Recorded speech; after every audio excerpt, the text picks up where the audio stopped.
This is Audible. HQN Books and Harper Audio present The Christmas Wedding Guest by Susan Mallery, performed by Tanya Eby. 1. It's a vacuum, Reggie Somerville said, trying to sound less doubtful than she felt. You reinvented the vacuum? Gizmo stared at her, his hurt obvious, even behind his thick glasses. It's a smart vacuum. Don't we already have those round ones that zip across a room? They're not smart. They're average. Mine is smart. Reggie was less sure about the vacuum's intelligence than her client's. Gizmo had a brain that existed on a different plane than those of average humans. His ideas were extraordinary. His execution, however, wasn't always successful. A basic knowledge of coding shouldn't be required to work any household appliance, a fact she'd tried to explain to him about 57,000 times. She eyed the triangular-shaped head of the vacuum. The bright purple casing was appealing, and she liked that it could roam on its own or be a regular stick vacuum if that was what she wanted. The printed instructions, about 18 pages long, were a little daunting, but she would get through them. If the trial went well, she and Gizmo would discuss the next steps, including her design suggestions. Once those were incorporated, they would start beta testing his latest invention. In the meantime, she would be doing a lot of vacuuming. I'll get you my report in a couple of weeks, she said. Gizmo, a slight, pale 20-year-old who lived with his extended family just north of Seattle, offered her a small smile. You can have until the first of the year. I'm going to be busy with Christmas decorations for the house. We started putting them up just after Halloween, and it's about to get really intense. I've worked out some of the kinks from last year, so the animatronics look more real. It's taking a lot of time. My grandma's really into it. Sounds like fun. We're launching the Friday after Thanksgiving, but we'll be upgrading everything through December. Come by close to Christmas. You'll be blown away. I can't wait, she said with a laugh. She and Gizmo talked for a few more minutes before she walked him out of her home office. When the door closed behind her client, Belle, her 120-pound Great Dane, poked her large head out from behind the desk. You didn't come say goodbye to Gizmo, Reggie said. I thought you liked him. Belle shifted her gaze to the purple vacuum sitting in the middle of the area rug, obviously pointing out that potential death still lurked. It's not going to hurt you, Reggie told her. It's not even turned on. Belle's brows drew together, as if she wasn't willing to accept the validity of that claim. Reggie tried to keep from smiling. Belle made a low sound in her throat, as though reminding Reggie of Gizmo's last invention. Yes, I do remember what happened with the dog walker robot, Reggie admitted. The sturdy, odd-looking robot had started out well enough, walking a very concerned Belle around their small yard. Unfortunately, about 10 minutes in, something had gone wrong with the programming, and the robot had started chasing her instead. Belle, not the bravest of creatures, had broken through the screen door in her effort to escape the attack, hiding behind Reggie's desk for the rest of the day. Gizmo had been crushed by the failure and had needed nearly as much reassurance as the dog. Sometimes, Reggie thought with a sigh, her job was the weirdest one ever. I'm going to leave this right here, Reggie told Belle. It's turned off, so you can poke at it with your nose and get used to it. Belle took 2 steps back toward the desk, her body language clearly saying she would never get used to it. And why couldn't Reggie have a regular job that didn't threaten the life of her only pet? Or you could sit on it, Reggie pointed out. The robot weighs about 10 pounds. You're more than 10 times that size. You could probably crush it like a bug. The dog's brown eyes widened slightly, filled with affront. Reggie held in another smile.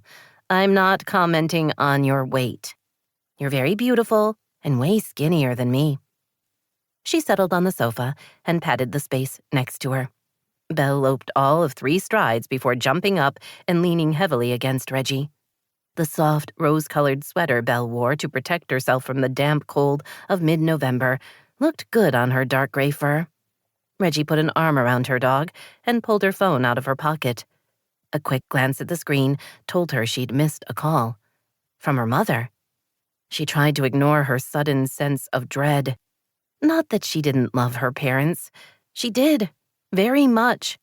They were good people who cared about her, but they were going to insist she come home for Thanksgiving and Christmas, and she couldn't think of a single reason to refuse. Last year had been different. Last year, she'd stayed in Seattle with only Belle for company, enduring the holidays, rather than enjoying them. She'd given herself through New Year's to mourn the breakup and subsequent humiliation that went with the man of her dreams proposing at the lighting of the trees on the Friday after Thanksgiving, arranging an impromptu celebration party on Saturday, and then dumping her on Sunday. After sharing her happiness with nearly everyone she knew, having her friends coo over her gorgeous ring and ask about wedding plans, she'd had to explain Jake had changed his mind. She assumed. His actual words, "I can't do this, it's over, I'm sorry," hadn't given her much to work with. Hurt and ashamed, she'd buried herself in work and her life in Seattle. She hadn't returned home to Wishing Tree even once since it had happened, preferring to lick her wounds in private. She'd told herself she was healing, but Reggie knew the truth was less flattering. She was hiding. And it was time to suck it up and get over herself. She'd worked hard to put Jake behind her and move on with her life. Thanksgiving was next week, and she was going home, like she did every year. Besides, it wasn't as if she was still mourning her ex-fiancé. She'd gotten over him, and now it was time to demonstrate that to her hometown. And, possibly, herself. At least, that's the plan, Reggie told her dog, and pushed the button to phone her mother. "Hey, Mom," she said when the call was answered. "Reggie, it's you. You'll never guess. It's so wonderful. Your dad and I are getting married." Reggie blinked a couple of times. "You're already married. Your 35th wedding anniversary is coming up next month. I thought we'd have a party or something." She and her sister had talked about the possibility a couple of weeks ago. Her mother laughed. "You're right. Technically, we're married. We eloped, and I have to tell you, I've always regretted not having a big wedding. Your father pointed out I've been upset about that for the last 35 years, so maybe it was time to do something about it. We've decided we're renewing our vows with a big wedding and a reception afterwards. It'll be the Wednesday before Christmas." "You're having a wedding?" "Yes, up at the resort. We're inviting everyone. It's been so much fun, but the planning is getting out of hand. I was hoping you could help me." "With your wedding?" "Yes, dear. Are you feeling all right?" "My head's spinning a little." "I know it's a surprise, but I'm so happy. You're coming home for Thanksgiving, aren't you?" "I am." "Good. So, I was thinking you could just stay through Christmas. There's plenty of room down in the basement for you to work. You could handle your business in the morning and help me in the afternoon. It's only 5 weeks, Reggie. You have a job that lets you work from anywhere." While that was technically true, Reggie wasn't thrilled at the thought of packing up her life and moving in with her folks for over a month. "What about Belle?" she asked, hoping bringing up that subject would help shift things. "You know we love her." "She's afraid of Bert." "Oh, they're fine together. It's all a big game."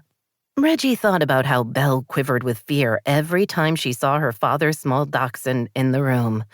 Bert was normally good-natured, but he'd never taken to Belle, and spent most of his time running after her and biting her ankles.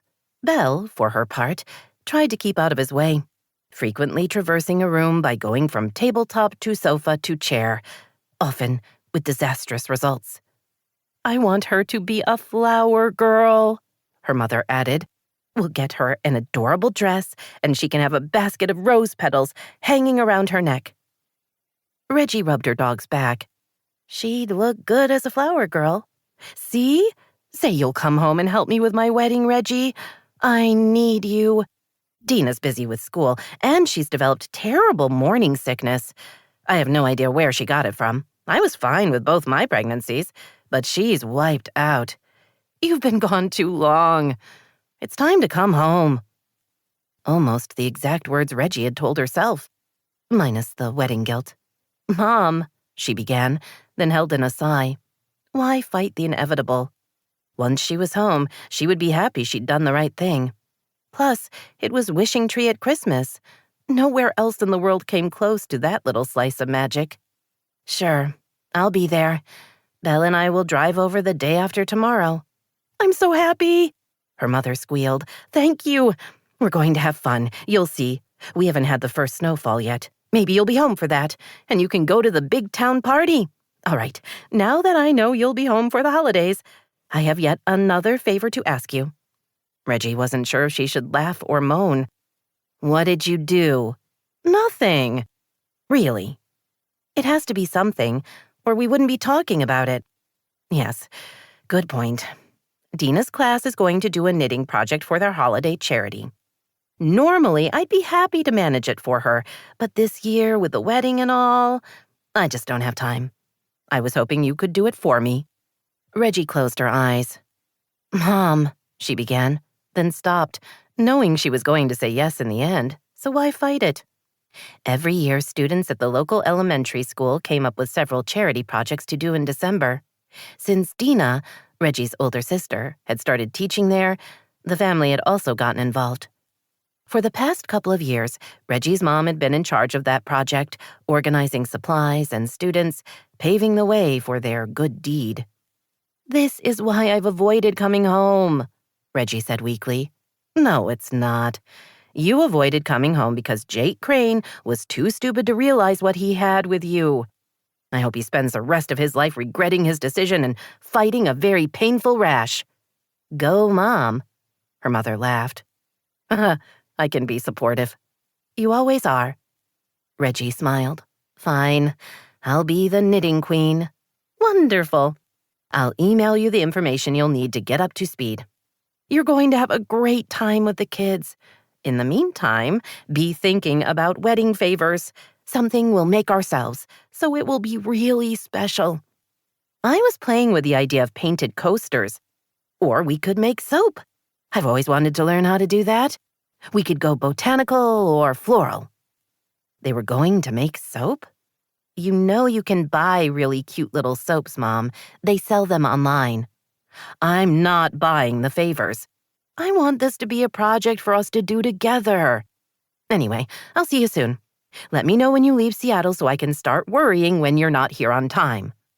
How about if I just show up unexpectedly so you don't have to worry at all? Where's the fun in that? I can't wait to see you. I'll give Dad your love. Thanks, Mom. And congratulations on the wedding. Dena Somerville had known being single and pregnant would offer challenges, but she'd never thought she would be sick every second of every day. Her mother had always talked about how easy her pregnancies had been, and the fact that the women in their family popped out babies with barely a pause in their days. Sitting on the floor in her bathroom, leaning against the wall, while wondering if she was done throwing up for this hour, Dena decided either her mother had been lying or Dena had been adopted. It wasn't supposed to be like this, she thought, turning over the damp washcloth on the back of her neck and wishing she could magically transport herself 8 weeks into the future, when her doctor had promised the nausea and subsequent vomiting would finally end. Alas, she had yet to figure out how to move through time at will. So she was stuck with the unpleasant reality of knowing that in an hour or two, the waves would return. And 3 times out of 5, she would so elegantly puke with little or no warning. What really got her was the fact that she'd had a plan. A good plan, a sensible plan. A plan that could almost be called superior. She'd always been the girl with a plan, and she'd always done the work to make it happen. She didn't believe in luck or fate. She put in the time and effort required, even when it was hard. She'd fulfilled her childhood dream of being a teacher, and she loved her job even more than she'd thought she would. When her grandmother Regina had passed away, dividing her estate between her 2 granddaughters, leaving stocks and bonds to her namesake, Reggie, and the Wishing Tree B&B to Dena, she'd moved into the spacious apartment above the old carriage house and had spent her summers updating the place. Although Dena had been less than successful in the romance department, she'd kept putting herself out there. She'd signed up for a dating service and had traveled to Seattle every other weekend for 5 months in an effort to meet the one. She'd used 3 different dating apps, had told anyone who would listen she was in the market. She'd gone on group dates, blind dates, and double dates. After 2 years of honest effort, she'd accepted that she wasn't likely to find Mr. Right, or even Mr. Good Enough. At that point, she'd had to start asking herself the hard question, did giving up on love also mean giving up on having a family? The answer had come quickly enough, and it had been a big fat no. She loved kids, and she wanted kids of her own. Being a logical, fact-driven person, she'd taken an entire year to research IUI, aka intrauterine insemination, or what her sister referred to as the turkey baster method of getting pregnant, and another 6 months to make the decision to have the procedure. She'd scheduled it such that her due date would align with the end of the school year, thereby giving her the whole summer to spend with her baby. She'd picked out colors for the nursery. She'd investigated the best daycare options, and she'd typed up notes for when she sat down with her family and told them what she wanted to do. She had a wonderful support system, including her parents, her sister Reggie, and the staff at the B&B, all of whom had become like family to her. She'd even managed to get pregnant right out of the gate. She'd tried to think of everything, but she'd never considered the possibility she would be laid low by morning sickness. The combination of the cool, damp washcloth and the cold tiles beneath her butt seemed to ease the nausea enough for her to risk standing. When she was on her feet, she paused to see if her stomach would punish her, but all seemed calm. With a little luck, she would get through the next couple of hours without the need to barf. Tightening the belt on her robe, she walked to her balcony and stepped out into the freezing, dark morning. As always, the sharp, cold air shocked her lungs and made her shiver, but the last whispers of nausea faded in the chill. It was barely 6 in the morning, and much of the world was still asleep. This far north and only a month from the shortest day of the year, daybreak was nearly 2 hours away. She looked up at the bright stars twinkling overhead. Although it was cold enough to snow, the weather had been remarkably clear. The mythical first snowfall had yet to occur. Soon, she thought with a smile. Soon there would be snow and the celebration that went with it, because Wishing Tree was that kind of town. She glanced toward the main building of the B&B and saw the kitchen lights were on. Ursula, their gifted but snarky chef, had already gotten to work on breakfast. Once that meal was done, she would put together box lunches for any guests who had ordered one. That endeavor was followed by batches of cookies, brownies, and scones that they sold in the lobby every afternoon. Ursula's last task before heading home was to create appetizers for their evening wine and snacks event. Sometimes she made little quiches or put together a really great cheese plate. Her stuffed mushrooms were popular, as were the crab puffs, and the wine. All beautiful Washington wines from the great wineries. Lake Cole, Painted Moon, North Star, Lake Chelan, Doubleback, and Figgins. "Ah, wine, how much I once loved you," Dena murmured, then laughed. At least she could still eat the food, or most of it, when her stomach would cooperate. Soft cheeses were a no-no, and these days olives made her gag, but otherwise, she was all in. A light clicked on, illuminating the back patio of the unit below. The ground floor of the carriage house had been split into a storage room for the B&B and a standalone suite for guests who preferred something more upscale and private. The space came at a premium, but they rarely had trouble filling it, especially during the holiday season. The current resident, a ridiculously good-looking man who had arrived 2 days ago, was booked through the day after New Year's. Dena was nearly as excited about the thought of all those weekly charges filling up her bank account as she was by the eye candy. Most of her guests were couples and families. Attractive single men didn't often find their way to her B&B. Not that his marital status mattered to her. She had accepted that love wasn't in her destiny. And she was pregnant, so getting involved with a guy made no sense. Oh, and there was the added fact that based solely on looks, he was miles out of her league. Still, an expectant mother could gaze and admire, she thought with a smile. So far, he was a quiet neighbor who didn't slam doors or turn up his TV too loud. Last night, she'd heard guitar music coming from his place, a song played several times in a row. The soft rendition had lulled her to sleep, so she wasn't about to complain. The cold seeped through her bathrobe and made her shiver. Dena sucked in one more breath before heading inside to start her morning. She brushed her teeth, then dressed quickly. Once in the kitchen, she ate the only breakfast she was able to keep down these days, an avocado and egg salad sandwich on rye bread. Possibly gross in most circumstances, but her doctor had given it a thumbs up. She glanced longingly at her coffee maker, thinking how incredibly close the two of them had been, back before her life had been defined by something the size of a lima bean. Not that she had regrets. Giving up coffee was so worth it for her baby's sake. But at least she'd known that deprivation was coming. It was the morning/afternoon/early evening sickness that was going to do her in.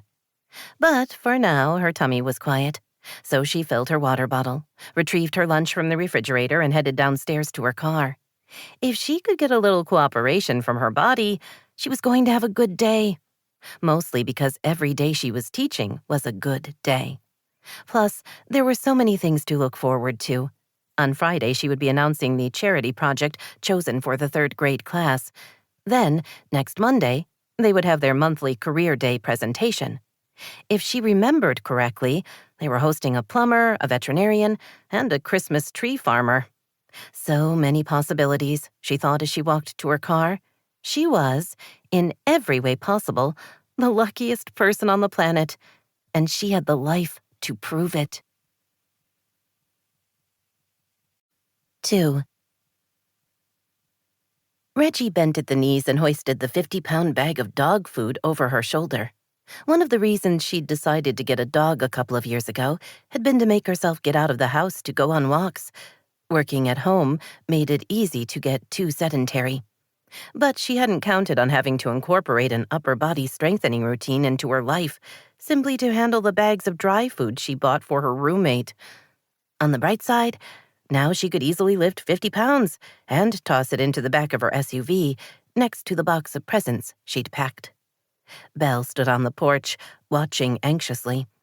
In addition to being, less than brave, Belle had a touch of separation anxiety. She forever seemed worried that Reggie would simply take off and leave the dog on her own. "You know that's never going to happen," Reggie pointed out. "You're coming with me. You saw I'd already started packing your suitcase." Belle whined low in her throat, apparently not reassured by the reminder.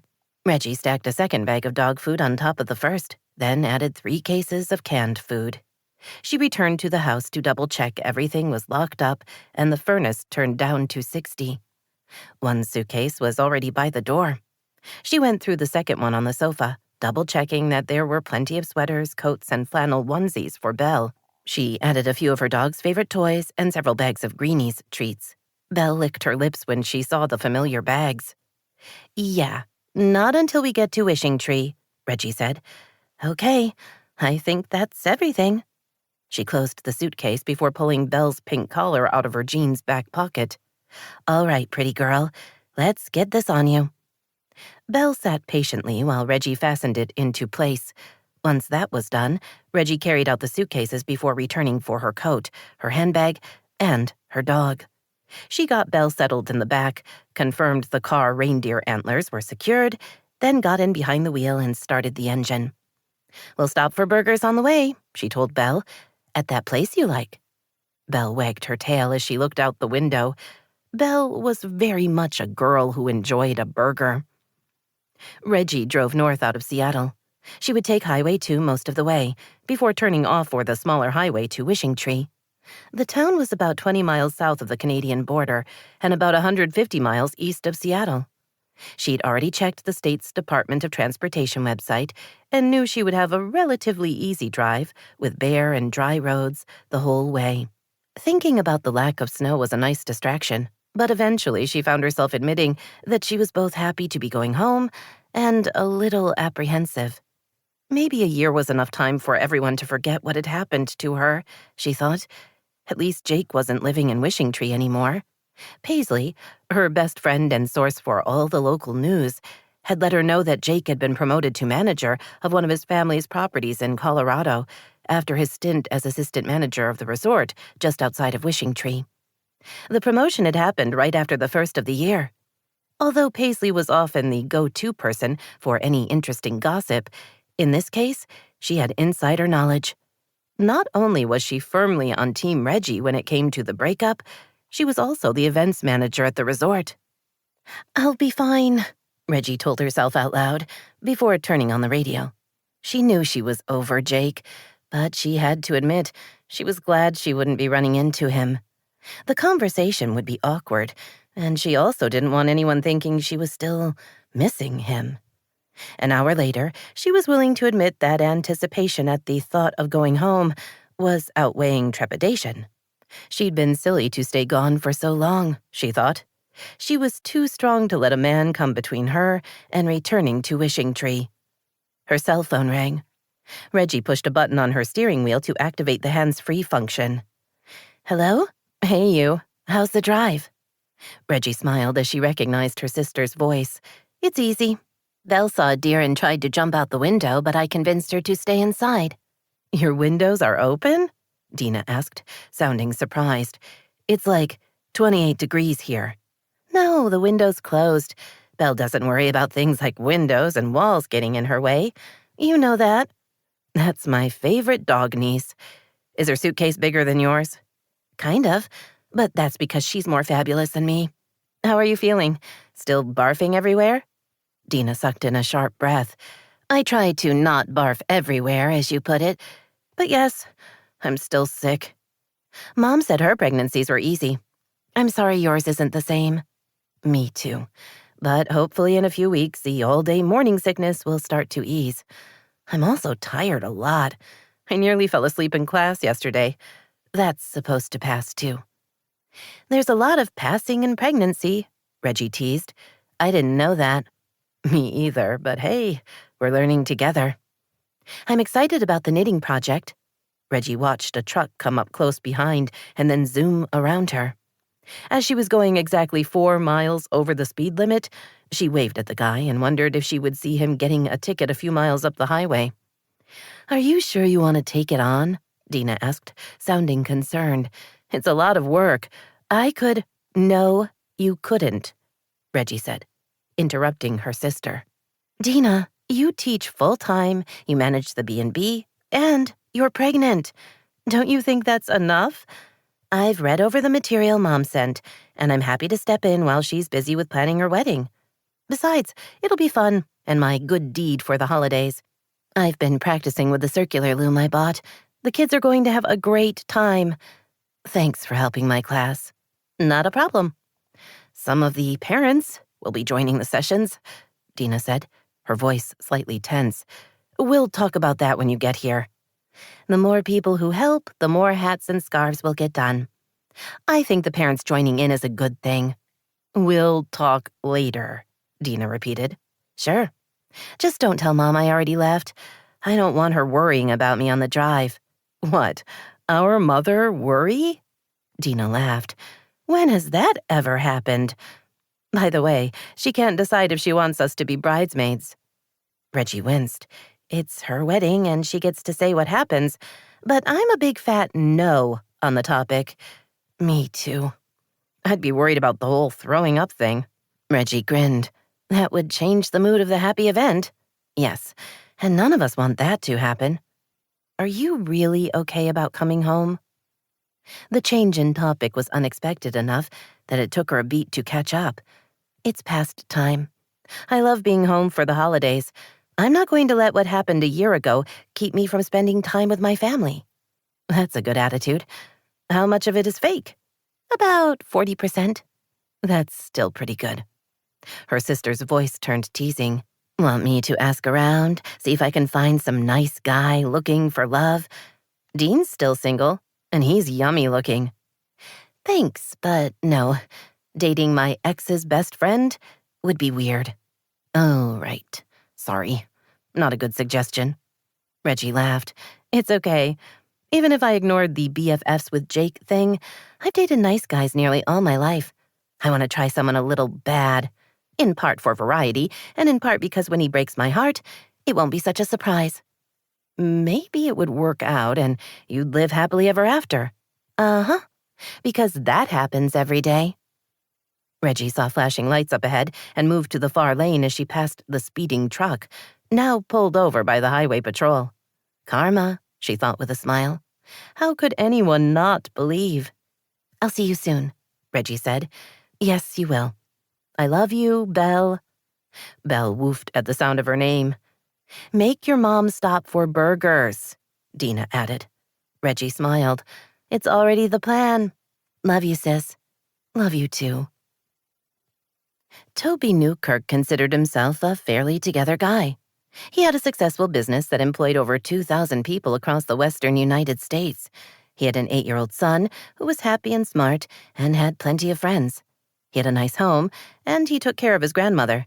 He paid his bills on time, had a college fund for his son, and could bench press his own weight without breaking a sweat. Okay, he broke a sweat, but he could still do it. So why did the thought of a private meeting with his son's third-grade teacher make him feel both guilty and apprehensive? Harrison was fine. He was reading above grade level and had the beginnings of what Toby thought might be a heck of a fastball. He shook off his sense of dread, then signed in at the main office, after which he was told to report to Ms. Somerville's classroom. The hallways of Wishing Tree Elementary were quiet. All the kids were in their monthly musical assembly. Harrison had mentioned it over breakfast, saying the high school choir would be performing. Toby found Dena Somerville at her desk. Harrison's teacher was a year older than him, and he'd known her much of his life. She was of average height, with medium brown hair and brown eyes. Boringly ordinary, her younger sister, Reggie, had always complained about Dena and herself, back when he and Reggie had been in high school. And, more significantly, an item. A lot of years ago and even more miles, he thought, knocking on the open door. There had been nothing ordinary about Reggie Somerville. Dena looked up and gave him a wan smile. Toby, hi. Thanks for stopping by. This won't take long. She waved to the chair by her desk, an adult-sized chair, for which he was grateful. There was no way he could squeeze into one of those kid chairs. As he sat, he noticed Dena seemed a little pale, as if she wasn't feeling well. Everything all right? He asked, not sure if he really wanted to hear the answer. Sometimes when a guy asked a woman what was wrong, he got back way too much information. The more they shared, the easier it was to respond wrong, and then it all went to crap. Harrison's doing great, she said, looking away and swallowing. Give me a second, please. She seemed to be breathing more deeply than normal, and her hands shook a little as she reached for the mug on her desk. He would swear that for a second she started to turn green, but then she exhaled sharply and relaxed. I'm good. He had no idea what had just happened.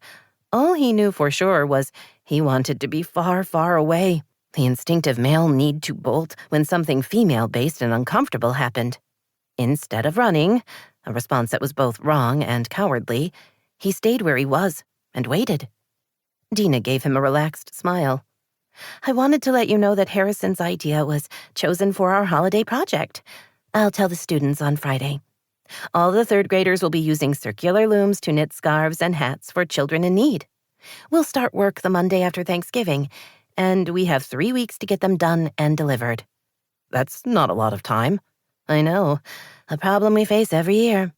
We've talked about starting the projects in early November, but that never seems to happen. She smiled. We'll need to work hard to ensure we can get a lot of hats and scarves made between now and then. I was planning to volunteer to help on whatever project was picked. I was hoping you'd say that. Her gaze settled on his face. But there might be a complication. Which is? She looked away, then back at him. I'm sorry. This is going to fall under the category of too much information, but I felt you had the right to know because, well, because of Reggie. He frowned. Your sister? She smiled. How many other Reggies do you know in your life? She's the only one, but I haven't seen her in years. At least 10. No, 12, he thought. Not since he'd taken off near the end of his high school senior year. I heard she lives in Seattle. She does, but she's coming back for the holidays. Dena waved her hand. My mom normally shepherds the holiday charity project through to completion, but my parents are renewing their vows with a big wedding and reception, so she doesn't have the time this year. Dena offered him a cautious smile. Reggie's going to be taking charge instead. Toby didn't know how to react to that nugget of information, but was saved from having to figure it out when Dena turned green again. She grabbed her desk and audibly panted. Are you all right? He asked. She shook her head and continued to breathe heavily. Just as suddenly as her color had changed, it returned to normal, and she sagged back in her chair. That was a bad one, she murmured. I thought I was going to throw up for sure. She looked at him. Sorry, I shouldn't have said that. You're sick. Not exactly. She paused. I'm pregnant. You're... Dena chuckled. Wow, the look on your face. Yes, I had artificial insemination a couple of months ago. She'd done that? He knew the procedure existed, but he'd never known anyone who had done it, or used it, or however he was supposed to think of it.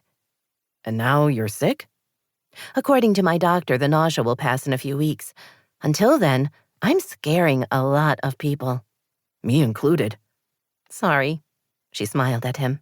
Back to the charity project. Given your past relationship with my sister, I wasn't sure if you'd be uncomfortable working with her. That's why I wanted to let you know what was happening. He'd only been back in town about a year himself, and in all that time, he'd barely thought about Reggie.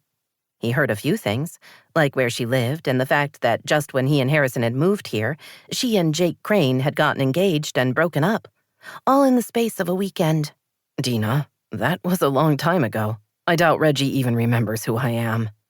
Oh, I'm pretty sure she remembers. You were her first real boyfriend. Girls don't forget that. Information he would think about later, he told himself. I'd have no problem working with her on the charity project, and I'm going to assume she'll say the same about me. Dena grinned. I'll have to let you know. I haven't talked to her about you yet. I wanted to check with you first. You're an involved father, which I respect. I know Harrison is always your priority. That's nice to see. Thanks. So we're good? We are. If you could act surprised when Harrison tells you about his idea winning, that would be nice. I'll be appropriately blown away. He started to stand, then hesitated. Am I correct in assuming the pregnancy is also something not a lot of people know? You are. I would appreciate your discretion. You have it. And, congratulations. Thanks. I'm due right after the end of the school year, so I'll be able to finish up with my class. They talked for a couple more minutes, and then he made his escape. As he drove back to the center of town and his office upstairs over the retail store, he tried to figure out which surprised him most. Reggie returning to Wishing Tree, or his son's single teacher getting pregnant through artificial insemination. He didn't have any moral judgments on the latter. While he didn't know Dena beyond her capacity as Harrison's teacher and Reggie's sister, he considered her an intelligent, thoughtful person who wouldn't make the decision of becoming a single parent lightly. It wasn't an easy task, and he would know. He'd found out about Harrison when the boy had been 3 months old. One second, he'd been a regular single guy with 0 responsibilities, and the next, he'd been holding a baby who was his son. The amount he'd known about kids in general, and babies in particular, could fit on a matchbook cover and leave room for advertising. But he'd figured it out. As for Reggie, he'd spoken the truth when he'd pointed out to Dena that their relationship had happened a couple of lifetimes ago. Sure, he'd been crazy about her, and back then, he'd fantasized about them spending the rest of their lives together. But so what? They'd been young and in love, and now they were neither. Working with her on the charity project would be no big deal. It might even be fun to get to know each other again. As for risking his heart, he knew that wasn't going to happen. Not counting Reggie, he had incredibly bad taste when it came to women. If he only had to worry about himself, he might take a chance. But there was more on the line. And in his world, Harrison was the only thing that mattered. 3. While the rest of the planet barreled forward, wanting to know what the future would bring, Wishing Tree, Washington, was more content to meander. There was plenty of high-speed internet to be had, and a burgeoning high-tech area on the outskirts of town. The new outlet mall was a big hit, and there was talk that several of the state's larger wineries were thinking of putting in a tasting room. But at its heart, Wishing Tree was only ever what it had always been: homey, family-friendly, and completely and totally Christmas-centric. The north-south streets celebrated all things holiday. There were names like Jolly Drive and Reindeer Avenue. The east-west streets were all named after trees: Noble and Spruce, even Mountain Hemlock Highway. Instead of a traditional town square, there was the Wreath, a circular area where all important events took place. Parades, and there were several, began and ended there. The tree lighting took place in the Wreath. The town's advent calendar had a place there. Stores circled the Wreath, and if a retail space became available, there was always a sizable waiting list of businesses wanting the prime location. As Reggie drove slowly along the familiar streets, she felt an easing of a tension she hadn't noticed until now. Being back was right, she told herself. Seattle was great, and she loved her life there, but coming home to Wishing Tree, especially for Christmas, was pretty wonderful too. Her parents lived in one of the older neighborhoods. The brick houses sat on oversized lots. Wide porches offered lots of space for holiday decorations. Right now, there were plenty of scarecrows and turkeys in front lawns. The Friday after Thanksgiving, all that would change as the town appeared to flip a switch and begin what was, for them, the best season of all, with the lighting of the trees. From the back seat, Belle began to whine, as if she recognized where they were and couldn't wait to see her grandparents. Reggie noticed the absence of snowmen in the decorating. Town rules: no snowmen until the first snowfall. And the definition of snowfall was very specific, at least in Wishing Tree. It had to snow steadily for at least 15 minutes, at the end of which the ground had to be lightly dusted. If that happened, the first snowfall was declared. Horns sounded, and everyone headed for the Wreath to celebrate. The first snow was incredibly late this year, Reggie thought, taking in brown, bare lawns. With a little luck, she would still be around when it happened. After all, Wishing Tree had had a white Christmas every year of its existence. There was no reason to think this year would be any different. She pulled up in front of the familiar 2-story brick house. There were big windows and a wide porch. She and Dena had grown up in this house. She knew which stairs creaked when she was trying to sneak out, and exactly how long she could shower before the hot water ran out. She knew the sound of rain on the roof in her upstairs bedroom, and which part of the basement was comfortable to work in, and which part creeped her out. The front door opened and her parents rushed out.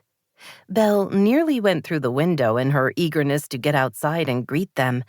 Reggie hurried around and let out her dog. Belle burst forth with all the joy her giant body could contain, rushing toward 2 of her favorite people in the world. "Who's a beautiful girl?" Reggie's mom said, holding her arms open wide. Reggie's father got between them, taking the brunt of Belle's body blow as she slammed into them before circling, barking, and whining, wiggling with happiness, and drenching them with kisses. Reggie watched her parents, trying to see if anything had changed since they'd visited her in Seattle a few months before. Her dad had a few more gray hairs around his temple. Lee, her mom, would never let that happen to her own hair. She visited her stylist regularly for a cut and a little root touch-up. Her medium brown hair was the same color it had always been, the same color Reggie had inherited, along with her mother's brown eyes. Reggie joined her parents, moving more sedately. Her dad held her tight. "How was the drive?" he asked, before passing her off to her mother for another hug. "Good. Easy. We stopped for burgers." Lee cupped Belle's huge head in her hands. "Did your mom get you a burger because you're a good girl?" Belle's long tail whipped back and forth, stopping suddenly when a sharp bark filled the air. Reggie saw Bert, her dad's 22-pound dachshund, run out of the house toward them. Belle immediately slipped behind Reggie, her tail tucked between her legs. "You really need to learn to handle him," Reggie said before bending over and greeting Bert. Hey, big guy. Bert wiggled with happiness as she patted him, before glaring at Belle and giving a low growl. Belle retreated further. Lee put her arm around Belle. Just stand up to him. He's not as brave as he seems. Show him who's boss, pretty girl. That's all it's going to take. Good advice, Reggie thought. Sadly, Belle had not yet mastered more than a few words of the English language and couldn't understand much beyond the tone of the message. The finer details and the advice were lost on her. Her mom shepherded the dogs inside while Reggie and her dad took care of the luggage. The suitcases went upstairs into Reggie's old room, and the dog food was stored in the kitchen pantry. Last, Reggie carried her laptop and Gizmo's vacuum downstairs into the basement rec room / craft room / spare office. She set them on the long work table, noting there were sample wedding invitations spread out, along with a printed guest list. It seemed her parents really were serious about renewing their vows and having a big party to celebrate. She went back to the main level, noting there were a few changes from her last visit. The hardwood floors had been refinished and the walls painted. There was a new stove in the kitchen, a nice 6-burner model, replacing the one that had been older than her. The living room furniture, used for guests, was as pristine as always. It was pretty much the only place pets weren't allowed. In the family room, however, the big sectional and 2 recliners were worn from use, but still comfortable. She thought maybe the TV was a little bigger than the last time she'd visited, but otherwise, all was as she remembered, including Bert nipping at Belle's ankles and the Great Dane yelping before jumping on the sofa, where she stood trembling, her expression one of outrage and fear. "Oh, Belle," Reggie said, settling next to her dog. "You have got to grow a spine. Seriously, your daily poop weighs as much as he does." "There's a thought," her father said, leaning over the back of the sofa and kissing the top of her head. "It's good to have you back, kid." "It's good to be back." "I need to get to the shop." Lee walked out of the kitchen. "Dinner's at 6:30, Vince, not 6:40 or 6:45. He grinned. "Tell me again, why am I marrying you?" Reggie's mother smiled. "Because you'd be lost without me." "That I would." They kissed. Then Vince waved and went to the garage. Bert stared after him, sighed when the garage door closed, and curled up in his bed by the recliner on the left. Belle eyed him suspiciously before collapsing on the sofa, resting her head on Reggie's lap. "So, where are we with the wedding?" Reggie asked as her mother took her seat in her recliner.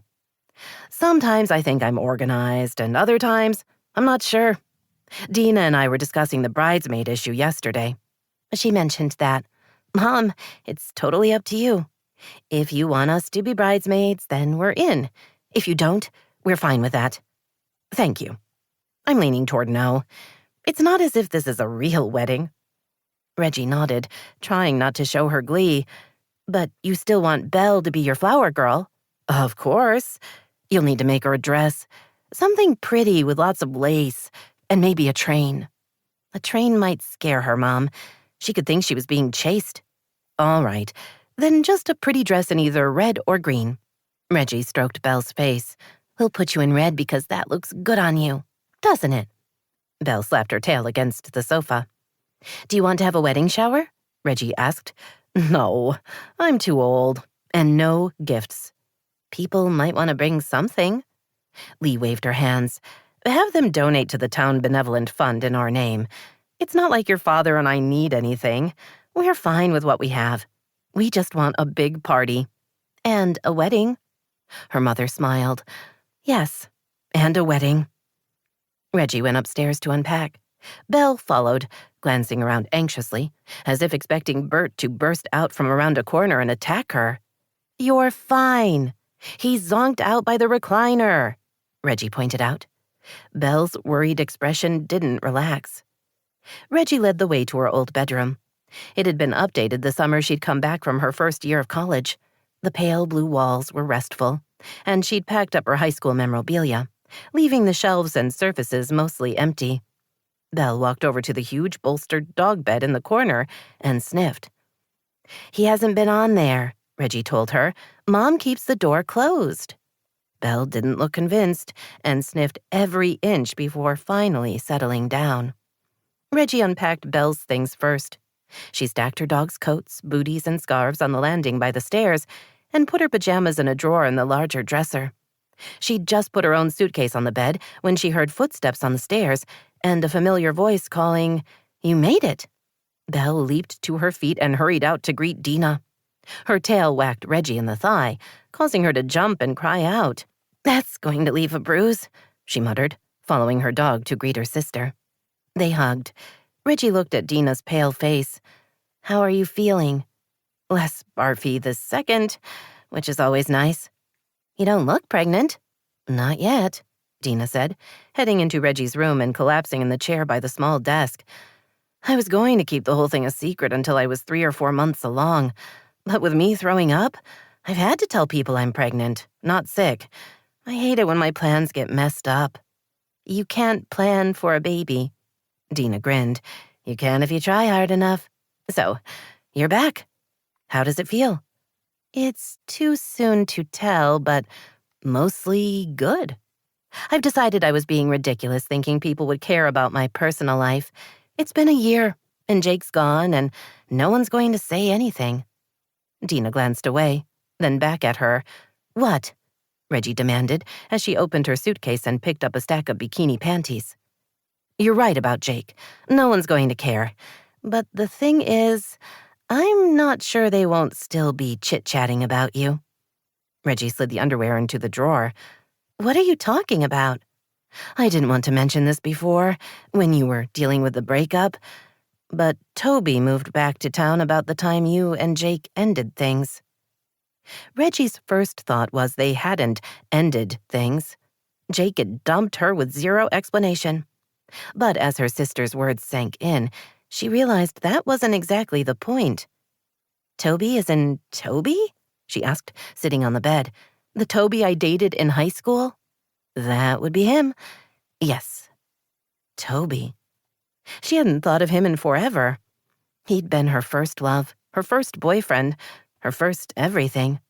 They'd had a fight, she'd ended things, and 2 days later, he'd taken off, never to return. Or so she'd thought. "How is he? Have you seen him? He's been back a year and no one told me?" She tried to remember what, if anything, she'd heard about him. "His grandmother still lives in town, right? And his dad died a couple of years ago." "Yes, to all that," Dena told her, looking concerned. "He opened a Judy's Hand Pies in the Wreath and moved the corporate headquarters to Seattle." "What?" Reggie's voice was enough of a yelp to cause Belle to raise her head and check for danger. Not finding any obvious threats, she put her head back down. "He's in Seattle?" Dena shook her head. "Mostly he's here. I think he goes over there every few weeks, but he lives here with his grandmother up by String of Lights Park." The more well-to-do part of town, Reggie thought absently. "Hey, how do you know so much about him?" Her sister drew in a breath. "His 8-year-old son, Harrison, is in my class." "What?" Reggie came off the bed and put her hands on her hips. "Toby has a son in your class and you never thought to mention it to me?" Dena shifted uncomfortably. "I know. It's bad, huh? I just didn't know what to say, and when I thought about telling you, it kind of felt like I shouldn't." Too much was coming at her too fast. "So he's married?" "No, there's no wife. Harrison doesn't say anything about his mom, and I haven't asked. Toby comes to all the parent-teacher stuff. He's a good dad. He really loves his kid." Toby was back and he had a son? "Wow," she said, returning to the bed. "I don't know what to think or say about that." "At least it's not Jake." Reggie laughed. "True. He's a really great guy," Dena began. Reggie held up both hands. "Stop, you. No, just no. Don't even think about setting me up with someone I used to date in high school." She was going to say more, but Dena went pale and seemed to sway a little in her chair. "What?" she asked, suddenly anxious. "Are you all right?" Dena shook her head and deliberately slowed her breathing. "Give me a sec. It's the nausea.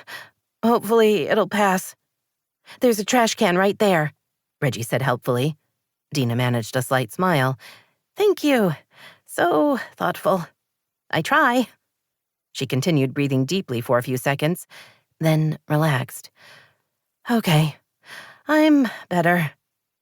Reggie studied her, not sure she was telling the truth. Are you doing all right with the pregnancy and all?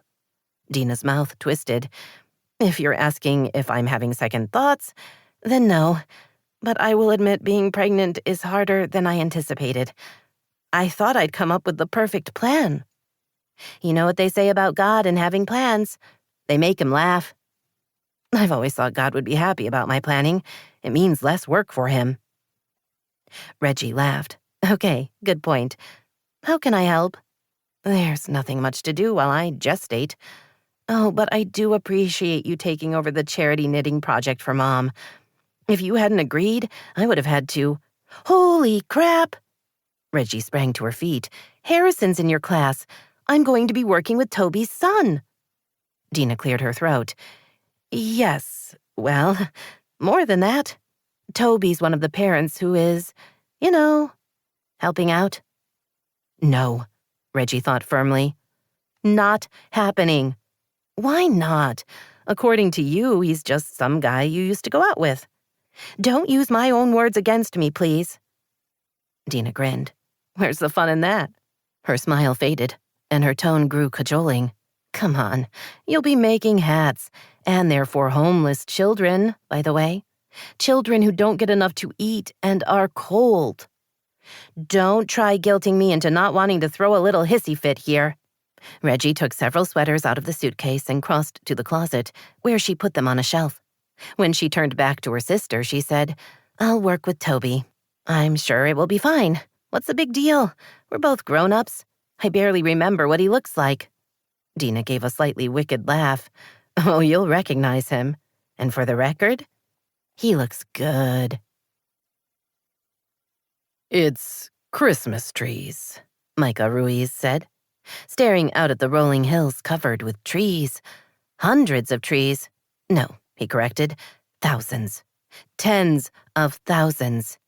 Yup, his friend Steve Burdick said with a grin. That's what they call them. We have grand firs, blue spruce, and Fraser firs. You know the difference? Steve's grin widened. I do now. Micah chuckled. How long did that take you to learn which was which? A couple of months. You really own a Christmas tree farm. I do. In a town called Wishing Tree. Steve looked at him. You seem a little slow on the uptake. Should I worry about you? Just trying to take it all in. Hearing you say you bought one and seeing it are two different things. So what's the plan? The Christmas tree lot in town opens the Saturday after Thanksgiving. The one out here opens the same day. People can drive out and pick a cut tree, or they can go choose their own and chop it down themselves. Micah shook his head. You're trusting people with axes? They sign a waiver. That's the holiday spirit. Micah glanced around at the endless rows of trees, the mountains beyond, and the bright blue sky overhead. He'd always thought of himself as a city guy, but the past few months had taught him the value of solitude in a beautiful place. He and Steve walked back to the truck, then drove the short distance to the country store just off Mountain Hemlock Highway, where the owner, a woman who had to be in her 80s, made a surprisingly excellent cup of coffee. Mrs. Bevins, small and bent, with glasses and curly white hair, smiled when she saw them. Back again, boys? We can't resist you or your coffee, Steve said easily. And I wanted to show Micah where the cut tree lot would be. Just out back, Mrs. Bevins said. Steve and his guys will set them up Saturday morning. I process the payments here. She winked at Micah. You could keep me company if you wanted. You're a fine-looking man. Steve snorted. Yeah, he's always had the face. Mrs. Bevins poured them each a mug of coffee. I might have other interests, but his face is nice, too. Micah thanked her while keeping his distance. Years of practice made dodging eager fans, or bold old ladies, second nature to him. He had a sixth sense about wandering hands and knew just when to get out of the way. When he'd first been starting out with the band, he'd welcomed the attention and had taken advantage of the offers. He'd had a failed marriage early on, one that had happened and ended so quickly, neither of them had been affected by its demise. After a few years, he'd learned to be a bit more discerning about who he took to his bed. Then he'd met Adriana, and from that moment on, there hadn't been any other women. He'd always been a big believer in love. His ballads were incredibly successful, and he earned nearly as much from other artists covering his hits as he earned from recording them himself. But believing in and writing about love hadn't prepared him for what it was like to actually feel it for himself. Adriana had rocked his world, no pun intended, and opened his heart in ways he hadn't imagined. Sometimes at night, while she was sleeping, he would sit up and watch her, grateful beyond words that she was in his life. When he thought about how unlikely it was to find the one person who made everything right and fall in love and have her love you back, well, it made his head spin. She had been the greatest of highs, and losing her and their unborn child had nearly destroyed him. He returned his attention to the present and walked outside with Steve. There was a big fenced-in space in the rear, with gates in the front and back. "We've already marked the trees we're going to cut down for sales here and in town," Steve told him. "We'll start cutting Monday so they're ready in time." "I remember when the closest you came to farming was knowing the best pot dealer in every state." "Hey," Steve said, glancing around as if to make sure no one was within hearing distance. "That was a long time ago. Pot's legal in Washington state now, and I don't do that anymore." Micah laughed. "You're a little sensitive. I'm not your partying drummer. I'm a family man with a kid, and I'm a respected member of the community." "Fair enough. You've come a long way." Everyone in the band had, Micah thought. They'd been teenagers when they'd started out. Now, nearly 20 years later, they'd moved on. They were married, most had kids. He'd been the last to settle down, but once he'd found Adriana, he'd been all in. "How's the B&B?" Steve asked, leaning against the fence. "Comfortable. I have a quiet room in the old carriage house. Getting recognized everywhere you go?" Micah grimaced. Being spotted was an occupational hazard. "Some. Most people just do a double take, then keep moving. I can handle it. Finding your way around town okay?" "Mostly keeping to myself." Steve studied him. "You need to get out. Mingle with people. Soak up the atmosphere. It's why you're here." His friend was right. Micah had come to Wishing Tree, hoping to find a little holiday spirit. He'd managed to heal his body from the accident that had injured him and taken Adriana, and mostly recover from the loss of his wife, but he'd yet to find his way back to writing.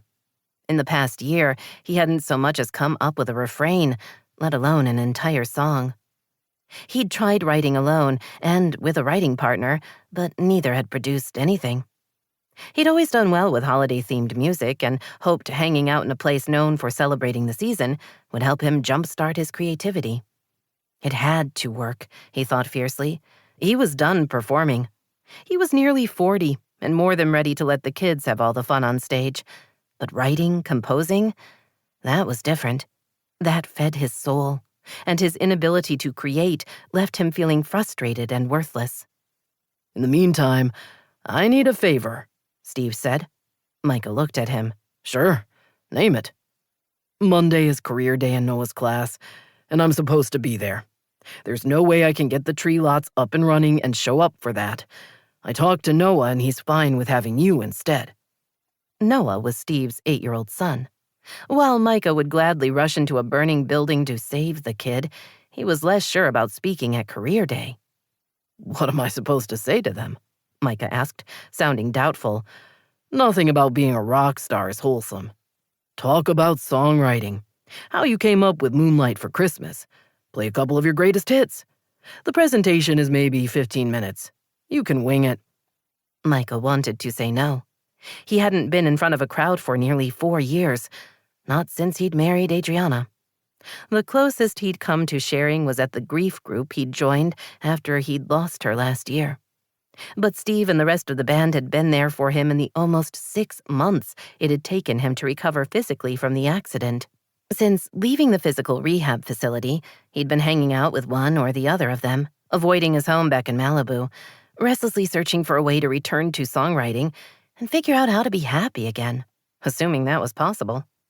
His heart told him to say no, that it would be too hard, but his head said he had to keep moving forward. Whatever he was looking for wasn't behind him. Besides, he'd always been willing to fight for what he wanted, whether it was a better deal with his record company or winning over Adriana. I'll be there, he said, before he could talk himself out of it. Thanks, Steve said. I'm grateful. I'll text you the when and where. The elementary school is pretty close to the B&B. Micah laughed. It's Wishing Tree, bro. It's not like anything is far. Makes it easier not to get lost. Micah hoped that was true. He could use a little not getting lost in his life. Not to mention some musical inspiration. And maybe a little Christmas spirit to fill up the empty places inside. A big ask for the small town. But hey, wasn't this the time of year to expect a miracle? 4. Dena parked on the side of the carriage house. When she'd first inherited the Victorian B&B, she'd assumed she could start walking to work, what with the B&B so close to the elementary school. But being a teacher meant carting files, folders, and overflowing plastic totes back and forth, meaning she had to either drive or get some kind of urban burro to help her carry everything. She'd elected to use her car. She left her car unloading for later and walked across the paved driveway to the front of the large, 3-story Victorian. Mid-November should mean plenty of snow on the ground, but not this year. Despite the brown grass, the yard still looked pretty with the brightly colored metal turkeys, gourds, and pilgrims nestled among the plants. Pumpkins sat on each of the steps leading up to the front door. Harvest wreaths hung on the front door and in front of each of the first-floor windows. The Friday after Thanksgiving, the decor shifted from Thanksgiving to Christmas. Dena took care of the interior decorating. It was one of her traditions, while she hired professionals to do the outside of the B&B. No way she was comfortable getting up on a 20-foot ladder. She went inside and did a quick scan of the living room with its comfy sofas, ornate end tables, and the massive fireplace along one wall. She checked for out-of-place books or guest items left behind, but found all was well. Past that was the reception area. The reception desk was actually an old bar from a brothel that had existed 150 years ago, when gold and lumber had first put Wishing Tree, then known as Trading Post, on the map. Winona, her 40-something general manager and right-hand woman, looked up and smiled. "How did it go today? Feeling any better?" "I only threw up once, and I made it to the bathroom in time." "Yay, a victory." "A really small one. Everything good here?" "Yes, the Pinkertons called again, looking for space over Christmas." Winona sighed. "I wish we could accommodate them. They're such a wonderful couple." Dena agreed. The Pinkertons had been coming to the B&B for Christmas since before Dena had inherited the place. They were older, charming, and warm, with a love of crafts of all kinds. Every year they showed up with unexpected gifts for the guests and staff. One year, Mrs. Pinkerton had made little stuffed Christmas mice ornaments for every tree in the B&B and for each guest to take home. They'd said this year they were going to be visiting family rather than coming to Wishing Tree, so Dena hadn't held a room for them, but a change in plans had them requesting a reservation. "You'll let them know if anything opens up?" Dena asked, already knowing the answer. "Yes, I'm confirming the December reservations this week. If anyone cancels, I'm calling them right away." Winona ran through the guest list with Dena and handed her the December menus to review. "Have you met your roommate?" Winona asked with a grin. "He's very swoon-worthy." "He's not my roommate. He lives downstairs, giving you even more access. You share the courtyard. Maybe he'll see you and invite you in for a nightcap." "Unlikely. Besides, I can't drink." "Oh, yeah, I forgot. So a bite to eat or a quickie up against the wall." Dena wrinkled her nose. "That's romantic." Winona's smile turned knowing. "You're judging because you've never been taken up against a wall. It can be very exciting." "I'm not sure how the logistics would work or if my thigh muscles would be up to the task." She leaned against the bar. "And before you get too lost in your fantasies, have you made sure there isn't a Mrs. Swoonworthy around? He seems very single. I'm thinking of calling dibs." Dena laughed. "You go ahead. I doubt he's my type anyway." "Oh, honey, he's everyone's type." "I'm taking that as my cue to leave." "I'll see you later." "Yes, you will." Dena walked back toward the carriage house. She let herself into the small walled courtyard that led to the entrance to the upper and lower apartments. The bottom one took up half the ground floor.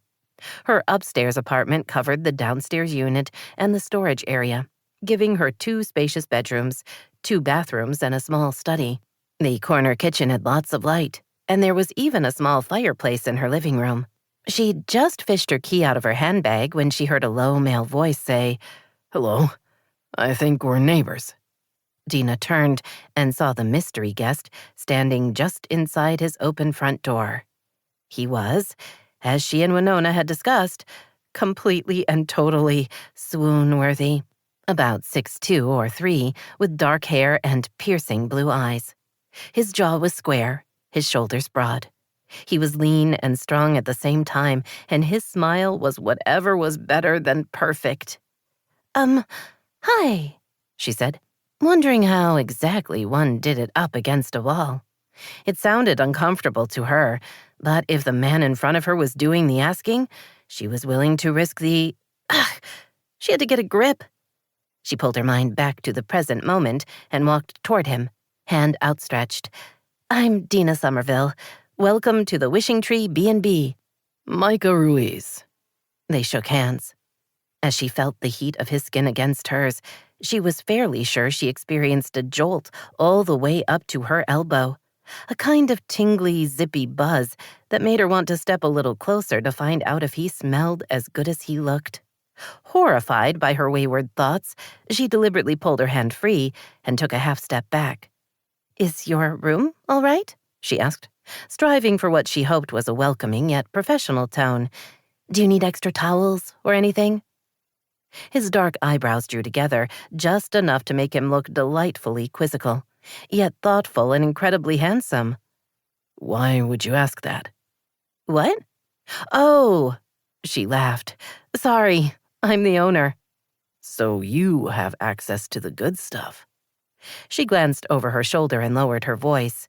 "I can, in fact, get you an extra bar of goat's milk soap anytime you need one." "That's a lot of power." "I try to use it wisely. As someone who gets to see the menus in advance of them being posted, I'll tell you that tonight, the snacks and wine hour is not to be missed. We're having fried mac and cheese bites with a veggie plate because balance is important." "I don't think I've ever had a fried mac and cheese bite." "Then you have to try one, or 20. They're a little addictive. Of course, all the food we serve is amazing. I say that because Ursula is the best chef in the valley." One corner of his mouth turned up. "Ursula? Named after the Little Mermaid, Ursula?" "No, and please don't mention that particular movie around her. She's not happy being portrayed as a villain." She paused. "Villainess. Anyway, come over to the main house between 5 and 7 and you'll be dazzled." "I thought it was snack and wine hour," he said, his low voice teasing. "Yes, there is that. You should come. With me as my date, we could get to know each other better and..." Dena shook off the thoughts.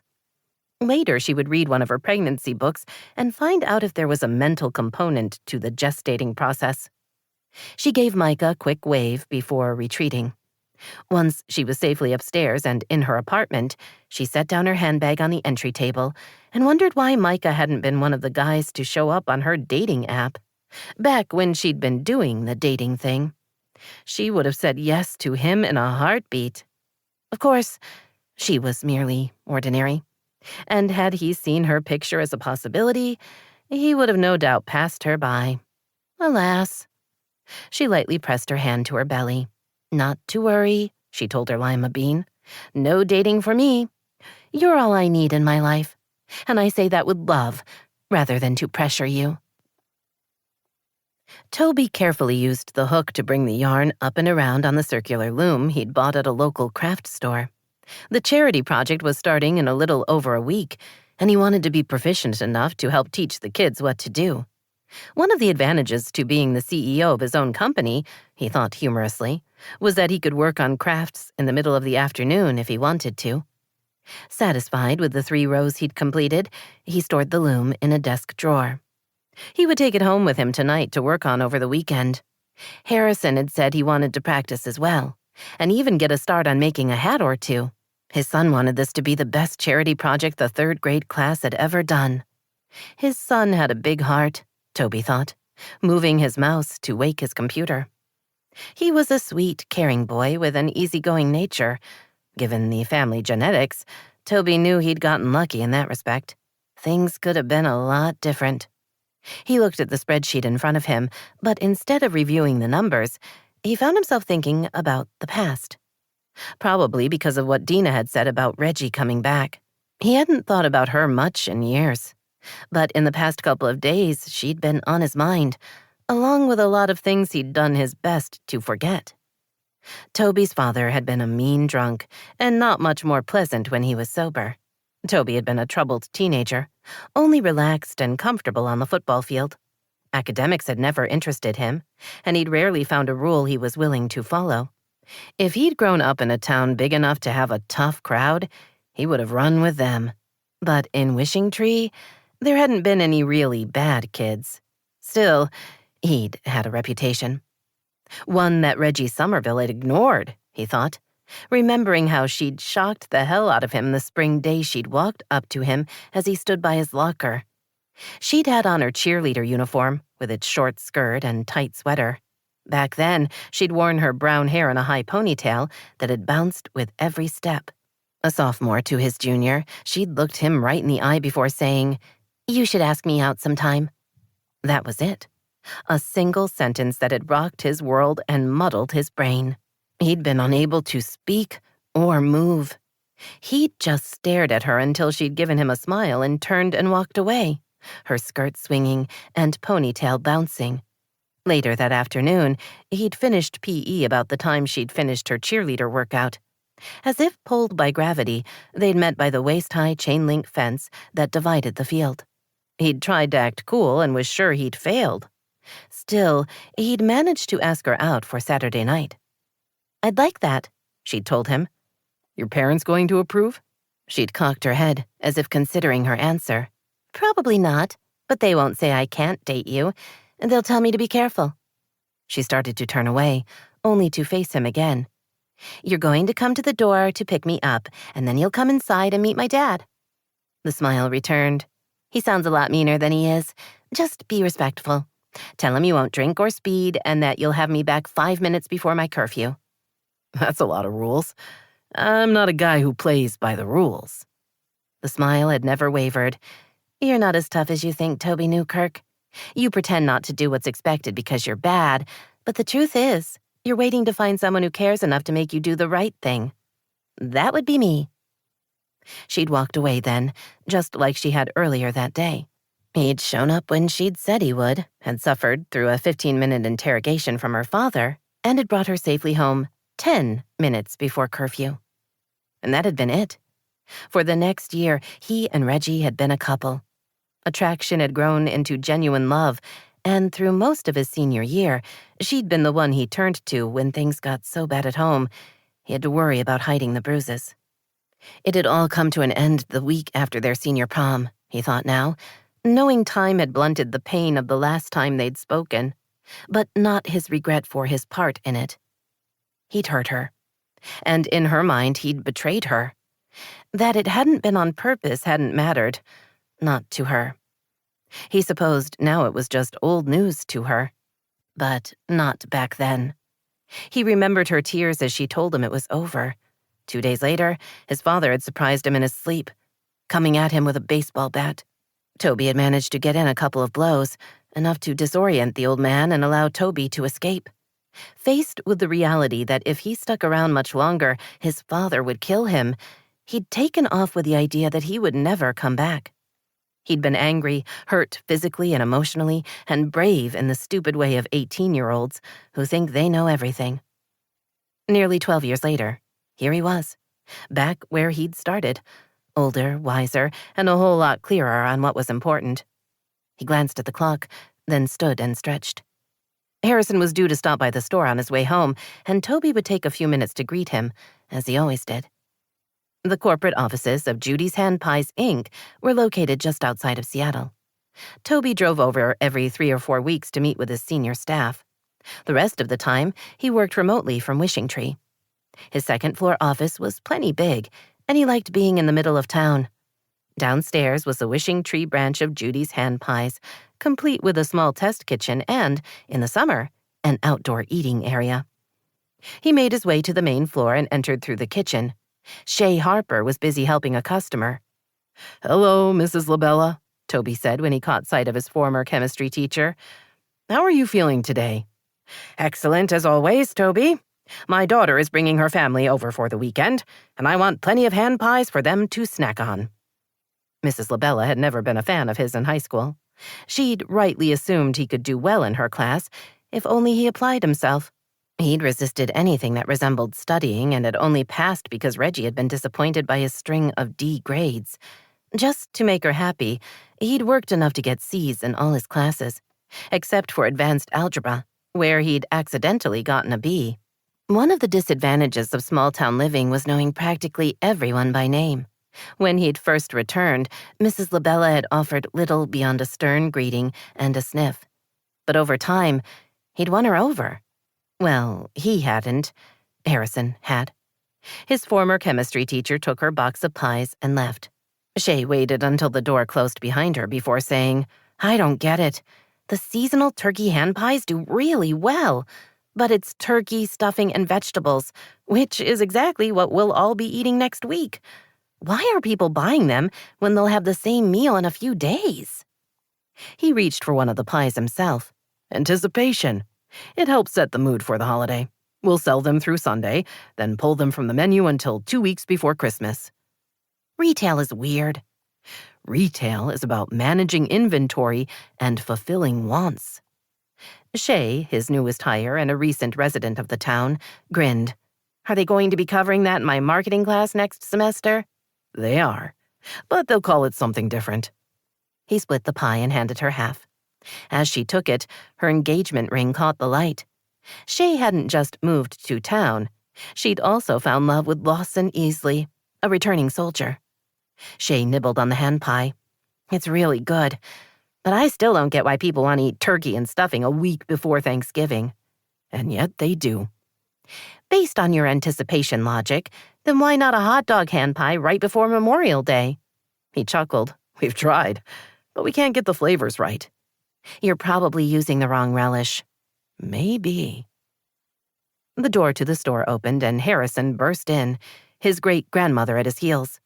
Harrison rushed over, dropped his backpack, and hugged Toby. "Hi, Dad. School was great. I got an A on my math test and Ms. Somerville said the parent sign-up sheet for our charity project was already full. She's getting lots of calls from people in town who want to come help." Toby smiled at his son, then smoothed his floppy blonde bangs out of his face. "You need a haircut." Harrison groaned. "Not a haircut. It's too soon." He released his father and greeted Shay before circling around behind the counter.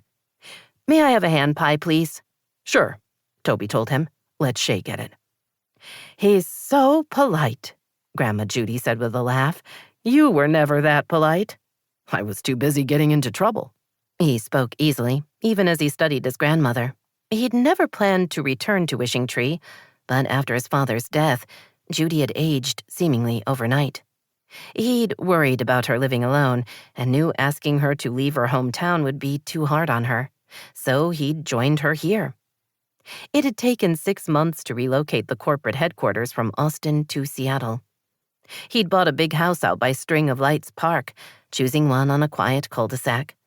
Harrison had a yard and knew a couple of the kids in the neighborhood. The center of town was a short 10-minute drive, and Harrison's school was 5 minutes south of that. Harrison picked the seasonal turkey pie, causing Shay to sigh and shake her head. His son settled at one of the tables to eat it, while Toby got him a carton of milk to go with it. Judy sat with him until he was done, then ushered him out the door. "We'll see you at home," she said. I'll be there by 5. He watched them get into Judy's compact SUV, then caught sight of a woman walking a dog on the other side of the wreath. At first, the dog held his attention. The massive dark gray Great Dane wore a colorful blue and green knit sweater. Both the dog and the outfit were unusual enough to be noteworthy, but when his gaze slipped to the woman holding the leash, he felt a firm kick in the gut. He knew that walk, the one with the little bounce. Long brown hair had been cut to jaw length, and the cheerleader uniform had been replaced with jeans and jacket, but he recognized her all the same. She was the grown-up version of the teenager he'd given his heart to all those years ago. She'd been his first time, his first love, his first everything. And as Dena had warned him, Reggie was back. 5. Micah had been hoping for a little more Christmas from the town of Wishing Tree. On his Saturday morning walk, all he'd seen was Thanksgiving and harvest decorations. There were plenty of turkeys and gourds and pilgrims, but not a single elf or snowman to be seen. Steve had told him Christmas arrived the Friday after Thanksgiving, and that he would be overwhelmed by holiday cheer and seasonal decorations. Micah hoped that was true. He could use a little inspiration. So far, his attempts to write a holiday love song had been a dismal failure. He'd yet to string together more than 3 chords, and the closest he'd come to even a single phrase was, "I love you at Christmas," which was hardly going to win him a Grammy. He stood in the middle of what he thought might be the town square, although it was round, and someone at the B&B had told him it was called the Wreath. The big open area could easily host a pop-up fair or a giant Christmas tree. There were businesses circling it, including a couple of restaurants, a pet boutique, some store called Wrap Around the Clock, and, most important to him, a coffee place. He walked into Jingle Coffee and stood in line. The store was crowded and warm, with all kinds of mugs for sale and several kids clustered around what looked like a hot chocolate station. He ordered a large drip coffee to go, then headed out, only to pause at the front wall, where a bulletin board had a big calendar showing town events through New Year's, along with different notices. Someone was selling a gently used Barbie dream house. Someone else had found a large great white shark's tooth on a chain by the bookstore. There was a reminder about the first snowfall, explaining it really did have to snow for 15 full minutes and cover the ground to be the actual first snowfall. When that occurred, horns and sirens would sound, and all those interested should meet in the wreath for the celebration. "These people need to get a life," Micah murmured to himself. He saw that on the 1st of December, the city advent calendar would begin. Residents were reminded that participation was encouraged, especially when the daily activity involved helping out a neighbor. He went outside and told himself that small towns were different from his life in L.A., not that he had a life in L.A. anymore. He hadn't lived in his house in over a year. Not since he'd lost Adriana and the baby. First, he'd been in the hospital for a couple of weeks. Then he'd had nearly 5 months in rehab, relearning how to do things like walk and dress himself. He'd spent a month in Australia, thinking the change in scene would help him recover, but it hadn't. Since then, he'd been moving from place to place, looking for something he couldn't define, which made finding it nearly impossible. He walked along the storefronts, gazing in windows. He had to circle around a couple of women pushing strollers, a painful reminder that if the drunk driver had swerved left instead of right, he and Adriana would have an 8-month-old now, and it would be his first Christmas. Instead, Micah was alone with a battered psyche and enough memories to sink a ship, or a man. Micah finished his coffee and tossed the paper cup into a recycling bin. The day was clear and sunny, but bitterly cold, and his thin jacket wasn't doing enough to keep him warm. He told himself when he got back to his room at the B&B, he would go online and order something warmer to be shipped overnight. Maybe he'd get a couple of plaid flannel shirts while he was at it. He was still chuckling at the thought of owning a flannel shirt when his phone rang. He answered without checking to see who had called, then wished he hadn't when he heard a familiar female voice say, "What's so funny?" "Hello, Electra." "You're not going to tell me?" "It would take too long to explain." He heard her sigh. I see you're still being difficult. Micah, I've told you the solution. Come back to L.A. where you belong. I know the house in Malibu has too many memories, so I'll help you sell it. You can buy something else in Venice or Hermosa Beach. If you don't want to be by the water, you can find something amazing up in the Hollywood Hills. Did you call me to talk about real estate? No, I called to talk about the variety show. I want to make sure you're not backing out. You've been in a mood lately, and you're unpredictable. A mood? He'd lost his family. That wasn't a mood. But he knew better than to state the obvious. Electra would turn it around to be about her, and he would end up apologizing for something he hadn't done because she was simply better at manipulating people. I'll be there, he told her. I'm doing the show. And you're singing Moonlight for Christmas? Yes. People love that song so much. I've been talking to Billy about releasing a new version of it. Maybe we can get into the studio in the next few days and make that happen. I'm not coming back until the show. Why not? After we recorded the new version, we could go somewhere and write together. I know you're not writing on your own, Micah. You need me. He needed a lot of things these days. He needed to start living again, and he needed to sleep. He needed to find his inner voice, the one that whispered lyrics and suggested melodies, but he didn't need to spend even 5 minutes with his ex-wife. No thanks, he said, trying to keep his voice friendly rather than curt. I'll get there on my own. You're so stubborn. Fine. I'll see you in a few weeks. You will. She hung up without saying goodbye, because that was Electra's way. He put his phone back in his pocket and started for the B&B, his good mood squashed by their conversation. Electra had a gift for sucking the joy out of any moment. Funny how 20 years ago, she'd been the most exciting creature he'd ever met. Of course, he'd been a kid and hadn't known better. He took Grand Avenue to Jolly Drive and turned right.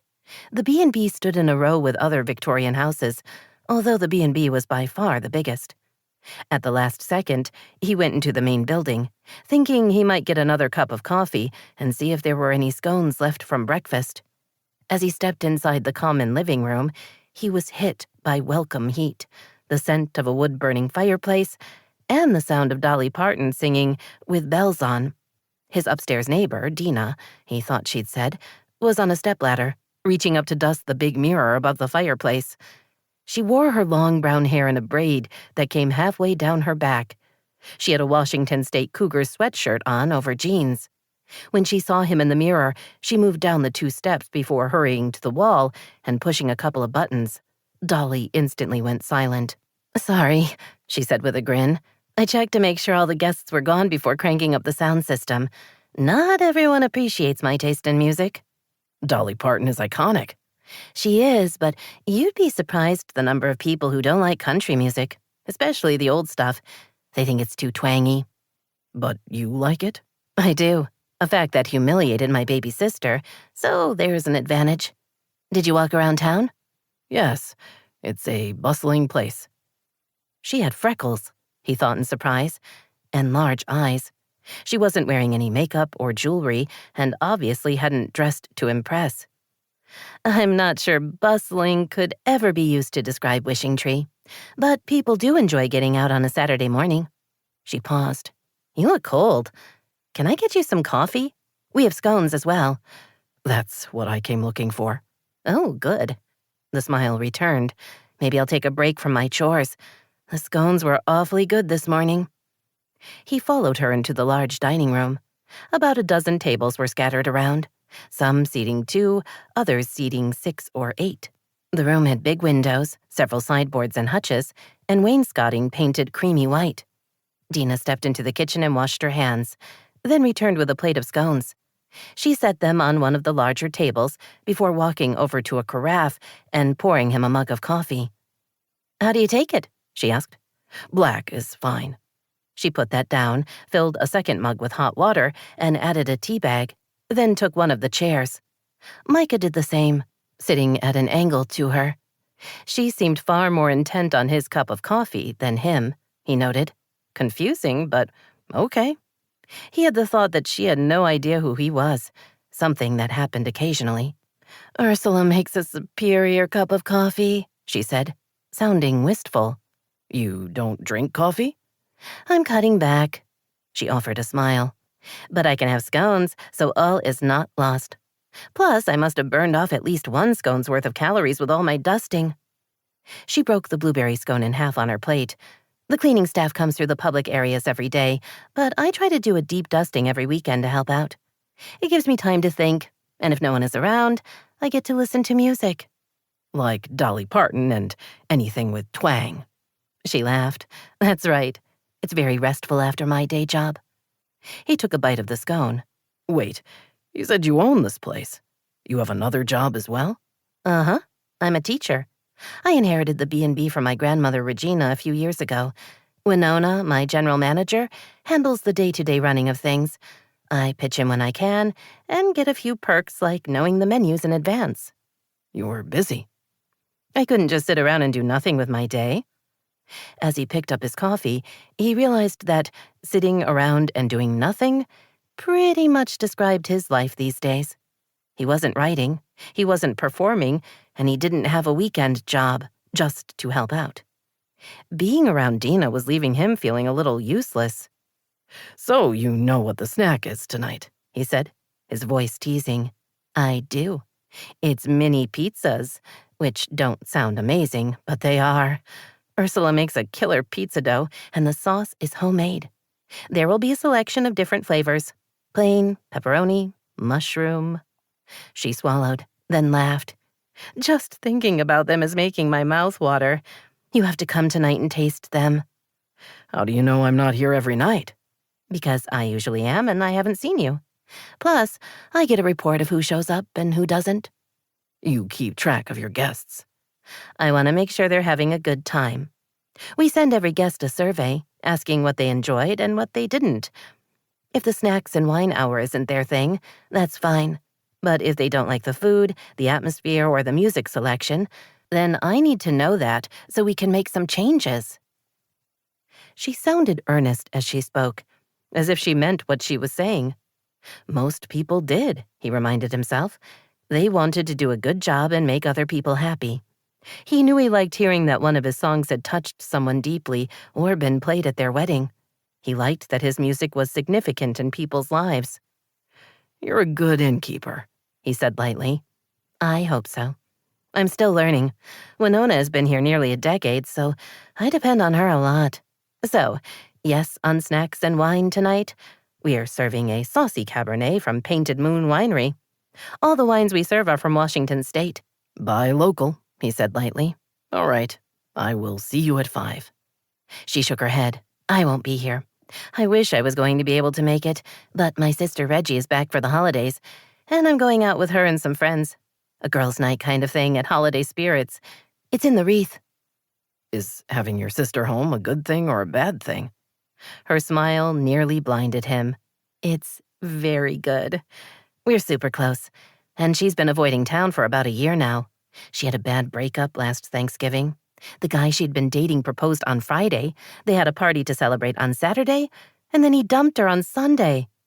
If I was big and burly, I would have beat him up." You don't seem vengeful.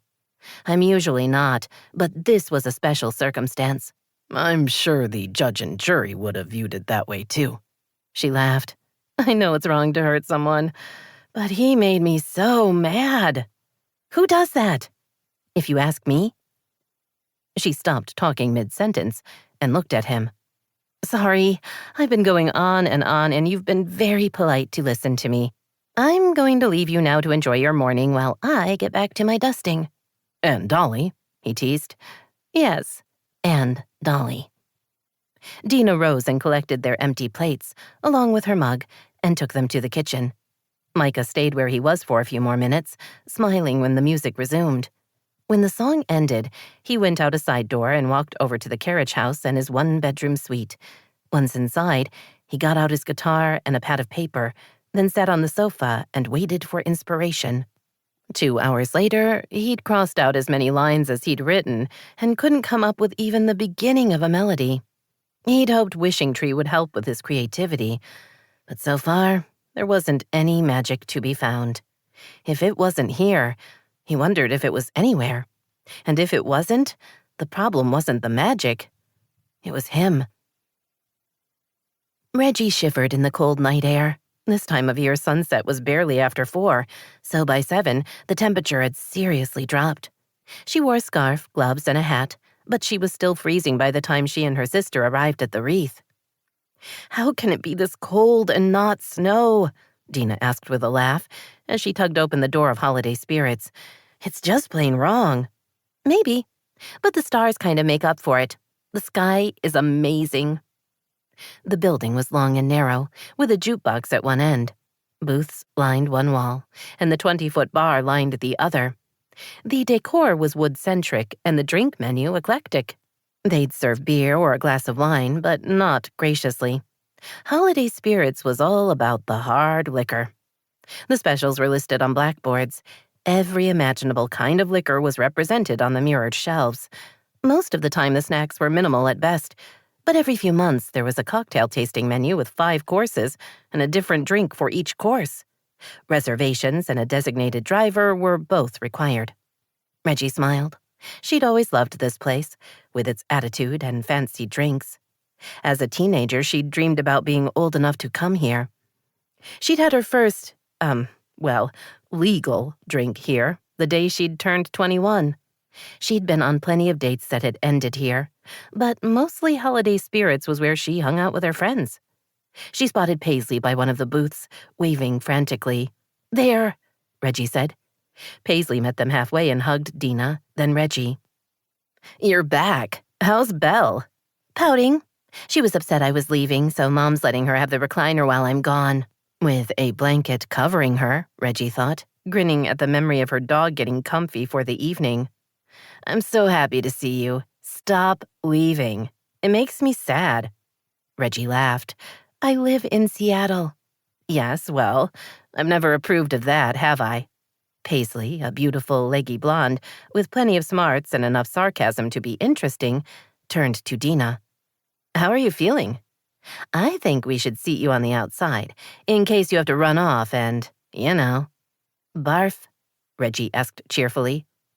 Paisley winced. "Please don't say that word. I have a very sensitive gag reflex."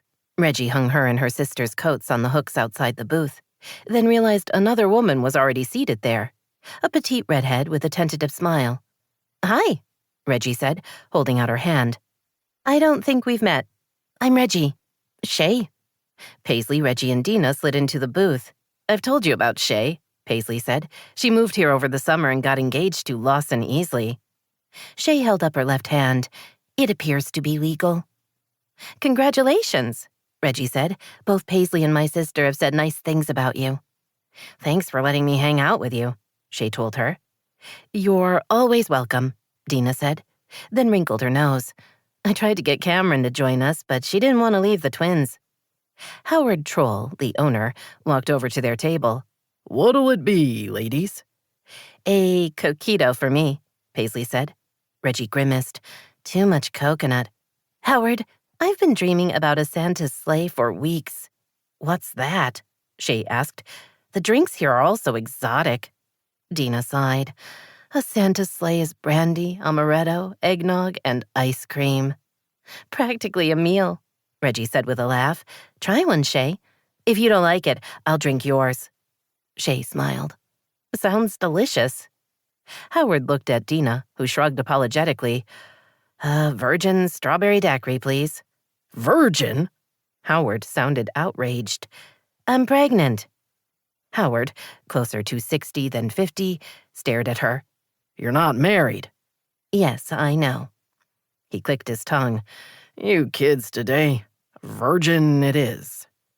He turned away, then back. "You want a nice turkey sandwich and whole wheat with a side salad?" Paisley's blue eyes widened. "But Howard, you hate to cook." "We gotta take care of her." "So you went from disapproving to nurturing in 8 seconds?" He grinned. "I know how to move with the times." "I'm fine, Howard," Dena told him, "but thank you." When he left, Paisley stretched out her hands toward Reggie. "How are you? Is it okay being back? Are you nervous or having flashbacks? Reggie thought about her day. Except for walking Belle, I haven't left the house until tonight. I'm good. Not nervous and no flashbacks. Paisley gave Shay a quick recap of Reggie's engagement and subsequent dumping last year. As her friend spoke, Reggie mentally poked at her heart for sadness. The biggest emotion she could find was regret for time wasted mourning a relationship that obviously hadn't been meant to be. I feel horrible, Paisley admitted. I hosted the engagement party. No guilt allowed, Reggie told her. You were being a good friend. No one knew Jake was going to be such a jerk. We're done. I really am over him, and I've found my way home. I vote we drop the topic forever. We should, Dena said firmly. So, what's new? I'm busy up at the resort, Paisley said. Lots of holiday parties. She smiled. Your parents' wedding. I'm looking forward to that. We'll try to keep things easy, Reggie told her. Paisley looked at Dena. Does she know? Reggie immediately went on alert, not sure how many more surprises she could deal with. I told her yesterday, Dena said, then smiled at Shay. This is just such an info dump for you, but there's this guy. There's always a guy, Shay said with a laugh. Reggie dated him in high school. Howard returned with the drinks and a small cheese and fruit plate. Only hard cheese, he told Dena. It's safe for you and the baby. Healthy. Thank you, Dena said, her voice sincere. You're very sweet. Yeah, don't let that get around. Paisley stared at him as he left. This is a side of Howard I've never seen before. It's kind of freaking me out. Me too, Reggie said, picking up her drink. To good friends. They toasted. Then Shay said, So about the guy? I'll tell it. Reggie took another sip of the delicious cocktail. We were madly in love in high school, and then we broke up. He took off, and I haven't seen him since. Then he ended up starting Judy's Hand Pies, Dena added, named after his grandmother. Shay's eyes widened. My Toby? Reggie was pleased Paisley and Dena looked as startled as she felt at that particular statement. I mean, I work for him, Shay said. Oh, that, my Toby, Dena said. Is he single? Paisley sipped her drink, asking for a friend. As far as I know, Shay told her. Reggie bumped Paisley. Your quote-unquote friend isn't interested. Maybe I was asking for Dena. You weren't. Paisley's smile was unapologetic. I wasn't. You should so get back together with him. Everyone adores a first loves reunited story. Plus, it's Christmas. Bite me. So that's a maybe? Yes, Paisley. Toby and I are getting back together. I've spent the past decade pining for him. I can't wait for us to fall madly in love. It's going to be epic. Paisley grinned. Sarcasm becomes you. Reggie raised her glass. It's a classic look that flatters all of us. The women laughed. Reggie looked at her sister. Please change the subject. Well, I have news, Paisley said, looking excited. There's a rumor the town is going to start having a Snow King and Snow Queen again. Reggie and Dena exchanged a happy look. Really? Dena asked. I miss having a royal couple for the holidays. What's a Snow King and Queen? Shay asked. People are randomly, or not so randomly, chosen to be the honorary hosts of the holiday season here in town, Paisley said. She sipped her drink. They judge cookie contests, participate in Advent events. They used to be a married couple. Then it was whoever put their name in the hat. Oh, if there's a Snow King and Queen, maybe they'll start having the holiday ball again. That would be fun. Everything will be set up over the next few months, so we're ready to go with them next year. Reggie listened to her friends and her sister discuss the possibilities.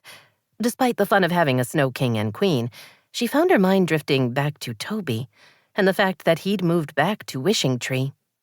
She was willing to admit she was a bit intrigued at the thought of seeing him again. Just out of curiosity, she mentally added.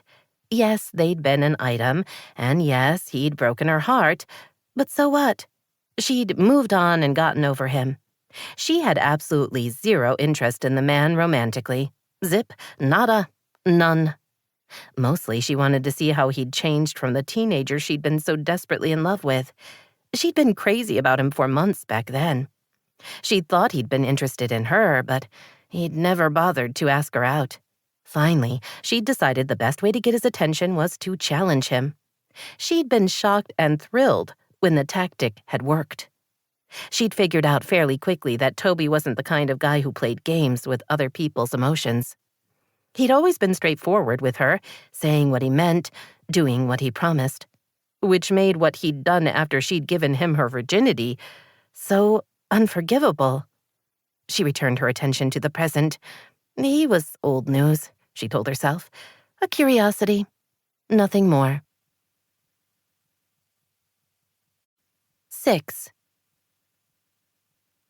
Dena left holiday spirits a little after 9. She loved her sister and her friends, but hanging out with them while everyone but her was drinking wasn't the thrill she had hoped it would be. She was tired and hungry. The cheese plate Howard had brought her had become a communal affair and had been devoured quickly. She wanted to go home and see if there were any mini pizzas left, then go to bed. Not exactly the Saturday night of her dreams, but she was okay with that. She stepped outside and shivered in the cold. Thank goodness home was close. She hurried the short distance to the B&B, used her key to let herself in the back door, then flipped on the lights. After tossing her jacket, gloves, hat, and scarf over a chair, she studied the contents of the refrigerator, smiling when she saw the container of mini pizzas. There were plenty to make a meal. There was also a lovely fresh salad with a note that said, "For Dena," because Ursula was looking out for her. Dena turned on the smaller of the 2 ovens. Yes, it would take longer for the pizzas to heat that way, but dough was never the same when warmed in the microwave. She'd just started sorting through the mini pizzas, trying to decide how many she wanted versus how many she could reasonably eat and not be too stuffed to sleep, when a loud knock on the kitchen door made her jump. She spun and saw the shape of a man standing outside. A second look told her the person in question was Micah. She crossed to the door and let him in. "Hi," he said, shivering in the cold, one hand clutching his coat closed, the other holding a guitar. "I saw the light go on and wondered if I could beg a few mini pizzas." "Of course," she said automatically, stepping back to let him in, all the while trying not to notice how incredibly handsome he was. His dark hair gleamed in the overhead light, and his deep blue eyes were large and expressive. Or maybe it was his mouth, full and tempting, but still masculine. "Dena?" he asked, his voice slightly concerned. "Huh?" Oh, crap. She'd been staring. Humiliation rushed through her, making her turn away and struggle for control. What was wrong with her? Why was she acting like an idiot? All good questions she would try to answer later. "Sorry," she murmured. "I was lost in thought. Mini pizzas. There are bunches. Come pick the ones you want and I'll heat them in the oven. I also have salad and we have beer and wine." She was going to say more, or possibly ask about the guitar, when a wave of nausea hit her out of nowhere. It was swift and powerful, and there was no resisting it. She barely had time to make it to the kitchen sink, where she threw up the glass of water she'd had an hour ago. As soon as she'd vomited, her stomach returned to normal. The cold, clammy sensation receded, and except for the lingering embarrassment and the fact that she was standing at the sink, she could almost pretend nothing had happened. Almost. She carefully rinsed out her mouth, washed her hands, then sucked in a breath as she wondered what on earth she was supposed to say to her guest. Whatever small hope she had that he'd left faded when she turned and saw him standing in the same spot. The coat was gone, and the guitar was lying across a chair. His expression was quizzical, the drawn-together brows making him even better looking. "You all right?" he asked cautiously. "I'm great." "Stomach flu?" "Pregnancy." "You're pregnant?" "Yes, 9 weeks." She sagged against the counter. I'd planned on keeping it a secret, but that's not happening. About a week ago, the morning sickness hit, and it hit hard. Worse, it's not just in the morning. It's all day and without warning. Once it passes, I feel fine. Sometimes I can control it, but obviously not tonight. Sorry about that. His gaze was intense, and she had no idea what he was thinking. She doubted he was admiring how beautiful she looked as she puked out her guts. Or was it puked up? Where's the father? Ah, that. She raised one shoulder. There isn't one. You're carrying the baby Jesus? She laughed, instantly feeling better about their conversation. Not that I know of. I had IUI, intrauterine insemination. At his blank look, she added, a sperm donor and a turkey baster. It wasn't really a turkey baster, though, right? It was more medical than that, but the concept is the same. I'm 32, and I can't seem to find someone to fall in love with. I really want to have kids, so I decided to stop waiting and make it happen. I have a good job, a supportive family, and a network of friends. She told herself to stop talking, that she didn't need to justify her decision to him. He smiled, and the simple act stole her breath. You're impressive, he told her. Thank you. I'm disappointed about the baby Jesus. I'm pretty sure God would pick someone else if he wanted to do that again. It would have made a great story. You still up for mini pizzas? On cue, her stomach growled. I am. I hope that doesn't gross you out. I'm tougher than I look. She was more interested in knowing if he was as good as he looked, but there was no polite way to ask that question. Plus, saying it would imply she wanted something from him, and to be honest, all her musings were more fantasy than anything else. They picked out their snacks and she put them on a cookie sheet, then slid it into the oven and started the timer. She showed him the collection of beer and handed him the opener. After getting water for herself, yum, she tossed the salad with a little dressing and put it on the table. They sat across from each other at the small table. You didn't go to Snacks and Wine tonight, did you? I didn't. You have to be more social, Micah. It's good for you. Plus, we always have such lovely guests. I think you'd really enjoy talking to them. He drew his brows together again. Man, did that work for her. Sometimes situations like that are awkward, he told her. Why? No offense, but you don't have any trouble talking to me. Is it groups of people that bother you? She wasn't sure what kind of response she'd expected, but him bursting into laughter wasn't it.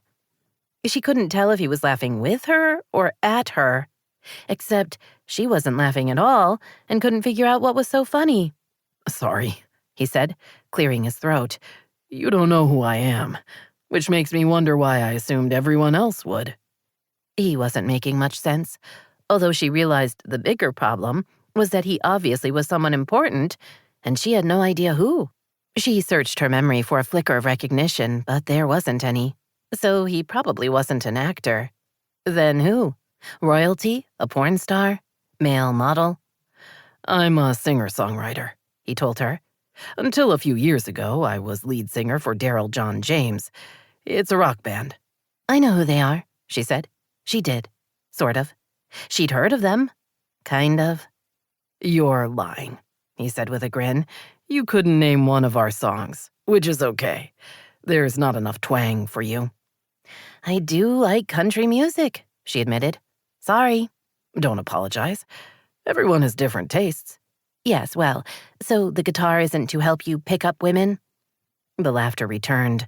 No, I'm working on something, but it's not going well. He was writing a song? How did anyone do that? She couldn't imagine. I'm going to feel ridiculous when I Google you later, aren't I? A little, but don't take it personally. I like being a regular person, and that doesn't happen very often. Although it's been nice in town. People have recognized me, but most of them just leave me alone. The timer dinged. She busied herself plating the pizzas and carried them over to the table. I don't even know what to ask, she told him, picking up a veggie pizza. Tell me about the band. We started when we were in high school. There were 3 of us originally. The band name is our middle names. She winced. Daryl? He chuckled. James. Thank goodness. Daryl would be tough. So how did you get from high school band to famous? We were discovered playing at a party. That got us a record deal. We started touring and we took off. I'd been writing songs since I was maybe 10 or 11. Once we had a label, I worked with some brilliant guys and got a lot better at it. I've had a few writing partners, but lately I'm writing on my own. He paused to finish his mini pizza, then reached for a napkin. Moonlight for Christmas. I know that one. I wrote it with my ex-wife. It's a great song. Thanks. Everything about this was surreal. It was one thing to think of Micah as the hot guy in the carriage house, but to discover he was famous kind of knocked her sideways. I don't think any of the guests would be a problem for you, she told him, if you wanted to risk snacks and wine. Thank you. I won't say anything to anyone. His dark blue gaze locked with hers. I never thought you would. They stared at each other. She felt tingles all the way down to her toes. Ridiculous, yet true. How he would laugh if he knew. So, what are you doing in Wishing Tree? Looking for inspiration? I haven't been able to write for a while, and in the past I've had good luck with holiday songs. A former bandmate and close friend moved here a few years ago. He's been telling me to spend Christmas in Wishing Tree, so here I am. He picked up another pizza. Steve bought a Christmas tree farm a few years back. Her eyes widened. Steve Burdick? That's him. You know him? His son Noah is in my class. She smiled. I'm his third grade teacher. Then I'll see you Monday. I'm filling in for Steve for career day. She told herself cheering would be tacky. The kids will enjoy meeting you. You'll be their very first rock star guest. His mouth twisted. To be honest, I have no idea what to talk about. 8-year-olds aren't my target audience. Probably best not to discuss life on the road. The humor returned to his eyes. You're assuming a lot. Am I wrong? No. She grinned. Then maybe talk about what it takes to write a song. Or show them a few chords on the guitar. Or what it's like to record a song. Everything's digital these days. Do you still go into a studio with a band? Stuff like that? He leaned back in his chair. Thanks. Those are all good suggestions. I feel better. Anytime. Now, eat your salad. It's good for you. One eyebrow rose. So you're a bossy teacher. When I have to be. Good to know. Reggie knew the third Santa sleigh had probably been a mistake, but she and her friends had been having such a good time. Back in Seattle, she went out some, but not like this. Still, making up for lost time in a single night was going to lead to a very tough morning.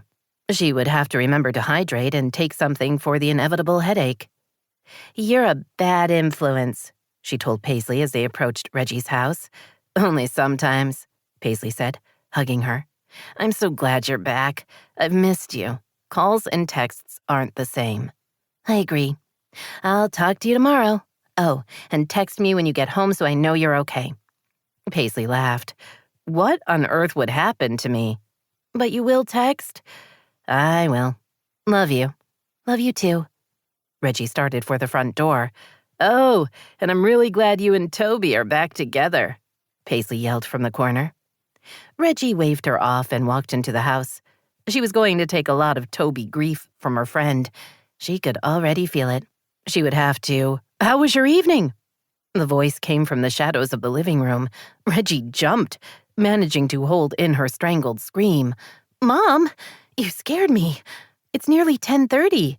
You didn't have to wait up. Belle came skittering out of the living room. Reggie braced herself for the impact of her dog rushing into her, wanting to be greeted. Your father went to bed, but I wasn't tired. Did you have fun? We did. I met Shay, who's new to town, and she seems nice. Dena cut out early. I think her morning sickness is really getting to her.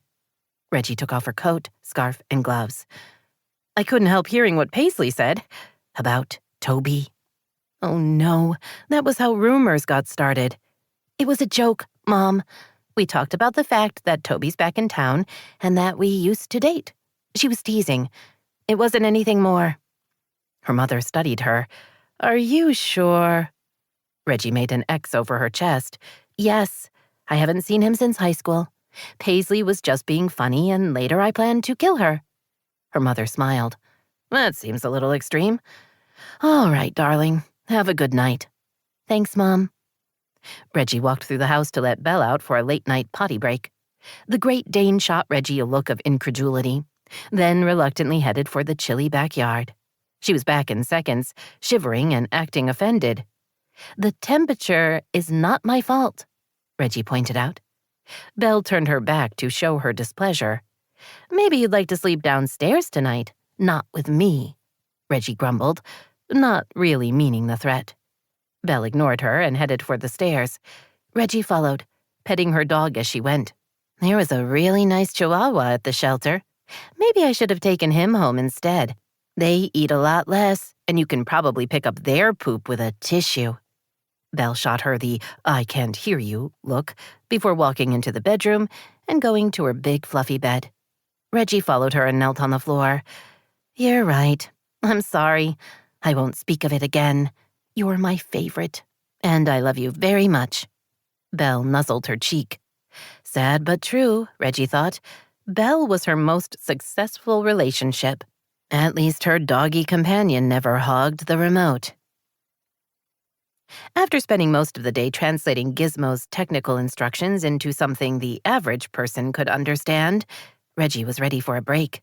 She got out a thick coat for Belle and a matching scarf for each of them and took her dog and herself out for a walk. Funny how quickly she was settling into a routine with her parents, she thought, walking toward the center of town.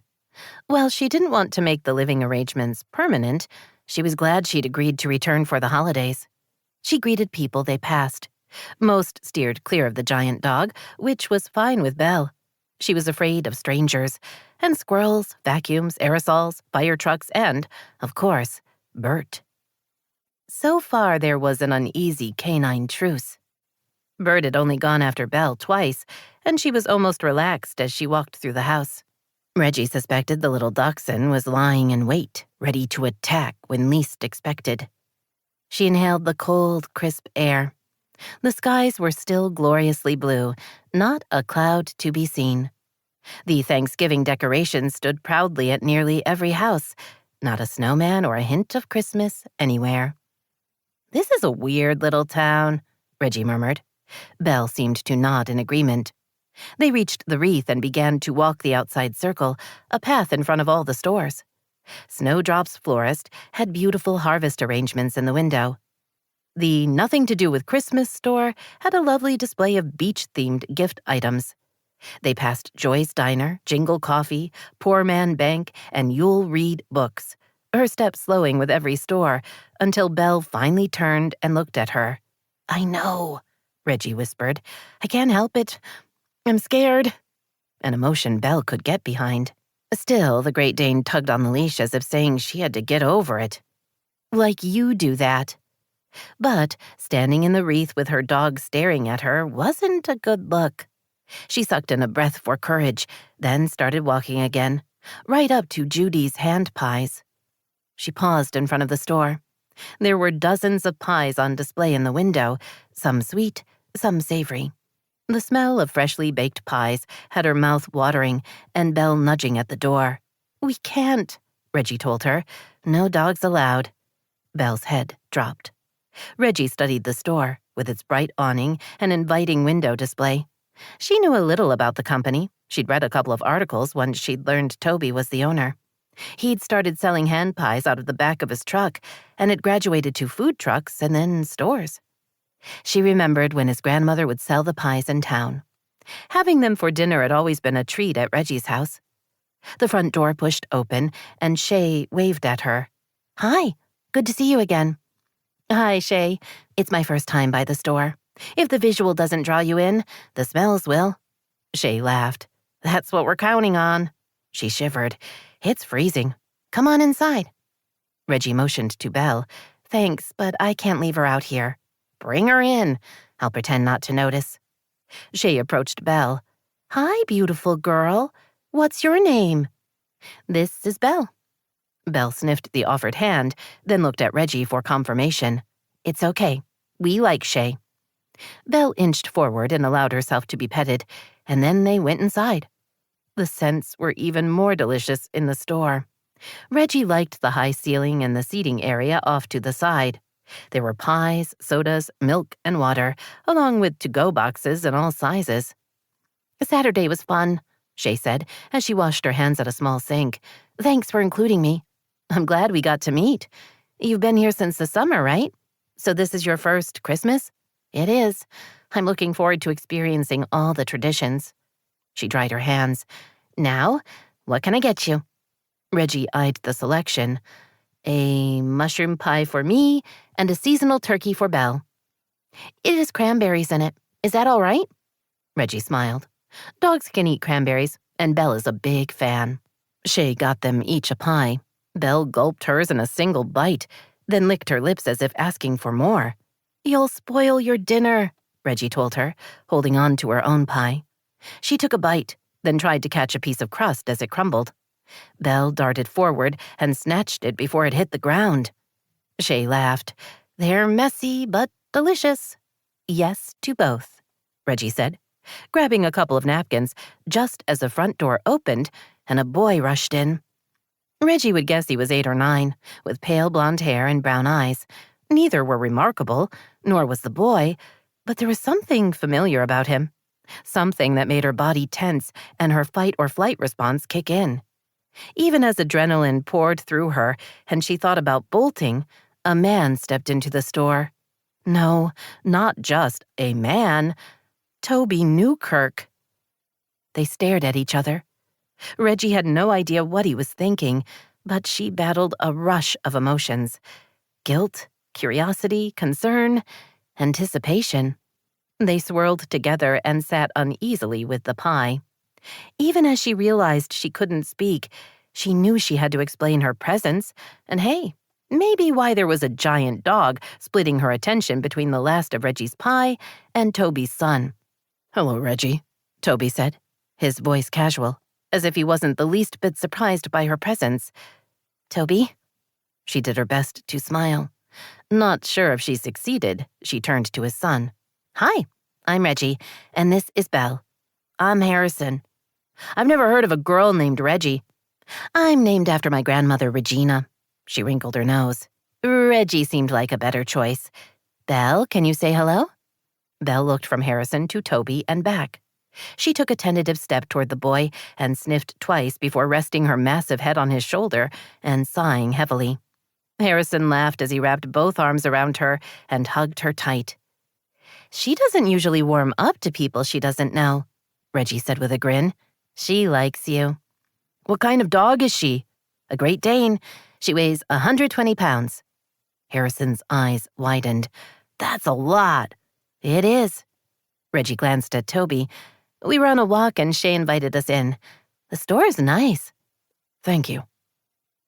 Okay, this was incredibly awkward, she thought. Not sure what she was supposed to say or not say. The last time she'd seen Toby, she'd been 17 and heartbroken. She'd accused him of betraying her and violating everything they were supposed to mean to each other. His impassioned, "it wasn't what you think," hadn't moved her at all.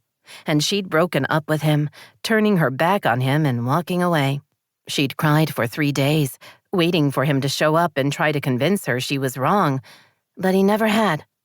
A little later, she'd learned he'd simply up and left town, never to be seen again. Until, apparently, last year, when he'd returned with his son and his hand-pie fortune. "Can I walk her?" Harrison asked his father. "That's up to Reggie." "Sure. She's really good on the leash." She waved to Shay, then stepped outside with Belle. Harrison and Toby followed. Reggie handed over the leash. Normally, Belle would have shot her a look of incredulity, but instead she simply moved close to Harrison, prepared to go where he went. Harrison started down the walkway, Belle at his side. "A Great Dane?" Toby asked. "What were you thinking?" "I know. I wanted a mid-sized dog, but there she was, looking so scared and sad, trembling in the corner of her kennel. She'd been brought in by a family who couldn't handle her. They said a neighbor had abused her, but I think it was more than just a single incident. Once I saw her, I couldn't leave her there, so I took her home. She's actually really sweet, although not what anyone would call brave." Harrison tried to walk across the middle of the wreath, but Belle came to a stop and wouldn't budge until he returned to the path. "She's a rule follower," Reggie added. "She is." He angled toward her. "It's good to see you, Reggie. It's been a long time." Good to see her? What did that mean? The moment was beyond surreal. She had no idea what she was feeling, or supposed to feel. "It has been." "I've been back a year, and this is the first time I've run into you. I take it you don't spend much time in town these days?" There was so much to deal with in those 2 sentences. She couldn't decide which to address, then decided to ignore it all. "I'm back for the holidays. My parents are renewing their vows with a big wedding." She smiled. "They eloped the first time around, and my mom has always had regrets. I'm helping with the planning." Harrison and Belle turned and started back toward them. Reggie watched them rather than risk looking at Toby. So much was the same, but so much was different. He seemed taller and broader than he had before. A man now, rather than a teenager. She wondered what else was different. Not that she would ask. "I understand we're dating again," he said conversationally. "How's that going?" Her mouth dropped open. She consciously closed it, feeling heat flare on her cheeks.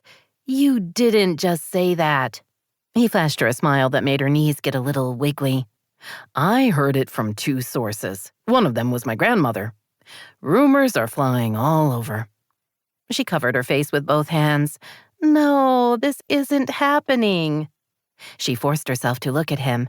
Paisley was joking, okay? It was meant to be funny. "I'm sorry someone overheard us. We're not dating. I mean, obviously you know that." Where was that ground-splitting earthquake when she needed one? "Stupid small towns," she muttered, walking toward Harrison. "So, we have to go now. It was nice to meet you." "Can I walk Belle again sometime?" the boy asked. "Sure, she would like that." Belle inched toward Harrison. Reggie pulled her back. "Come on, Belle. We have to get home." Belle sighed heavily before walking with her. She turned twice to look at Harrison. "You'll see him later," Reggie told her. "I was just humiliated. Could you have a little compassion for me?" Belle shook her head, implying she could not. "I'm going to let Bert loose to go after you." Belle's knowing look implied she didn't believe that for a second. "You're right, I wouldn't do that. But geez, why did Toby have to say that? Who else is talking about us? And what do I do now?" Belle bumped her gently, offering support but no real advice. "I'm going to ignore the whole thing," Reggie told her. "Maybe then it will just go away." 7. Micah arrived at Wishing Tree Elementary School 15 minutes before he was expected. He signed in at the front desk and was given directions to Ms. Somerville's classroom. Once he arrived, he waited in the hall as he'd been told to, telling himself there was no reason to be nervous. He was going to talk about music and songs. He could handle a room full of 8-year-olds. Besides, he knew Noah had his back. A few minutes later, he was joined by a woman his age and a man a few years younger. They introduced themselves. "I'm a veterinarian," Sally said, shaking hands with him. She had a couple of small covered kennels with her. "I'm a plumber," Tim added. Micah hadn't thought this part through, so instead of saying something sensible, blurted out, "Former rock star." They both stared at him. Tim blinked first. "Micah Ruiz from Daryl John James? Holy shit!" He looked around and lowered his voice. "I mean, wow, that's incredible. What are you doing here?" "Visiting friends. My former drummer, Steve, owns the Christmas tree farm outside of town." Tim nodded at Sally. "That's Micah Ruiz." "I got that," she said with a sigh. "You'll go last, Micah. No one wants to follow you." Before he could figure out how to respond to that, the door to the classroom opened, and Dena stepped out. His first thought was that she looked good. He liked how she wore her hair back in a braid and had little gold hoop earrings. Despite the lightly applied makeup, he could see the freckles on her nose and cheeks.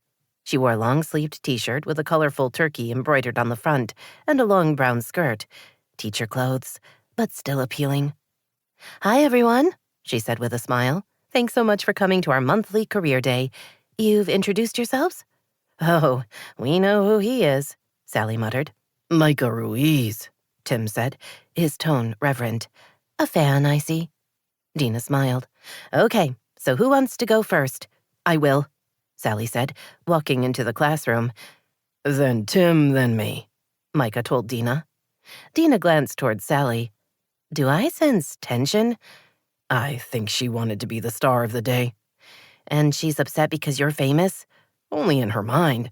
The average 8-year-old has no clue. Dena grinned at him. Humility? Unexpected. As she spoke, she lightly put her hand on his upper arm, as if guiding him inside the room. In his business, he was touched all the time, tugged at and pulled, sometimes by security and often by fans. Most of the time he ignored the contacts. They meant nothing. But Dena's gentle touch caught him off guard and sent a faint whisper of awareness through him. It was gone nearly before he registered it, but it had existed. A reminder that he was still alive, that life went on, and so did he. And if he was healing enough to notice when a beautiful woman touched him, maybe other parts of him were coming back to life as well. Maybe the creative part of his brain would awaken and start to make itself known. He walked into the room and spotted Noah. The kid grinned at him, then nudged the guy sitting next to him and pointed. Sally talked about being a veterinarian. She'd brought along some kind of snake, along with a tarantula. Both had about half the students squealing and trying to get out of the way, while the other half crowded close. When her surprise guests were back in their carriers, she shot Micah a look as if to say, "Top that," before retreating to the back of the room. Tim talked about being a plumber and how important it was not to pour grease down a drain or put anything foreign in a toilet. Then it was Micah's turn. He got out his acoustic guitar and walked to the front of the classroom. Dena had pulled out a stool for him and gave him an encouraging smile that did little to quiet the nerves in his gut. He sat down and introduced himself. Noah's dad couldn't join us today because he's a Christmas tree farmer, and this is his busy season, so I offered to come instead. "Do you cut down Christmas trees?" a girl asked. No, I'm a songwriter. Nearly all the students stared blankly. "What does that mean?" one of the boys asked. I write songs. Someone has to. There were more blank looks. All the music you hear in movies or commercials or on TV or in church, all those songs were written by someone. He played the opening notes for Let It Go from the Disney hit Frozen. "My mom hates that song," one girl volunteered. Micah grinned. It was written by Kristen Anderson Lopez and her husband, Robert Lopez. How about this one? He played the opening to Moonlight for Christmas. A few of the kids looked confused, but several nodded. "Moonlight for Christmas," one boy said. "My mom says it makes her cry, but in a happy way. My dad gags when he hears it." Micah laughed. I wrote that song. It was my first hit. I wrote it with my ex-wife a long time ago. Who knows the song? Several hands shot up. Why don't you sing it with me? He started to play the song. When he started singing, a few of the students joined in. Sally glared, but Tim was an enthusiastic participant. When he'd finished, Micah showed them all a few basic chords and how putting them together in a different way created different songs they knew. And then his time was up. Dena asked everyone to clap for their guests. Sally left quickly, but Tim hung around for a few minutes before heading out. Micah answered some questions while packing up his guitar. He was about to duck out when a bell rang, and all the students jumped to their feet. Dena looked fondly at them as she opened the door. "Stay in line. I'll see you in a bit." In a matter of seconds, the room was empty. "Recess," she said by way of explanation. "Their chance to burn off energy in the middle of the afternoon." She smiled. "Thanks for coming. You did great, and the kids really loved." She went completely white and pressed her lips together, even as she started frantically looking around the room. Micah had a feeling her morning sickness had just made an afternoon appearance. He rushed toward her, grabbed her arm, then applied pressure on her wrist. Take a breath and hold it for a count of 4. Then exhale slowly, he told her. Her eyes widened slightly, but she did as he requested, repeating the breathing cycle. About a minute later, he felt her relax and he released her wrist. She stared at him. "What did you do?" Applied pressure to your pressure point. I'm not sure what it does. Maybe triggers some nerves that calm your stomach. It can be effective. Question filled her brown eyes. You saved me. I was about to throw up, and given what I had for lunch, that would not have been pretty. You should be fine for the next few hours. Pressure points, huh? I'll have to check them out. I can show you the most likely spots if you want.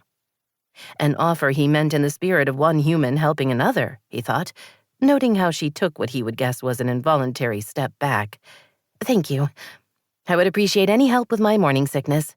The words and the body language didn't line up, so which one was telling the truth? He told himself it didn't matter, that Dena was simply his landlord for the month he was in town. Still, he found himself wanting to help her feel better. He liked being around her. There was something calming about her normally high-energy state. Inexplicable, but still true. You know where to find me, he said, picking up his guitar. She walked him to the door and thanked him for helping with her students. He nodded and left, his mind suddenly captured by the hint of a melody and the faint whisper of, I thought I'd be by myself again. Words that made no sense, but might, someday, become a part of something. Toby studied the data his sales manager had sent him. Nate Martz was determined to expand Judy's hand pies into grocery stores around the country, a huge step that required a drastic change in their business model. The pies would have to be shipped frozen and then cooked by the consumer. Toby had resisted the idea for nearly 2 years, but Nate had started to wear him down. To that end, he sent monthly reports with sales projections. The numbers were impressive, but Toby wasn't convinced. Not only was the grocery store frozen market tough to break into, but he also wasn't willing to compromise on quality. Currently, the pies were made in several processing plants across the western half of the U.S. They were shipped to local stores and baked on-site. The food trucks also baked their pies in specially designed ovens, which meant the inventory was always fresh and hot. Ceding control to a consumer who might or might not bake the pie correctly didn't sit well with him, although he'd agreed to an experiment.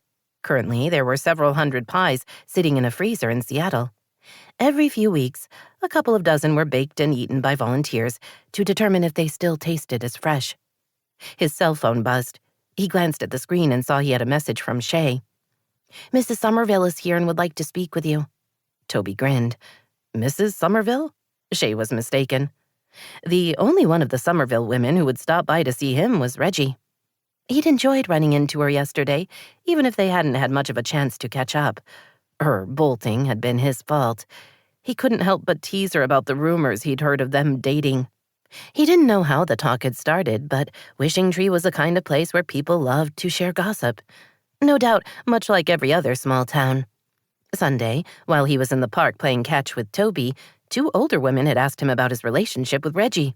They'd explained that they'd judged him too harshly when he'd been a teenager and were happy to give him a second chance now. The taller of the 2 had winked at him and said Reggie looked like the kind of girl who would have pretty babies. Earlier that morning, Shay had asked about when he'd been in high school and dating Reggie, leading him to believe that the rumor mills were working overtime. Now Reggie was here. He picked up his phone. Be right down. As he stood and started for the stairs outside his office, he wondered what she wanted. Dena had mentioned she would be in charge of the charity project. She could be stopping by to talk about that, or she could be using it as a pretext for them to hang out. He hadn't thought of Reggie in years, but in the past few days she'd been on his mind. Memories, most of the excellent variety, had haunted him. When he'd left Wishing Tree, she'd been the person he'd missed the most, even more than his grandmother. While his plans had been vague, he'd always assumed he and Reggie would stay together forever, eventually getting married and starting a family. But she'd broken up with him, and he'd left town, and he'd never intended to see her again. Funny how that had suddenly changed. He walked in the back entrance to the pie shop, prepared to give Reggie a bit of a hard time before accepting whatever plan she'd come up with. But she wasn't the one waiting for him.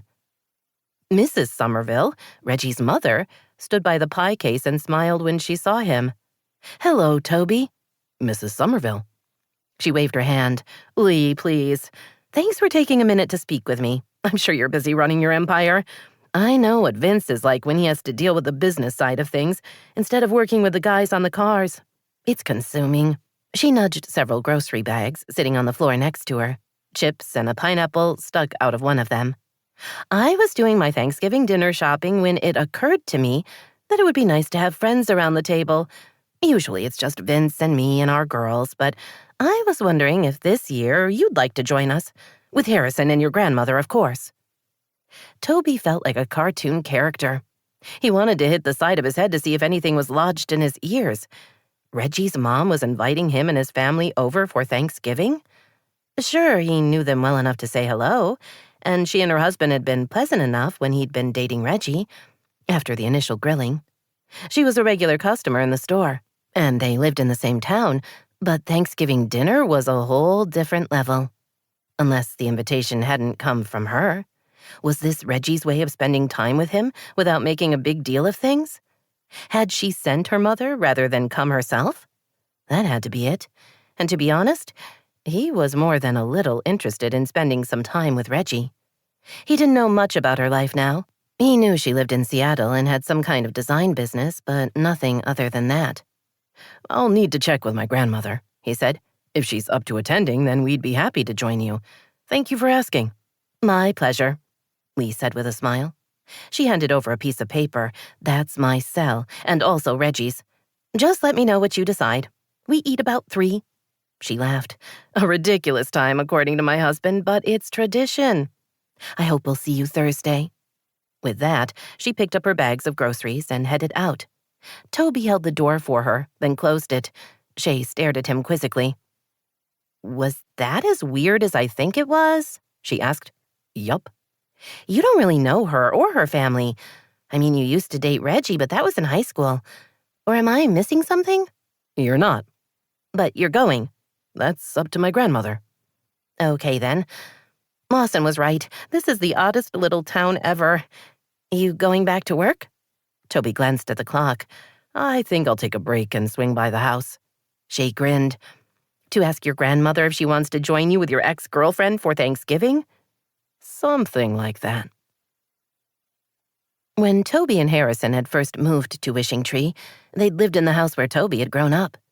Getting the business started had taken all his time, so he hadn't bothered to look for something bigger until the store was open. But once that happened, moving had become a priority.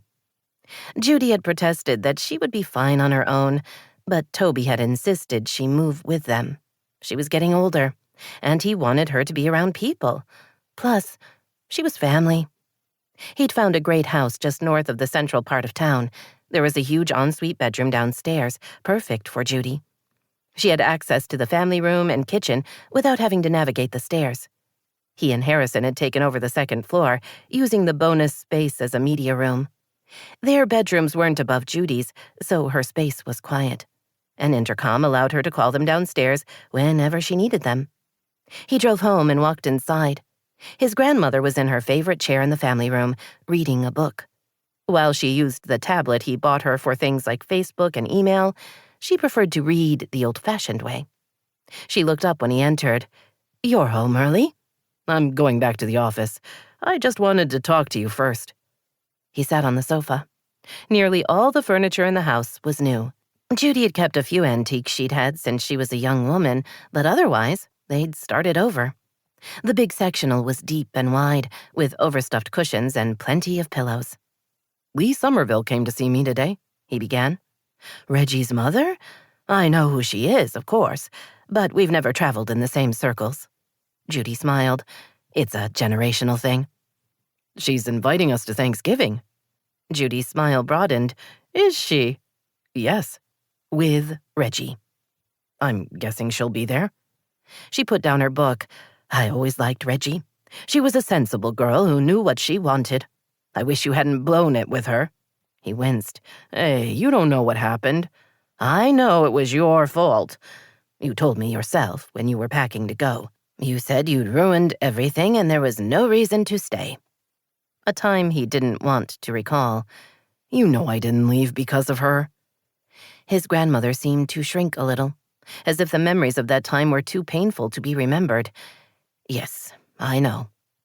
He involuntarily rubbed his left arm. The burns there, compliments of his father's cigarettes, had mostly faded.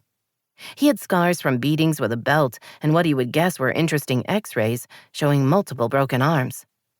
"What about Thanksgiving?" he asked. "Would you like to go there? I know it's very last minute, so if you'd rather have dinner here, just the three of us, that's okay too." Dinner with Reggie and her family would be nice. He narrowed his gaze. "This is just a night with friends. No matchmaking." "Why not?" "You need to be married." "Harrison and I are fine. I don't worry about him. He's going to be a happy, healthy man, but you've been alone too long. Let someone in, Toby. You need a little love in your life." "I'm doing fine without it." He got up before she could ask about sex, because she would, and it wasn't a topic he wanted to discuss with his grandmother. He walked over and kissed the top of her head. "I'll see you tonight." "Yes, you will." He drove back to the office.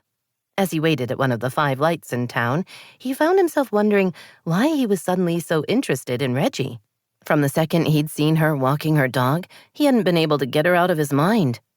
Maybe it had something to do with how much he'd loved her once, or how he'd lost her. The latter had shattered him, leaving a greater impact than any one of his father's blows. It had been the Tuesday after prom. The Tuesday after the night she'd finally given herself to him. They'd made love, going all the way, the first time for both of them. After a year of dating, they'd done everything else many times, but the act of making love had been even more incredible than he'd imagined. The feel of her body, the way her gaze had been so trusting, her hands so sure, had thrilled him. He'd spent the next 2 days feeling like he could fly. Monday afternoon, in the locker room, he'd admitted that to his best friend. Someone must have overheard them because by the next morning, word had spread all over school that Reggie Somerville was the best sex of his life. Given his reputation for trouble, no one would ever think she'd been the only sex of his life. Instead, she'd been humiliated and had wrongly assumed he'd been the one to betray her by broadcasting something that should have stayed between the two of them and making it seem cheap instead of beautiful. She'd ended their relationship, and days after that, he'd left town. He parked in his spot and made his way upstairs. If only, he thought, entering his office, if only he hadn't said anything. If only she'd listened when he'd tried to explain. If only his father hadn't been a mean SOB who wanted nothing more than to take out his anger at his sorry life on his only son.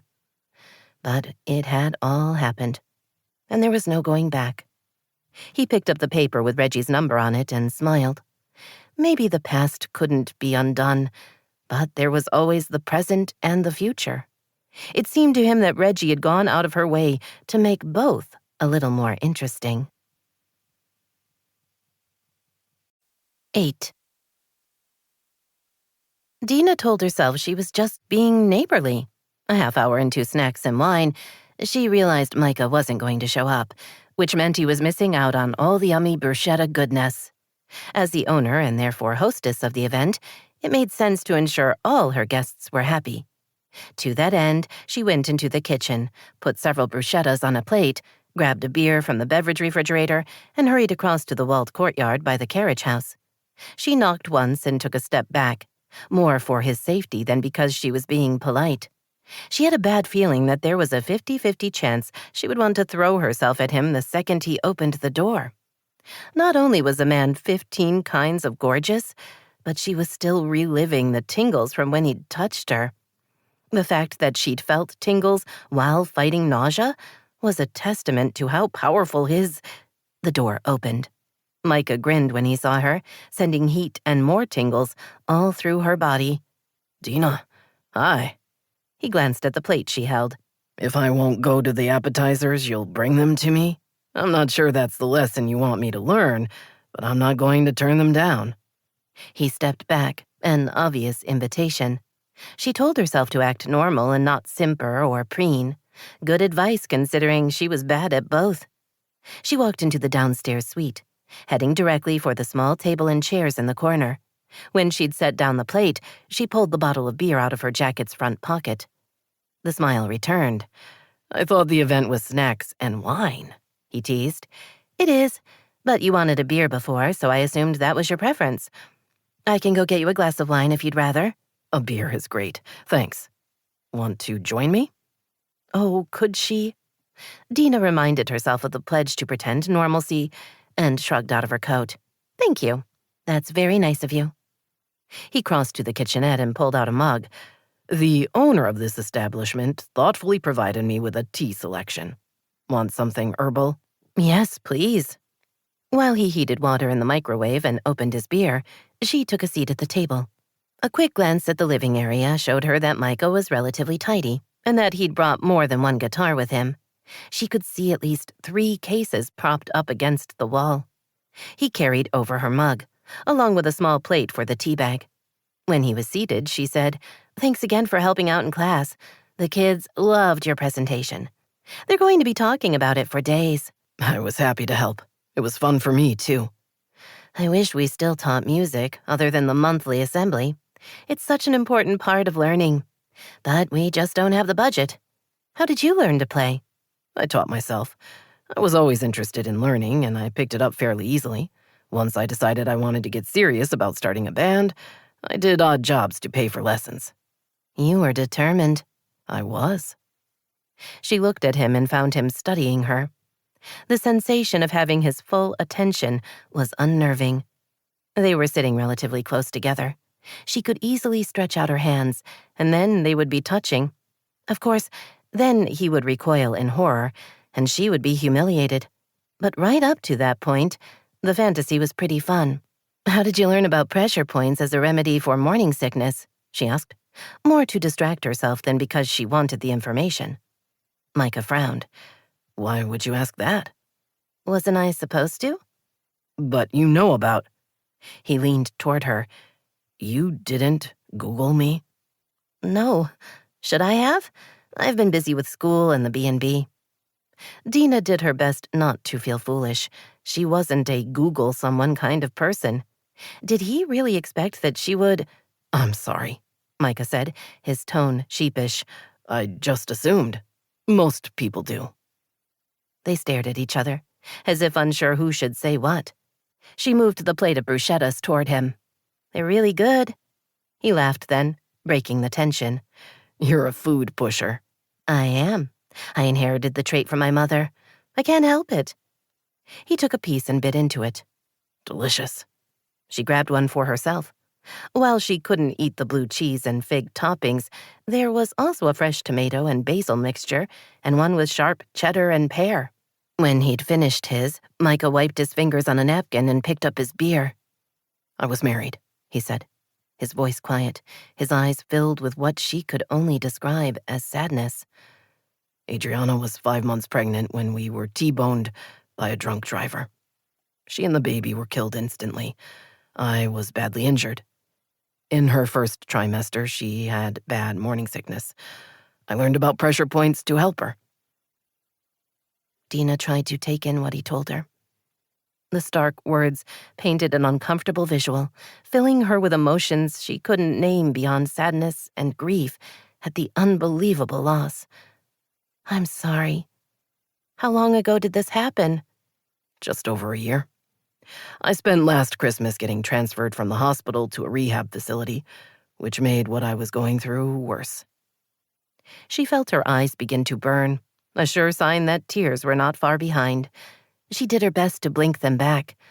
Ignore my emotions, she said, clearing her throat. The hormones make it hard for me to have any kind of self-control. She sniffed.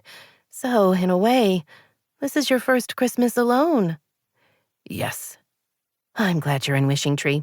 It's a good place to get lost in the spirit of the season. That's what I'm hoping for. A single tear escaped. She brushed it away. We really have to change the subject. He gave her a faint smile. You pick. Did Noah tell you about the school charity project? No. What is it? We are making hats and scarves for kids in need. Students were asked to submit ideas for our project, and this is the one that was picked.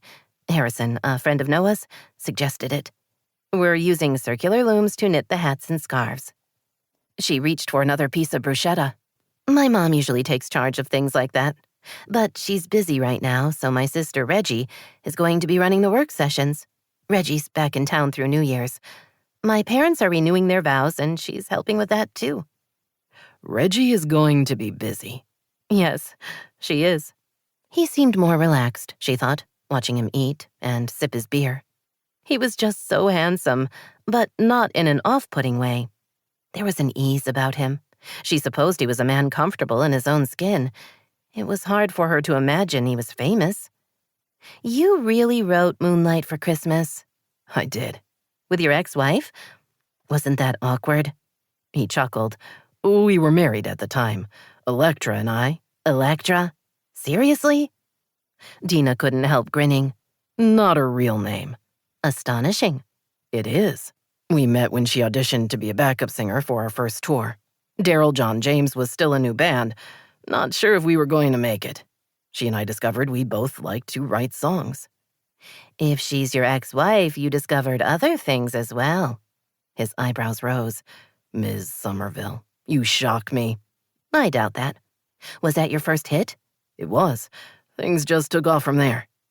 While I won't be Googling you, I think I have to download some songs and listen to them. Yeah, don't do that. Why not? You're not going to like them. There isn't any twang. She laughed. I like other kinds of music. Besides, I know you now. The songs will be special because of... She set down her mug and tried to suck in air as nausea hit her hard. Control seemed impossible, so she was going to have to make it to the bathroom. No way she was throwing up in the sink again. It was too humiliating to consider. Before she could try to remember where the restroom was, Micah was out of his chair and crouching next to her. He took her forearm in his hands and pressed in several places. His dark blue gaze locked with hers. Breathe, he murmured. Hold it for a count of 4, she said, already feeling better. I remember. She concentrated on her breathing and the way she immediately relaxed. His fingers were warm, his body close. It was only when heat and desire replaced the need to throw up that she realized he was still crouched next to her, and they were still staring at each other.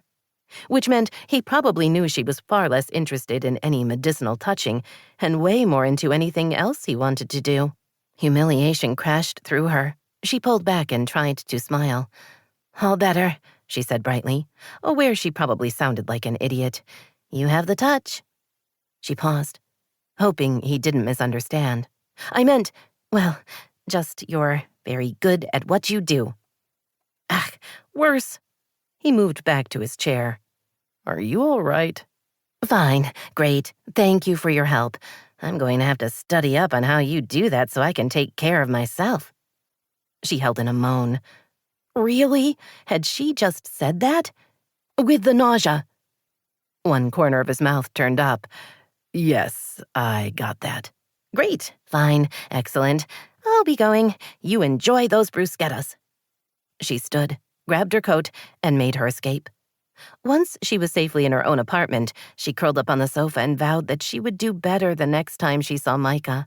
Or maybe she would simply avoid him altogether. That seemed the much safer alternative. Reggie cleared the craft table in the basement. She collected one of the plastic bins in the corner and tossed all the mismatched odds and ends into it so she could have some workspace. She put tubes of watercolor paints into one of the drawers in the big storage unit on the wall and stacked craft paper on the shelf.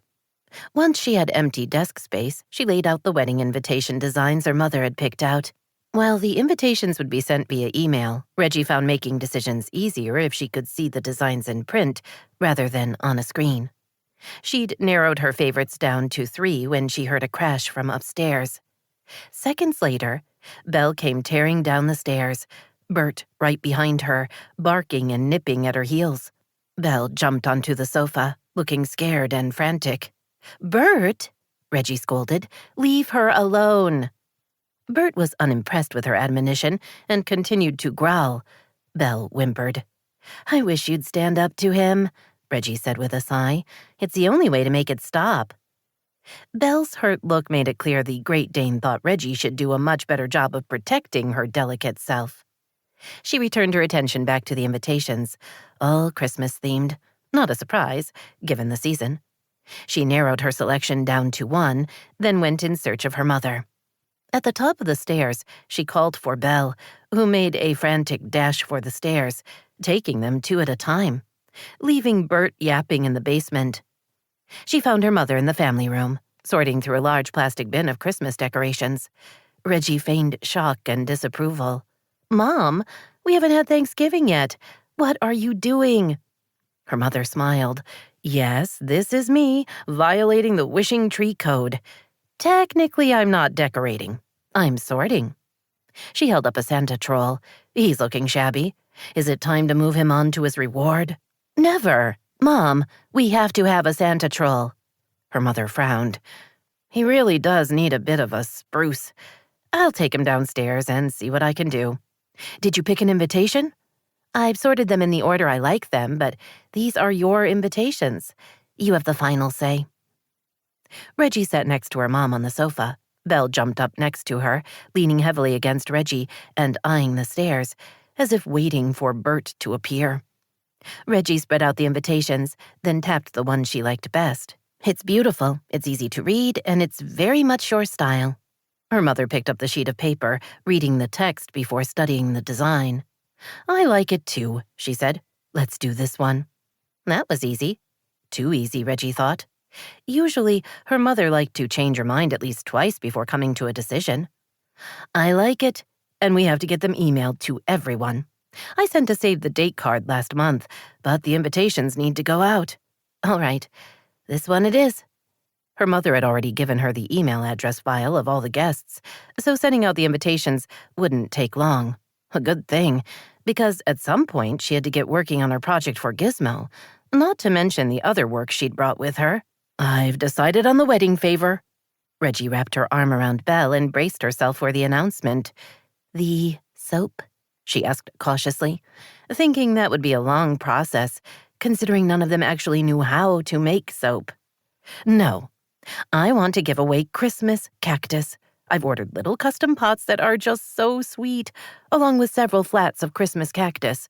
You can transplant them for me." Reggie stared at her mother. "Is everyone getting a plant, or is it one per couple?" "One per couple, so only 60 or 70. Her mother patted her arm. "It won't take you but a minute to get it all done." Reggie thought about pointing out she also needed time to work, but knew then her mother would get that hurt look that made Reggie feel small and mean. "Did you order potting soil?" she asked instead. "Yes, a special kind for the cactus. Maybe we could tie little ribbons on the pots, red and green, for the holiday." "Sure, let's do ribbons." Her mother smiled. "I'm glad you approve." "It's your wedding, Mom. You get to pick whatever you want." Lee rubbed Belle's ears. "I want my beautiful granddog to be my flower girl." "Your mommy's going to make you a lovely dress, and you'll be the prettiest girl ever." Belle's tail wagged. The flower girl dress. She'd forgotten. Reggie held in a groan, thinking she was going to have to make a list to keep track of all her wedding duties. There was also running the third-grade charity project, but she didn't want to think about that. Mostly because she knew Toby would be one of the parents helping, and that meant spending time with him. As their last encounter had been 15 kinds of awkward, best not to go there. "I need to clear my head," she said out loud. "Want to go for a walk, Belle?" Her dog shifted away, sliding down on the sofa until she was curled up on a cushion, her back to Reggie, her eyes closed. Reggie's mother laughed. "I think that's a no." "I have to agree with you. Lazy dog." The afternoon before Thanksgiving, Micah was ready to throw a chair through the window. He'd spent most of the day trying to write, and no matter what he did, he ended up with crap. He'd made lists of words to get things started. He'd Googled holiday phrases and traditions. He'd taken 3 walks, had attempted to take a nap, and had even tried going for the ridiculous with a song about a Christmas aardvark. A little after 5, he had absolutely nothing to show for his day. Not a note, not a word. He'd planned on writing a Christmas song for Adriana, but at this point he would be thrilled to get out a stanza or a refrain about a damned aardvark. But he couldn't do that either. Whatever combination of talent and work he'd once had to create music was gone, or at least in deep hiding. What he didn't know was if it would ever come out. He paced the length of his suite 3 times, after which he again thought about tossing the chair through the window. Only he'd never been destructive, not in that way, and saw no reason to start now. Besides, this was Dena's place, and he didn't want to hurt her, or disappoint her. Ridiculous, but true. He tried some slow breathing and quickly lost interest, so he stood up, swore under his breath, and then grabbed his jacket. He had to get out of his room, and right now the only place he could think of to go was the uninspiringly named Snacks and Wine. He circled around to the front of the house. The temperature had to be well below freezing. The jacket he'd ordered from REI kept his body warm, but his hands were freezing. Gloves, he thought as he ducked inside. When he got back to his room, he was ordering gloves. He hung his coat on the rack by the front door and glanced around. There were about 10 or 12 people in the large living room, a few more in the dining room. Several were holding small plates and glasses of wine. A couple of guys had beers instead. A few people glanced at him and nodded. No one did a double take or came over to speak with him. Very much in keeping with how things went in Wishing Tree. He walked past the reception area, glancing around, looking for Dena. Winona, the manager, greeted him. "Food and drinks are in the dining room." The implication being he should help himself. Thanks. Is Dena here? Winona pointed. He turned and saw her chatting with an older couple. She was laughing at something they said. Her body relaxed. She had on a dark green sweater over jeans. Her long hair was loose. As he watched her, he wondered why she'd felt she had to have a baby on her own. No, that was the wrong question. The right one was, why was his gender so stupid sometimes? Dena was attractive, smart, kind, funny, and easy to be with. There was no reason she shouldn't have found 100 guys who wanted to fall in love with her and get married. But she hadn't. So she'd made the decision to have a child on her own. He mentally added the word brave to her list of attributes. He made his way to the dining room, where he found a selection of Italian-style Washington wines, along with meatballs, melon, and prosciutto. He filled a small plate, took a glass of wine, then went to find a place to sit. He'd just settled on a chair in a small alcove when Dena joined him. "You made it," she said, sitting next to him, an end table between them. I did. Snacks and Wine. It needs a better name. She laughed. "I know, something catchy. I keep telling myself I need to do some brainstorming, but somehow it never happens." How are you feeling? He asked. She sighed. "Tired. And apparently I look that way, too. 3 people have asked me if I'm getting enough rest." Just a few more weeks and you'll get through the first trimester. That's what I tell myself. I can't wait for bursts of energy and a positive outlook on life. You're pretty positive most of the time. She laughed. "I am, but between the nausea and the exhaustion, I'm less perky than usual." She leaned back against the chair. "So, what are your plans for Thanksgiving?" He sipped his wine. Checking up on me? "You know it. I want to make sure you have somewhere to go. Otherwise, I'll be dragging you to my parents' house, where you will be forced to watch football with my dad while he complains about having dinner at 3 in the afternoon. At the same time, Belle, my sister's Great Dane, will cower from Bert, my dad's 20-pound dachshund. Poor Belle just can't seem to learn that she's the bigger dog." Thank you for worrying, but I'm having Thanksgiving with Steve and his family. She eyed him with a faint air of disbelief. "You're sure?" she asked. Cross my heart. You can ask Steve. "Okay. I just wanted to make sure you weren't going to be alone." I'm not. "It's just as well you have somewhere to go. We'll be dealing with a lot of wedding talk." That's right. Your parents are getting married. That should be fun. "I'm happy for them. It's a little odd, but hey, so are most parents. Reggie and I are thrilled that we won't be bridesmaids, but Belle, the Great Dane, is going to be a flower girl." I want to see a picture of that. Dena laughed. "I promise you several. Reggie's making her a dress, and then I think the plan is to hang a basket of flowers around her neck. It should be charming. How are the meatballs?" Delicious. Did you want some? "I'll get them." Dena glanced toward the dining room. And melon. I can't have the prosciutto. No processed meats. No soft cheese, no alcohol. She sighed. No coffee. You miss coffee? Yes. Decaf just isn't the same. Coffee and I were good together. It was a long-term thing, and we were happy. You'll be together again soon. He rose. I'm going to get you some food. Oh, you don't have to. You're my guest. She started to stand, but he waved her into her seat. I'll be right back. He went into the dining room and put meatballs and melon on a plate, then poured her a glass of juice. But when he returned to the alcove, Dena's eyes were closed, and her head was leaning against the back of the chair. Her slow, even breathing told him she'd fallen asleep. Unexpected tenderness swept through him, followed by a fierce sense of protectiveness. Adriana had done the same thing, he thought, quietly sitting next to Dena, prepared to watch over her. Adriana had been embarrassed, but he'd found it charming. He still did. He supposed it made sense that he was thinking of his late wife more these days. Being around a pregnant woman was bound to bring back memories. As he sipped his wine, he thought about how the images from the past were less sharp than they had been. They no longer cut like glass. Instead, they were a comfort. Recollections of a happier time that made him hopeful about the future. Without thinking, he stretched out his arm and took one of Dena's hands in his.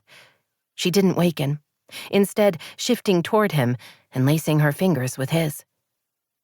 In the background, he listened as the playlist moved on to another song. At first, he didn't recognize the opening bars, but then he smiled as George Strait began singing Oceanfront Property.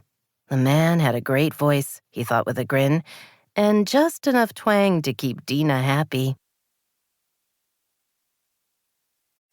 9.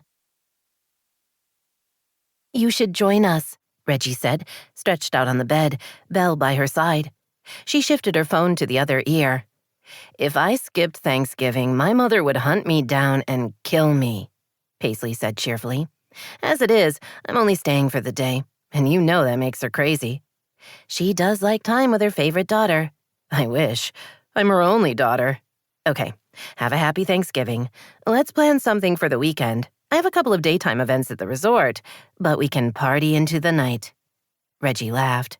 Last time I was home by 10:30. We're older now, and therefore more responsible. Is that what we're calling it? Talk to you when you're back. She hung up and smiled at Belle. Paisley is the youngest, and she has 4 older brothers, all of whom are married. They're going to spend the whole day giving her dating advice. Belle frowned slightly. I know. They should leave her alone, but do they listen? Reggie sat up, then took a shower. 30 minutes later, she was dressed and made up, with her hair blown out. Downstairs, she found Dena seated at the kitchen island, Belle at her feet. How are you feeling? Reggie asked her sister. Still getting sick? Yes, and I'm tired all the time. A little color stained her cheeks. Last night, I fell asleep at snacks and wine. While talking to a guest? Dena avoided her gaze. Not exactly, but still, it was embarrassing. From the family room, their father yelled at a flag thrown in a football game, and their mother chided him for yelling. Dena shook her head. Some things never change. I know. It's just a matter of time until he starts complaining that we're eating at 3. Reggie pulled a bottle of sparkling cider from the fridge. So you'll feel special at dinner. Very sweet. The turkey is giant. It's just the 4 of us. Mom must be in the mood for leftovers. I'll take some home with me. Dena smiled. Did you already do your stuffing is gross rant? Yes, both out loud and in my head. Reggie had spent the early part of the morning helping her mother, chopping vegetables and cooking sausage for the stuffing. For those who didn't like their bread product basted in turkey blood, there was dressing cooked in a casserole dish. You hungry? She asked Dena. A little. Go watch the game. I'll make you a salad. When she hesitated, Reggie gave her a little push toward the living room. Go. Dena joined their parents. Reggie pulled ingredients out of the refrigerator, turned, and nearly ran into Belle. You're being stealthy, she complained with a laugh. Belle eyed the cheese and cooked chicken breast. Not for you. Reggie expected a protest, but before Belle could make one, Bert careened into the kitchen. His little feet slipped on the hardwood floor, sending him plowing into Belle, who shrieked and then took off down the hall. Bert went after her, obviously loving the game. "If you'd stand up to him, he would leave you alone," Reggie called after them. She confirmed that neither of her parents wanted a salad, then went to work. While she admired Dena, Reggie couldn't imagine being that brave. Deliberately choosing to get pregnant was life-changing. There were weeks Belle was all the responsibility Reggie could handle. She called Dena back to the kitchen. "Here you go," she said. "Healthy goodness. I even used kale." Dena wrinkled her nose. "I don't like kale." "It's good for you. It's dark and leafy, so it has to be healthy." "It tastes yucky." "That's mature." Dena laughed and joined her at the island. Belle returned to her bed in the kitchen, but kept her eye out for anything that fell. "I'm excited to start the charity project on Monday," Reggie said. "I've been practicing and I'm getting pretty good." Her sister eyed her humorously. "How much of your enthusiasm is about Toby?" Reggie had done her best to forget about him. "None." Dena raised her eyebrows. "Really?" She drew the word out to several syllables. "Yes, really. Why would I be interested in him? I don't know anything about him. I knew him when he was, 17, 18? He's a totally different person now." "He's kind of sexy." "Then you date him. He's your boyfriend." "He's not. What part of 'it's been years' is unclear to you?" "So you have no interest in him?" Reggie thought about her brief yet embarrassing encounter with Toby. They hadn't exchanged more than a handful of words, and most of those had been her babbling. "He's probably dating someone." "Not that I've heard," Dena told her. "Regardless, I'll change the subject because I'm just that great a person." "Thank you." "You're welcome." "How's it going with the wedding?" Reggie told her about the invitations and the replanting of the Christmas cactus. Dena winced. "I can help. I can work on some when I get home from school." "Between lesson planning, running the B&B, barfing, and being exhausted?" "I don't think so." "You focus on yourself and the baby." "Winona runs the B&B. I'm just backup. The barfing is a little better.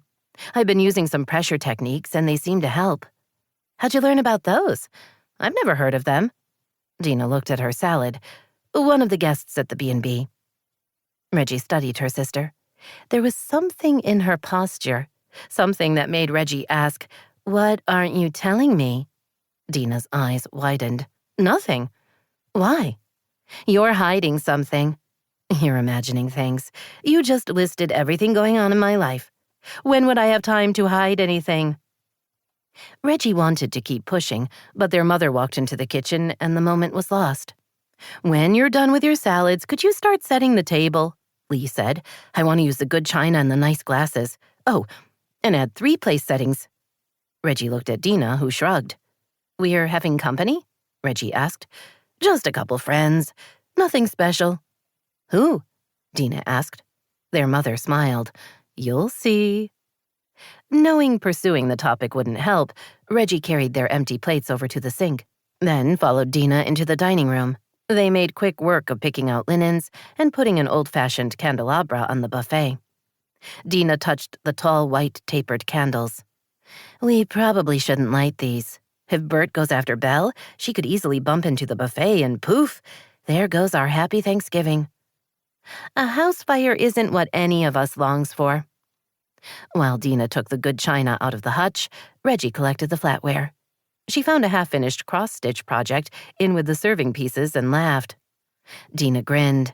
"Mom, we found your counted cross-stitch, the one of the giraffe." Their mother walked into the dining room. "Where was it? I've been looking for it forever."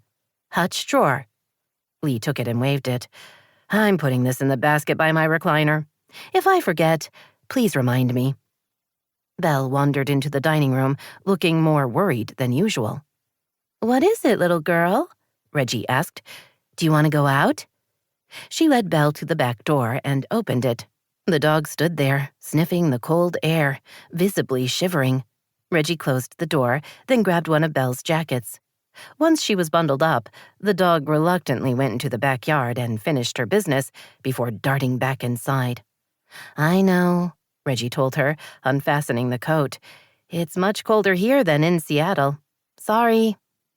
Before Belle could agree, non-verbally of course, the doorbell rang. "Reggie, be a dear and get that." Reggie walked to the front of the house and pulled open the door, only to stare in disbelief. The friends her mother had mentioned were Toby, Harrison, and Toby's grandmother, Judy. At least that was what she assumed, seeing as they were standing on the front porch, looking expectant.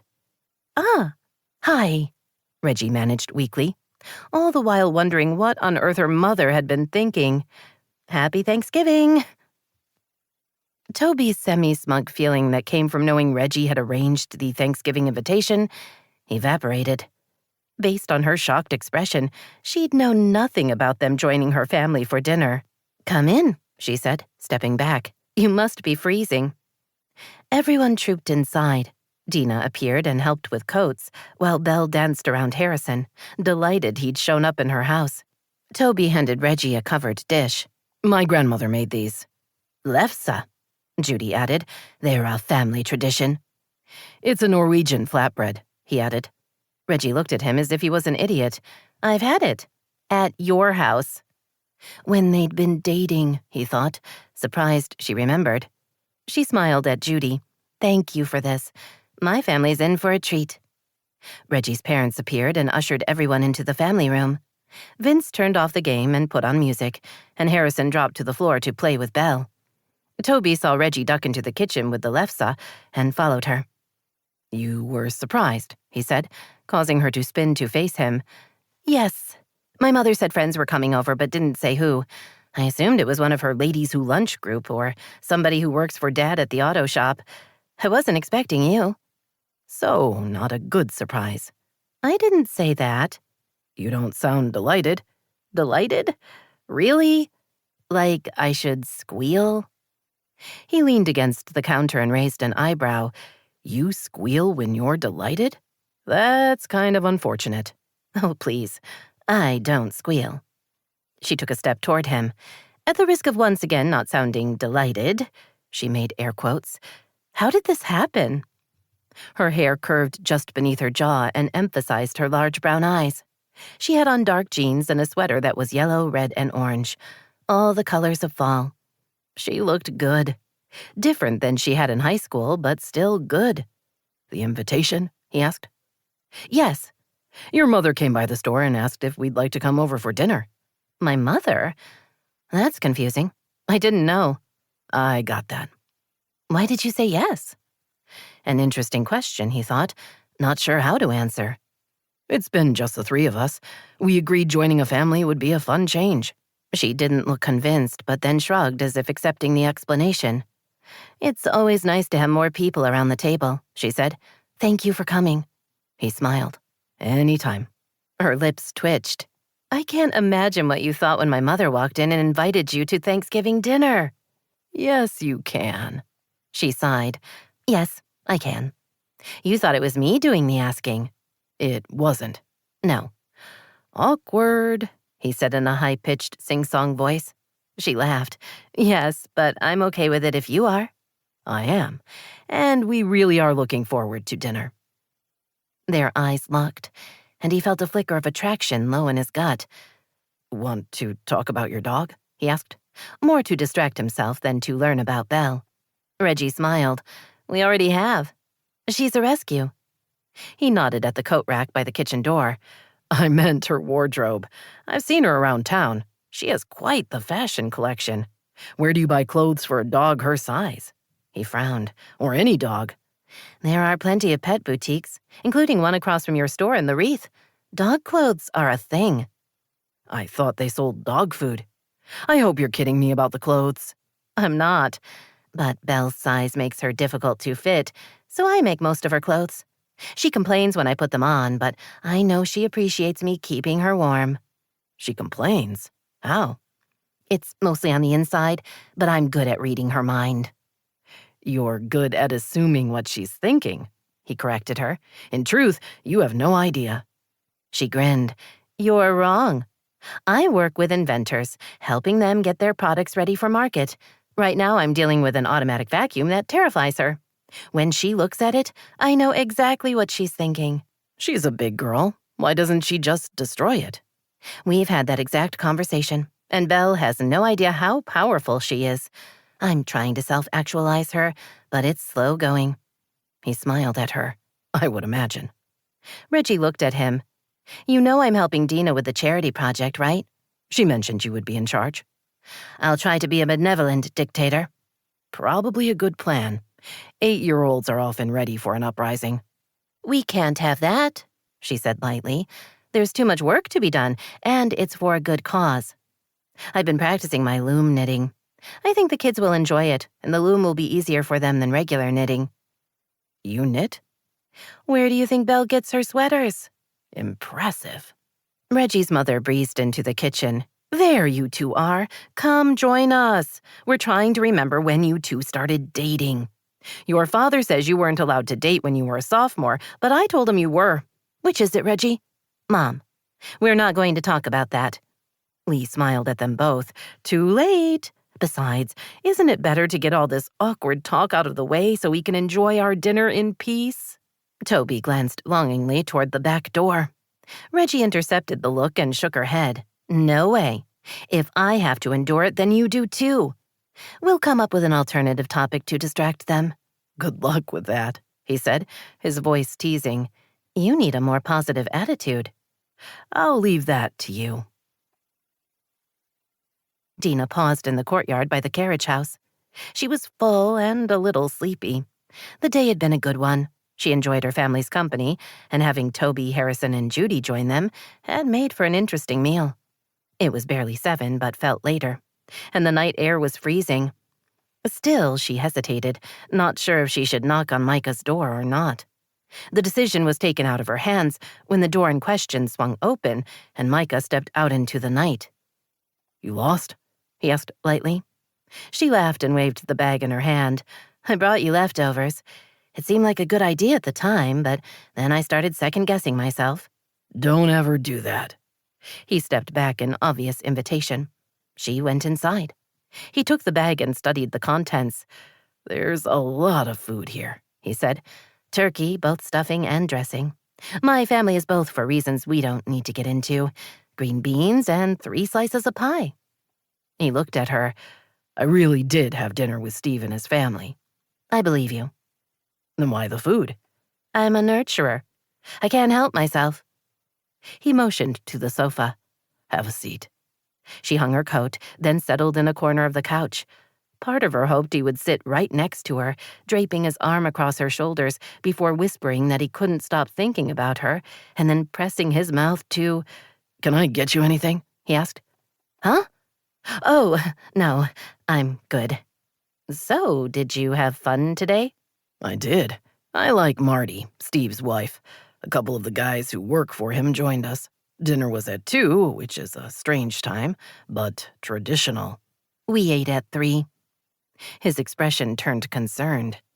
How did you do? You mean, did I throw up at the table? He grinned. I wouldn't have put it that way, but yes. I was fine.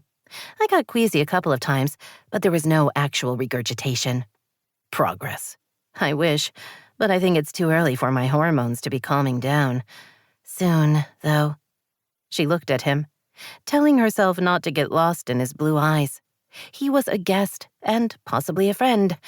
Nothing more. Besides, he was still getting over the loss of his wife and their baby.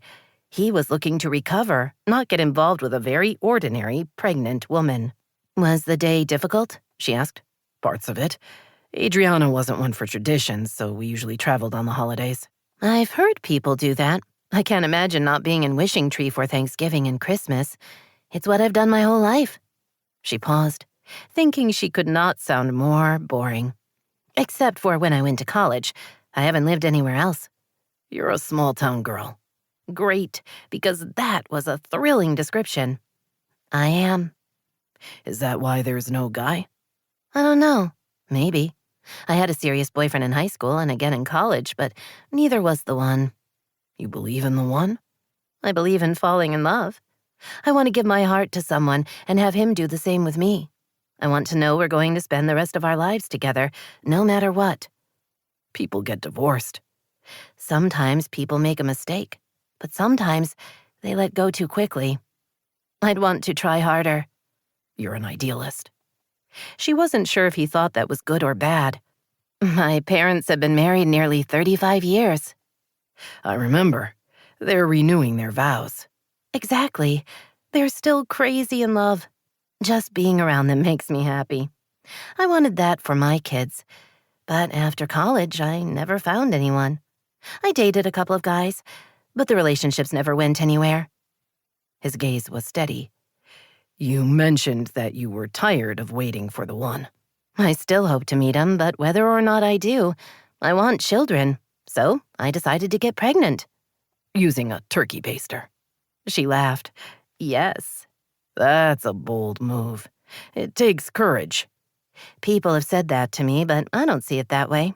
I'm not being brave, I'm being practical. Women are biologically different. The smile returned. Yes, and most men enjoy those differences. I meant we have a limited time during which we can get pregnant. Men can father babies much longer. I didn't want to wake up the day I turned 50 only to realize I was never going to have a family. I have plenty of support, I can afford it, and I want to be a mother. Like I said, brave. You're giving me too much credit. I think it's just enough credit, but we can argue about that later. She wanted him to kiss her. She wanted him to do a lot more. She wanted touching and all kinds of man-woman things that she hadn't experienced in far too long. The man was a musician. Didn't that mean he would be extra good with his hands? She wanted them naked and... Okay, while she was wishing for the moon, she wanted a Micah-induced orgasm, which meant she really had to get out of here before she did something stupid. Like, tell him that. I should go, she said, coming to her feet. He rose. Thanks for stopping by. I promise not to make a habit of it. Don't say that. I like your company. He did? Great. Only what did that mean, exactly? As a friend? As a friend he'd like to give an orgasm to? You're a guest, she said, hoping her tone was light rather than breathy with a big dose of desperation. You need your privacy. You have too many rules. Plans, she corrected him. I have plans. Same thing. They looked at each other. For one brief second, she would have sworn his gaze dropped to her mouth. Anticipation swelled up inside of her, and she... You have a good night, he said, walking toward the door. She deflated like a popped balloon. Micah didn't want her. He considered her a friend, nothing more. She really had to remember that, because if she didn't, she was going to do something they both would regret. And that was not how she wanted him to remember her. 10. This is good, Reggie said, her words creating fog in the cold night air. If we walk enough, dinner will settle, and then I can eat leftovers. Beside her, Toby laughed. You can't be hungry. We just ate the equivalent of 6 meals in a single sitting. Hey, no judging. I'm not hungry now. I'm less stuffed, which is progress. He patted his stomach. It was the second piece of pie that did me in. And you would be a man who appreciates pie in all its forms. He chuckled, and she smiled in return. This was nice, she thought, comfortable and easy. Kind of a trick, considering their past and all the talk about it at the dinner table. Still, she and Toby had worked as a team, deflecting and changing the subject. This was a good day, she said. Thanks for inviting us. Thanks for coming. I have no idea what my mother was thinking, asking you to join us, but I'm glad she did. Me too. She kept an eye on Harrison and Belle, who walked in front of them. The boy had a firm grip on the leash. Not that Belle ever tried to get away. She didn't enjoy adventures. In her mind, danger always lurked. Still, it was sweet that he was protective, considering how big she was. Her head was about level with his chest.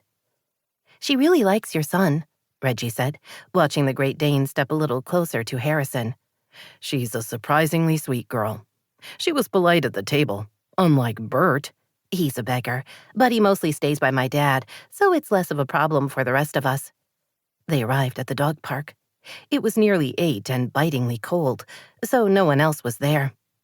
They all went inside the gate. Reggie unclipped Belle, who looked at her doubtfully, as if asking why she would do that.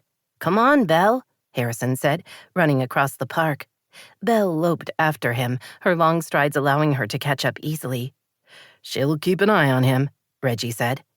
"Isn't it supposed to be the other way around?" "Maybe." Reggie wasn't sure what to make of their post-dinner walk. She had assumed that after cleanup, Toby would collect his family and leave. Instead, when she'd mentioned going to the dog park, he'd offered to go with her. Harrison had come along, while Judy was visiting with Reggie's mom.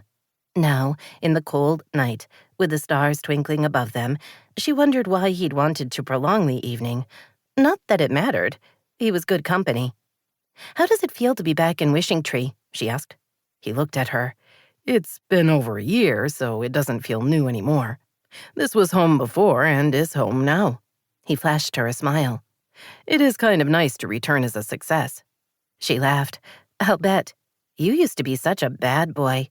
There has to be a lot of satisfaction in showing people what you've accomplished, pretty much all on your own."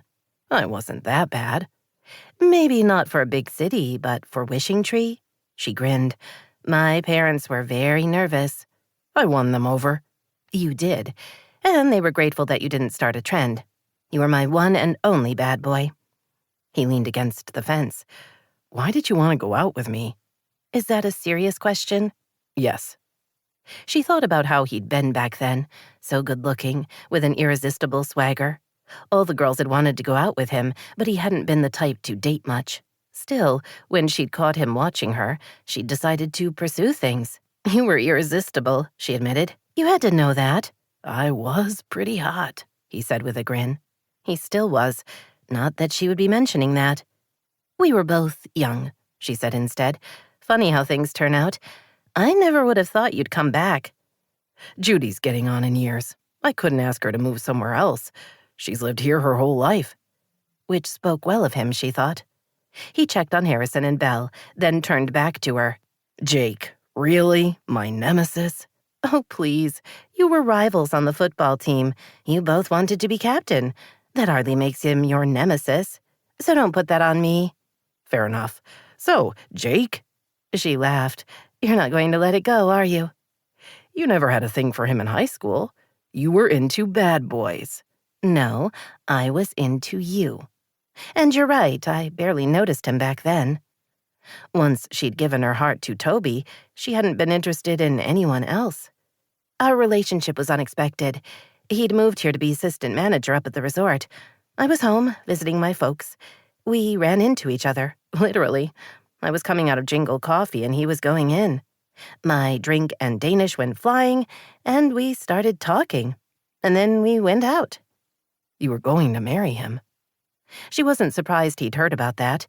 It had happened about the time Toby had moved back, so there would have been chatter.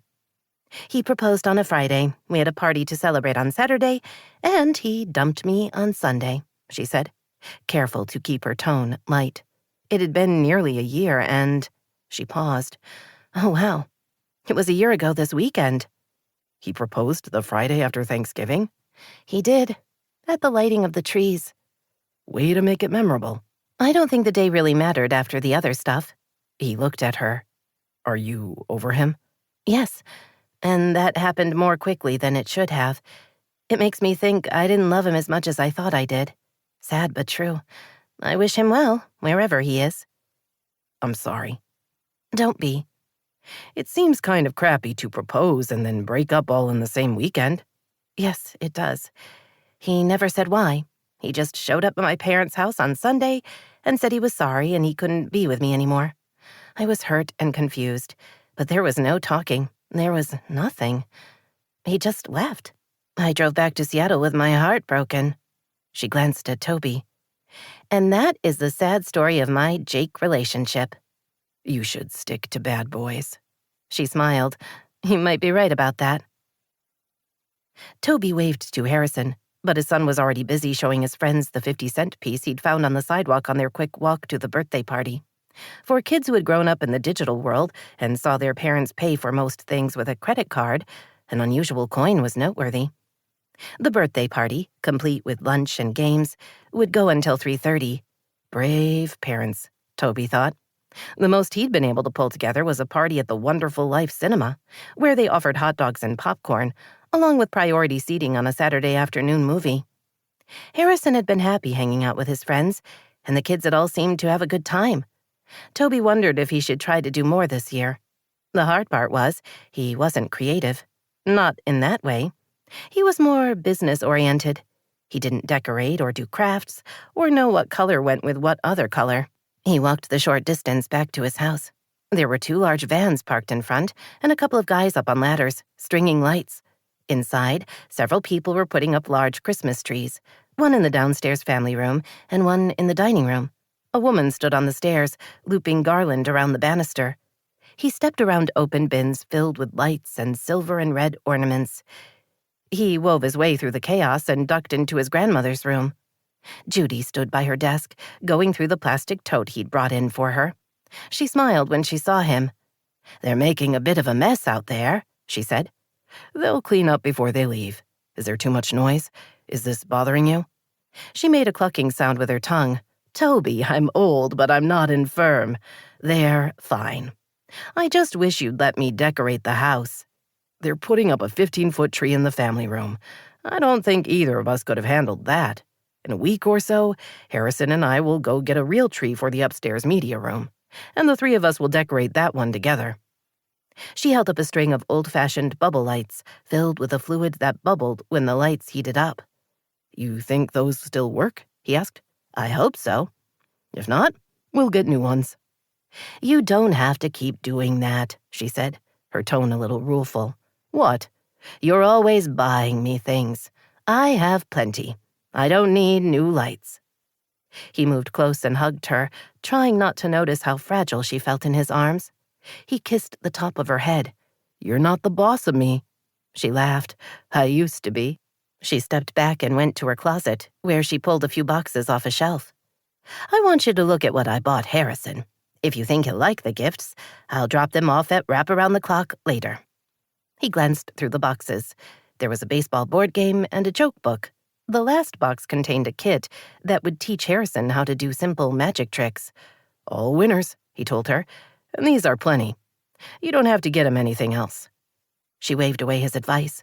"He's my great-grandson. I enjoy spoiling him." "You're good to him." "I love him."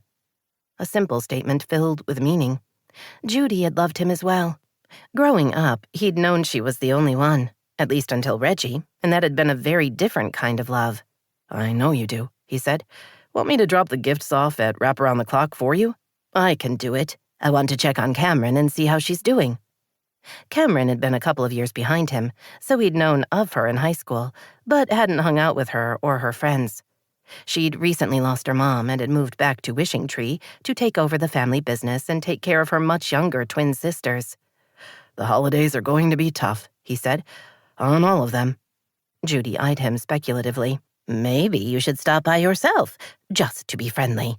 "Why would I do that? I barely know her." "You could get to know her better." As her true meaning sank in, he held in a groan. "Don't even think about it. I'm not interested in dating Cameron."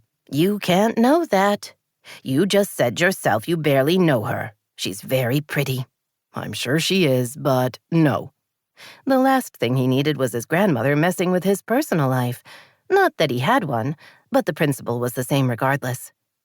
"What about Reggie? You 2 got along well last night at dinner." This was more dangerous territory, he thought. Last night had been fun, and he'd enjoyed hanging out with Reggie and getting to know the person she'd become, but that was a far cry from wanting to go out with her. "You know I don't date." "You can't judge every woman by Lori. She was a horrible person. Reggie isn't like that." "I'm not going to get involved with someone, not while Harrison is still young. I have to protect him." His grandmother sighed. "You shouldn't be alone. It's not right." "I'm fine." He softened his words with a smile. "I was going to stop by the office. You feel up to being in charge of the decorating?" "There's not much for me to do. They're taking care of it all." That's what I'm paying them for. I'm picking Harrison up at 3:30. We'll be home after that. All right, don't work too hard. He kissed her cheek, then made his way to his SUV. He knew Judy was only trying to help. Her comment about not being alone was one he thought about every now and then. The truth was, he did want someone in his life. He wanted to give his heart to someone, to be cared about and to care back. He wanted all the little things that made up a relationship, just not now. He'd been wrong about 2 women in his life, and both of those decisions had rocked him to his core. One had given him his son, and the other had damaged Harrison in a way that would scar him for years. Toby couldn't risk having that happen again, and the easiest way to make sure his son was safe was to never get involved. Not seriously. Not until Harrison could protect himself. It was similar to the way he handled the reality of being the son of an alcoholic. He didn't know if whatever caused the disease had been passed on to him, but he wasn't taking any chances. He didn't drink much, and when he did, it was a single beer or 1 glass of wine. He never got drunk, not even when he'd been younger. Maybe he would be fine, but he wasn't willing to take the chance. Micah was thinking that instead of pursuing music, he should have learned a trade. People always needed their cars fixed. Maybe he would have been good at that, because he sure couldn't write a song anymore. He tore off yet another piece of paper and balled it up before tossing it into the nearby recycling bin. He'd wasted the entire morning making 0 progress. He couldn't find a spark or theme or anything that would help him find his way into the song. At least if he'd learned a trade, he would be skilled at something useful. As it was, a loud crash caught his attention. The sound came from the other side of the wall. He knew there wasn't another suite there. The carriage house only had the 2, and Dena was upstairs. He grabbed his coat and went outside, then around the building. The big garage door stood open, and Dena was up on a ladder in front of rows of shelving, pulling down big plastic bins. One was on its side on the concrete floor. What are you doing? He asked, moving to the bottom of the ladder. Get off of there. You shouldn't be climbing up and down. She laughed. Don't say in my condition, please. Last I heard, being pregnant doesn't affect equilibrium, and I'm hardly off balance from the extra 0.3 pounds I'm carrying. She looked adorable. Her nose was red from the cold, and she wore a thick red sweater and jeans. He softened his tone. Get down, please. You can tell me what you want, and I'll get it down. You're being weird. I'm the guest, so you have to do what I say. Fine, she grumbled, making her way to solid ground. I only need those last 3 bins. I've already taken in most of them. He went up the ladder and carried the bins to the floor. They were bulky but lightweight and filled with holiday decorations. How many are there? He asked. About 60.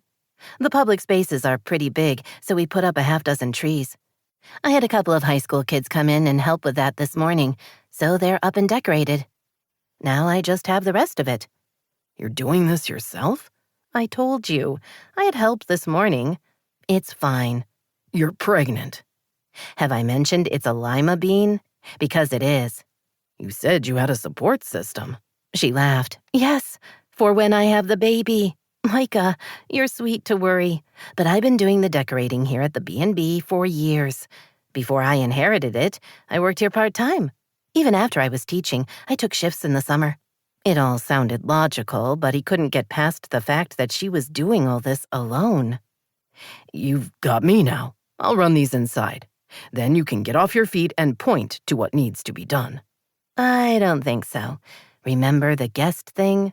She looked at him. Are you deliberately being difficult? I'm a talented guy. Take advantage of that. At least he used to be talented. On the bright side, helping her decorate meant that for an entire afternoon, he wouldn't have to deal with his inability to write. That was enough of a win for him. Thank you. You're sweet to offer. It's not an offer. It's an act. He picked up 2 bins and started for the main building. Don't even think about picking one up, he said without turning around. She laughed and followed him inside. He saw right away she hadn't been kidding about the number of storage containers. They were stacked everywhere. A big decorated tree stood in front of the living room's main window, with 2 smaller ones flanking the fireplace. He could see others by the reception desk and in the dining room.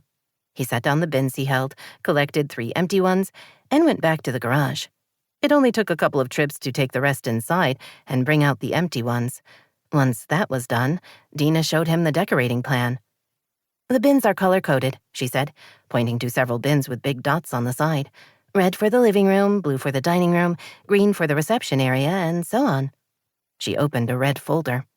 The drawing of the fireplace in the living room was crude, but he could see exactly where the dancing bears were supposed to go, along with the decorative pine and the glass bulbs. Other drawings showed different parts of the room and what went where. There was a folder for each space, along with a diagram of where all the wreaths would go. "Did you do this?" he asked. "It's impressive, easy to follow, and the instructions are clear. Nothing gets mixed up, and when you put it away in January, you simply keep the sections together in the bins."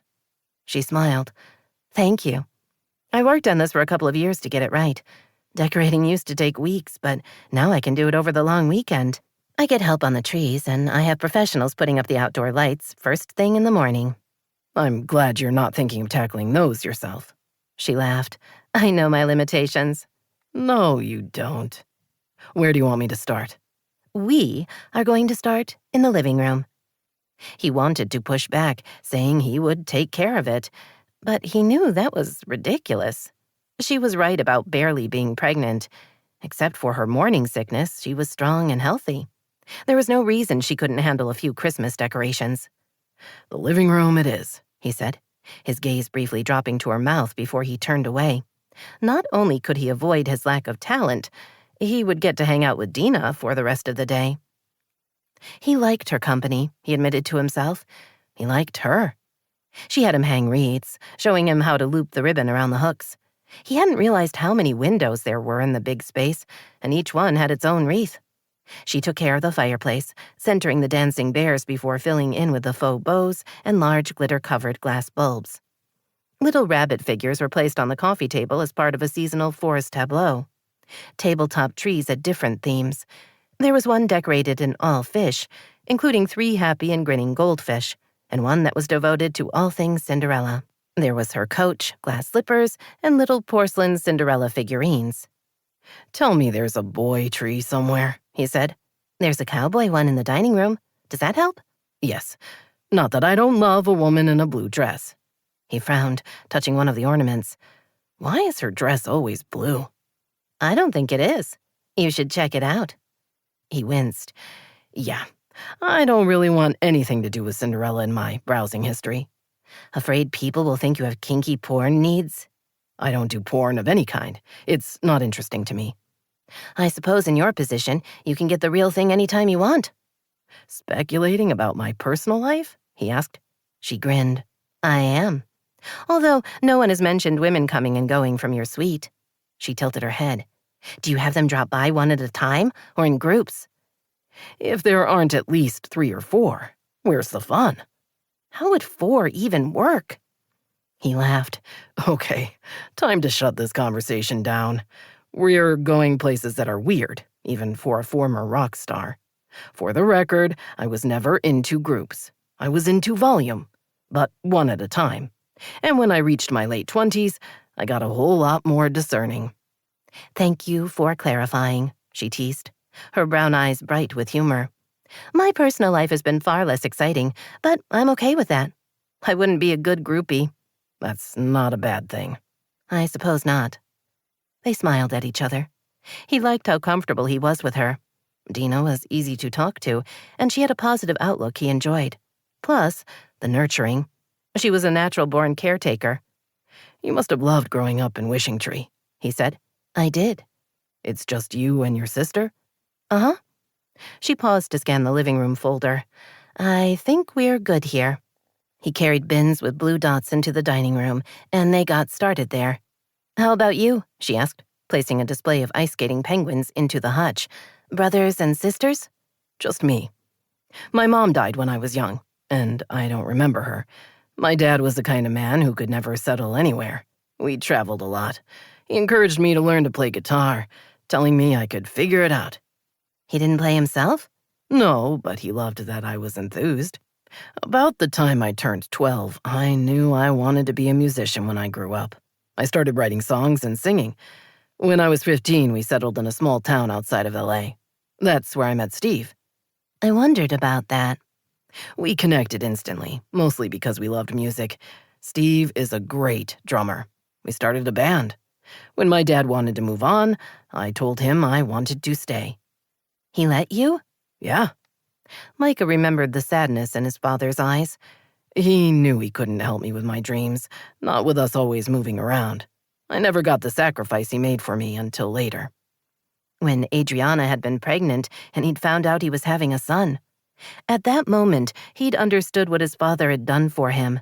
He passed away about 10 years ago. Still moving from place to place? Yeah, but he was doing it in style. When the band and I signed our first record deal, I used my share of the money to buy my dad an RV. He smiled at the memory. He was one happy guy. With that, he would always have a home. So he got to see you famous and everything. He did. If he was near where we were performing, he would come to the concerts. He liked saying he was with the band. He sounds like a wonderful man. He was. Sometimes the hardest thing is to let someone go. I get that now. It's a good lesson to learn. So speaks the teacher. He opened a tote and saw part of a Victorian village, carefully wrapped in tissue paper. Dena pointed to the window seat. They go there. There's a plug under the seat. You'll see a little cutout where the cord goes. I think there are 4 bins just for the village. He started unpacking the various buildings, trees, and small streetlights. You said you inherited the B&B, right? He asked. I did. My grandmother Regina left it to me. She knew I loved it here. She left Reggie stocks and bonds worth about the same as the B&B, so it was fair. He grinned. Fairness matters. When you're talking about siblings, yes, it does. She looked around the room. I love this place, and I've enjoyed owning it. But honestly, I would give it back in a heartbeat to have Grandmother Regina with us. He believed her. She would be very proud of you. Dena looked at him. I hope so. I think she would have been concerned about me having a baby on my own, but she would have loved a great-grandchild. So you never thought of selling? B&B?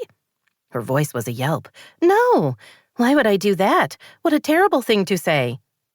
He held up both hands in a gesture of surrender. Sorry, I was just asking. Don't. Not that question. Sell the B&B. As if. He tried to hide his smile. You have a lot of energy on a lot of topics. She opened her mouth to reply, then went completely white. He set down the small toy store he'd been about to put in place and moved to her side. After grabbing her wrist, he pressed in several places, automatically matching his breathing to hers, as if that would help ease her discomfort. She closed her eyes. He felt her try to relax as her color went from white to green, and she pressed her free hand to her stomach. Inhale, he murmured, aware of how close they were standing and how he could breathe in the scent of her shampoo. It was a citrusy scent, clean and appealing. He studied the freckles on her nose and across her cheeks, and the shape of her mouth. Wanting stirred. Count to 4, he said, even as he heard a faint melody in the back of his mind. The notes moved like leaves in the wind, back and forth. Thought I was strong, but I was in pain. Because healing mattered. The spirit of the holidays was about hope and forgiveness and... Better, Dena said. He blinked, bringing himself back to her. Her color had returned to normal, and she'd opened her eyes. You are very skilled. You should do a video for YouTube or something. He released her wrist. I'm sure there are plenty of videos about pressure points online. But you'd be an added attraction. Learn how not to throw up with Micah Ruiz. She wrinkled her nose. It would probably need a catchier title. I don't know. That one is direct. They smiled at each other. They were still standing close together. He found himself wanting to take that last half step and... And what? Hug her? Hold her? Kiss her? All valid questions, for which he had no answer. But he liked that he was asking. Since losing Adriana, he hadn't felt any kind of desire, no need, and certainly nothing close to curiosity about a woman. While he'd been in physical rehab, he'd been required to work on healing his mind as well. He knew that his emotions would heal more slowly than his bones, but they would still recover. He accepted that one day he would be open to caring about someone else. Physical interest was a good first step, he told himself, although one he had no idea how to manage. He didn't have a clue about what to do next, or even if there should be a next step. Dena had deliberately gotten pregnant on her own, hardly the act of a woman looking for a man. There wasn't even one guy who would have considered having father your baby, he asked, before he could stop himself. She blinked, as if trying to keep up with the change in topic. You've seen Wishing Tree. It's not a big town, and I can assure you there aren't a lot of age-appropriate single guys hanging around, waiting to fall in love with me. She smiled. Besides, I'm not like you. I don't have a million guys falling all over me every time I walk down the street. Is that what you think happens? Sort of. But I'm not into guys. She laughed, a bright, happy sound that made him join in. The need to touch her cranked up just a little. He decided he would simply enjoy the feeling for now. If it lingered, then maybe he would do something about it. I meant, I don't have your array to choose from, she said. I'm not that guy anymore. I'm much happier being a one-woman man. Her expression softened. That's nice. I'll bet you were a great husband. I tried to be. Adriana was lucky, she said, turning back to the bins. You loved her a lot. I'm sorry you lost the great love of your life. It took him a second to realize what she meant. Dena was assuming he was saying that because there had been Adriana, there couldn't be anyone else, which wasn't what he'd meant at all. But given that he was only in town for a few weeks, and he wasn't sure how much he'd healed from the loss of his wife and son, it was probably best not to correct her, for his sake, as well as hers. 11. Reggie circled her mother, taking in the lace overlay and long sleeves of the traditional wedding gown. It wasn't too fancy, and the fit was good. Her mother's devotion to Zumba and long hikes had kept her in excellent shape, so the V-neck sheath style should have looked amazing. I don't love it, Reggie admitted, stopping behind her mom and looking at her reflection in the full-length mirror. I should. It's pretty, you're pretty, but it's just not something. Her mother sighed. That's what I said. I look okay, but not great, and I don't feel good in it. She pointed to the open boxes on the bed behind them. The others are the same. They fit. They're what I expected, but they're not right somehow. Maybe with your hair up, Reggie said, knowing she sounded doubtful. Lee shook her head. That's not going to help. I don't know what the problem is. Why a traditional wedding gown? Because I didn't wear one when we eloped. I wore a white suit that I hated. Is the goal to wear a traditional gown or to look and feel fabulous? The latter. Then let's try something else.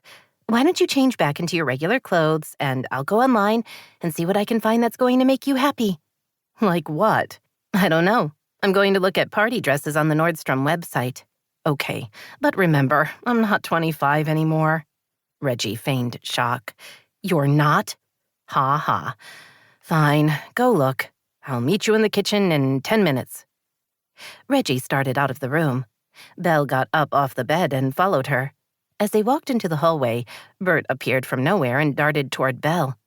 He must have gotten close enough to nip, because she yelped and immediately danced backwards, bumping into the wall, then spinning as if to see who else was attacking her. Bert, Reggie said, getting between them. Pick on someone your own size. She stomped her foot to get his attention, but Bert was unimpressed. Put her back in with me, Reggie's mom called. Reggie guided Belle into the bedroom and shut the door behind her. She glared at Bert. You think you're so big and brave, don't you? Belle is emotionally delicate. Why can't you be friends? Bert shot her an incredulous look before sauntering back toward the stairs. Reggie went into her own room to collect her laptop and headed for the kitchen. She went onto the Nordstrom website.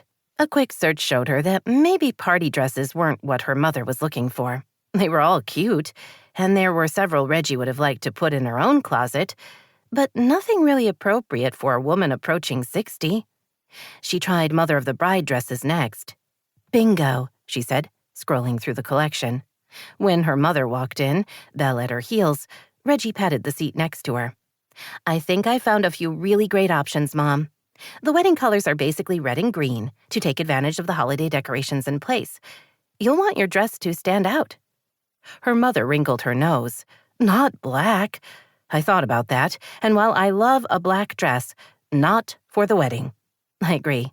So what about gray? Her mother's expression turned doubtful. Gray? Really? Reggie showed her the dress she'd found online. The bodice had a sweetheart neckline, and the knit fabric was ruched on the bias. It was fitted to the waist, then fell straight to the floor. The sleeves, shoulder, and back were done in matching lace. It's beautiful, Lee breathed, and it looks comfortable. The style would be so flattering, Mom. You'd need a strapless bra, but otherwise, nothing special underneath. Reggie showed her a second dress in more of a ball gown style. It had capped sleeves and a plunging V-neck. The top was embroidered and beaded to the hips, while the skirt was layers of matching tulle. Oh, I like that one too. In some ways, it's a bit more of a wedding gown style. Her mother clicked between the two dresses. Let's order them both and I'll try them on. She laughed. One of them has to work or I'll be walking down the aisle in my bathrobe. That would certainly be memorable. Reggie logged into her Nordstrom account and ordered the dresses, requesting a rush delivery to give them a little extra time. They should be here early next week, she said, closing her laptop. Good. If I keep one of them, I'll write you a check for the cost. Her mother rose and walked over to the coffee pot on the counter. She poured them each a mug. So, she said, her voice casual, have you seen Toby since Thanksgiving? Mom, it's been 3 days. When would I have seen him? I don't know. Out and about. You take Belle for walks. You might have swung by a store. I don't keep track of you that closely. You know I'm not one of those mothers who meddles. Really? I wouldn't have guessed that. What with you inviting Toby over for Thanksgiving and not bothering to tell me? What were you thinking? Her mother sat across from her and smiled. That Judy isn't a young woman anymore, and cooking a big dinner might be too much for her. Which sounded very lovely and kind, but Reggie knew there had to be more going on than the desire to help out. Aren't there other people in town who also would have enjoyed a family meal? Maybe, but I don't know them as well. You know, Harrison is a very sweet boy. Have you ever thought about what it would be like to be a stepmother? Reggie stared at her. That's not even subtle. I've never seen the point in being subtle. Why not just say what you're thinking? You and Toby got along really well at dinner. You used to be madly in love with him. I'm sure the sex was good, so why not see if you still have chemistry? He's very successful, and he's a good father, and everything I've heard about him is positive. She sipped her coffee. I'm simply saying you could do worse. Reggie opened her mouth, then closed it. I don't even know where to start, she admitted. Thankfully, her phone rang just then. She grabbed it, not bothering to look at the screen. I have to take this. Her mother rose and started out of the room. Fine. Be a coward. Hello?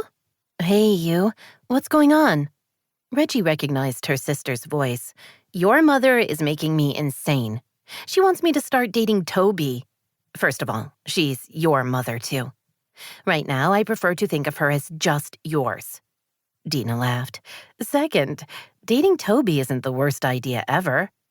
It's going to make the top 5. We don't know each other. It's been years. I live in Seattle. Details. You had a good time with him on Thursday. Reggie smiled. I did, but that doesn't mean we should get married.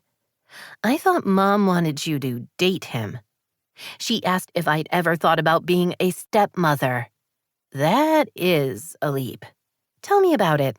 He's a great dad, Dena said, her voice filled with laughter, in case you were wondering.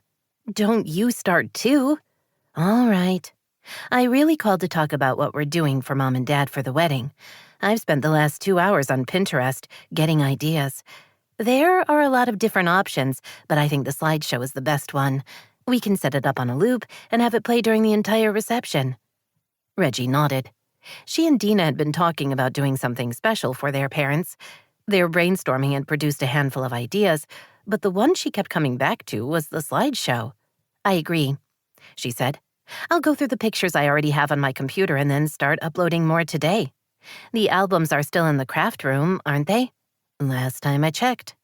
Good. Mom will think I'm downstairs working, so it will be a surprise. I want pictures from when they were first dating through now. Can I help? I feel like this is all falling on you. Dena, you're teaching full-time, running the B&B, and you're pregnant. I know, but you're already dealing with a charity project and your own job. This is too much. How about if I send you the pictures as I add them and you can write the captions? I don't think we have to caption them all, just maybe a handful. If we have the year, that would help with the timeline. I can do that. Send me the files as soon as you're ready. I will. They talked for a few more minutes, then hung up. Reggie looked at Belle, who was curled up in her bed in the corner of the Eden kitchen. You know, I have more to do here than at home. Belle looked at her as if to ask whose fault that was. Yes, I know, Reggie told her. I can't help it. I've never been able to say no to family. Or you, for that matter. Belle's expression said never saying no to her was hardly a bad thing. You're right, baby girl, because you're special. Toby arrived at the community center a little after 2:30 on Monday afternoon. The third graders were due at 3, and he knew there would be materials to set up. He'd practiced making hats over the long weekend and was comfortable that he could help the kids. He told himself that any sense of anticipation was more about getting started than seeing Reggie. She was his son's teacher's sister, and that was all. Yes, they'd had a good time at dinner and on the walk afterwards, but they were simply old friends getting to know each other again. Nothing more. Still, he found himself hurrying toward the largest of the spaces in the community center. The double doors stood open, and he could see dozens of boxes stacked on large folding tables. He found Reggie opening a box of the hooks the kids would use. She glanced up and smiled at him. For a second, he was transported back to all those years ago, when she'd looked him in the eye and told him he should ask her out.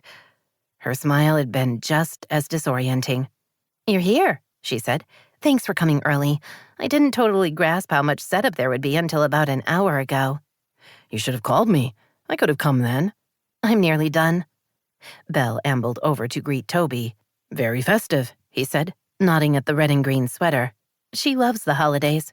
She snapped her fingers. "Belle, go lie down."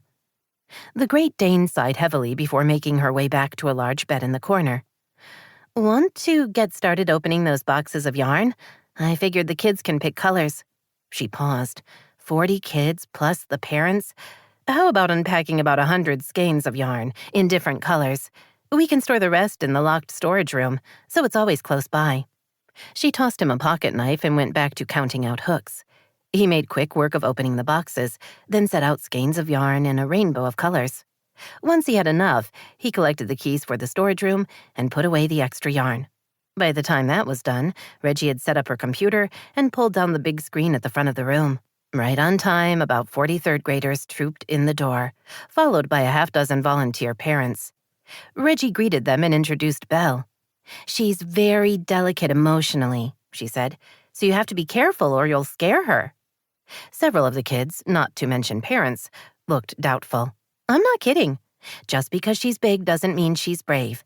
But she does love company. That's why I brought her. Okay, let's get started." Reggie quickly separated them into smaller groups, each with a parent. Toby sat at Harrison's table. Materials were passed out and yarn chosen. "I've prepared a video demonstration of what we're going to be doing. It's pretty easy and fun.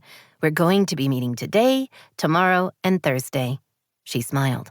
"We're skipping Wednesday because it's December 1st and the start of the town advent calendar."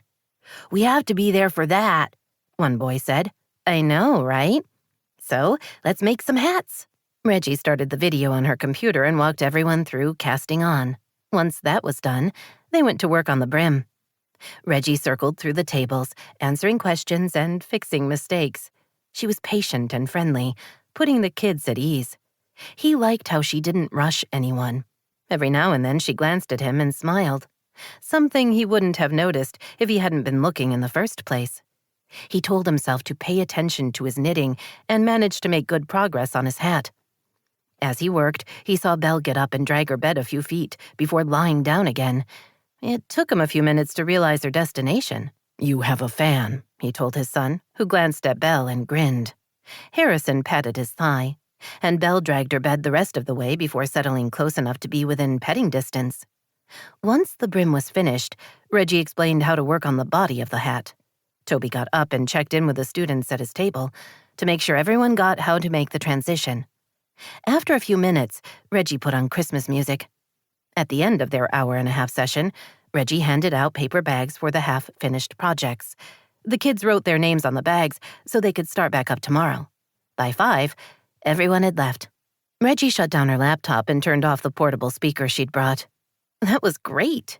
Nearly everyone got through at least half a hat, and with some parents doing extra, we're going to have a good number to take to the shelter. I'll make a few over the weekend, he offered. She laughed. I would pay money to see that. You've already seen me working on my hat. Yes, but it's different here than in your kitchen. I'll work in the media room with manly sports on the TV. Of course you will. Harrison sat by Belle, petting her back. Dad, can Reggie and Belle have pizza with us tonight? A great idea, and one he should have thought of. He looked at her. Monday is pizza night. Not Judy's favorite, so she stays home. Reggie glanced between him and Harrison. I'm afraid Belle isn't allowed in restaurants. Oh. Harrison studied the dog, then looked at Toby. We could get pizza to go. Are you sure? He turned to Reggie. The pizza place has pinball machines. Harrison's been getting good. Harrison wrapped his arms around Belle's neck. Yes, I don't want Belle to be alone. She'd be with my parents, Reggie told him. Yeah, but Bert's mean to her. Reggie smiled. Thank you, Harrison. That's a big sacrifice to make. Belle and I would be delighted to join you for dinner. Come over at 6? Toby asked. Sounds good. I'll take Belle home now and feed her. While she loves pizza, it doesn't love her back. Does she get sick? Harrison asked, looking worried. Nope, she gets gas, and it's bad. Harrison started laughing. Belle, do you fart? Belle licked his cheek. Reggie picked up Belle's leash. Come on, sweet girl, let's get you fed. We're going out tonight. Reggie and Belle arrived right at 6. Reggie told herself not to read too much into the invitation, as it had come from Harrison and not Toby. This was just an evening with friends, nothing more, despite her mother's speculative look. On the bright side, Lee had offered a bundt cake for dessert. Hi, Toby said, opening the door. Right on time. The pizza should be here in a few minutes. He stepped back to let her and Belle inside. Belle moved cautiously, unsure. She'd just started to tremble when she spotted Harrison and nearly broke her leash trying to get to him. You're here! Harrison rushed forward, grinning. Reggie unclipped Belle's leash. Maybe you could show her around so she gets comfortable. Oh, and watch her tail. When she wags it, she can clear off a coffee table in seconds. The next few minutes were filled with unwrapping Reggie's layers and then helping Harrison find the right place for Belle's bed. Reggie chatted with Judy while Toby and Harrison set the table. Reggie admired the giant tree in the family room and the elegant garland on the stair banister. Professionally decorated, Judy said with a shake of her head. Toby and his father used to walk out into the woods and chop down a tree. We'll have a real tree upstairs next week, Harrison said eagerly. Then we'll all decorate it ourselves. I can't wait. The doorbell rang, and Toby went to get the pizza. Judy retreated to her room. Reggie, Toby, and Harrison sat at the kitchen table, with Belle lying in the corner. Today was fun, Harrison said, taking a slice of pepperoni pizza. We're going to make a lot of hats. We are, Reggie said, going for the mushroom pizza. It's a good project. I'm glad you thought of it. The pizza was delicious, but couldn't distract from the surreal nature of the moment, she thought. Hard to believe that until a couple of weeks ago, she hadn't thought of Toby in years, and yet here she was, in his home, eating dinner with him and his son. His home appeared new, with expensive touches. He'd come a long way from the teenager who'd lived in what was then the poorer part of town. Back then, his #1 goal was not to be a drunk like his dad. But beyond that, he hadn't had much direction. Obviously, he'd found his way. 12. Once they'd finished dinner and had put away the leftovers, the 4 of them went upstairs. Harrison showed Reggie and Belle his room, then begged his father to let him watch a movie with Belle. The Great Dane was all in when it came to lying on the sofa with her favorite boy. Reggie and Toby left them and went to his spacious office at the end of the hall. "How many rooms are there?" Reggie asked as he put down the wine bottle and glasses he'd carried upstairs. The usual amount. She thought about what she'd seen downstairs. "Let me guess. 5 bedrooms, a bonus room, a home office, and possibly a basement." His appealing smile turned sheepish. That's right. We have just over 5,000 square feet. Nice. This office had a big desk, built-in bookshelves, and a comfortable-looking sofa against the far wall. Behind it were pictures of Harrison from infant to now, and of Judy's hand pies, food trucks, and a storefront she didn't recognize. He followed her gaze. That was the first one, he said. I opened it in Austin. "You have an empire." Of sorts. They took seats on the sofa, and he poured her a glass of wine. She took it and looked around. "I'm shocked. You didn't have the decorators turn this room into a Christmas paradise. Why is that?" You know, I don't care about that kind of stuff for myself. It's important to celebrate for Judy and Harrison. "You like it too." Not as much as they do. "The tree downstairs is beautiful, magazine-worthy. But I'm going to guess the one you do with Judy and your son is more meaningful." It is. She eyed him over her glass of wine. He looked like what he was, a successful and content man. His gold blonde hair was a little darker than it had been back in high school, and the shape of his face was sharper. His eyes were the same color blue, sort of medium with a hint of gray. He'd been good with the students today, helping them with their hats. Not that she should be surprised. He was a great dad. So why wasn't he married, and where was Harrison's mother? Although she wasn't comfortable asking the question directly, she didn't mind hinting at it. "You were young when you had Harrison," she said as casually as she could. 22. He set down his glass.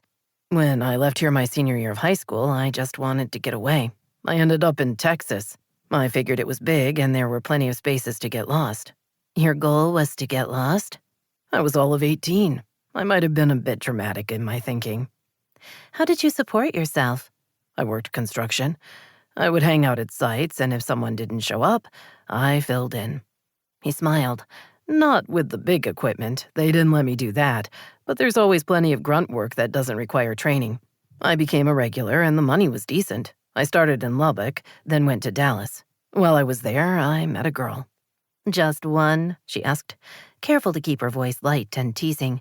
She wanted him to keep talking. Okay, more than one, but this particular one was more significant. Her name is Anne, and she was... He paused, then studied her. A lot like you. Everything you've ever wanted in a woman, she joked. The smile returned. It was more a personality thing. Or maybe attitude is a better word. Anyway, we were a thing for 6 months, but then I wanted to move and she didn't. The parting was amicable enough and I headed to Austin. He sipped his wine. I liked it there. I got a steady job, still in construction, rented a decent apartment instead of some crappy room, and decided I would settle there.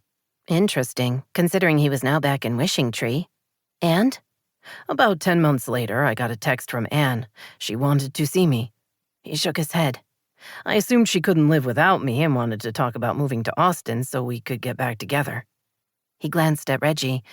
I was wrong. She was pregnant? No, wait. 10 months later means she had to have already given birth. Yeah, that. We agreed to meet at a coffee place. I was excited to see her, making all kinds of plans in my head. But she didn't want to get back together. She walked in carrying Harrison and said he was my son. He looked past her to something she couldn't see. I didn't know what to think or say. 1 second, I was a happy single guy, and the next, I was a father of a 3-month-old. He returned his gaze to hers. She said she couldn't do it. She couldn't be a mom. It was too hard, and Harrison needed too much. She was offering him to me. If I didn't want him, she was going to turn him over to the state. What? Reggie nearly came out of her seat, unable to believe what she was hearing. Seriously? Anne had done that? What kind of human being was she? She was going to give him up? Just like that? She is nothing like me. I would never do that. He smiled. I know, and you can relax. The story has a happy ending. Are you going to defend her and say it's not her fault? She's the mother. She should have tried. And where was her family? Why weren't they helping? Amusement darkened his eyes. You have some thoughts on the subject. Of course I do. Dena's going to be a single mom, and you know we're all going to be fighting over time with the baby. We'll be there for her. I'm already planning to move back home for the first few months after the baby's born so I can help. I'm not even surprised. She picked up her wine and waved at him. Okay, go on. I won't interrupt again. Yes, you will. Probably, but we can hope I don't. He chuckled. I told her I'd take him. She had all his stuff in her car. She'd written down a few instructions. Once she gave those to me, she told me to find a lawyer and she would sign whatever she had to. She was done being a mother. And then she drove off. Leaving you standing by the side of the road with a baby in your arms? That's insane. How would you know what to do? You'd never even changed a diaper. You're right. I didn't know anything. My first call was to Judy to ask her to come stay with me. My second was to a guy I worked with. He was married with a couple of little kids. They let me come over, and his wife showed me the basics. By the time I picked up Judy at the airport, I could fix a bottle and change a diaper. But I still didn't know how I was going to survive. Who was going to take care of Harrison while I worked? The dilemma of single parents everywhere. It is. Judy was willing to stay for a few weeks, but then she had to get home to my dad. She heard the edge in his voice and knew better than to ask about his father.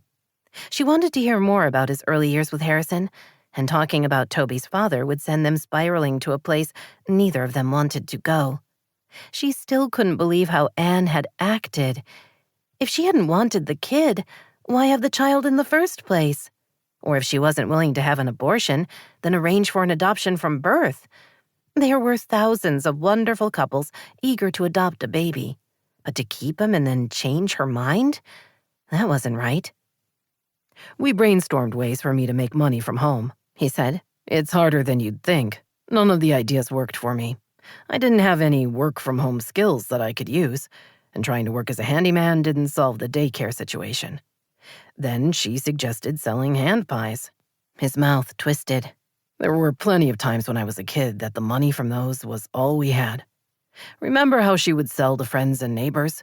I do, Reggie said, her voice soft. My mom always wanted to know when Judy was making them. We loved having them for dinner.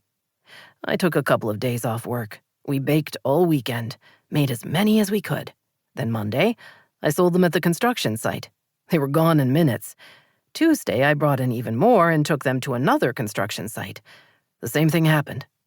By the time she was ready to go back home, word had spread about the hand pies, and guys were showing up at the 2 construction sites, buying me out in less than an hour. I had my home business. How did you make it work with Harrison? She asked, trying to absorb everything he told her. It was hard at first, going to construction sites with Harrison in his car seat. I started making pies as soon as I got back from selling them at lunch. I worked until about midnight, then grabbed a few hours of sleep before getting up and working more. That was all I did. I was either taking care of him or making pies. Once my bills were paid, I used the extra money to buy a couple more ovens and a second refrigerator. He smiled. I'm sure I violated a lot of health codes, but I never got caught. The heart of a bad boy never changes. In some respects. It took me 6 months to save up enough to buy a food truck, and that helped a lot. I set up different locations where I would be every week and started developing a following. 1 truck became 3 and so on, she asked. Pretty much. Within 2 years, I had a fleet of food trucks in the Austin metro area. 5 years later, I'd expanded to the big cities in Texas and was moving into California. I'd also opened a couple of stores, and they were successful. Today, I have 200 trucks and 10 stores, and we're in 15 cities. Geez, that was impressive. She'd known he was successful, but hearing it from him was different. Including Wishing Tree, she said with a smile. It's my favorite store. It means I get to be around whenever Harrison needs me. She glanced at the wall of pictures. You should have its picture up there. She frowned, then leaned forward to study the photographs. Is that bottom one of the old hardware store? Yes. She looked from it to him. I'm surprised. You always had a complicated relationship with the store. He'd been 12 when he'd first started working there, trying to help out when his dad was too drunk to care about things like opening or stocking inventory. As Toby had gotten older, he'd taken on more responsibility. Once they'd started dating, they'd spend hours together in the store. She'd learned all about tools and how to repair things like a faucet or a light fixture. "It wasn't the store," he said. "It was my dad." He exhaled. "Judy had that picture framed for me when I was putting up photographs. I didn't want to tell her I'd rather not stare at it every time I came in here." Involuntarily, she reached out and touched his arm. "I'm sorry. That's hard for you." "It's a picture. I can handle it." She dropped her hand back to her lap. "Your dad sold the store right about the time you left, didn't he?" Toby looked at her. "He didn't sell it, Reggie. He lost it. He didn't pay the lease or for his inventory, and they took it from him. He got mad and blamed me for not doing enough." He looked away. "He came after me with a baseball bat the day he lost the store. I knew then if I stayed, he would kill me. So I took off." "What?" The word burst out before she could stop it. One corner of Toby's mouth turned up. "You thought I left because of you?" There was no way to change the truth, she thought, fighting embarrassment. "It crossed my mind. We'd just broken up, and it was all your fault. I thought you were handling it badly." "I did. I was crushed. But I didn't take off because of you." "I'm chagrined." "Don't be. It's a logical thing to assume. And speaking of mistakes, I didn't blab about that night." She stared at her wine, not sure what to say. The night of prom, after dating for more than a year and knowing she would love Toby forever, she'd finally been ready to give herself to him. They'd gotten close dozens of times, but she'd always held back on going all the way. But that night, knowing how much he meant to her, she'd given him her virginity. Tuesday morning at school, Paisley had warned her everyone was talking about the fact that Toby had told the football team she was the best sex of his life. She'd been devastated by the betrayal and humiliated beyond words. She'd called her mom to ask if she could come home. When her dad found out, he'd threatened to take Toby out back. She'd told him she would take care of Toby herself and had broken up with him. 3 days later, he'd been gone. "It wasn't me," he repeated. "Reggie, you know me well enough to know I wouldn't do that." She raised her gaze to his. "I didn't think you would. But then how did it happen?" "I don't know. I only told Brian." He grimaced. "It was in the locker room, so someone must have overheard us. That's the only thing I can think of to explain what happened." He looked into her eyes. "I loved you, and I would never have knowingly hurt you." Despite the years and the miles, hearing him say he'd loved her still gave her the same tingle it had back when she'd been all of 17. "I know," she told him. "I didn't then, not at first, but I do now, and I believe you. It was just such a shock and so awful. Even after we broke up, I assumed we would figure it out. But then you were gone." "I'm sorry." "It's not your fault." "I should have told you why I left." She smiled. "I should have listened when you wanted to explain." They looked at each other. Reggie felt some shift in the energy between them, but didn't know what that meant. Nor was she going to pursue the topic. "You were a good boyfriend," she said with a smile. "I'm guessing that's still true. So why didn't you bring a wife back to Wishing Tree?" She'd thought he would give her a funny response, but instead his face went blank, and he turned away. "I'm not getting married anytime soon." There was something in his voice, a finality along with a hint at dark secrets she knew she couldn't ask about. As quickly as his mood changed, it shifted back again to easygoing Toby. "What about you? It's been over a year since you and Jake broke up. There must be a guy in your life." "One would think," she said lightly, "but one would be wrong." She shrugged.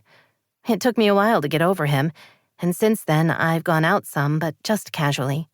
So far I haven't met anyone relationship-worthy." A statement that seemed designed to make things awkward, she thought, setting down her wineglass and coming to her feet. "This has been fun," she said, "but I need to get Belle and head home. She gets really cranky if she doesn't get enough sleep." For a second, she thought Toby was going to call her on her bolt for freedom, but he only nodded and rose. A cranky Great Dane can't be fun. Come on, I'll walk you out. 15 minutes later, as she drove home, Reggie told herself she'd made the smart decision. Lingering would only have led to, well, she wasn't sure what, but something complicated. She and Toby had a past, but that was no reason to assume they had a future. Better to keep things casual and friendly, or maybe just safer. Micah figured he'd clocked about 10 miles since he'd left the B&B. He was still frustrated by his inability to write, so he'd decided to walk until he had something close to a creative thought. He'd walked through several residential sections of town before heading west to Grey Wolf Lake. Then he'd gone south, bundled up against the freezing temperatures. All the houses he passed were decorated for the holidays. Santas and reindeer dotted lawns, and wreaths hung in windows. About an hour into his journey, he realized there weren't any snowmen anywhere. Obviously not real ones, what with there being no snow, but also no plastic or ceramic ones. Now that he thought about it, Dena hadn't used snowmen in her decorating at the B&B. Was it a town thing? Some tradition he didn't know about? He would have to ask her. He paused to check for traffic before crossing the street. There weren't a lot of people walking and not that many cars. He knew if he headed for the center of town, he would run into more pedestrians. The area around the wreath was always busy. He wondered what Adriana would have thought of Wishing Tree. Would she have seen the charm of the place, as he did? Or would she have thought it was too small? Neither of them had grown up with much in the way of a community.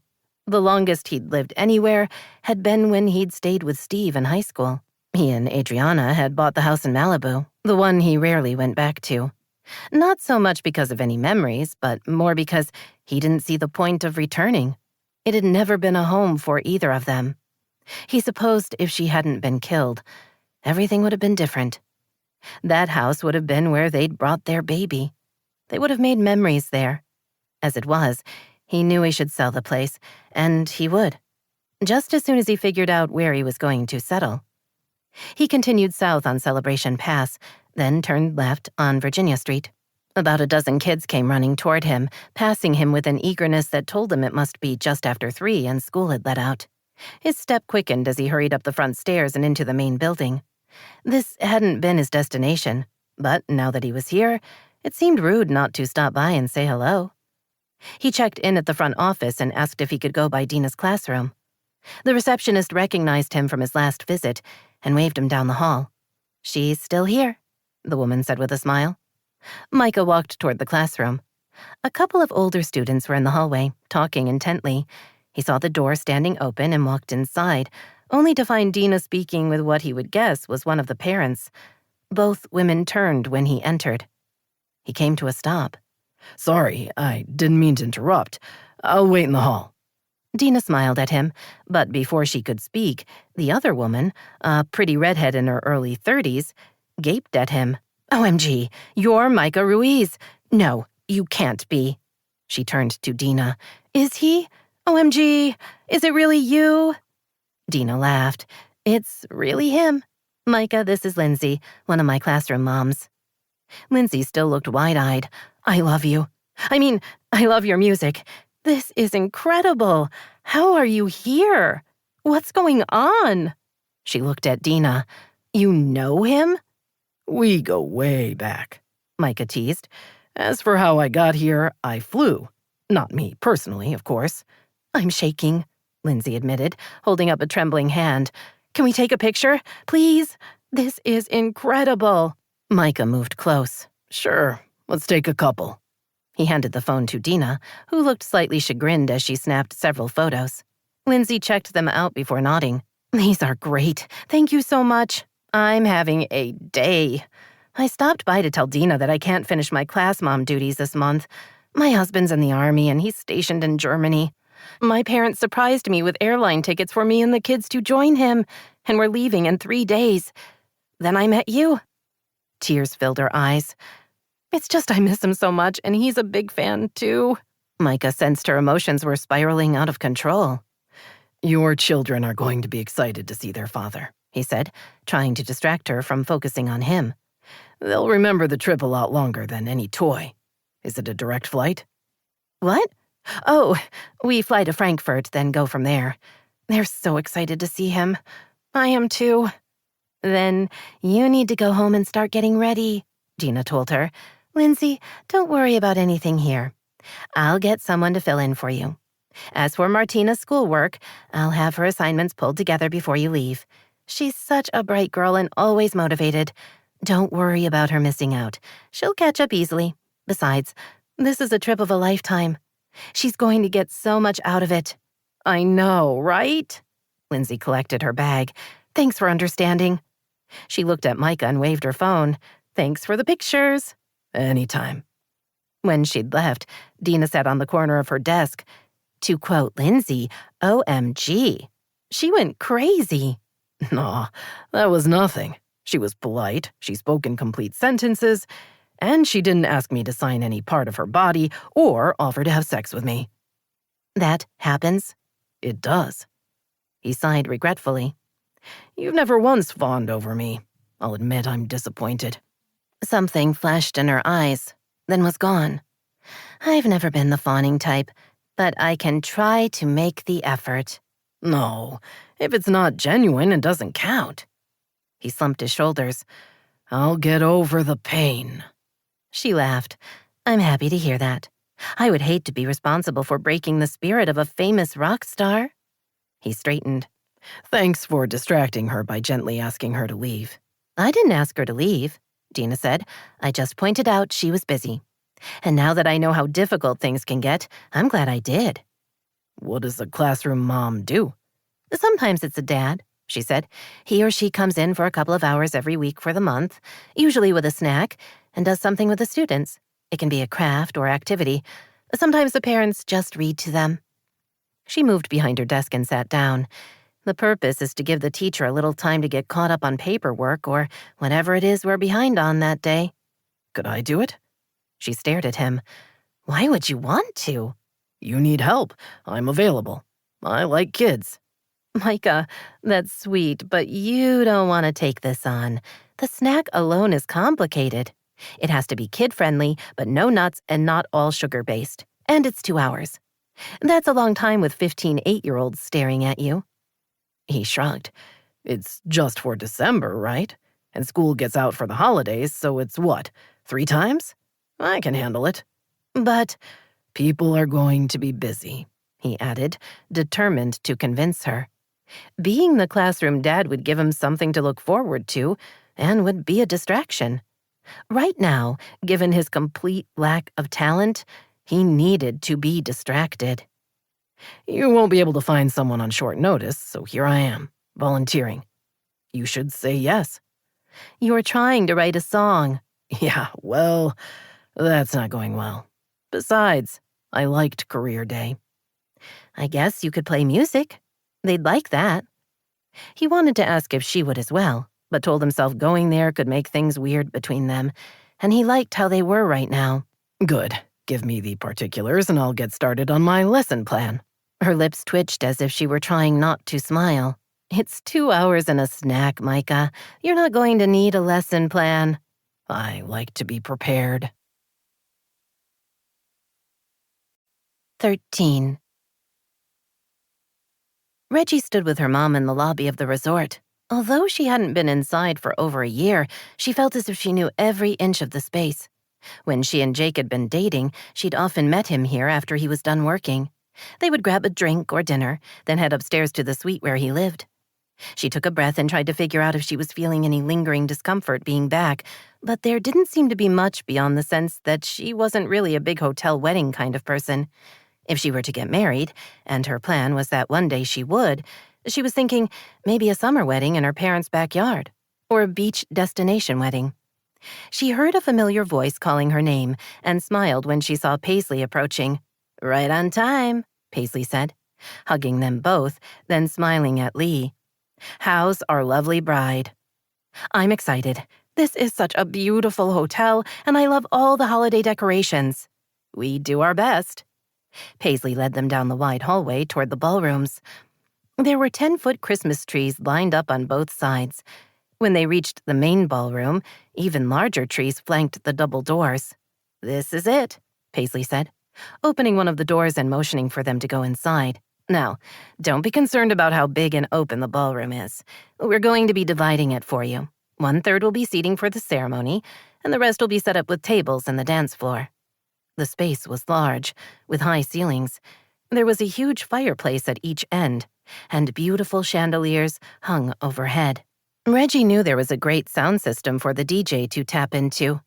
Paisley glanced at her notes. "You wanted round tables of 8, is that correct?" "Yes, 8 is more intimate than 10. I want people to be able to talk to each other." Paisley showed them where the room would be split and then laid out a few floor plans for the tables. Lee quickly picked the one she liked. "I have linen samples to show you," Paisley said, then shook her head. "Which I left in my office. I'll be right back." She excused herself and hurried out of the ballroom. Reggie's mother looked around. "It will be so beautiful. They're going to have poinsettias on shelving in the shape of Christmas trees all along the walls, and the centerpieces are green and silver. Perfect for either of the dresses on order." Her mother turned to her. "Is this too hard on you, darling?" "What are you talking about?" "Being here. I should have come on my own." "Mom, I have no idea what you're talking about." "Being here at the resort. Does it bring back memories of Jake? You two hung out here all the time. He used to be the assistant manager. I've been thoughtless. I'm so sorry." Reggie shook her head. "Mom, no. Don't give it another thought. I'm fine. Jake and I are long over, and the hotel is perfect for you and Dad. I'm glad you chose it." Her mother studied her. "Are you sure it's all right?" "Totally and completely." "All right. I'm choosing to believe you." "Thank you." Lee sighed. "This town needs another hotel. This one is always full. Dena's B&B does great business. I think we could handle more tourists." Reggie grinned. "You should bring that up with the city council." "I just might." Paisley returned with several cloth napkins and a huge 3-ring binder. "Let's sit over here," she said, leading them to a long folding table with several chairs. "We'll pick out linens, then talk about the menu." She showed them the options for tablecloths and napkins. "With the poinsettias and the centerpieces, we'll be heavy on red already," Paisley said, "so I would suggest we steer clear of those. We can go with classic white or various shades of green." She pointed to a black napkin. "Black is elegant, but I'm not sure it's the tone you want to set so close to Christmas." "Not black," Lee said. "I like the white, but I'm afraid it will be too plain." "Do you have table runners?" Reggie asked. Paisley brightened. "We do, in all these colors." Reggie folded the green napkin into thirds, then placed it over a white napkin. "What about this? You go with white and add a table runner. With silver chargers under the place settings, it will give a little color but not overwhelm the table." "I love it," Lee said. "Oh, Paisley, show Reggie the centerpieces." Paisley pulled a picture from her folder. Reggie studied the arrangement with 3 thick red candles surrounded by greenery and decorated with small red ornaments. "We offer a house centerpiece over the holidays," Paisley explained. "We buy these in bulk and then have them available for all the events scheduled." "Your father and I only have to pay a small percentage of the cost," Lee added. "I think they're lovely." "They are." Reggie smiled at her friend. "That's a great idea." "Thank you." Paisley grinned. "I thought of it myself and everything." They finalized the linens and discussed how the table would be set, then moved on to menus. Paisley opened the large binder. "Dinners for our weddings are a preset menu, but you can choose from multiple options of 3 courses. The cost includes plated service and the tip, so what you see is your out-the-door price. We can also provide appetizers, either as stations set up around the room or served on trays." She took out several pages and spread them on the table. The different prices of the meals reflect the number of options and what the options are. A chicken breast is less than a steak. 3 options for an entree cost more than just 2. Oh, and a vegetarian entree is always included in the price, so even a 2-option selection will give you a vegetarian entree at no additional charge. Reggie was glad she was sitting. The dinner prices started at $80 a person. 80.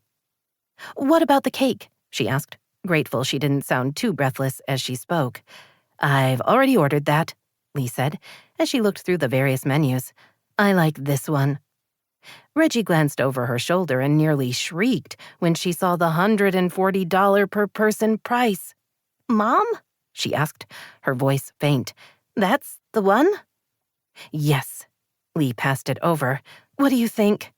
The dinner started with a soup-salad combination that included butternut squash soup with truffle oil. The main course selections were filet mignon, lamb, or wild salmon.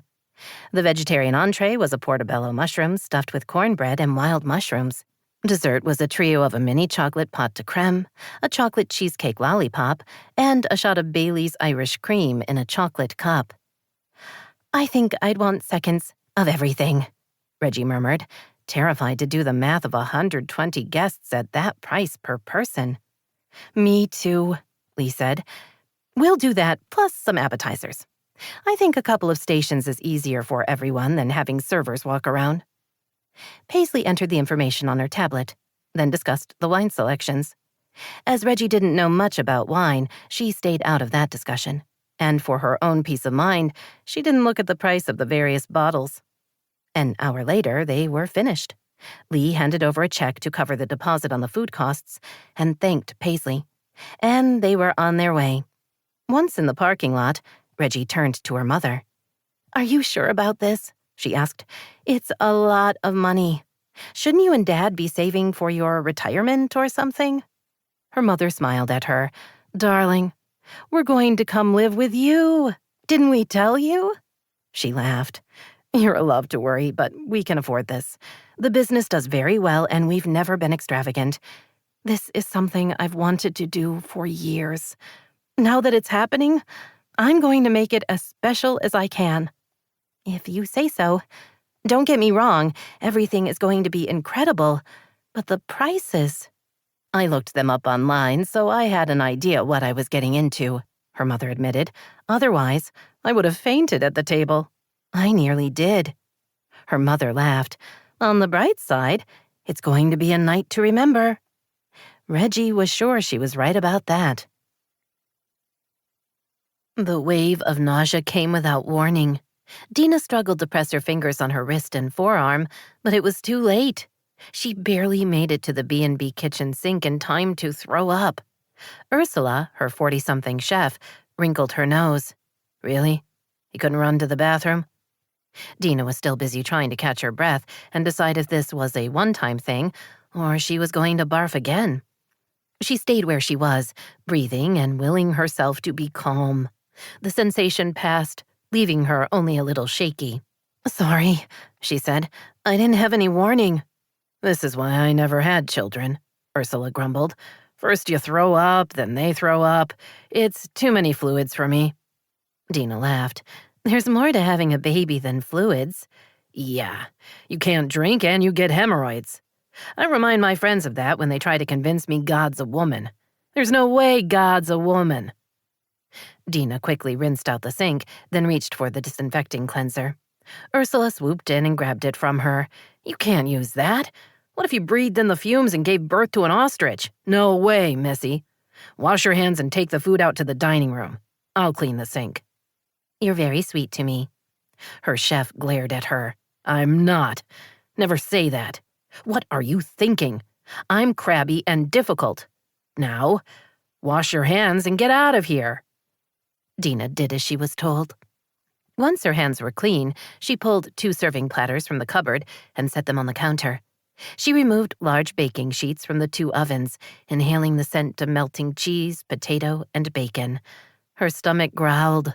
She moved the loaded potato skins to the platter and carried them into the dining room, where several guests were already gathering, most of them with wine glasses in their hands. Hello, she said cheerfully, surprised to see Micah among the crowd. You're going to love these, I promise. Ursula has worked her usual magic.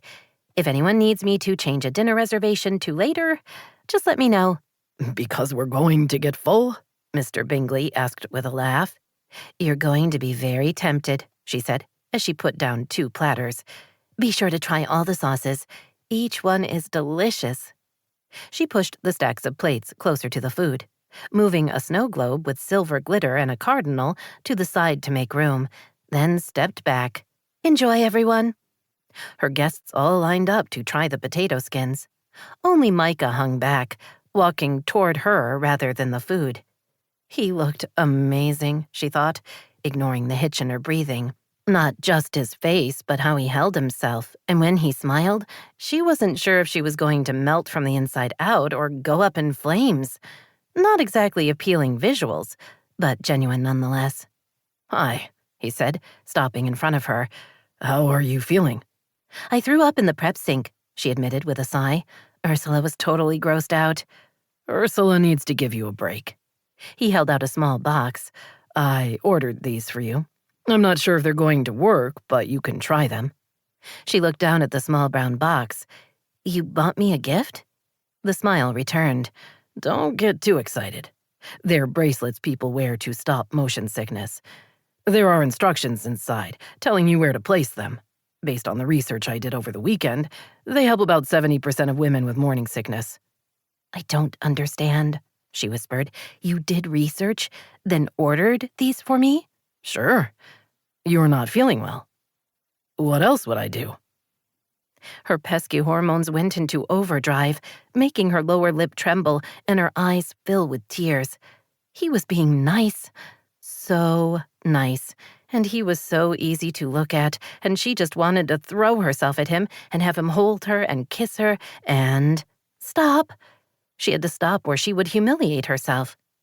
She took a step back and tried to smile. Thank you, Micah. You're very thoughtful. Now, you really need to try the potato skins. They're delicious and they go fast. Try the dill sauce. It's my favorite.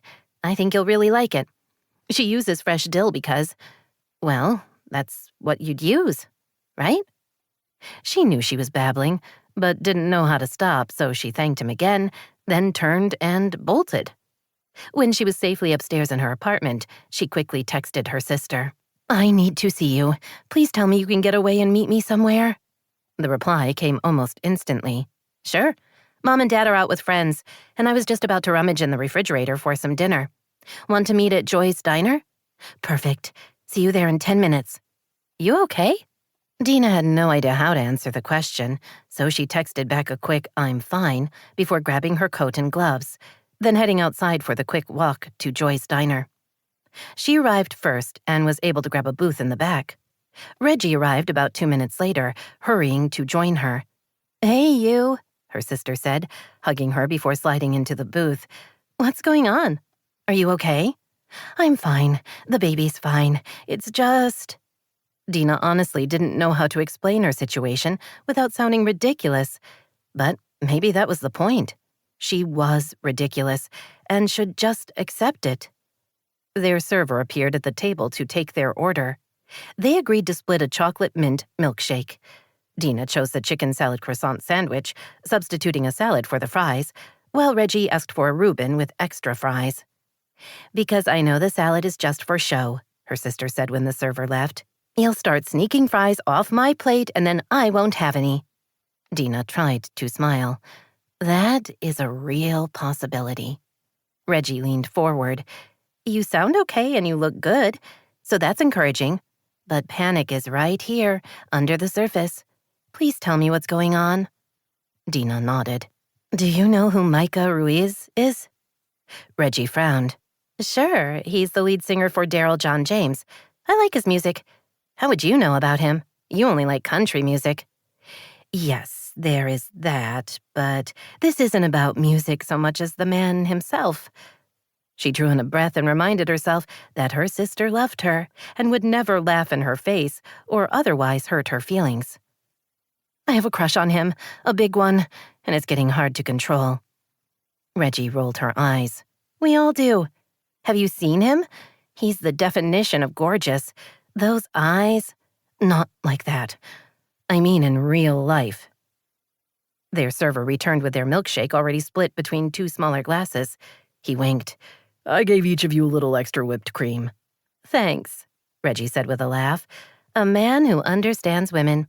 We appreciate it. When they were alone, Dena leaned toward her again. I know him. He's staying at the B&B. We've met. We've talked. He came to career day at my class. He's funny and sweet, and when I get nauseous, He does this thing with my wrists that makes it all go away. Reggie's eyes widened, and her mouth fell open. You know him? Are you telling me Micah Ruiz is in Wishing Tree right this second, and you're just telling me now? How did I not know this? I'm so going to complain to Paisley. She's supposed to know everything happening in town. She tells us there's going to be a Snow King and Queen next year, but she doesn't think to mention Micah Ruiz has moved to town. Dena motioned for her sister to lower her voice. You're missing the point. I don't think I am. He's really here? Dena groaned. Yes, at the B&B, probably eating potato skins and worrying that I'm slipping into madness. I would have told you before, but he's a guest, and I try to respect their privacy. And it didn't seem important. We need to work on your definition of important. Again, hardly the point. Oh, I would say it's totally the point. Reggie stared at her. Micah Ruiz. Start at the beginning. Dena explained about the music and running into him and how they'd shared late-night mini pizzas and the pressure point technique and that he was the new classroom dad for the month of December. I felt something the first time we met, Dena added, but that was just superficial chemistry. Now I know him, and I like him even more. She had to stop talking while their food was served. He's nice, really nice. And every time I look at him, my heart beats faster and I want him to kiss me. She grabbed one of Reggie's fries and bit down hard. I'm terrified I'm going to make a fool out of myself. I don't know what to do. Why do you have to do anything? Why can't you enjoy the moment? You like a guy. So what? It happens. He's probably used to women having a crush on him. I don't want to be a groupie. I want to be a real person. You are a real person. Right now, you're a real person who's not making much sense. Dena, what's the actual problem? I want him to like me. Reggie picked up her sandwich half and took a big bite. Dena had a feeling it was a lot more about buying time than because she was hungry. Reggie swallowed. You want a relationship? Yes. No. I mean, I do, but I can't. Why not? For one thing, he's him, and I'm me. Reggie tapped Dena's plate. Eat, please. You have to be healthy. Exactly. That's one reason. I'm pregnant. Who wants that? Plus, he's so good-looking, and he's nice and famous and talented. Oh, and he's a widower. He's still in love with his late wife, so that sucks. She paused. Not that I don't totally respect his feelings, but they make him even more unavailable. I'm just this ordinary, not pretty, pregnant schoolteacher. He'd never fall for me. The tears returned. But as she was with her sister, she didn't bother fighting them very much. Reggie never judged. Stop saying you're not pretty, her sister told her firmly. You are. And if he doesn't see that, he's a jerk. As for the rest of it, so what? Famous people want to fall in love. They want connection. The being in love with his late wife is a complication, possibly the biggest one. I don't know how to fix that. Me either. Plus, he's leaving. He's only in town for the holidays. She didn't mention the trouble he was having writing a song. That seemed too personal to share. Do you want to sleep with him? Dena yelped, then spun to see if anyone was sitting close enough to overhear. Don't ask that. Why not? It's the obvious question. Do you?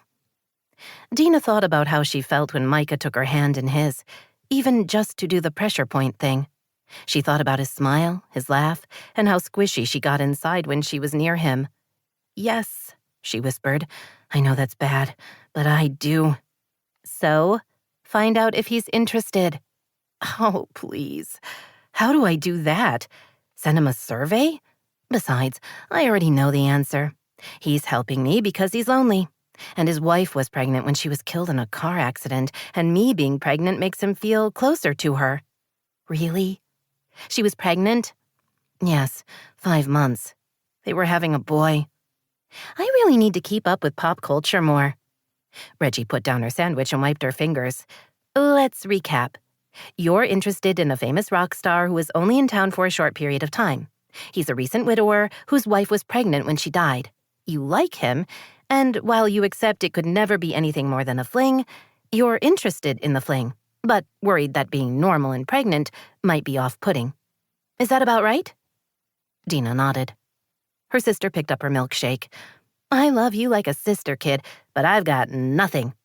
Seriously, I don't know how you got yourself in this mess, but you are completely and totally screwed. I was hoping for something more uplifting in the way of advice. Then you need a different problem, because when it comes to this one, I'm an empty vessel. But I still love you. Nice. Yet not the least bit helpful. 14. Toby leaned back in his chair and picked up his mug of coffee. His computer screen was divided into a grid with 6 pictures. His weekly virtual meeting with the corporate leadership team. When he'd considered moving back to Wishing Tree, he'd known he would have to relocate the headquarters.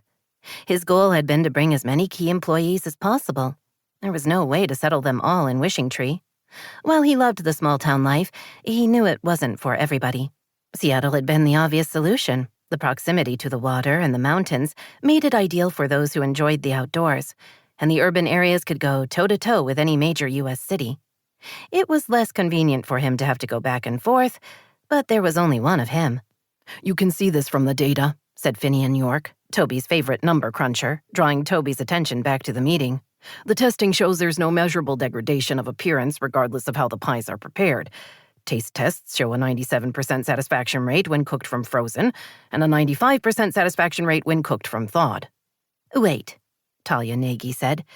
The marketing director sounded confused. You're saying the pies taste better when cooked from frozen? No, that's what the data's saying. Talia grinned. You know what I meant. Yes, but that's not what you asked. I answered your question as spoken. Talia laughed. Toby, we so need to get Finian a pet. Something he can't predict or control. Something with a little attitude. I like control. Toby held in a smile. The familiar banter told him all was well with the team. I'll review the data later, he said. This is the 3-month test? Yes. Finian consulted his notes. 3 months and 4 days. The next taste test is at 6 months. He looked into his computer camera. Boss, I think people are going to like the frozen pies. Toby looked at his sales manager. Nate, you've convinced Finian. I'm not sure I approve of that. You're starting to gang up on me. Nate laughed. We're just doing what's best for the company. The frozen food market is big and getting bigger. Talia leaned forward. I've been holding off on a marketing plan. Should I get started on that? Toby knew it would take her and her team time to develop a strategy. Yes, go ahead. Kelly, get going on what it would take to get a supply chain up and running. I want real numbers. Kelly shook her head. When have I not given you real numbers? You're right. I meant that comment for myself rather than you. I want to make this decision based on data. Because he was the most reluctant member of the team. The idea of selling frozen pies still bothered him, and he was going to have to figure out why. So far, all the information pointed to incredible profitability while maintaining the excellent quality of the product. They went through the rest of the meeting agenda. When they were done, Toby thanked everyone for their work. If you think you can handle things there on your own, I'll hold off my next visit until right after the first of the year, he said.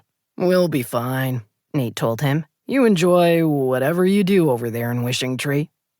Nate's tone indicated he couldn't begin to understand why anyone would want to live in a place like that. But then, Nate was a city boy down to his bones. While most of the executive team had bought houses in the suburbs, Nate had a downtown condo with great views. Nate always said he liked nature from a distance. You're all missing a great day here, Toby told them. At 4 o'clock, people will gather in the wreath for the start of the Advent calendar. Then there's a big celebration.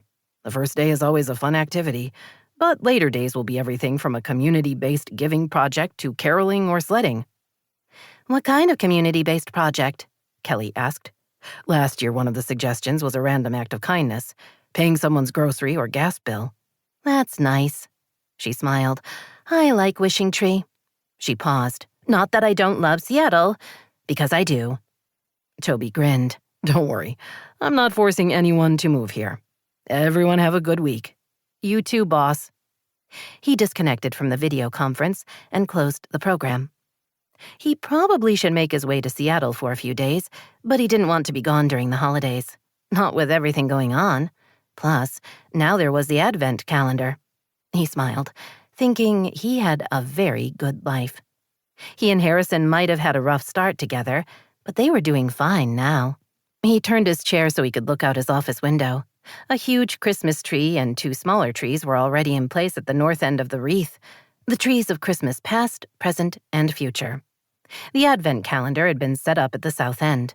The calendar was actually boxes stacked in the shape of a tree, each box about 4 feet square. Harrison had been surprised at how big it was and how everyone participated in at least one of the activities. He'd gotten very excited about collecting coats for a coat drive on the day that box had been opened last year. Toby remembered when he'd been a teenager. He'd considered himself too sophisticated to care about the Advent calendar, even though he'd secretly been interested to see what was going on. Once he'd started dating Reggie, refusing to participate hadn't been an option. She'd insisted they be there, right at 4 on the first day, to enjoy every second of the celebration. That night, they'd returned to the wreath for an outdoor sing-along. Even though her voice was average at best, she'd been an enthusiastic participant. Reggie had never been afraid to simply jump in and get started on anything. Thinking about her made him recall the second day of knitting at the community center. Each of the kids had finished their first hat and had eagerly started a second. Reggie had been right there, cheering them on, with Belle offering a headbutt of support. That dog, he thought with a chuckle. She always had on a sweater or a warm shirt of some kind, and she adored Harrison. He turned back to his computer, ready to get to work, only he found himself picking up his phone instead. He scrolled through his contacts, then started texting. Advent starts at 4. Want to join me and Harrison? Belle would be welcome. Just make sure she dresses warmly. He waited a few seconds, then saw 3 dots. Sounds like a great time. I want to go and the company will be fun. Excellent, he thought. Harrison and I will be by to pick you 2 up at 3:30. We'll be ready. He returned his phone to his desk, then glanced at the clock on the wall. It was only 11 in the morning. 3:30 felt like a long way away. Reggie told herself not to read too much into Toby's invitation. The first day of Advent was a huge deal in Wishing Tree, with the calendar taking center stage. Family and groups of friends often went together, plus his son and her dog were coming along. It was hardly a date. Yet she found it difficult to concentrate on work after he'd texted, and then she felt the need to put on makeup. She tried to be casual when she mentioned the outing to her mom. Fortunately, Lee simply nodded and told her to have a good time. At exactly 3:30, the doorbell rang. Bert barked from the family room, while Belle stayed safely behind Reggie until she determined who was at the door. When the Great Dane saw Harrison, she pushed Reggie aside to go greet her boy. She danced around him, licked his cheek, then placed her big head on his shoulder. I think it's more than a summertime fling, Reggie said with a laugh, waving them both inside. I just need a second to get her in a coat and boots. She grimaced. Belle doesn't mind the clothes, but she really hates the boots. Still, when it's this cold, I worry about her standing in one place for too long. Her little toes could get frostbite. She told herself to stop talking, but it was tough.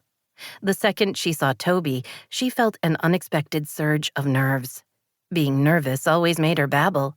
Him looking all tall and manly in his thick coat and leather gloves didn't help. She has dog boots? Harrison asked, glancing down at her feet. How do you keep them on? They have a hook and loop closure system. You can help me with them if you'd like.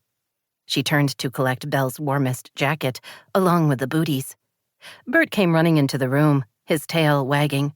He sniffed Toby's boots, then turned toward Harrison. Reggie realized a second too late that the little dachshund had gone into nipping mode. She reached for him. She couldn't get there in time. But before he could sink his teeth into Harrison's pant leg, Belle spun and shoved herself between Harrison and Bert. She pushed Harrison back a couple of steps, braced herself, lowered her head, and growled at Bert. The low, menacing sound startled all of them. Bert yelped and ran down the hall. Reggie stared at her dog. I didn't know she could do that, she said. That was an impressive sound. Belle, you defended Harrison. Good for you. Belle straightened, looking a little sheepish, her tail wagging tentatively. Harrison flung his arms around her. You protected me. You're a good girl, Toby said, petting the dog. Thank you. Belle accepted all the praise, then allowed Reggie to strap on her coat. She submitted to the booties with slightly more grace than usual, then led the way outside. "Can I take her leash?" Harrison asked. Reggie handed it over. "Remember, she'll only let you go on the sidewalk, so don't try anything, Harrison. Belle's a rule follower." Harrison laughed, then let Belle pull him toward the center of town and the wreath. "She was something," Toby said, falling into step next to her. "I know. She's never acted like that before. Bert doesn't ever come after me, so I don't know what she would do if he tried. But obviously, she's going to take care of Harrison." Reggie was oddly proud of her dog. "Normally, she's so timid. I'm impressed." "She was motivated," he said.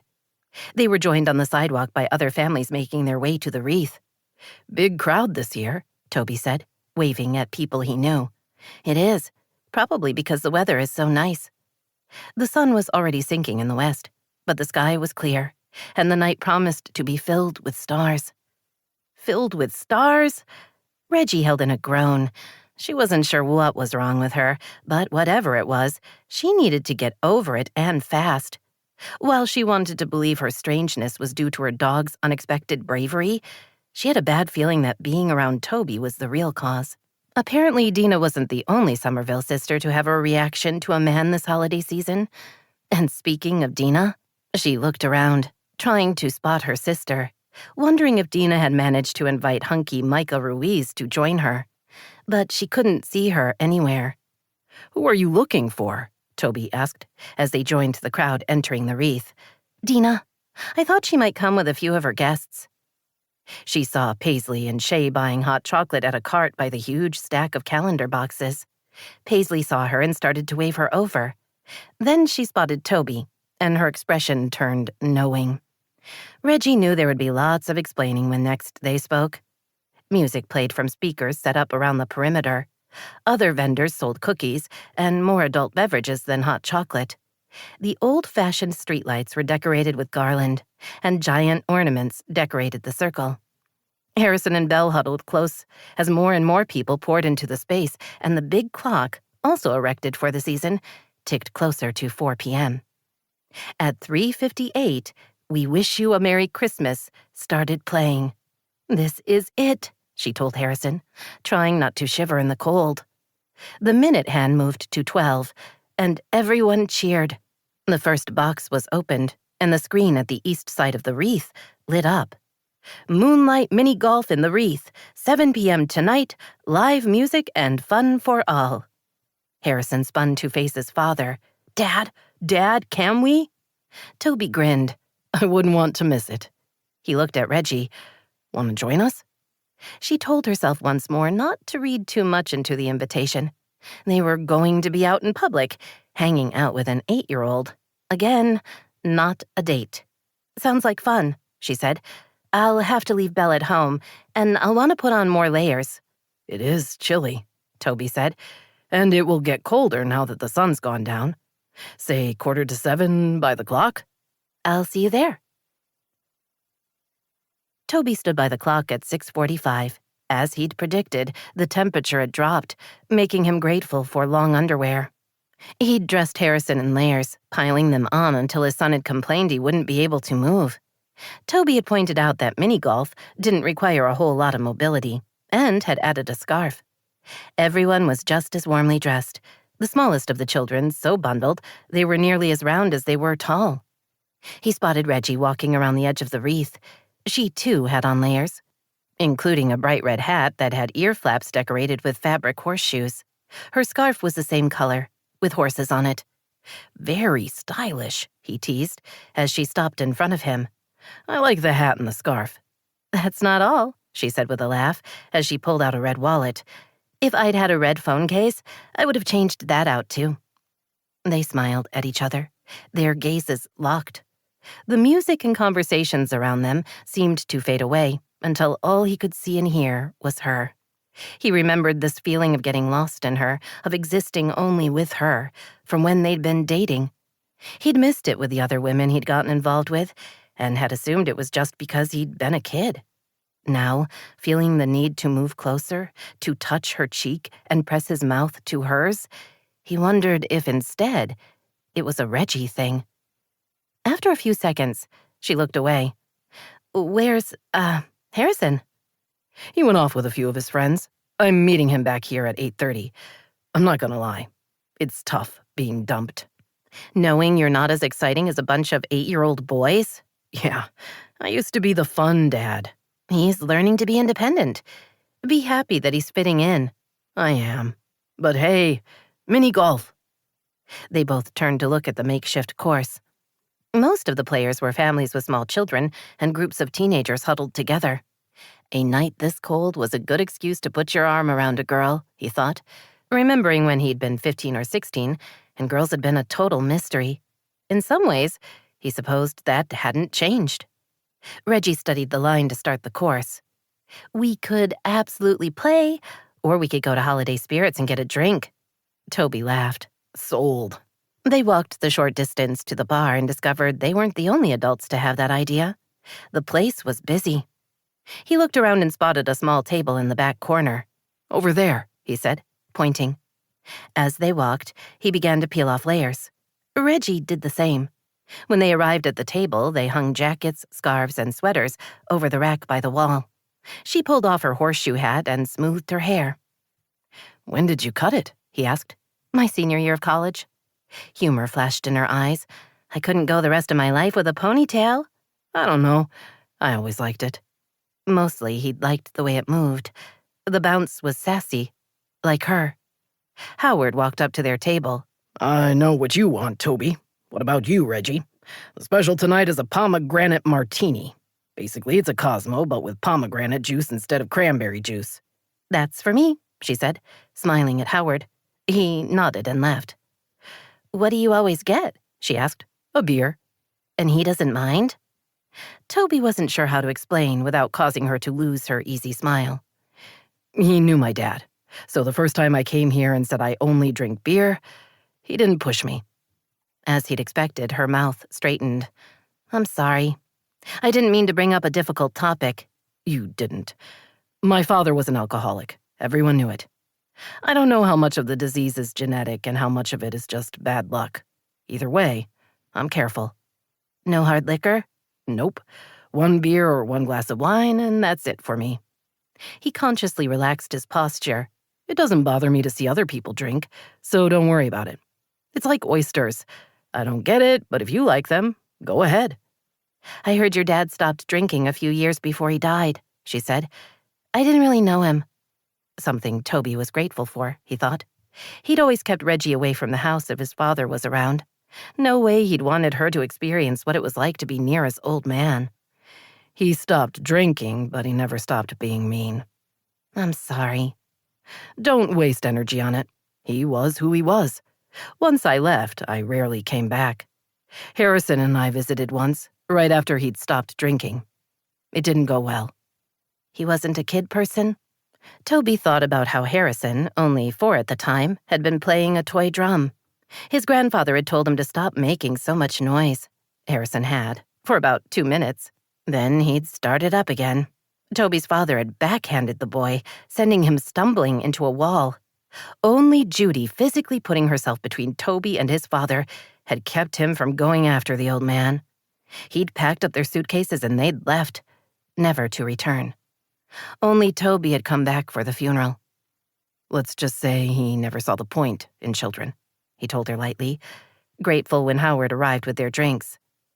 "You said before you work with inventors," Toby said, as much to change the subject as because he was interested. "What does that mean?" "I started out in applied design, working with engineers to make sure the product was something that humans could interact with easily. I was a tiny cog in a very big company. When I was offered a buyout, I took it." She smiled. "By then I had a lot of contacts and wanted to try making it on my own. So I started a little business. And by little, I mean it's just me." "And you help inventors bring their products to market?" Not in a marketing sense. I help them make sure their product is easy to use. The start sequence for a high-tech blender has to pass the grandma test. Not 15 buttons and a Bluetooth hookup? Exactly. It's fun work. I set my own hours and I meet interesting people. Sometimes it's frustrating because success isn't automatic. Great products that will never get to market. But you still get paid? The smile returned. Sometimes. A lot of my clients are rich with ideas, but not so much with the actual cash. If I believe in what they bring me, I'll get a cut of the action. If they make money, I do too. If they don't, then I chose badly.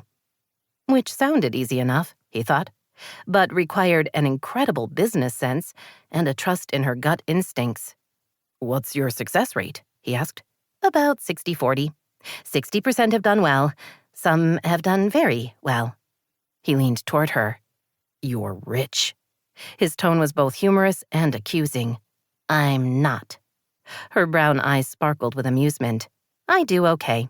You own your own house? I bought a place a year ago. It's a cute little bungalow just north of Seattle. I also have a retirement fund. So there. Congratulations. Thanks. Like I said, it's a small business, but I'm happy. I'm saving up to remodel the kitchen. She picked up her drink and took a sip. Are you happy back in Wishing Tree? I am. I like that I can keep an eye on Judy, and Harrison is thriving. He's a sweetie, and Belle adores him. I'm still impressed how she protected him. Me too. I've always thought that if someone broke in the house, she would wait in the closet until the situation resolved. He chuckled. I can see that. Conversation shifted to mutual friends who'd stayed in town. Reggie was still easy to talk to. Toby kept getting distracted by her smile and the way she talked with her hands, all exactly as he remembered. Good memories, he thought. When it was time to go get Harrison, Toby paid their bill and helped her into her coat. Braced for the cold? He asked. Yes. We just have to keep moving so we don't freeze in place. They were still laughing when Paisley and Shay walked into Holiday Spirits and spotted them. Shay only looked mildly interested, but Paisley's eyebrows shot up, and her gaze took on a speculative look. Hey, you two, she said, eyeing Reggie. You didn't want to play mini-golf? Reggie grinned. We're leaving that for the family crowd. Interesting. Paisley glanced at him, then returned her attention to Reggie. Rumor has it one of the Advent events is putting together toiletries kits for a women's shelter. I thought we could make it a girls' night out kind of thing, assuming you can get away. Reggie sighed. Really? You had to go there? I did. Paisley grinned. You would have done the same. Maybe. Yes to the girls' night out. I'm looking forward to it.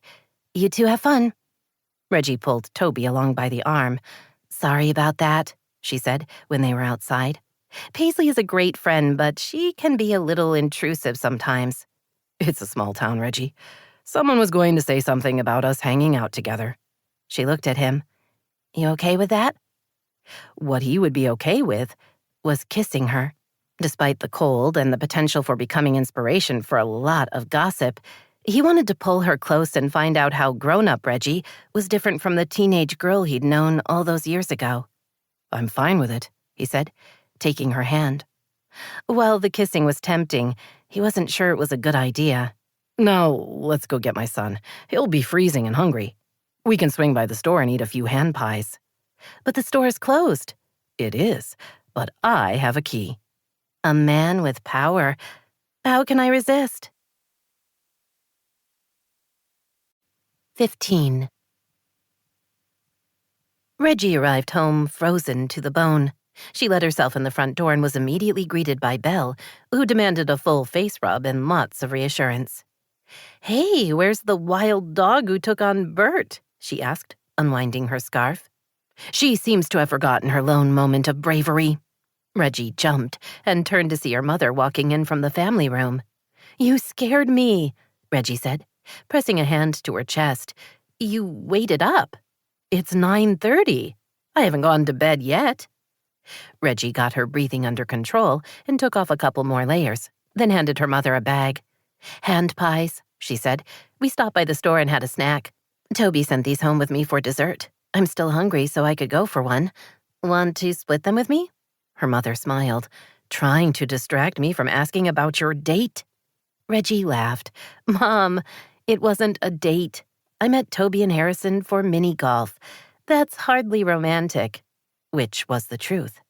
The fact that instead Harrison had gone off with his friends while she and Toby had gotten a drink wasn't something she was going to discuss. I was hoping for more, her mother said, pouring them each a glass of milk and sitting at the kitchen table. Belle took her usual seat beside Reggie's chair, just in case something fell. Reggie pulled out the 2 pies she'd brought home and handed her mother one. She grabbed a couple of napkins from the dispenser. "You're going to need this," she said. "They're extra crumbly tonight." I love the hand pies, but they can be messy. And when you get them at the store, all they give you is one of those little bakery tissues and a napkin. You really should talk to one of your inventor friends about making some kind of sleeve. I'll get right on that, Mom. You're dismissing me, but it's a good idea. So, no kissing? The unexpected change in subject gave Reggie mental whiplash. No kissing. Toby had been friendly. Nothing else. Alas. Too bad. I was hoping you two would discover there was still chemistry. Not to pressure you, but I really need one of my daughters to get married. You're nearly 30, Reggie. It's time. I had high hopes for Dena, but she's chosen another path. Reggie thought about her sister's mad crush on Micah Ruiz, but knew better than to mention it to her mother. Lee would demand details and start planning an engagement party before the end of the week, and Dena had enough going on. I want to fall in love and get married too, Reggie said instead, but it's not happening. I don't know why. You're pretty, you're smart, you have a great career. She eyed Belle. You don't think it's your dog, do you? Belle is intimidating. She's a marshmallow, and no, she isn't the reason I haven't found Mr. Right. Her mother took a bite of her butterscotch pie. Jake was a disappointment. I'm still angry at him for how he treated you. You have to let it go. He could have handled the breakup better than he did, but otherwise, he wasn't wrong, Mom. I got over him way too easily, which makes me wonder if the marriage would have lasted. I just want you to be happy. I am. I meant with a man.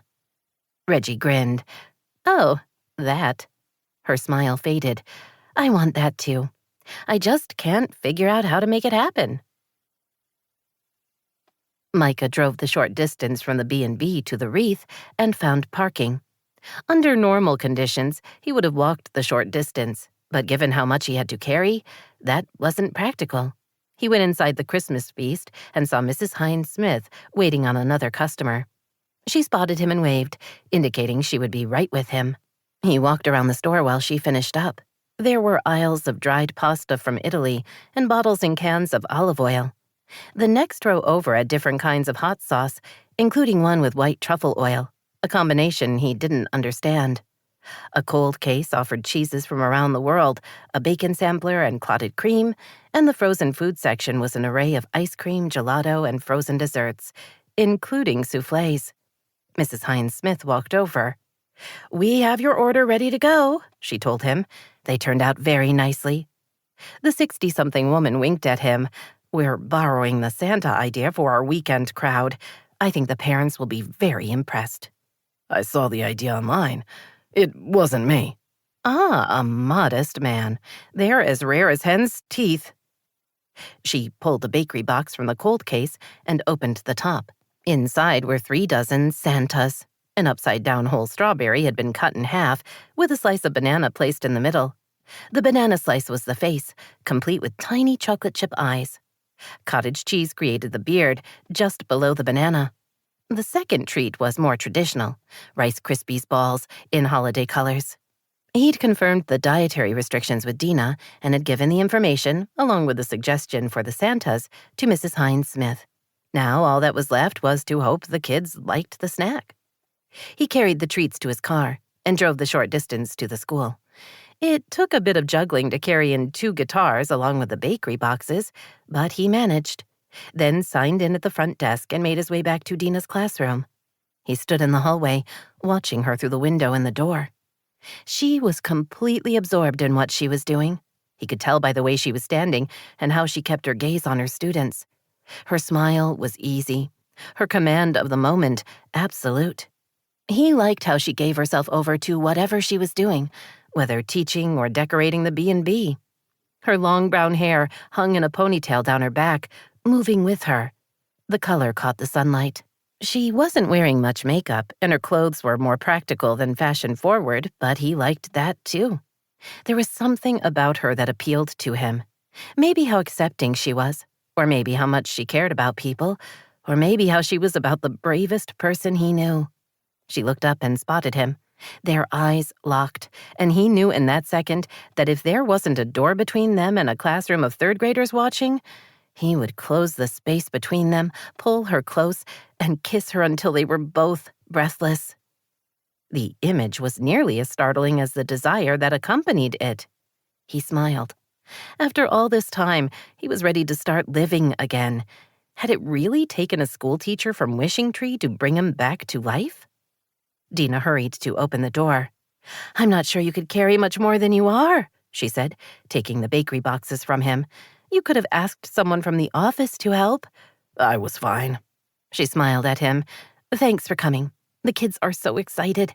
I made the mistake of telling them you'd be back, and they've been wild with anticipation ever since." She led the way into the classroom.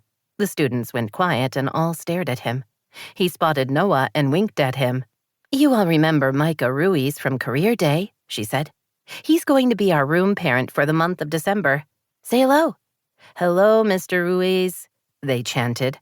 Hello, everyone. He smiled. It's going to take me a bit to learn your names, so please be patient. He looked at Dena. How does this work?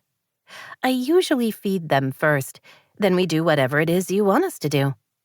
I'm going to teach everyone about guitars.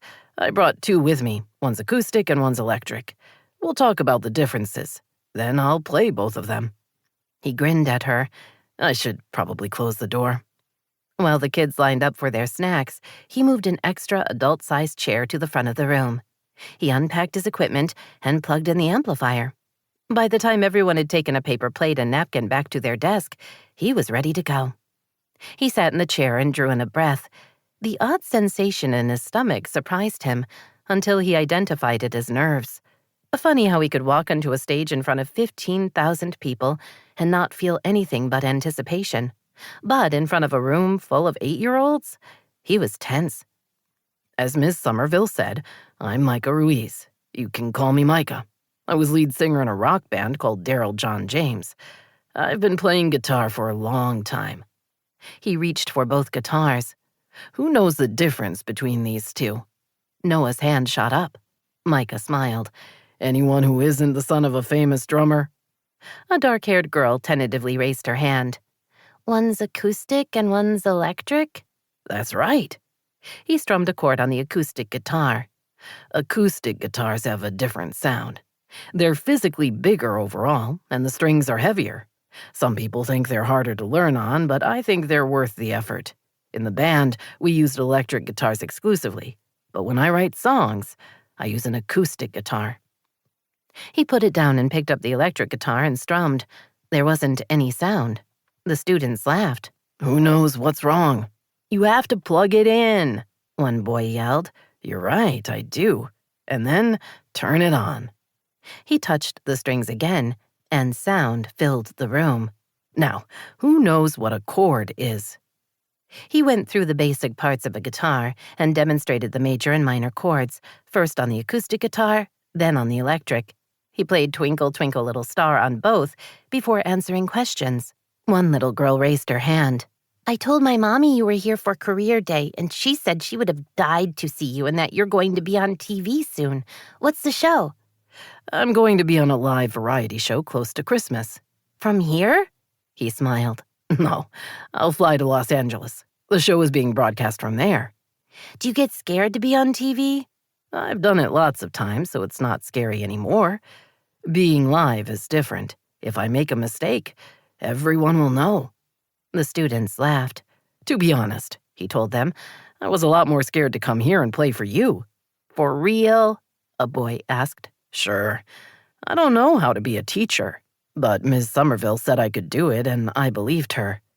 Just then a bell rang. Dena had everyone file out for afternoon recess, then turned back to him. That was so great, she said. Thank you. What a fantastic afternoon. You were a hit. He found himself less interested in what the kids had thought of him than how Dena felt about the lesson. It was appropriate for them? They were mesmerized. Everyone learned something, even me. She smiled. I was supposed to be getting work done, but I couldn't stop listening to you. The smile widened. It's a famous rock star thing, huh? Possibly. She held up the empty bakery boxes. Even your food was a success. You did great. He unplugged the guitar and coiled the cord. Thanks. I meant what I said. I was nervous about this. You had no reason to be. So you're in a live show? A few days before Christmas. He grimaced. I agreed to it in a moment of weakness. I'll fly down to LA, do the show, then come back here. He looked at her. I want to be in Wishing Tree for Christmas Day. It's a pretty fun day here. There's a reindeer 5K run, runners wear antlers, and caroling and lots of other things going on. Small town stuff, though. I'm kind of enjoying small town stuff these days. Without thinking, he moved toward her. The door to the classroom was open, not that closing it would matter. There was a window. Although he had no idea why he was thinking about closing doors, unless he really did want to kiss her, which he thought maybe he did. He had a feeling Dena was a great kisser and that her mouth would feel good on his. From that thought, it was a quick and easy journey to wondering how she would feel in his arms. Did she hold back a little? Or did she melt? I was afraid to risk my heart. Again, swore I could exist apart. Again. The melody and words descended from nowhere. Micah froze in place, not wanting to lose either. They played again and again in his head, taunting him with the idea they could be something. I should get going, he said, putting his guitars into their cases. The kids will be in from recess soon, and I need to get back to my place and do some writing. He tried to sound friendly as he spoke, rather than dismissive. Dena stepped back, her smile tight. Of course. Thank you again. He nodded and left, trying to hang on to the music in his head. I was fine. I was okay. I'd loved and lost. That's just life's way. He jogged to his car with the guitars and did his best not to speed on his way back to the B&B. Once inside, he pulled out his guitar, started the recorder on his phone, and began to play. Reggie walked into Wrap Around the Clock, more for ideas than to buy something. She needed a heavier paper than regular wrapping paper, but it also had to be food grade. The store had a huge selection of wrapping paper, some pre-cut and ready to take home, others in thick rolls, allowing the customer to buy as little as 2 feet or as much as 100 feet. There were sections for birthdays, weddings, and, of course, Christmas. Can I help you? Cameron Neff was a couple of years younger than Reggie, so they hadn't run in the same social circles at school. The Cameron Reggie remembered was an attractive, outgoing redhead with an easy smile. But the woman in front of her was pale, with swollen eyes and a trembling mouth. Are you all right? Reggie asked. Cameron tried to smile. Sorry, I'm having a bad day. She waved her hand, then wiped her tears. We're getting close to Christmas, and my mom hasn't been gone that long. Sometimes it's hard. Her voice cracked on the last word. Reggie instinctively moved close and hugged her. I'm sorry, she whispered. This has to be such a huge shock. Dealing with the loss of your mom, raising your younger sisters. Of course you're overwhelmed. Cameron nodded. Thanks. Most days I'm fine, or as close to fine as I can get. She drew in a breath and exhaled. Okay, I'm going to get through the rest of our conversation without breaking down. Tell me what you need. How about the next time we invite you for a girls' night, you join us? Paisley already talked to me about the service project in a couple of nights. I'll be there. Good. I look forward to us hanging out. Okay, I'm actually not sure what I'm looking for. Reggie lowered her voice. You know the hand pies at Judy's? Of course.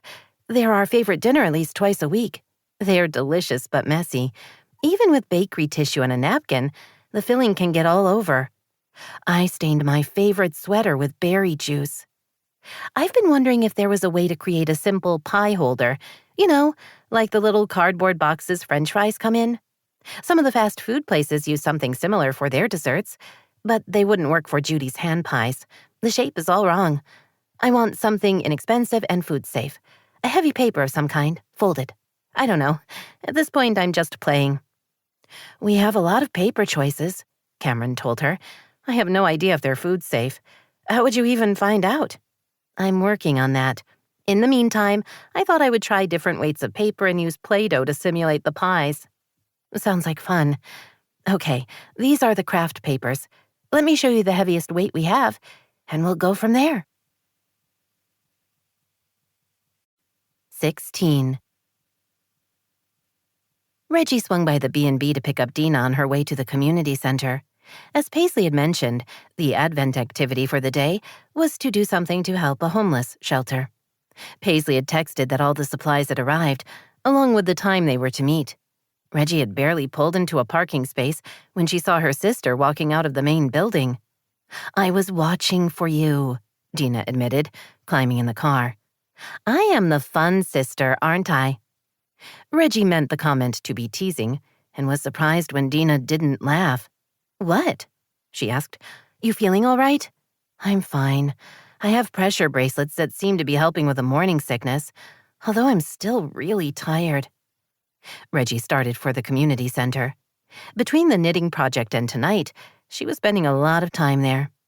So, your lack of enthusiasm over my sparkling humor is because you're tired? Dena sighed. No, I'm sorry. You were very funny. What's wrong? Nothing. It's stupid. I'm fine. She offered a big smile. See? I'm great. Happy. Uh-huh. You can't fake your mood with me. I know you. Come on. Tell me. Dena groaned. It's totally ridiculous and you'll laugh and I'll feel bad. No laughing, I swear. A thought occurred to her. Is this about Micah? Dena covered her face. Yes, she said, her voice muffled. I'm such an idiot. She straightened. He's the classroom parent for the month, and yesterday he brought snacks and guitars and sang and was just so amazing. He sounds irresistible. He is. It's a nightmare. Afterwards we were talking, and I swear I thought he was going to kiss me. She turned to Reggie, as if waiting for laughter. Reggie pulled into a space in the parking lot before turning off her engine. I'm listening. It was a moment. I swear it was. Then he got this weird look on his face and left. He barely said goodbye. I don't know what happened. What I'm most afraid of is I imagined the moment because, I don't know, I'm pregnant and single and he's Micah Ruiz. Maybe all this is happening in my head, and the reason he ducked out is he thinks I'm pathetic. Reggie reached for her sister's hand. I have no experience with this, she admitted. I've never dated a celebrity of any kind, so I don't know how it usually goes. My first thought is if you thought he was going to kiss you, then he was probably going to kiss you. That's not the sort of thing you get wrong. And then? I don't know. Maybe he had gas. Dena stared at her for several seconds before laughing. Gas? Reggie grinned. It's the best I could come up with under the circumstances. I don't even know the guy. Something you should change, by the way. Invite him over for dinner. At our parents' house? That is so not happening. No, just no. She sighed. Maybe I really did imagine it. Maybe he had gas. It wasn't gas. Stop it. He also poops. Dena got out of the car. What are you, 5? I'm just saying everyone does it. I can't believe you're my sister. Reggie grinned. Because you know you're so lucky to have me in your life? I get that. They were still laughing as they walked into the community center and found the room where they would do their project. Paisley was already there, placing shipping boxes onto the long tables set up in the middle of the room. Hey, she called, motioning to the coat rack in the corner. Strip down, then help me. We have to open the boxes to see what's inside, then figure out how we're going to load the backpacks. Oh, and you each owe me $200. I already have my check, Reggie said, pulling it out of her back jeans pocket and waving it. Thanks for doing all the shopping. I have mine too, and I'm with Reggie. You were great to coordinate this. Paisley brushed aside the praise. Once I knew what the project was, I made a few calls, placed a few orders. She paused. Wow, I guess I am the superior friend, huh? They hugged each other.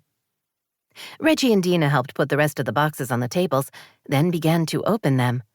There were 3 huge boxes filled with backpacks. The slightly less large boxes contained things like socks, hand towels, tampons and pads, toiletries, cosmetics, and wallets. The last one was filled with snack-sized bags of M&Ms. Once we get everything sorted by type, we can form an assembly line, Paisley said. We'll get the backpacks filled, then load them in my SUV, and I'll take them back to the resort. There's a truck going to Seattle tomorrow, and the backpacks will be on it, getting there well before Christmas. Cameron and Shay arrived just then. Shay wheeled in several boxes on a hand truck, and Cameron held 2 covered trays that looked a lot like snacks. I apologize in advance, she said, setting down the trays. The twins helped me, and they have strange ideas of what makes a good snack. These are for us to eat while we work, by the way. Paisley eyed the plastic coverings. Should we be afraid? Do you like celery stuffed with cream cheese and walnuts? Paisley paused to consider the question. I've never had it, but I think I might. I mean, come on, it's cheese. Where's the bad? They all laughed. After Shay and Cameron took off their coats, Shay unpacked her boxes. Books and fun things, she said. Yo-yos and puzzles. I thought they would be a surprise, along with the practical stuff. Nice, Paisley said. All right, people. We are ready to get to work. They rearranged the tables to create a U-shape with the boxes filled with backpacks at one end. They put out the supplies in the order they would go into the backpack, with the bulkier items on the bottom and the M&Ms and games on top. Once that was done, they each took a backpack and started to go down the line, filling it with the various items. How's everyone doing? Dena asked. Are the holidays getting crazy? Some of us have time to get a drink with a good-looking man, Paisley pointed out. Some of us should talk about that. It took Reggie a second to realize her friend was looking at her. You mean me? I wasn't the one getting drinks with Toby at Holiday Spirits. Everyone turned to stare. Dena pouted. You never said anything. There's nothing to say. It was one drink. Cameron smiled. That's how it always starts, with a casual drink. So, how did you end up at Holiday Spirits? Reggie should have realized the topic would come up and prepared her story. As it was, she was left with little more than the truth, which even in her head sounded a little unexpected. He texted me and asked me to go to Advent with him, she began, only to be interrupted by Paisley. He asked you out? No, it was just friendly. Belle and Harrison came. It wasn't a date. I don't know. You ended up in a bar. Sounds pretty date-like to me. Dena grinned. She's right. It's kind of dating 101. No, I was joining him and Harrison for mini golf, but Harrison went off with his friends and it was cold, so we went to Holiday Spirits instead. It wasn't anything. Shay put a pink yo-yo in her backpack. I can't decide if it was just one of those things or Toby had a plan from the get-go. I can see either happening. There was no plan, Reggie grumbled, putting her first full backpack against the wall and collecting a second empty one. That you know of. Did you have fun? Dena asked. Reggie dropped in a large box of pads and one of tampons, then reached for socks. Yes. He's always been easy to talk to. That hasn't changed. But it was just as friends. I swear. Which was 100% true and a tiny bit disappointing. Not that she wanted anything to happen with Toby. It was just she hadn't been out with a guy in a while, and being with Toby was fun. Plus, he was very easy to look at, and he made her laugh. He'd always been a good kisser. She wondered if that had changed. So boring, Paisley said with a sigh. As my love life has become a desert wasteland, I expect my friends to provide me with vicarious entertainment. She looked at Shay. How sad is it you're the only one of us in a relationship? Shay smiled. With the best man who ever lived. Young love, Paisley grumbled. Save me. You just said you wanted to live vicariously, Cameron pointed out. You can't turn around and complain about young love after that. I am charming with the contradictions. She grinned. What about you, Cameron? Any hunky guy visiting for the holidays? Instead of joking back, Cameron turned away. No. Paisley immediately blanched. I'm sorry. Did I say something bad? I didn't mean to. Cameron's smile was forced. It's not anything you could have known. She paused. I was seeing someone before my mom died. Actually, I was engaged. When I came back and found out how sick she was, I knew I'd have to relocate home so I could help my mom and take care of the business. The twins had already been through so much and were about to lose their mom. There was no way I could ask them to move to Chicago. Reggie got a bad feeling in the pit of her stomach. Cameron tucked in a bag of M&Ms and zipped her backpack closed. When I told my fiancé, he dumped me. He said he wasn't interested in moving to some town no one has heard of, and he wasn't willing to wait. What a jerk, Shay blurted, then covered her mouth. Sorry. Don't be sorry, Reggie said, moving to Cameron and wrapping her arms around her. He is a jerk and worse. What happened to in sickness and health? Cameron gave her a grateful look. I guess he didn't plan to mean that part. Dena pressed her lips together. Can we get someone to beat him up? I don't know anyone personally, but I could ask around. Paisley looked impressed. Girlfriend, you have depths. I hate it when men act like that. You needed him and he wasn't there. He should have taken care of you instead of abandoning you in your hour of need. I agree, Reggie said forcefully. This is why I don't date, Paisley announced. Just when you think you've found your one true love, they crap all over you. I thought you weren't dating because no one had asked you out, Dena said. Paisley grinned. Yes, well, that too. Dena counted the number of construction paper bells, stars, and Santas she'd cut out, and then confirmed she had enough for the list. Her mother sat across from her at the B&B dining room table, carefully punching a hole in the top of each of what would be paper ornaments. I feel awful, her mother confessed. I totally forgot about the giving tree we put up at work. I can't believe I let that slip through the cracks. Lee had called in a panic, asking for help to get the giving tree ornaments pulled together. With Reggie already involved with the wedding and handling the charity knitting project, Dena had been happy to help. She was on duty at the front desk at the B&B from after school until 6, but with no one checking in or out, she wasn't expecting to be that busy. She'd put out a sign, asking anyone who came in to ring the bell to let her know they were there. Mom, it's fine. You help out with the business and you're planning a wedding. It's not a surprise you momentarily forgot something. This is easy. We'll have all the ornaments done in a couple of hours. The process was simple enough. The front of the paper ornament would have the child's first name, last initial, and age. On the back was a list of 3 possible presents. Employees at the auto repair shop and the tire store could take as many ornaments as they wanted, then bring in the unwrapped gift and the ornament. A week before Christmas, everything would be taken over to Spokane and delivered to the children. I still feel like the worst human alive, her mother murmured. I forgot the giving tree. For a second. It's getting done now. Dena smiled at her. There's an open bottle of wine on the counter in the kitchen. Why don't you go pour yourself a glass? You're suggesting I drown my shame in liquor? That seems extreme, but if it helps, then yes.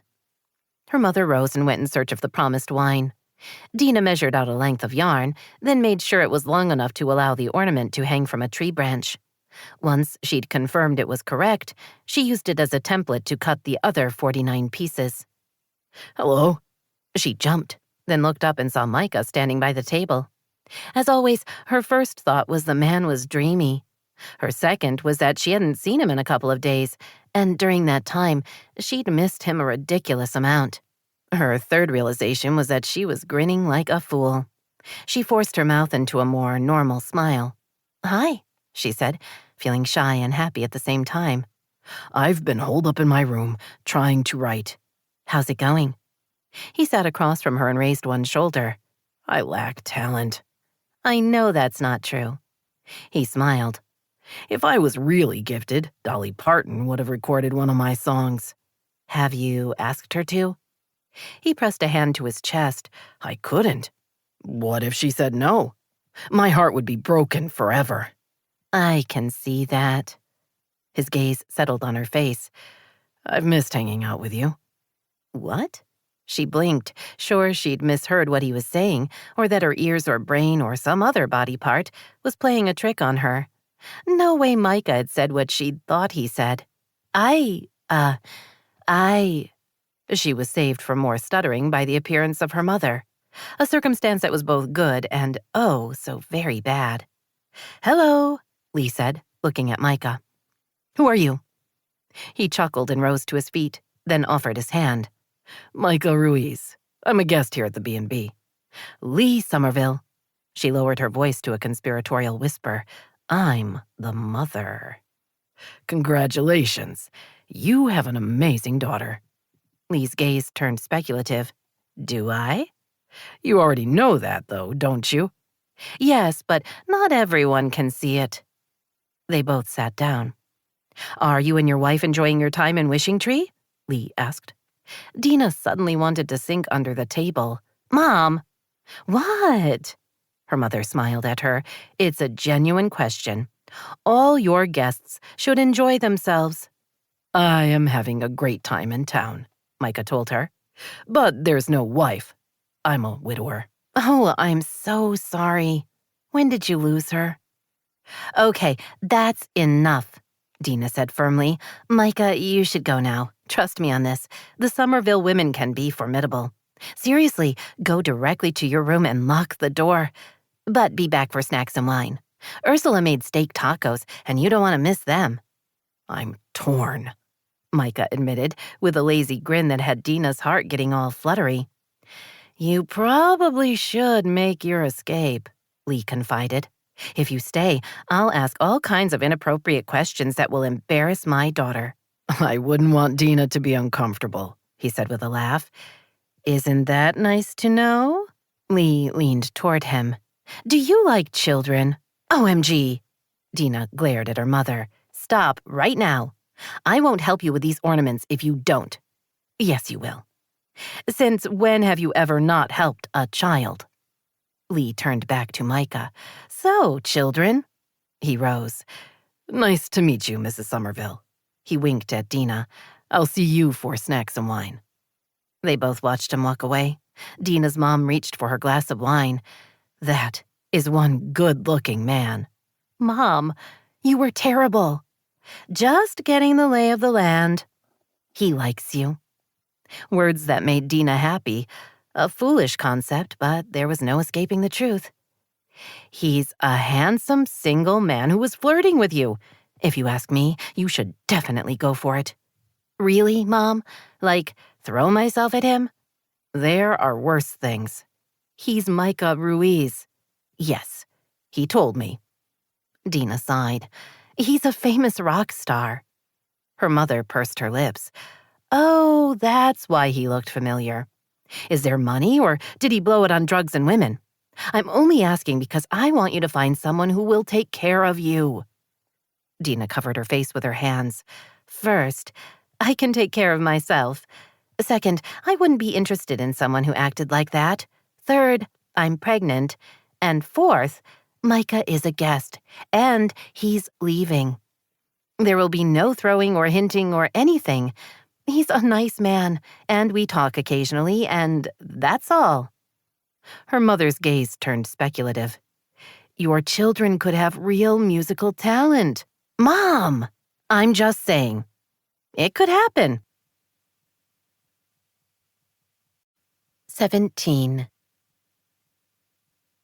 But we could sneak in Belle, Harrison said, his tone hopeful. Toby touched his son's nose. Belle's too big to sneak into the theater. Plus, how would she get comfortable in one of the seats? Half of her would be hanging out. Harrison smiled at the image. Okay, so not Belle, but you should call Reggie, Dad. I'm sure she'll want to see the movie with us. Maybe next time, he told his son. Toby was less sure Reggie would be enthralled by the latest animated holiday feature, but that wasn't why he'd resisted issuing the invitation. His reasons were more complicated and a little contradictory. He liked Reggie, He'd enjoyed their time at Holiday Spirits, and since that night, she'd been on his mind a lot, which was saying something because she'd been on his mind plenty before they'd gone for drinks. He didn't know if it was the season, their past, or Reggie herself, but he kept thinking of things he wanted to talk to her about, or reasons he could call, or places they could go together. All of which spelled a level of trouble he didn't want to get into. His not getting involved rule had always been easy to follow. It was rare for him to meet someone who made him want to rethink the whole avoid women plan, but Reggie was testing his limits, and he had no idea what to do about it. He locked his SUV and took Harrison's hand as they walked toward the multiplex. The Wonderful Life Cinema had 7 screens, one of which was always playing a Christmas classic, no matter the time of year. He remembered when he and Reggie had been dating. She'd insisted on seeing a Christmas movie on the first Friday of every month, no matter what great new movie might be dropping that weekend. She would go see the new one with him on Saturday, but the first Friday of the month was a holiday movie, no matter what. He'd quickly discovered that they frequently had much of the movie theater to themselves, and if he positioned them in corner seats, he could get in a lot of kissing and a little over-the-shirt action. Suddenly, Miracle on 34th Street had become a lot more interesting to his 17-year-old self. He was still smiling when Harrison started waving and yelling, "Reggie! Reggie!" Toby turned to his left and saw the woman in question also heading for the movie theater. She saw them too and changed direction, walked toward them. Toby looked around for a male companion, but she seemed to be alone. Harrison broke free, rushed toward her, and hugged her. Reggie hugged him back, then grinned at Toby. "Now, what could you two possibly be doing?" she asked. "We're off to the movies," he said, trying not to acknowledge the jolt of pleasure her smile brought him. "Me too. I spent the afternoon transplanting Christmas cactus. They're going to be the favors for my parents' wedding, so I need to put 60 of them into little custom planters." "You're a good daughter." "That's what I'm telling myself." She looked at Harrison. "Let me guess. You're here to see It's a Wonderful Life." Harrison laughed. "Nope, the new cartoon." "Come with us, Reggie. It'll be great." "Harrison, Reggie has her own plans." His son's expression fell as he nodded slowly. "I just thought it would be fun if she sat with us." He paused, then brightened. "Reggie, would you like to pick the movie?" "Good one," Reggie said with a laugh. "I would very much like to sit with you, and I pick the cartoon." "Really?" Toby looked at her. "You don't have to do that." "I want to. I can see It's a Wonderful Life later. It's not as if I haven't seen it before." Harrison jumped up and down. "Yay! Dad, can I buy the tickets?" Toby handed over his credit card, and Harrison raced toward the ticket machines. Toby returned his attention to Reggie. "Thank you for indulging him." "I really don't mind. It'll be fun." "I can tell you haven't been to a movie with a bunch of kids in a while. Fun isn't the right word. Loud works. Very loud." "I will endure." He found himself wanting to offer to take her to the Christmas movie of her choice later in the week. Something with just the two of them. Like a date. Only he didn't date. Not ever. He wouldn't chance getting involved. That would mean putting Harrison at risk, and he never went there. Not anymore. Harrison returned with the tickets. They went inside and found seats. They'd barely finished taking off their coats when Noah and 2 other boys raced over. "Come sit with us, Harrison," Noah said eagerly. "We're all the way up front." "Dad, can I?" "What happened to watching the movie with Reggie?" Harrison turned to her. "Please. Cast aside for friends. I'm crushed." She softened the words with a smile. "I'm fine with it if your dad is." Toby stood up so Harrison could slip past him and go with his friends. "Come find me as soon as the movie's over." "I will. Thanks, Dad." The boys hurried to the front of the theater. He looked at Reggie. "It's a Wonderful Life might not have started yet." "I'm committed now." Her smile faded. "Unless you'd rather not sit with me." "I appreciate the company. If I'm by myself, then I'm that creepy old guy, alone in a kid's movie." She laughed. "There is that. Does he abandon you a lot?" "I'm getting used to it. I knew it would happen. I just thought it would be later." They stood to let a family into their row. Seats were filling up. She looked around the theater. They've remodeled this place. The seats are new. Wait until you hear the sound system. It got an upgrade as well. While I appreciate better sound, one of the things I like about Wishing Tree is how much stays the same. I like the traditions and that I can count on certain things whenever I come home. Do you come back often? He asked. She wrinkled her nose. Yes, although you wouldn't know it by my recent behavior. Until this trip, I hadn't been back in over a year. Why? The Jake thing. Right, because Jake had broken her heart. I thought there would be a lot of talk and I couldn't handle it, she admitted. Ironically, no one has said a word. Not counting my mother, of course. Do you want me to talk about him to make you feel better? She laughed. That's very sweet, but no, I'm good. I just wish I'd come home sooner. I usually make the trip several times a year. I love seeing my folks in Dena. They came to visit me, but it wasn't the same. You've broken the ice, so to speak, so now you won't have an excuse not to come home. You're right. I've been hanging out with Shay, she added. I like her a lot. Me too. She's good in the store. She's waiting to establish her year of residency, and then she's going to college. If she does as well as I think she's going to, I'll be moving over some of the marketing work for her. He paused, not sure why he'd told her that. He hadn't told anyone. She'll be thrilled. Reggie patted his arm. Don't worry, I won't say anything. He believed her.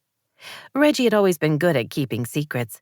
She'd seen plenty of bad stuff between him and his dad, and she'd never once mentioned it. The only time they'd talked about it had been when he'd brought it up. You were a good girlfriend. Her eyebrows rose.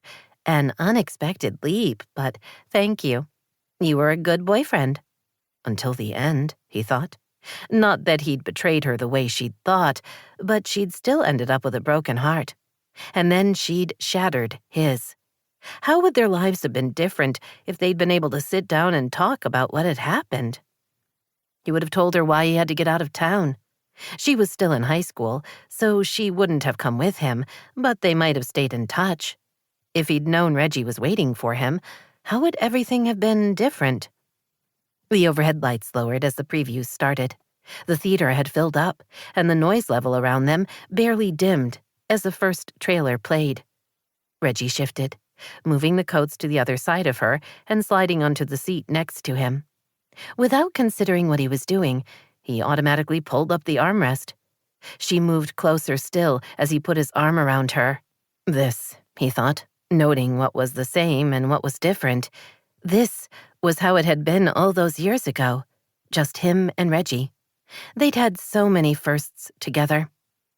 But it hadn't lasted forever, and now they were different people. But for this moment, it was nice to pretend that nothing had changed. Reggie studied the lines of the red dress.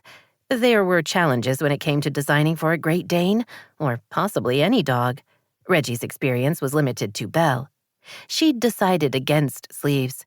She wanted something simple but dressy. Belle was going to be a flower girl at the wedding.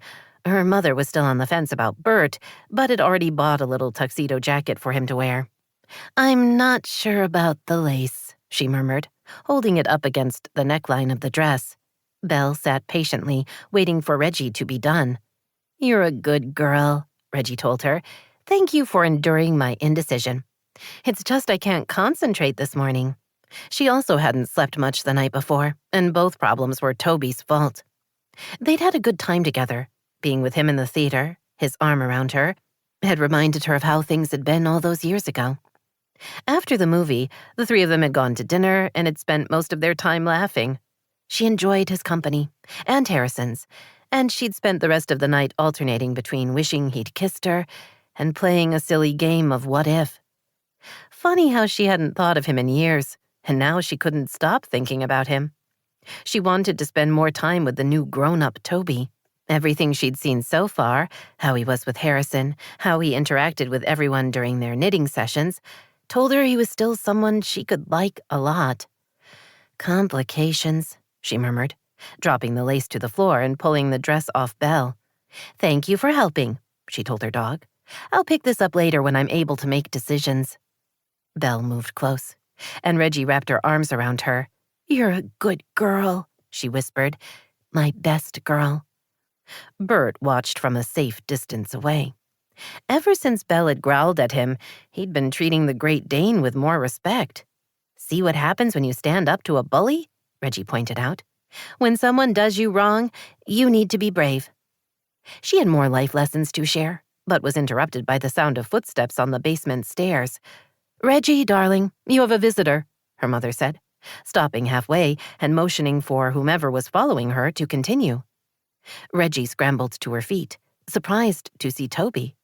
Her heart gave a little jump, and she suddenly didn't know what to do with her hands. I'll leave you two alone, her mother said pointedly as she started up the stairs. Thanks, Mom, Reggie called after her before turning to Toby. She needs to get a life. Only Toby didn't smile at her attempt at humor. It was then that she noticed his shoulders were stiff, and he wasn't looking at her. Belle gave him a quick sniff, then retreated to her bed. What's wrong? Reggie asked when Toby continued not to speak. Is Harrison all right? He's fine. He's at school. Why would you ask? You're upset about something. He looked at her then, his gaze unreadable. I'm not upset. Guys don't get upset. Well, you're something. Is it Judy? Everyone's fine. That's not why I'm here. There was an edge to his voice, something that warned her they were about to head into a place she wasn't going to like. She couldn't explain the feeling, except that when they'd been dating, she'd known Toby as well as she'd known her own family members. She'd been able to read his mood even before he could articulate it himself. And right now, he was going to say something that would make her uncomfortable. She pointed to the sofa. Want to take a seat? I'll stand. He looked at her. I'm not getting married. What? What? Not getting married. That was certainly an unexpected statement that made no sense. She wanted to respond with something equally weird, like, there are fish in the cracker box. Only she didn't think this was the time for humor, and the reason behind his statement clicked into place. Annoyance and some embarrassment settled in the center of her chest.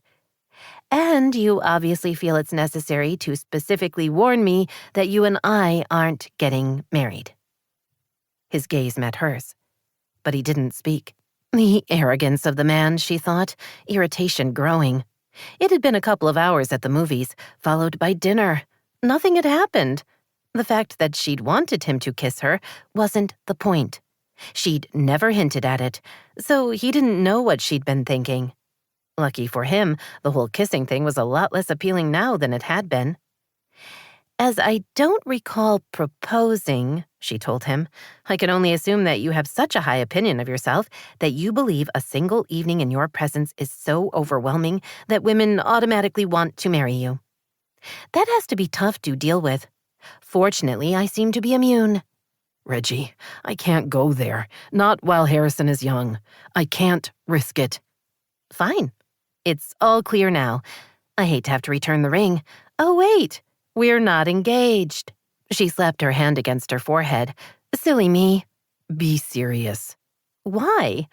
This is a ridiculous topic. You're not getting married? Who says that? Who thinks it? Do you honestly believe I spend my life thinking about you? I don't. I haven't thought of you in years. He watched her. Last night was different. We went to the movies. Big whoop. It was more than that. Was it? He'd felt it too? Only she couldn't say that because he was currently being a butthead or slipping into madness. We have chemistry, he continued. That hasn't gone away. But you're not the casual sex type, and I don't do anything else. She took a second to digest all of that. Yup, a butthead. Wow, she said, letting herself build up steam. Just to quickly recap, you've assumed I want to marry you, and you wanted to let me down on that one. Now you're telling me how I feel about sex. You don't actually need me for this conversation, do you? What's wrong with you? I mean that as a genuine question, because you've screwed this up from the second you opened your mouth. I suggest you take yourself home and figure out how to get your head out of your ass. I'm guessing when that happens, you're going to feel like a first-class jerk, which is good, because you are one. She pointed to the stairs. Get out. Reggie, we have to talk. No, we don't. Get out. I mean it. Go. He nodded once and went up the stairs. She walked to the sofa and sat down. She had no idea what had just happened. Where had all that come from? And why had he felt the need to dump all over her? She looked at Belle. Never like a guy. I'm serious. They're nothing but trouble. Anger churned inside her, along with just a hint of sadness. So much for him being like the guy she'd once known. If this was the real grown-up Toby, she wanted nothing to do with him. You're being difficult for no reason, Electra said, her full lips forming a pout. Micah looked away from the computer screen, wishing he hadn't agreed to the online call. He'd known what she wanted to talk about and had mistakenly thought he could change her mind. I'm not interested in going away with you, he said flatly. I'm not going to write with you, and I'm not coming back to L.A. She flipped her long red hair over her shoulder. Why are you being like this? You know we write well together. Why are you resisting the inevitable? There is no inevitable. Electra, look at me. No. I'm saying no. Her green eyes narrowed slightly. You need me, Micah. You're not writing on your own. If you were, I would have heard. I can be your inspiration. I doubt that. You're not even trying. I'm going now, he said, just as someone knocked on his door. Micah, wait. I have something to tell you. Come in, he called, not caring who was on the other side of the door. Any distraction was welcome. He looked at the perfect face of his ex-wife.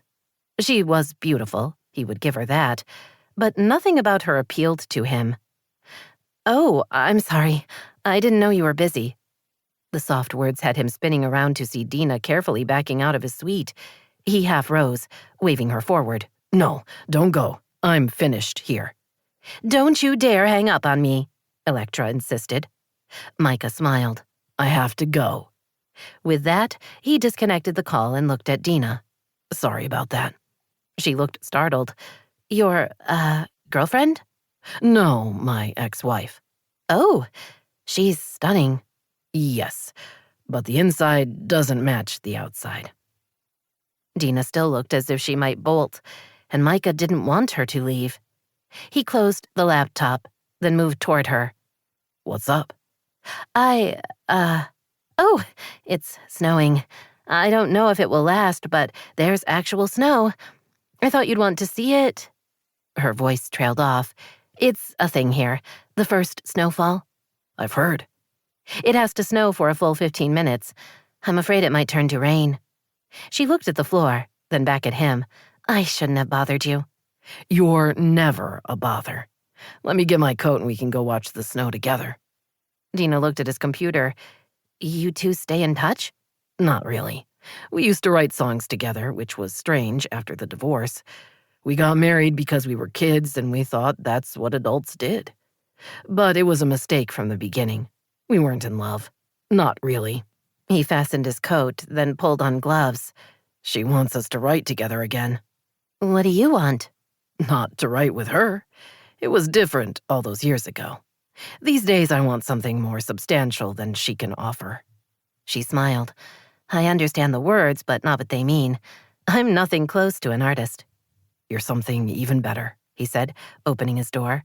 You're a teacher. A lot of people are teachers. Only the best ones. They stepped outside. Snow was falling, but it didn't feel that cold to him. Not that he knew anything about snow, beyond the fact that it formed up in clouds or the sky, so maybe that was the temperature that mattered. Does she still write? Dena asked.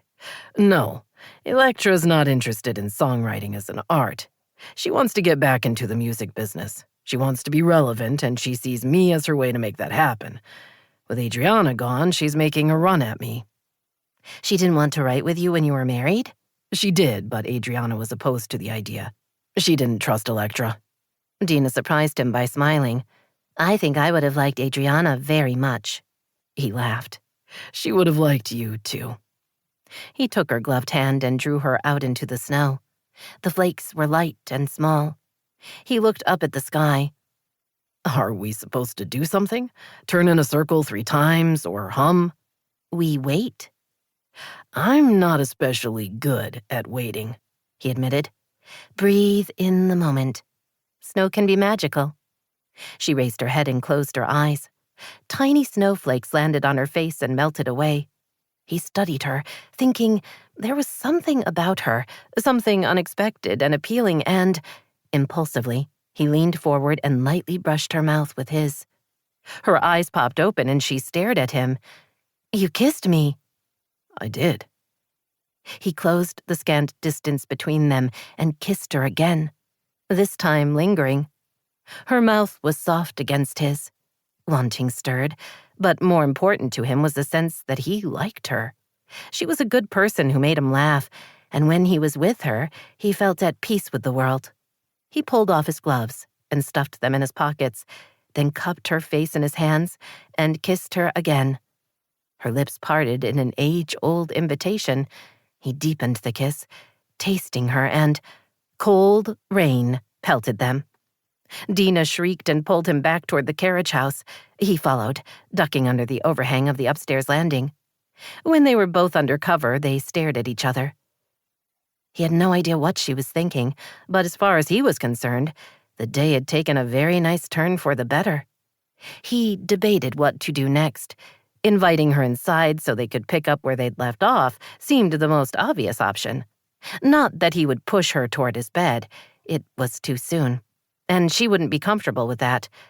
But he liked that he wanted to go there with her, specifically with her. Her big brown eyes searched his face as if she were trying to read his thoughts. He smiled at her.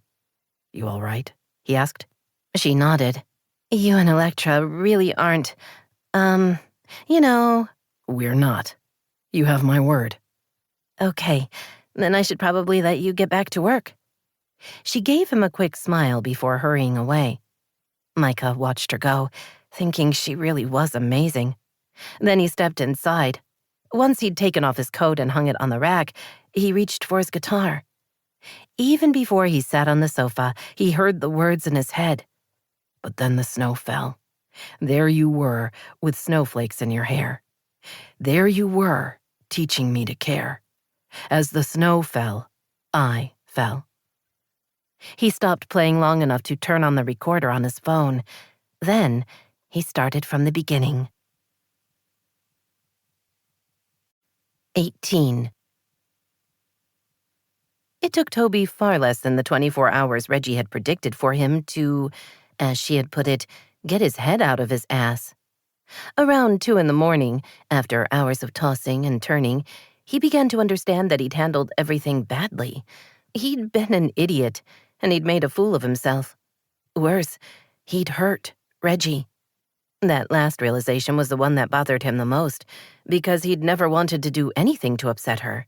Not when they'd first started dating, not when he'd fallen in love with her, which had probably been on their second date, and not now. He liked her. He'd always liked her. He enjoyed looking at her. He found her sexy. He liked how her mind worked and how she was a genuinely nice person.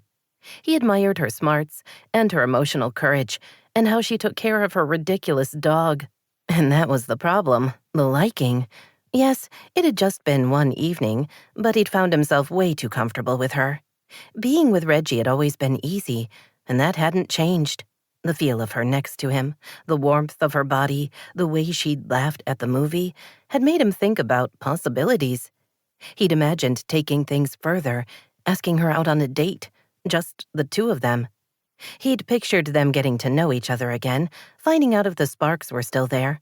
And once they'd gotten started on sparks, maybe they could start exploring hearts. Only he couldn't. No, he wouldn't. He'd screwed up once, and Harrison would be dealing with those emotional scars for the rest of his life. That was on him. Keeping his son safe at any price was his responsibility. He wasn't going to fail him again. But he could try to repair things with Reggie.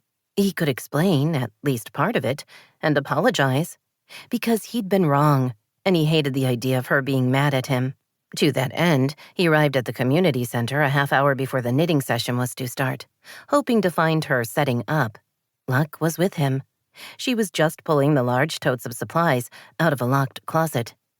As she turned to put them on a cart to wheel them to their room, he took the tote from her. "I need a minute of your time," he said. Her brown eyes flashed with a combination of anger and hurt, but she squared her shoulders and raised her chin. Because the Reggie he knew was always ready to take on the fight. She wouldn't start it, but she would stand up for herself, and she would see it through to the end. "I'm sorry," he began. "I was wrong yesterday." Just yesterday? Despite everything, he felt his lips twitch. "Let's deal with one transgression at a time." She didn't speak. He put the tote on the cart. "I screwed up and sent things in a direction they didn't need to go. I warned you off, but the person I was talking to was myself." Some of the mad faded. "I don't understand." "Sometimes I don't either. Being around you is complicated.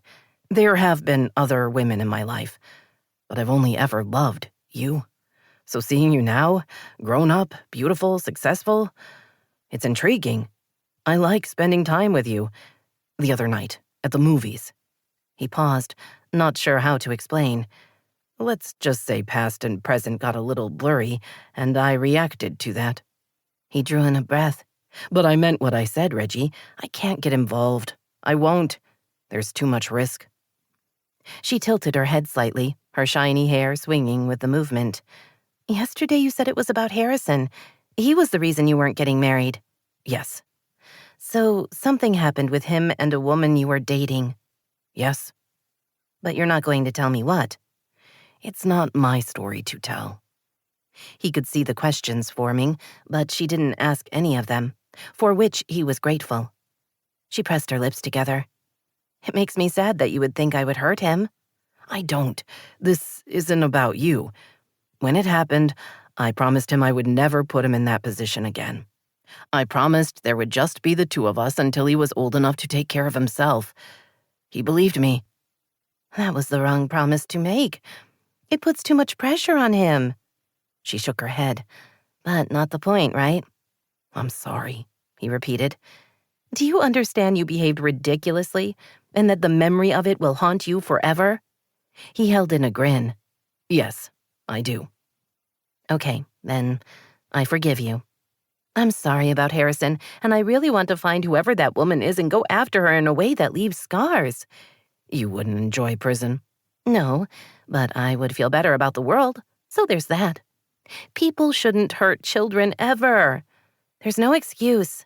He appreciated her energy on the topic. It was how he'd felt as well.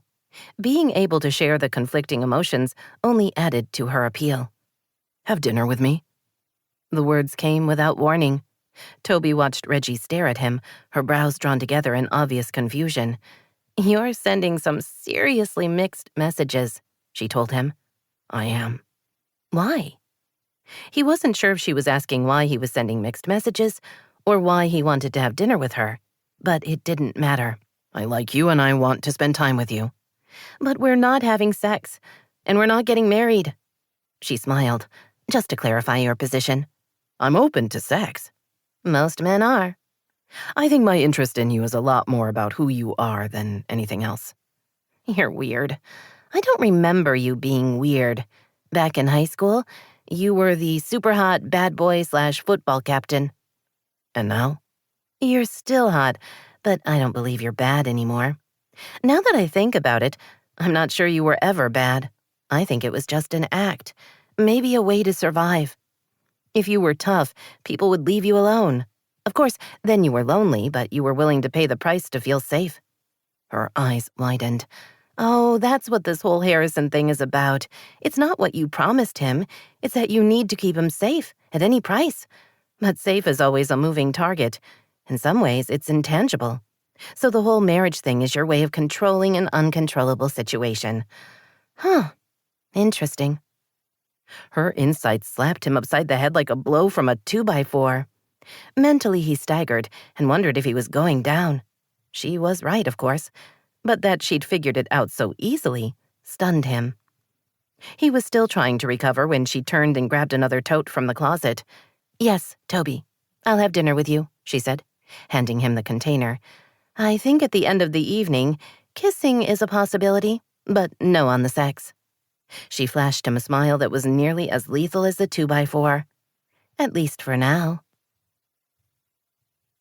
Dena tried to lose herself in the chapter on the 3rd month of her pregnancy, but the words simply weren't gripping. Actually, that wasn't fair. The words were fine. The problem was her. Specifically, that she couldn't stop thinking about the fact that Micah had kissed her. She didn't know what to make of what had happened. No matter how many times she turned the concept over, held it up to the light, replayed it in her mind, it didn't make sense. He'd kissed her. More than once, on the mouth, and at the end, with tongue. Like a real kiss, a boy-girl kiss. Only they weren't in a boy-girl thing. So why had he done it, and what was she supposed to do now? She set down the book and reached for her phone. "Are you done with knitting for the night?" Reggie's reply came immediately. "Just wrapping up. Can you swing by the B&B? I need to talk, and I'll ply you with yummy snacks and delicious wine." "What's the snack?" Despite her confusion about what was happening with her life, or specifically Micah, Dena laughed. "You're saying I have to lure you with food?" "You promised me yummy snacks. I'm just confirming that's true." "Micah kissed me." There were several seconds before the 3 dots appeared. "I'm on my way." Dena grinned. 5 minutes later, she was waiting in the living room of the B&B. She saw Reggie's SUV pull into a parking space. Then her sister got out and ran toward the front door. Reggie hugged her before glancing around to make sure they were relatively alone. "He kissed you? For real?" "I couldn't believe it when Mom said she met him the other day. She said he was gorgeous and totally into you. I haven't met him, and I'm supposed to be your favorite sister. OMG, tell me everything. Then feed me. I'm starving." "Let's go in the kitchen. Word got out that tonight's snack is Ursula's famous coconut shrimp, so we'll have a crowd. Thank goodness she always makes extra." Dena set out place settings at the island in the kitchen. The part-time helper was already taking out large plates of coconut shrimp and bowls of the dipping sauce. The wine for the evening was a crisp, painted moon Chardonnay, already open and sitting in ice buckets. Dena took one of the smaller plates of shrimp and put it on the island, along with some dipping sauce. She poured wine for Reggie and sparkling water for herself, then checked the refrigerator. Sure enough, Ursula had left her a fruit and cheese plate with only safe, hard cheeses, along with hummus. In the pantry was a second plate with crackers and a sliced baguette. She carried both to the island, then sat next to her sister and motioned to the food. "Good enough?" "It's amazing, but honestly, I would have settled for a saltine." She glanced around again and lowered her voice. "He kissed you? Talk." Dena explained about the snow earlier that afternoon and how she'd gone to tell Micah. "I'd just gotten home from school, and I was waiting to see if it was going to last." "I know what you mean. We were knitting away, and one of the kids noticed the snow. We all held our breath, but then it turned to rain. We really need snow. The poor ski resorts must be suffering." Dena held in a smile and waited.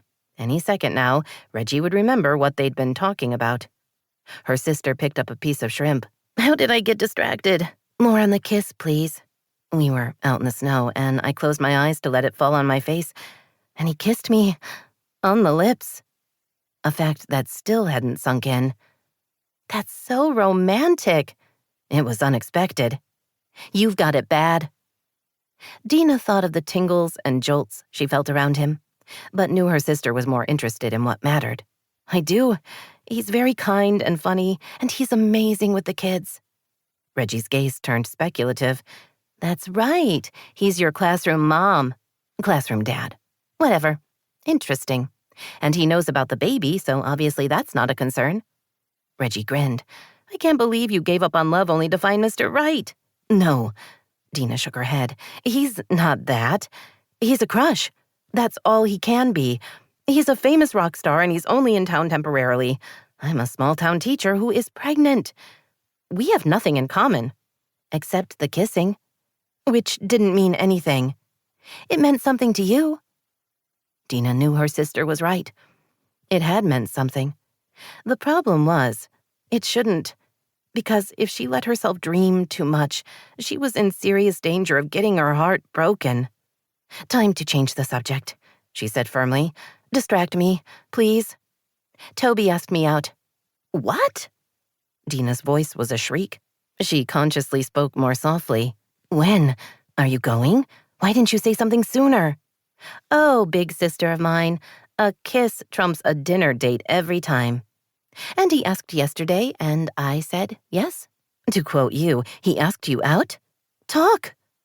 Reggie laughed and told her about the "I'm not getting married" conversation, followed by the very sweet apology. "Did he say why he's not getting married?" Dena asked. Reggie hesitated. "He did, but I'm not comfortable sharing that part. I'm sorry." Dena wanted to know, but she wasn't going to ask. She knew her sister would tell her when she could, and she trusted Reggie completely. When they'd been kids, they'd shared everything. But as they'd gotten older, they'd realized there were pieces of their lives they would always keep private. "But you believe him?" she asked instead. "Yeah, I do." "So you're going out?" "Tomorrow. I'm nervous." Reggie spread hummus on a slice of baguette. "It's silly, really, but there's something about him.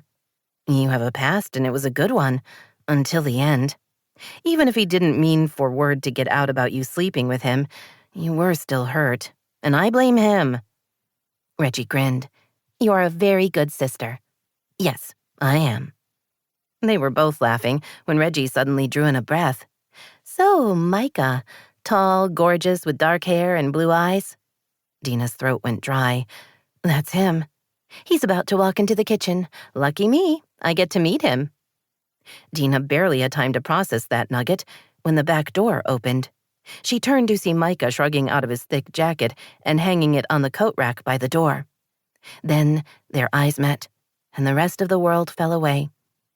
He looked good, which wasn't news. What was different was the way his gaze locked with hers.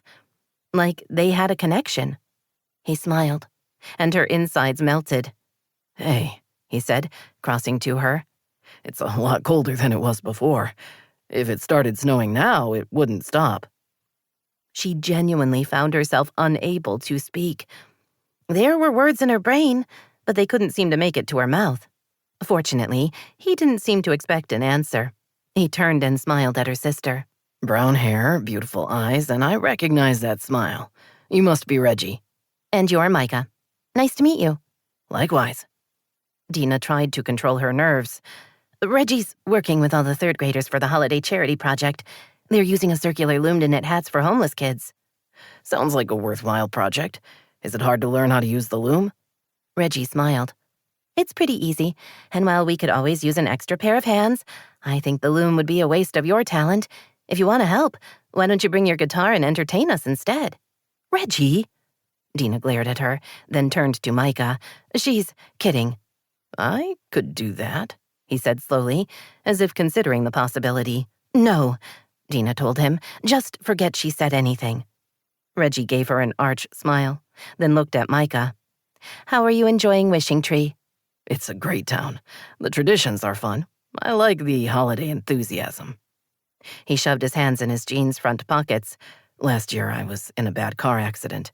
My wife was killed, and I ended up in the hospital for several weeks, followed by a lot of rehab. I kind of missed the whole holiday season. Being here this year is a great way to get back into the spirit." He smiled at them both. "I'll leave you two to your conversation." He lightly touched Dena's arm before heading out to the main dining room. "He likes you," Reggie said when he was out of earshot. "He likes you a lot." While Dena wanted to believe her, she knew her luck wasn't that good. Not when it came to the guy department. "We're friends." "Who kiss?" "It's not like that. I think he's still in love with his late wife. You heard him. He loved and lost her, and she was the one." "He never said she was the one." "He wouldn't have married her if she wasn't. He lost his one true love." She wondered why she hadn't seen that before. Of course he had. He couldn't write, and he was emotionally lost. He was looking to heal, not to replace her. She would be foolish if she hoped otherwise. "I don't believe in your theory of one true love," Reggie said flatly. "I was in love with Jake, and now I'm not. People change, hearts heal. His heart has definitely healed." You don't know that. I think he'll mourn Adriana forever. I'm not saying he won't still love her. It's not as if their love died with her. I'm just pointing out that he's moved on, and he's ready for a relationship. Well, Dena wanted that to be true. She knew her sister was wrong. She needed to be careful and protect her heart, or she was going to find it broken in a way that might not ever be repaired. 19.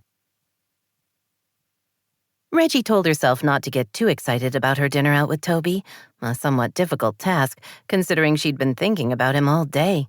Worse, they'd spent most of their afternoon knitting session looking at each other and smiling. It was like being back in high school all over again, which was part of the problem, she thought, crossing the street on her way to Buon Natale, the incredible Italian restaurant in town. High school. There were too many good memories, too many habits and patterns to fall back on. She had to keep reminding herself that adult Toby was different. Oh, his character was similar, and she was definitely attracted to him, but she had to be smart and remember that he'd been very clear about not wanting to have a serious relationship with anyone. This was just dinner with a friend, and if she made it more than it was, then shame on her.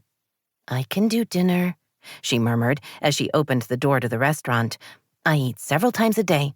I'm good at it." Her musings were cut short by the scent of garlic and basil and other delicious ingredients. Immediately, her mouth began to water and her stomach grumbled, reminding her that not only had lunch been light, it had been hours ago. The decor was simple, with dark walls and white linens. Classical music played on the sound system, and the atmosphere was both welcoming and elegant. Buon Natale was the kind of place you went when you wanted to celebrate an anniversary or a job promotion. They served things like risotto with lobster and truffles, or Mediterranean sea bass with carrot puree. But all thoughts of food fled when she spotted Toby in the waiting area. Gone were the jeans and flannel shirt. He had on black pants and a deep blue shirt under a well-fitting leather jacket. He looked good enough to be the main course, with just a hint of bad boy adding spice. She had a brief moment of gratitude that she'd taken extra time with her appearance, wearing her sexy boots and applying more makeup than usual. His smile told her she'd done well. "So we're dining fancy tonight," she said as she approached. "Fancy is required when a person messes up like I did," he told her, lightly kissing her cheek. "You look beautiful." "Thank you. You clean up nicely as well." The hostess showed them to a table by the window. When they were seated, he leaned toward her. "I could have picked you up," he told her. "It's freezing out there." "I'll let you drive me home. Besides, the walk took less than 10 minutes. My parents' house has a great location." He smiled. "Still doing okay? Living with them for so long?" "It's fine. I know my little house back in Seattle is lonely, but it will recover. Belle appreciates all the attention, and ever since she went after Bert, they've developed something of a friendship." She paused. "Okay, friendship is strong, but there's definitely a truce. I'm hoping she can get a little more confident in the rest of her life." "Belle will always have a place in my heart." Because she'd protected Harrison, Reggie thought. Their server appeared and took their drink order. Toby mentioned he would have a glass of wine with dinner, so he ordered a soft drink. Reggie hesitated, not sure if she should get a cocktail. "Order what you want," he told her. "Get something girly." She laughed and asked for a Cosmo. "How was your day?" she asked, when they were alone again.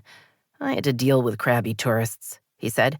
"I went downstairs to get lunch and found Shay being yelled at by this young couple who'd come up yesterday morning because snow was predicted.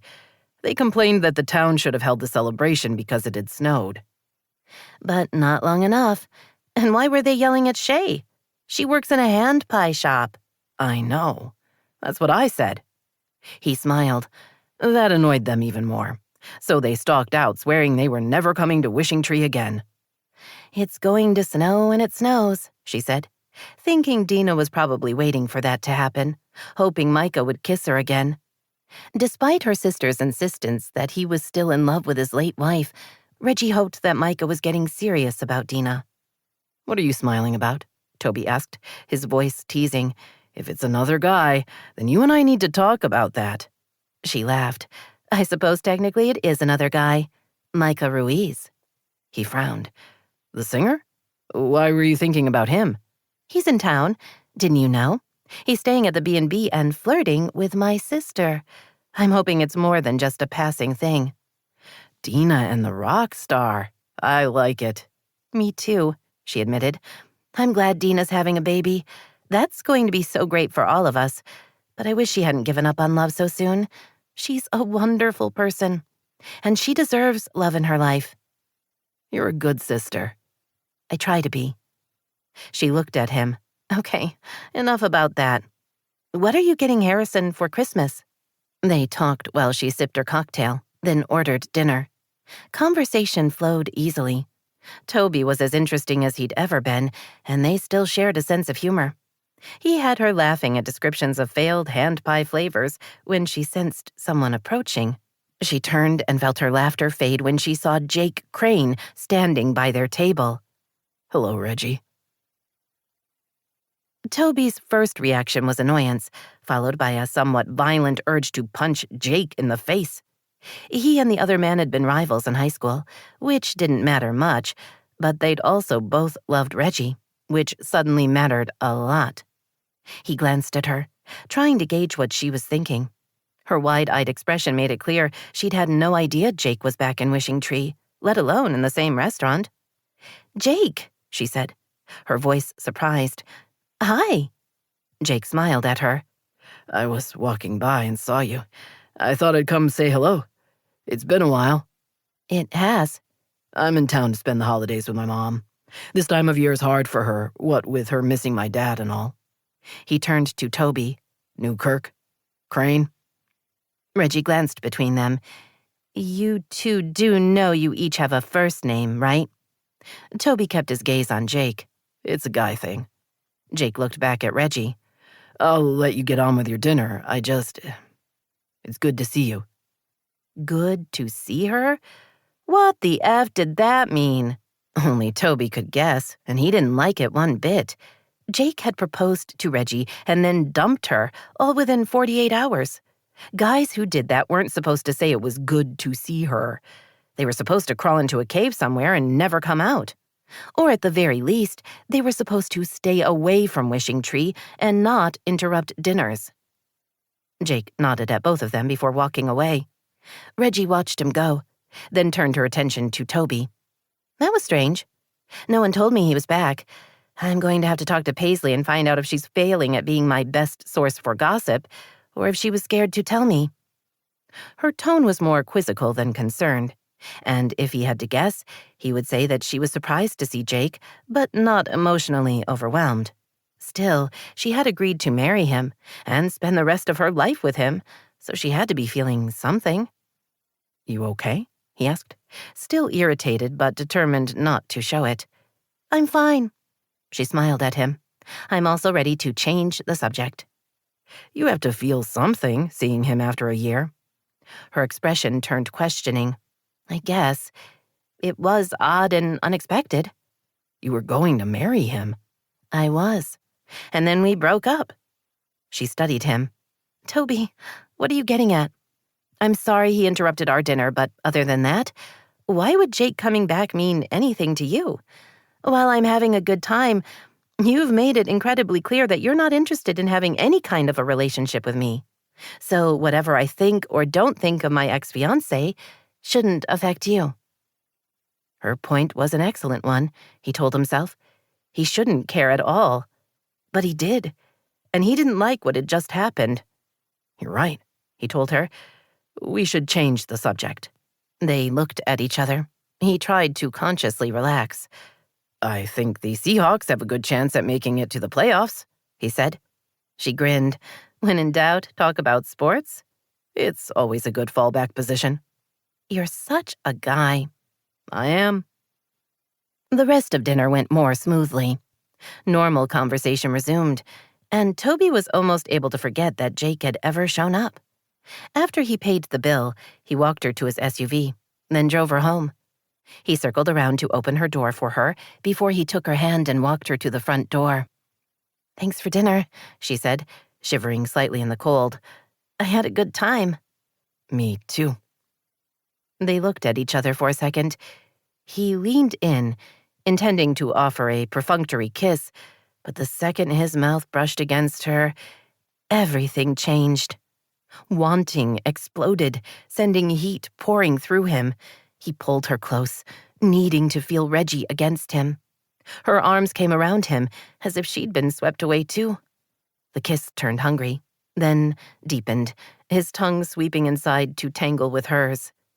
Past and present blurred, as he remembered that kissing her had always been the best part of his day.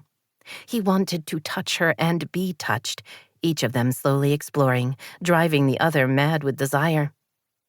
The wanting increased until it became a driving force, unlike anything he could remember. Only steel-laced self-control kept him from fumbling with the buttons on her coat and exploring her curves, right there on her parents' front porch.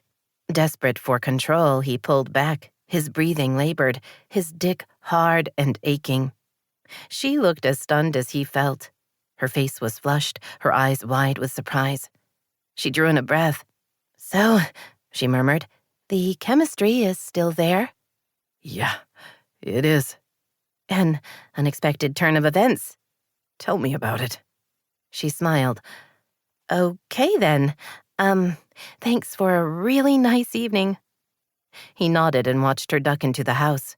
When the front door closed behind her, he breathed in the cold air, waiting for his body to calm down. 5 minutes later, it was just as aroused as it had been. He sighed heavily as he walked to his SUV, knowing it was going to be a very long night. Dena knew that being a planner was one of her best qualities. It kept her life organized and allowed her to get through her day. She was almost always prepared, and she liked that. When there was a problem in her life, she thought it through and came up with a plan, which explained why she was standing outside Micah's suite, ready to tell him she'd come up with a solution.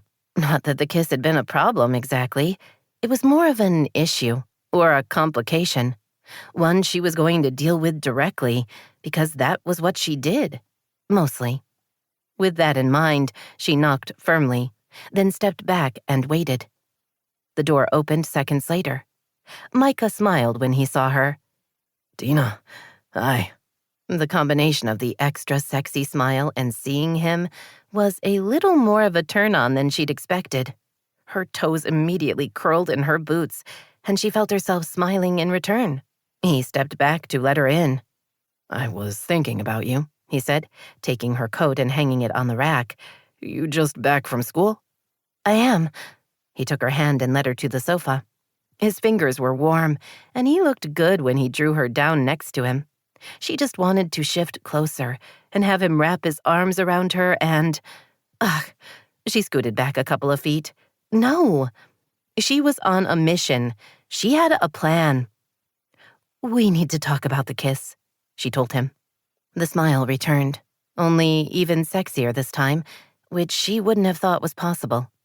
"I'd like to talk about the kiss," he said, as he took her fingers in his and rubbed his thumb along the back of her hand. Tingles immediately moved up her arm and settled in her girl parts. Surrender seemed the easiest option, she thought, swaying slightly. Resisting him was futile. The man was... The plan, she reminded herself firmly. This was about the plan. "We can't," she said, as much to herself as him. She pulled her hand free of his mesmerizing touch. "Kiss? We can't kiss again." His smile faded. "Why not?" "You're not ready. In some ways, you're still recovering from your accident. Even more significant, you're dealing with the loss of Adriana. She was your one true love, and that changes things. You have to honor the pain you're feeling. I think that's why you can't write, and you need to be writing, Micah. I know you miss it. I just want to help." He frowned. "You're assuming a lot." "I know, but I'm not wrong. This isn't a good time for kissing." "It seems like a fine time to me." She ignored him. "We're friends. Let's keep that going. We get along and we have fun together. It's important to have people in your life, especially at the holidays. I want that." His gaze was steady. "To be my friend?" "Yes, it's the most sensible plan." He rose and pulled her to her feet. "You know what? You should be going, because I just got an idea for a song I want to write." She brightened. "You did?" "Yes, and you're the inspiration." She pressed her hands together, trying not to let her excitement show. I can't believe that. I inspired you? He held out her coat. You did. I'm going to call it Crazy Women I Have Known. Her happiness balloon burst.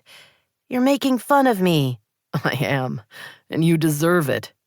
He put his hands on her upper arms, leaned down, and brushed his mouth against hers. You're not the one who gets to decide when I'm ready to kiss someone, Dena. Just so we're clear on that. Before she could wrap her mind around what he was saying, she was suddenly outside in the cold, and his sweet door was closing in her face. She stood there, not exactly clear on what had just happened. The only thing she knew for sure was the fact that she was going to need a different plan. I'm incredibly disappointed in you, Reggie said with a laugh as she sat in her SUV outside the community center. She shifted her cell phone to her other ear. I know. I'm so ashamed I didn't know Jake was back in town. Paisley's voice was thick with humor. I'm usually so in the know about local gossip. My network has failed me, and I promise everyone in it will receive a stern talking to. She paused. Seriously, though, are you okay? Reggie considered the question. Seeing him again was strange and out of the blue, plus the whole having dinner with Toby thing added a layer that made it harder for me to process what was happening. I don't feel any regrets, if that's what you're asking. I've moved on. Even if she hadn't, the passion she'd felt in the brief kiss she and Toby had shared would have pushed her over into the totally done with Jake column. I suppose he really could be in town for his mom, Paisley mused. They were always a tight family, and with the loss of his dad. But it seems early to be back for the holidays. I wonder if there's something going on at the resort. I'll ask around. Not on my account. I don't need to know anything about Jake. I'll be asking for myself. Job security and all that. So, how was the date? Reggie smiled. It wasn't a date. We just went to dinner. Did he kiss you?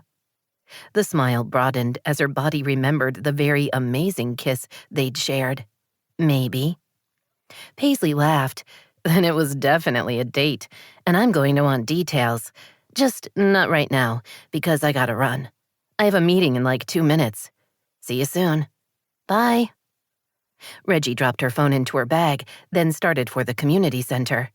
While she wanted to claim that last night had been no big deal, Paisley was right. The kiss changed everything.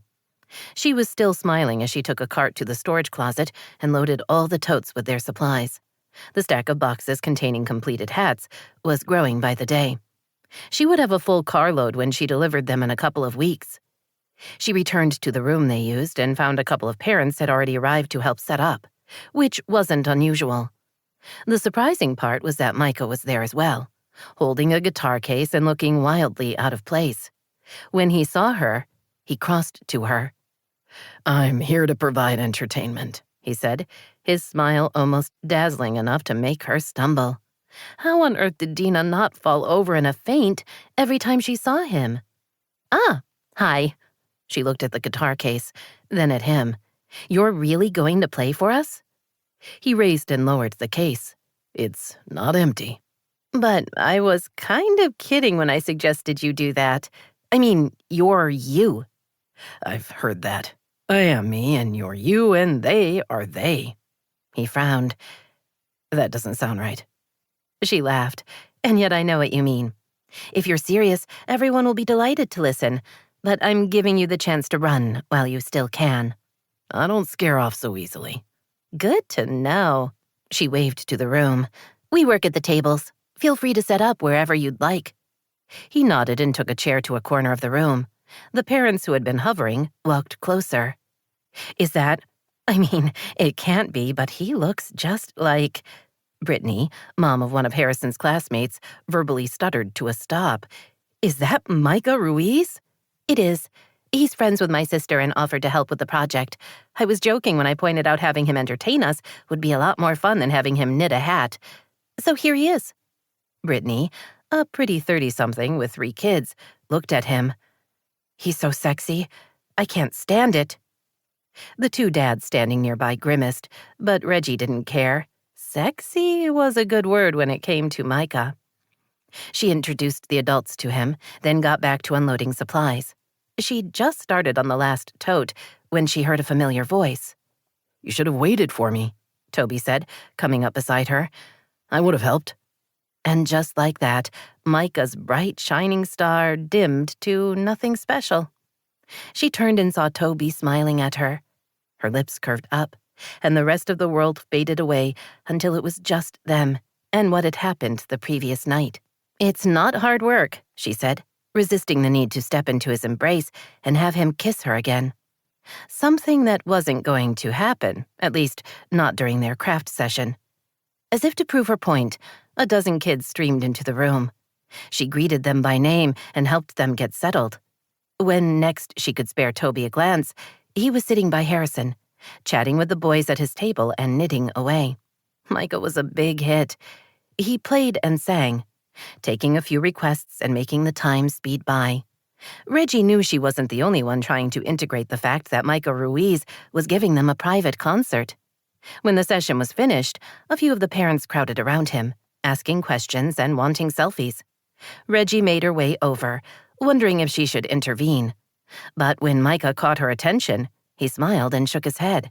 "I've got this." "You probably have experience." "A little." Toby retrieved the open box of completed hats from the storage closet, and together they added the finished ones. "I'm keeping a count," she told him, liking how aware she was of him. The hum of sexual interest was kind of nice. Kissing would be better, but in a crowd, she would take what she could get. By the time she'd completed her inventory, Micah had dealt with all his fans. He walked over and introduced himself to Toby. "I heard you were staying at the B&B, Toby told him. "Dena does a good job there. My son and I stayed there when we first moved to Wishing Tree." "You're a new resident?" Micah asked, putting away his guitar. Toby grinned. "Yes and no. I grew up here but took off when I was 18. Harrison and I relocated here last year." "Couldn't stay away?" Micah asked. "Something like that. I get the appeal." Micah chuckled. "It's quirky." He turned to Reggie. "Thanks for letting me hang out." "Are you kidding? We had a private concert. It was fantastic." "Anytime." He waved and left. Reggie watched him go, wishing she could have figured out a way to ask him about Dena. She had a good idea of her sister's feelings, but was less certain if Micah's heart was headed in the same direction. He seemed perfectly normal. If she didn't know about his late wife, she would have no idea he was still in mourning. So, was he mostly healed and ready to give love another try? Or was he, as Dena believed, happy having experienced his one true love and not interested in anyone else? "Not going to get an answer to that question anytime soon," she murmured. Toby looked at her, but before he could ask what she was talking about, Harrison held up a bag of yarn. "We didn't put this away," he said. "I'll go put it in the right tote." "Thanks, Harrison," Reggie said, walking around the room to check for any other supplies left behind. Toby began pushing in chairs. When Harrison was out of earshot, he looked at her, his gaze heated. "So, about last night." She smiled. "Yes, last night. It was very—" A desperate scream came from the back of the building. Before Reggie could figure out what was happening, Toby was running in that direction. The screams continued, getting more frantic with every second. Reggie raced after him, quickly realizing the horrific sound was coming from the storage closet. "He's trapped inside," she said, aware Toby had already figured that out. He pulled on the door, jerking it several times, until it finally burst open. Harrison ran out, flinging himself at his father. He was pale, and tears poured down his cheeks. Even from several feet away, Reggie could see he was shaking. "I've got you," Toby told him, cradling him close. "I've got you, Harrison. I'm right here. I'm here. Breathe, son. Just breathe. I'm right here." She hovered, not sure what to do. Toby turned his head. "Would you get our jackets?" She nodded and hurried down the hallway. After collecting coats, scarves, and gloves, she returned to the hallway. Harrison was still crying, but with less intensity. He reluctantly released his father long enough to put on his coat. Toby helped him with his gloves, then shrugged into his own gear before picking up his son and carrying him out of the building. Reggie stood alone in the hallway, not sure what had just happened, but knowing in her gut that Harrison's reaction to being stuck in the closet hadn't been the ordinary concern the average 8-year-old might feel. He'd been terrified in a way that left her worried and chilled all the way down to her soul. 20. Dena sat in her doctor's waiting room, more excited than nervous about her appointment. The routine exams would be part of her life now, becoming more frequent as the baby grew inside her. She was feeling good, sleeping well, eating right, getting in plenty of walking. All the things she was supposed to be doing. An older woman came in and gave her name to the receptionist, then took a seat close to Dena. She smiled. "Less of a crowd today," the woman said conversationally. "Mornings are the worst." "Are they? Good to know." Until getting pregnant, Dena only saw her OBGYN for an annual checkup. The medical practice was a busy one, with 3 doctors and a couple of nurse practitioners. "Usually I'm surrounded by very pregnant women," the other patient said with a laugh. "Just watching them trying to stand when their name is called makes me wince. I'm so glad those days are behind me. My kids are grown, with kids of their own." Her gaze settled on Dena's wrist. "But I see you're just starting your journey. How far along are you?" "What? How did you—" Dena glanced at the motion sickness bracelets she wore. "Oh, these." She smiled. 11 weeks. I'm finally starting to feel better, but now that I've found these, I'm afraid to take them off." "A couple more weeks and you won't need them." She glanced at the door. "Is your husband parking the car?" Dena held in a groan. People assuming she was married was something she was going to have to get used to. She reminded herself to keep her smile in place as she drew in a breath. "I'm not married. I had artificial insemination. I'm having the baby on my own." "Oh, that's very modern." The other woman's expression turned pitying. "I imagine you think you're very brave, but don't you worry about giving up on ever having a man in your life?" "Why would you say that? Having a baby doesn't mean I can't find someone to be with." Although her reasons for getting pregnant in the first place had been guided by that assumption. Not that it would never happen, but that she was tired of waiting for a man to come along. She wanted children, and she'd been in a position to make that happen. "Women with children get married all the time," she added. "Yes, they do, but they were married before. Your decision says you don't need a man, and they don't like not to be needed. No one does. You should accept the fact that you're going to be alone forever." The side door opened and a nurse stepped out. "Hi, Dena. We're ready for you." Dena picked up her bag and coat and followed the nurse to the examination room. She told herself that the words of some stranger shouldn't matter at all, that she had a great life, with plenty of love and support, and the woman didn't know her. She wasn't giving up on love. She was being proactive.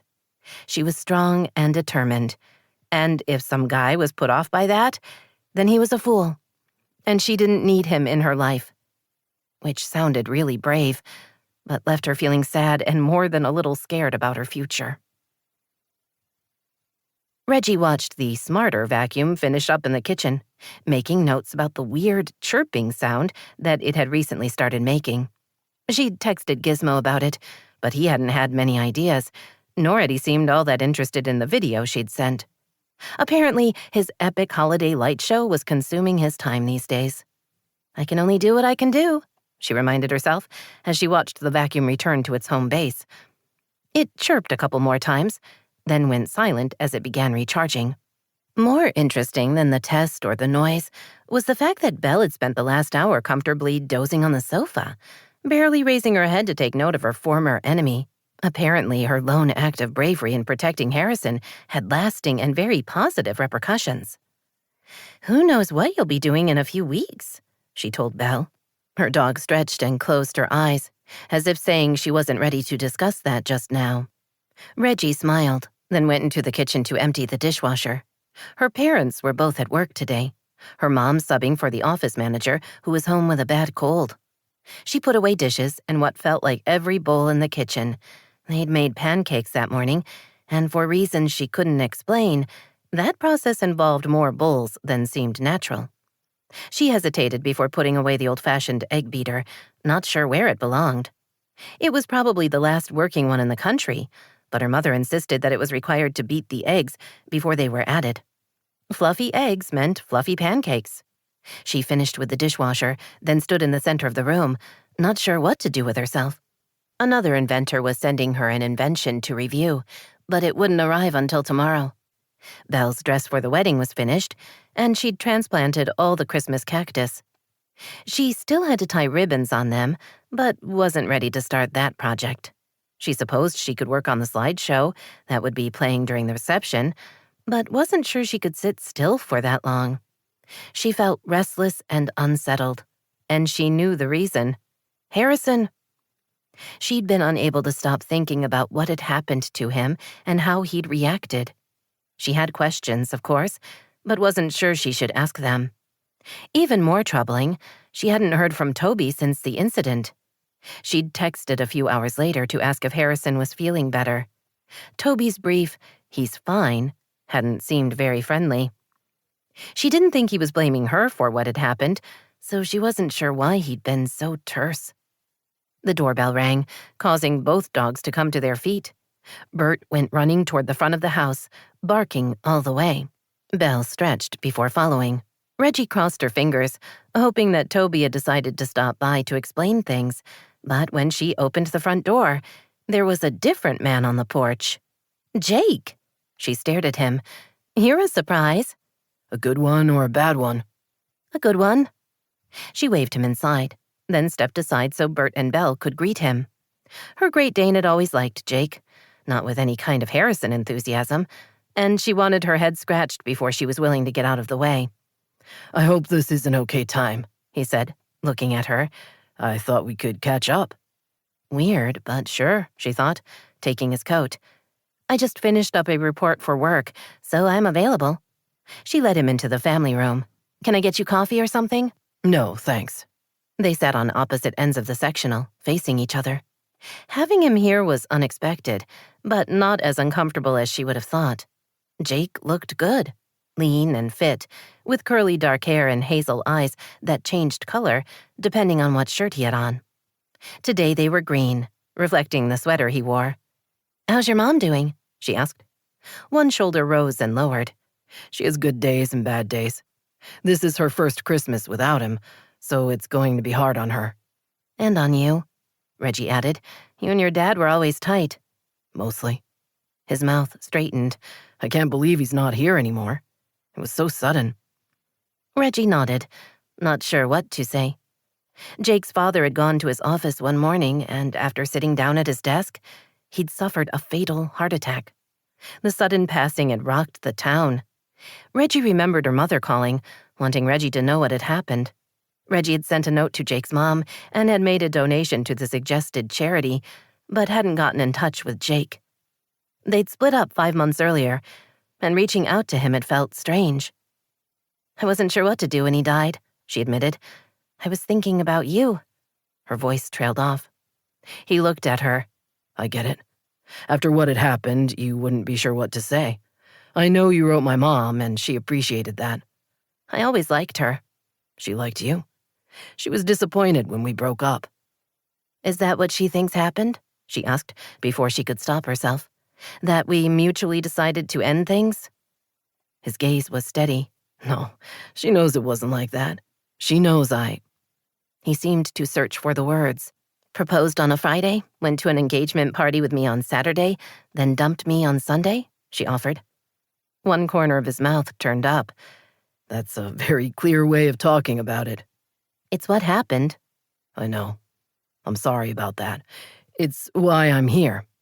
To explain what happened. He held up a hand. I realize you may not want to hear anything from me, and if that's the case, I'll go quietly. But I thought you might like a little closure. I found it helps to know the truth when it comes to moving on. Wow, she hadn't seen that coming. Reggie briefly considered telling him she couldn't be less interested in his excuses, only she found she did want to know. Everything had happened so fast. She'd still been in the staring at her ring stage of their engagement, and then it was over. They hadn't fought or even disagreed. They'd had a great couple of days, and then poof, That was it? I would like to hear what happened, she admitted. Closure is probably a little strong, but finishing the story would be helpful. She thought about adding that she was completely over him, then decided against it. She knew she'd moved on, and what he thought of her was a whole lot less important than it had been a year ago. Thank you, he said, his gaze locking with hers. I want to tell you. I wish I'd told you then. He surprised her by smiling. I'm going to start by saying I was an idiot. She raised her eyebrows. I'm not going to disagree. Go on. I was in love with you. I want to be clear about that. I meant every word I said when I proposed. But before you, there was someone else. I didn't think you came to me an emotional virgin. A few years before, I'd met and fallen for a woman named Iona. It was one of those things. A lightning strike, love at first sight, whatever you want to call it. I saw her and I knew she was the one, and I would be spending the rest of my life with her. Not the direction Reggie had wanted the story to go. She told herself to just listen and not judge, that whatever had happened before she and Jake got together wasn't her business. I didn't tell her any of that, he continued. Not for a while. She was like a drug.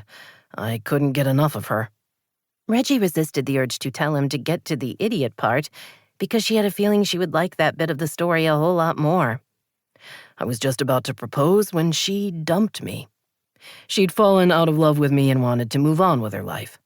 I was devastated and crushed and every other breakup feeling. I couldn't believe it. Living without her was like going from a world filled with color to one that was black and white. His expression turned sheepish. Or so I thought at the time. It's a little dramatic. Yeah, that's how it felt. It took me a long time to get over her. I was starting to question whether I would ever be interested in another woman when I ran into you. Literally. Yes, you smiled at me and I felt something I hadn't in a while. I realized I was over her and ready to give my heart again. That made Reggie feel marginally better. At least she could know his feelings for her had been real. One thing led to another, he said.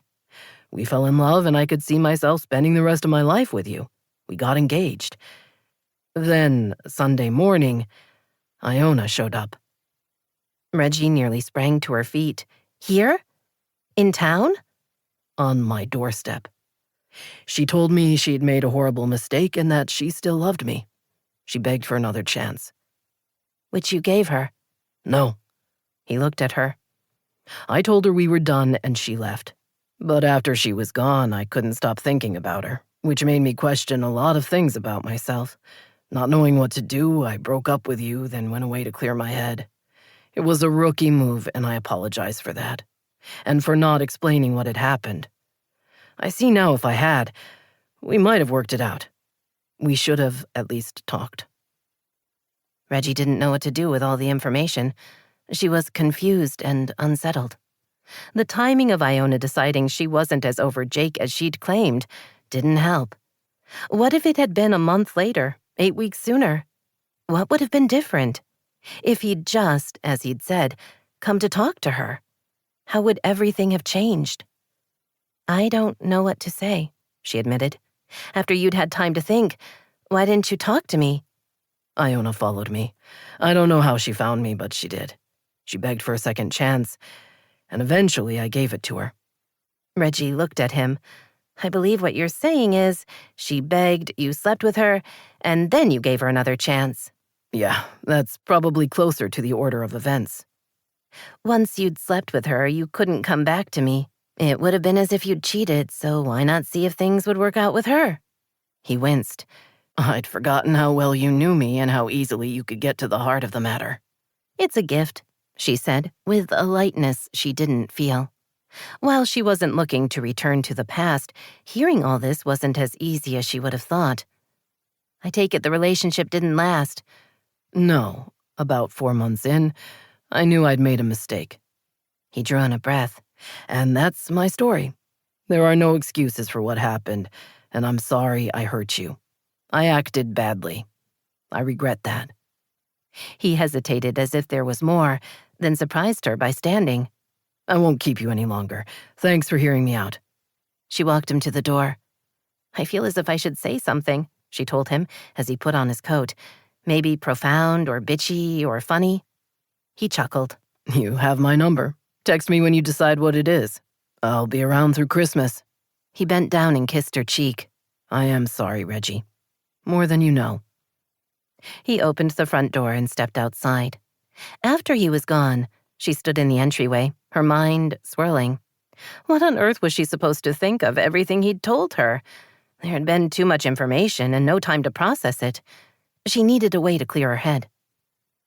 Taking Belle for a walk was the obvious solution, but she decided to wait at least 10 minutes. She didn't want to leave only to run into Jake somewhere. She walked back to the family room, thinking she would flip channels until she felt it was safe to go outside. She needed something to distract her, and her phone buzzed with an incoming text. She pulled it out of her pocket and saw it was from Toby. Immediately, guilt bubbled up inside, which was ridiculous. They weren't involved. Yes, there had been that great dinner and the kiss that had followed, but he'd made it clear he wasn't interested in an actual relationship. Besides, she and Jake had only been talking. No guilt was required. That established, she read the text. Harrison has something he wants to talk to you about. Can you come by tonight around 7? The only possible topic that came to mind was Harrison getting stuck in the closet. Was he afraid she was going to tell people that he'd screamed and cried? She wouldn't. But better to tell him that. I'll be there. Thanks. See you then. Every part of Toby wanted to tell his son he was making a mistake. Protecting his son was his primary job, and watching him walk into a dangerous situation had him on edge. But Harrison was insistent, and Toby had been unable to change his mind. "It's okay, Dad," Harrison told him. "I want Reggie to know what happened." The obvious question was why, but Toby had already tried that. His son trusted Reggie, and that was the end of the discussion. So here they sat, waiting for Reggie's arrival at the house. Toby couldn't help wishing for a call from her, saying she couldn't make it. But right on time, the doorbell rang. "Don't worry," Harrison told him, sounding far older than 8. "She's not like Lori." Something Toby could only hope was true. They let her in. Usually the sight of Reggie's easy smile kicked him in the gut, but not tonight. Instead, there was only unease. He knew he should trust her, but he was a father first. They exchanged the usual greetings as Reggie took off her coat and hung it, along with her scarf. Then they went into the family room. Reggie hid her curiosity well, only smiling when Harrison told her where to sit. Toby took a chair across from her so he could watch her and jump in if he needed to. Harrison remained on his feet. "I wanted to tell you what happened in the closet," Harrison said, "at the community center." "You don't have to tell me anything," Reggie said, her voice gentle. "I mean that, Harrison." He nodded, his expression serious. "I know, but I want you to know." He looked at Toby, then back at her. "When I was 6, Dad had a girlfriend, Lori. She and Dad were going to get married." Reggie's eyebrows rose slightly, but otherwise she didn't say anything. "Lori told Dad that she liked me a lot, and when it was the 3 of us, she was really nice. But when it was just her and me, she was different." Toby was watching closely, so he noticed the subtle stiffening of Reggie's shoulders and the tightness around her mouth. "Sometimes she was mean," he continued, his voice matter-of-fact. "There were a lot of rules, and when I didn't follow them, she punished me." "Did she hit you?" Reggie asked quietly. "She locked me in a closet under the stairs. There wasn't a light or anything. She would put me in there and not let me out for a long time." Reggie flinched, and tears filled her eyes. She quickly blinked them away. "That would have scared me a lot," she whispered. "Were you scared?" Harrison nodded, then sat on the sofa.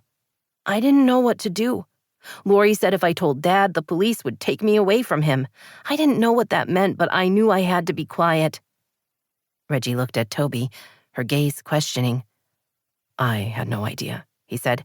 "Harrison grew less enthused about Lori, but other than that, I had no reason to think anything was wrong. When I tried to ask him what was going on, he said everything was fine." "Dad went away for a few days," Harrison continued. "He left me with Lori." "You must have been so scared." He nodded, slowly. "I tried to be good. I tried not to break any rules, but I did, and she put me in the closet. Only this time it was a really long time, and she didn't let me out." He looked down. "I started screaming and screaming, and she said the more I screamed, the longer I would have to stay there." More tears filled Reggie's eyes, and a few trickled down her cheeks. "I'm sorry, Harrison." She pressed her lips together. "May I hug you?" He nodded and flung himself at her. She held him tight, then kissed the top of his head. Toby felt his tension ease. "I came home early," he said, picking up the story. "I didn't tell her because I wanted it to be a surprise. I walked into the house and Harrison was screaming. I couldn't believe it." He still remembered the horror of that moment, how it had taken him a second to figure out what the sound was and where it had been coming from. He'd freed his son and had held him, knowing whatever Laurie had done was his fault. He'd been the one to bring her into their lives. He'd been the one to trust her with his son.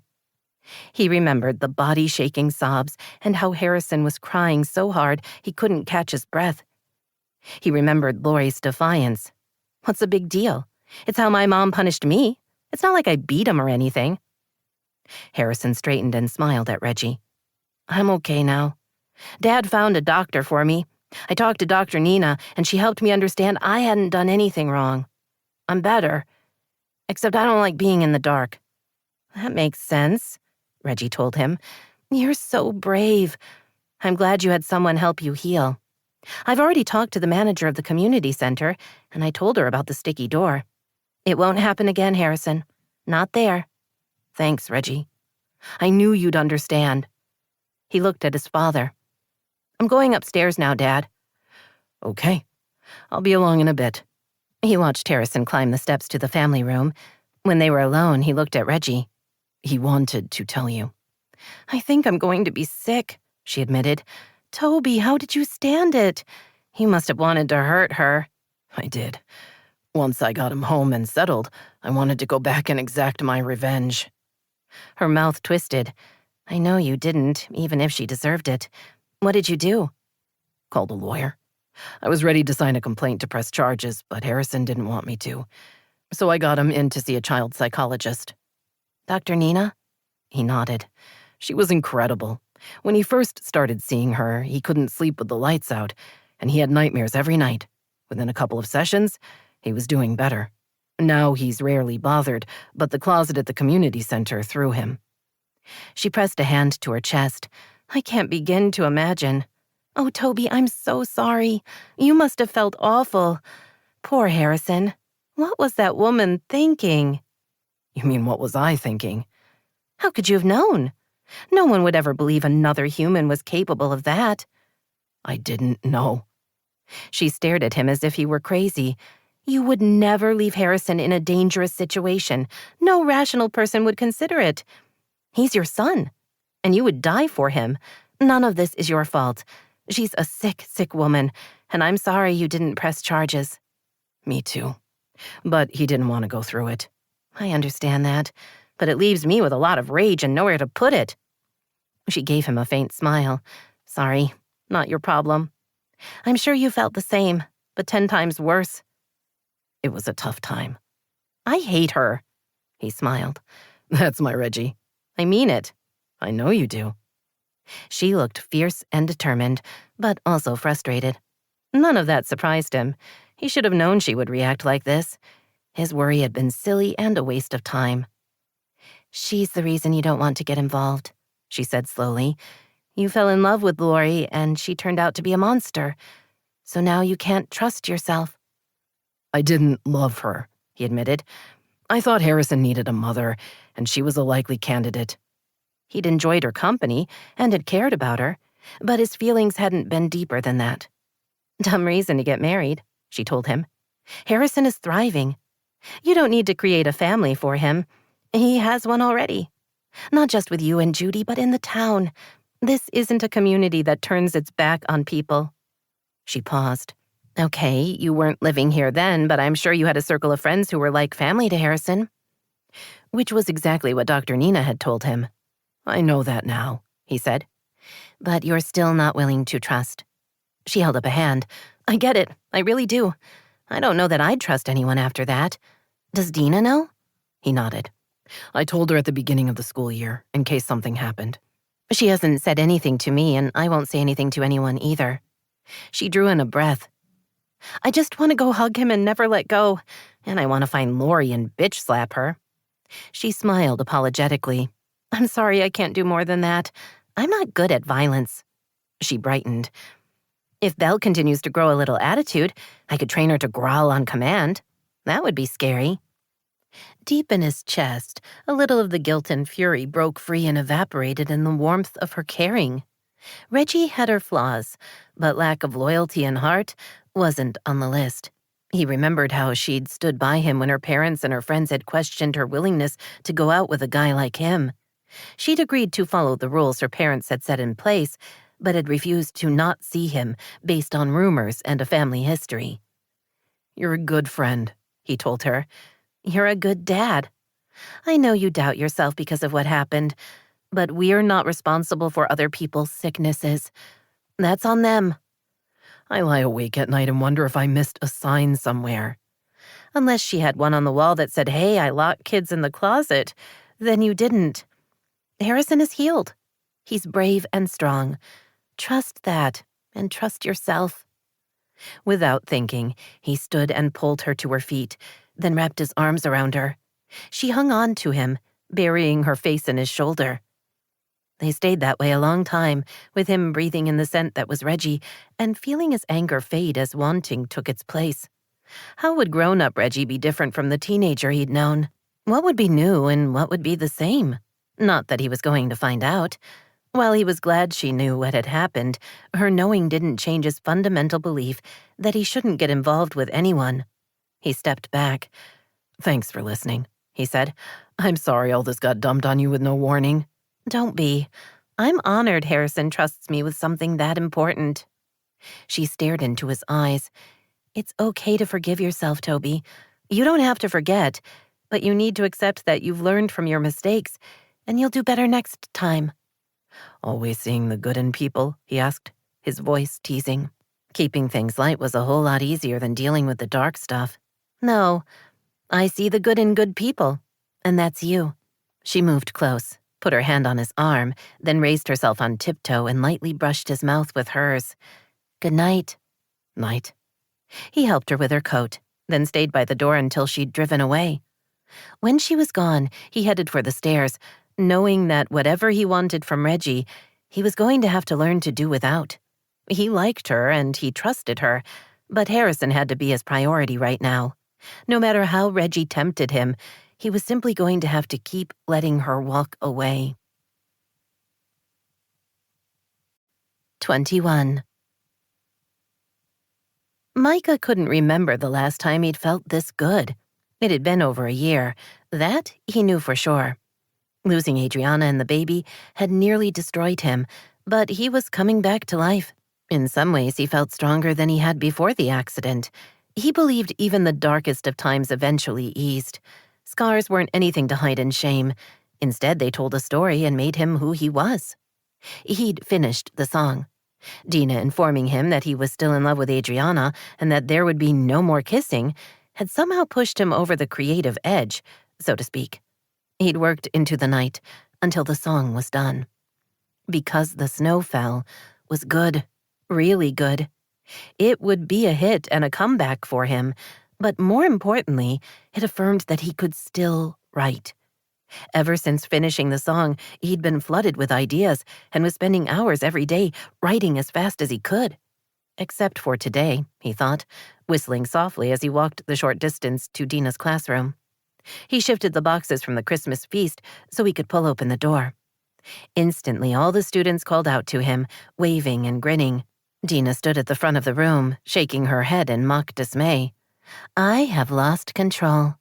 Her students laughed. She smiled back, then looked at Micah.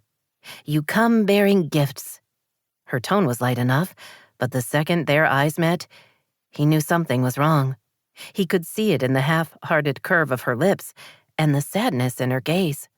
Aware of the students watching him, he put down the boxes of snacks and pulled Dena into the hallway. What happened? He asked, his voice teasing. What happened? His gaze dropped to her stomach. Is everything okay with the baby? We're both fine, she said, offering him another smile that didn't convince him of anything. But this wasn't the time or place to have the conversation. He would talk to her after class. Okay, he said, holding open the door. I have a surprise for the class. They walked inside and found everyone looking at them with a combination of curiosity and concern. You have a surprise? She asked loudly, instantly shifting the mood of the room. I do. One he'd been excited about until just this second. Unexpected doubt swamped him. Maybe he'd gone too far. Maybe he should have... Only there was no time to change his mind, because just then, the school janitor showed up with a large pallet stacked high with boxes. Dena stared at the writing on the side, eyes wide with disbelief. You bought guitars for the class?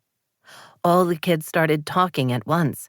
A couple jumped out of their seats as if they couldn't contain themselves. I thought it would be fun, he said, trying not to sound offensive. I thought I'd teach them a few chords, then let them take them home.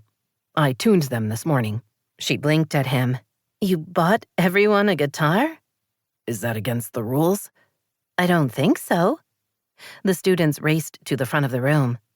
Micah had everyone form a rough circle on the floor. He demonstrated the first Noel because it could be played with only 3 chords. The kids strummed along as best they could. After he demonstrated the song, he drew the 3 chords on the board. We'll use D, G, and A7, he said. First, I'll teach you the 3 chords. Then we'll talk through the song while using the chords. The bell rang for recess. Dena smiled at her class. If you want to go out and play, you're excused. If you want to stay and practice, that's fine too. A couple of students exchanged looks, but no one got up. An hour later, the entire class could play the song. He went around the circle again, helping where he was needed. A couple of the kids were naturals.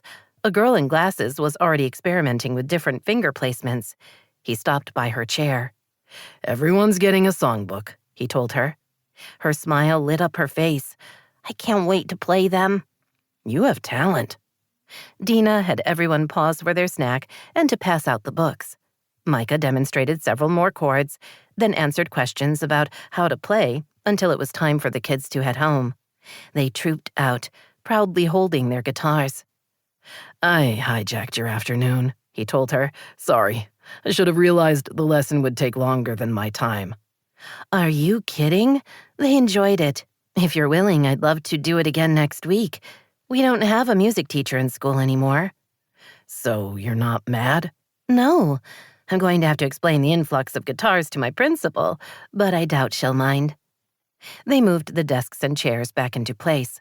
Micah took out the trash, then returned to Dena. What's wrong? He asked her. Please, I want to help. She sank onto her chair and let her tote bag drop to the floor. Is it that obvious? I was in the waiting room at my doctor's office and this woman said... She shook her head. I don't know why I let a stranger get to me. Someone was mean to you?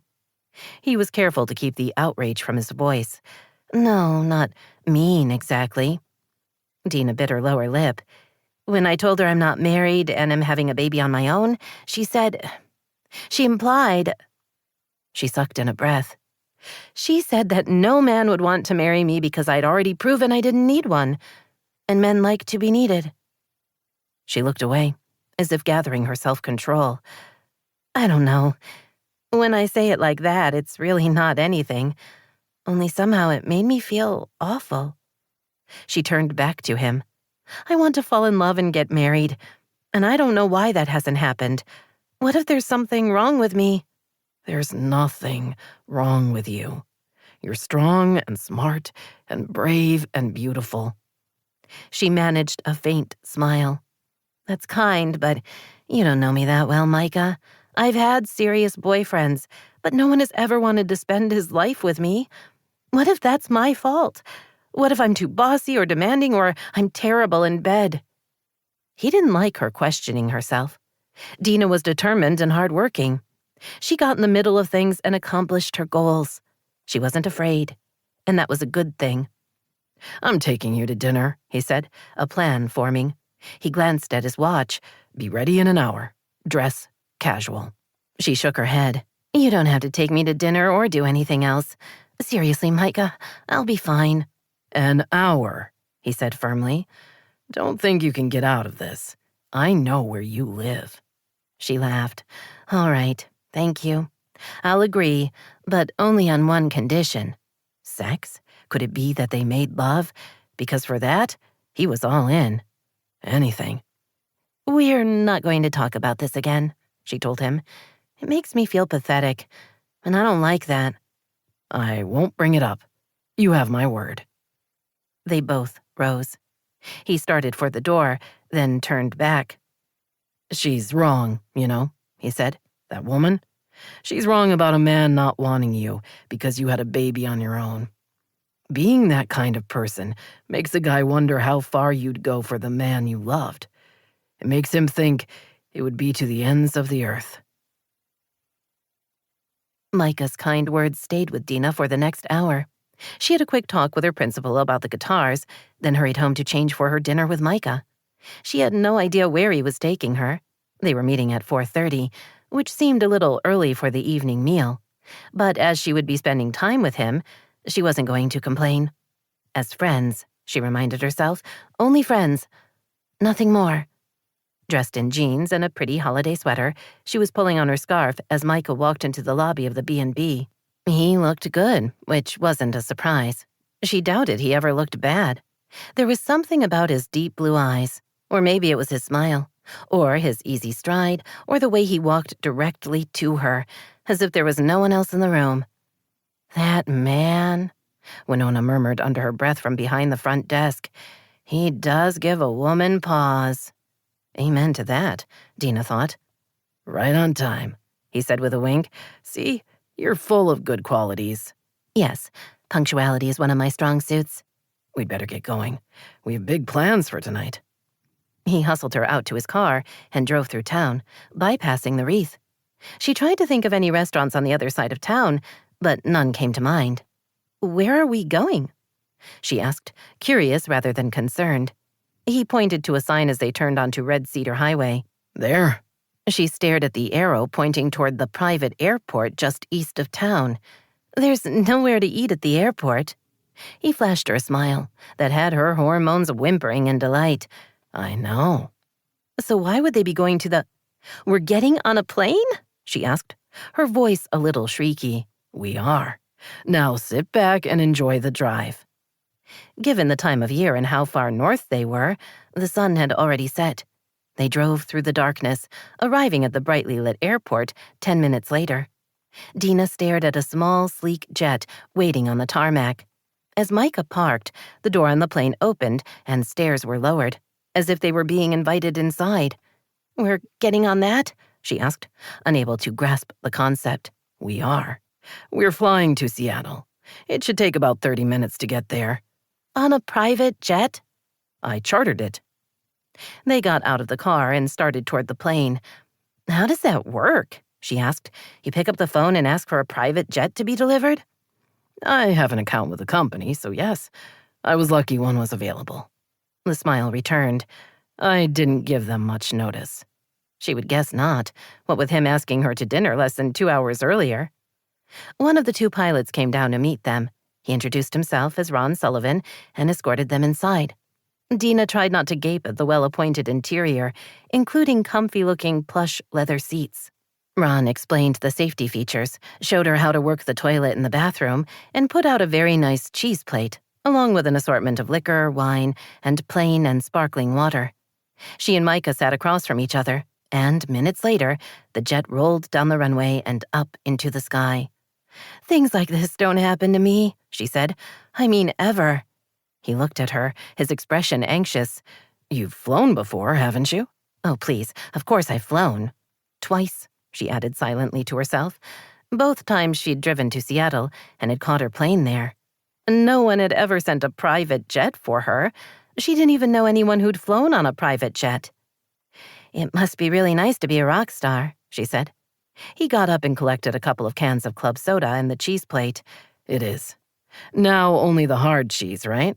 Yes, and I'm too excited to eat anything. Have a little cheese and a couple of crackers. We have a stop to make before we go to dinner, and I don't want you getting too hungry." She smiled at him. "You have a nurturing side, don't you?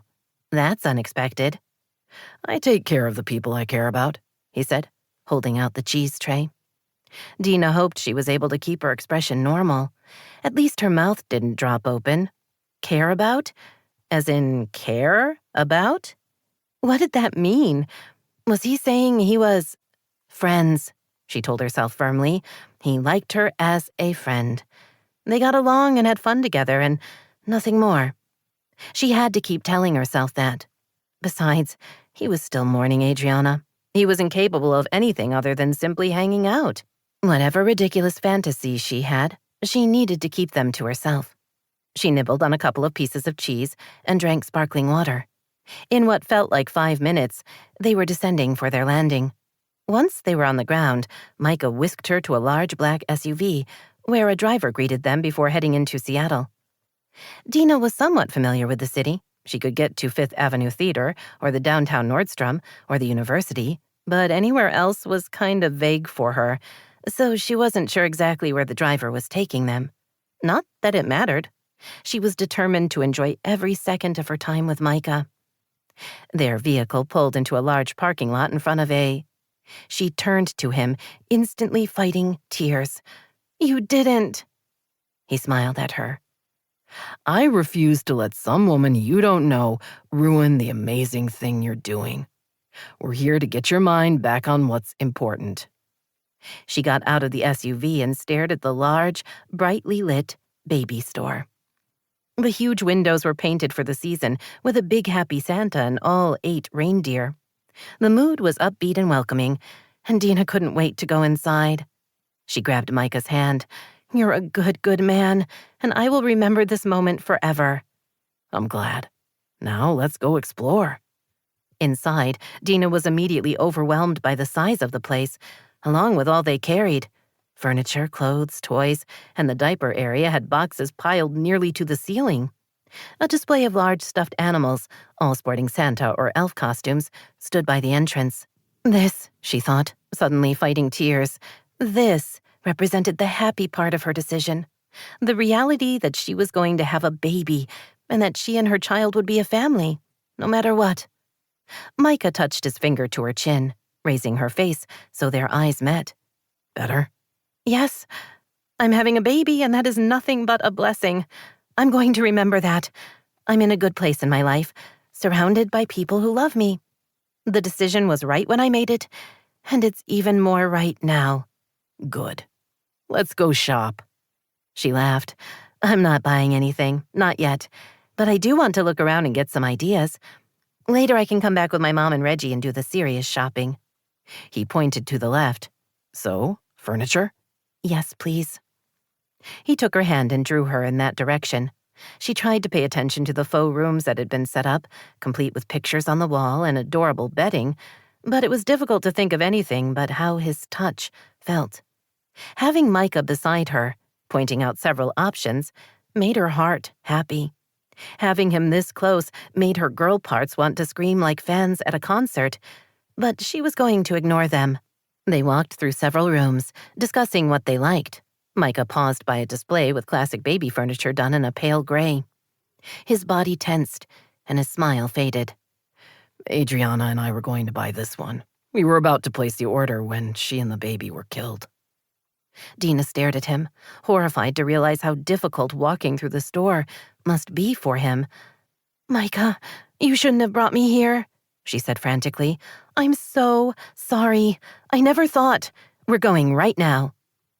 Even though she tugged on his hand, he didn't move. Instead, he pulled her in front of him and cupped her face in his hand. "Being here brings back memories, and they make me sad. But aren't they supposed to? I'll always love her. I'll always regret we never picked a name for our son. It was a senseless loss, but that doesn't mean I'm incapable of moving forward with my life. I wanted to bring you here, Dena. Nothing about that has changed." "I don't understand." "Can't I be sad and happy at the same time?" "I want to say yes, of course, but I'm not sure I believe myself." His smile returned. You're always honest. It's easier. There's less to remember. He chuckled. That's true. Now, come on. Let's go find a princess bed. If you're having a girl, I think it's a requirement. What if she's not the princess bed type? Then you can blame it on me. He looked around the store, then pointed. I see one over there.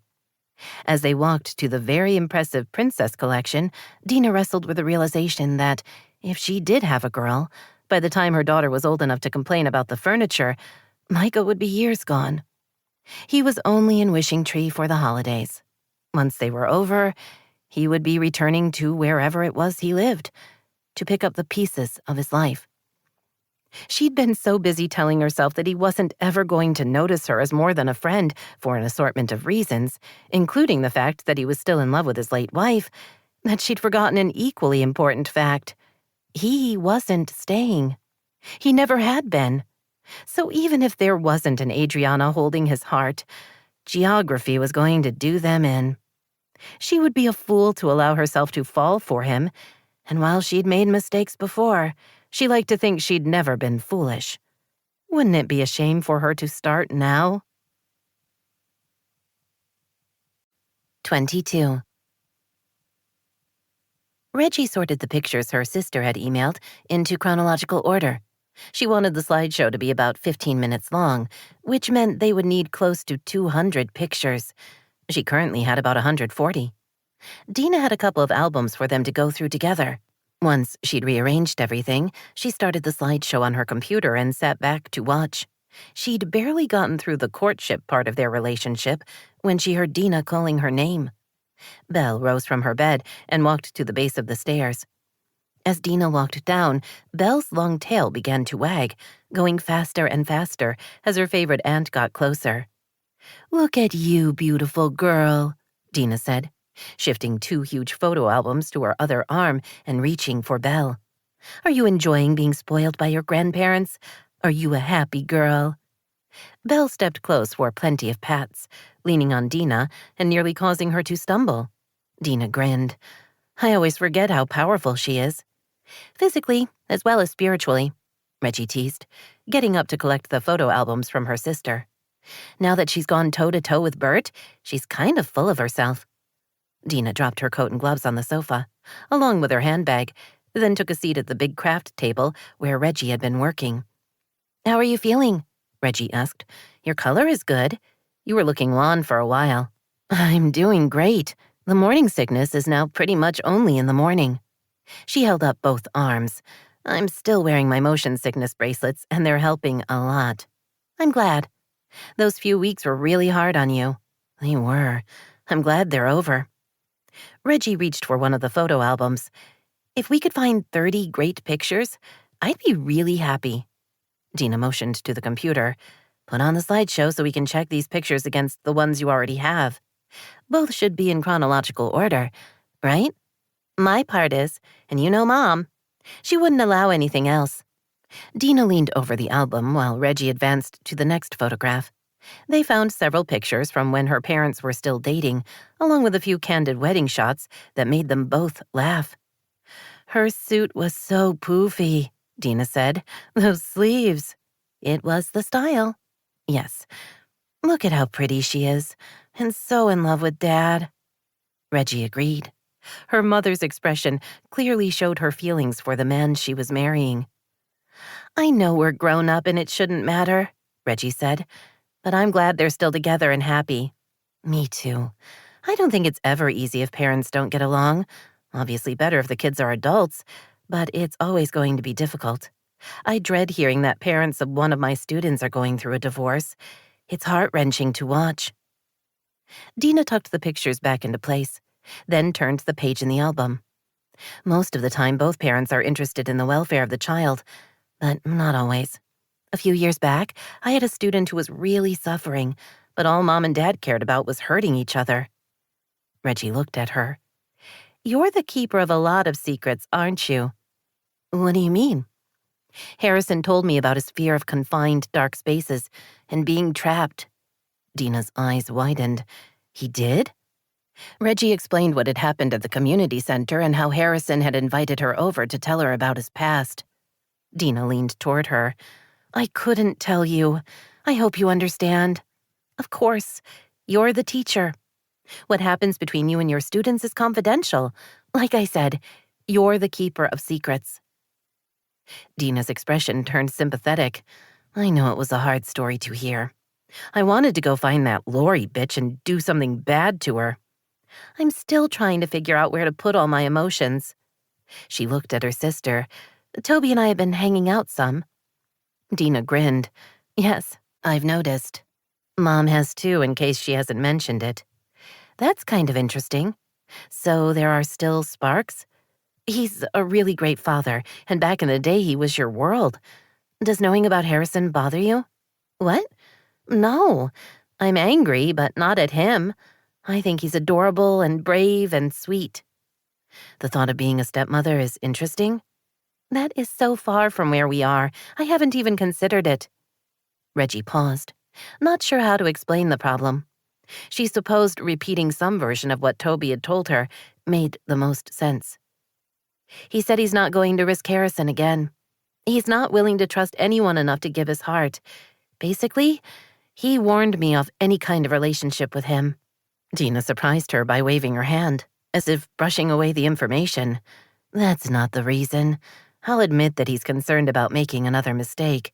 No one could go through what he did without having scars, but it's not why he won't allow himself to fall in love. Reggie smiled. And you know the real reason? Of course. Look at his past. His father was a mean drunk who enjoyed beating the crap out of him. Judy, his grandmother, wasn't much help there. She protected Toby when he was little, but she never took her grandson and walked away. I don't get that. Protect the kid. That's what you're supposed to do. Instead, she coddled her son until the day he died.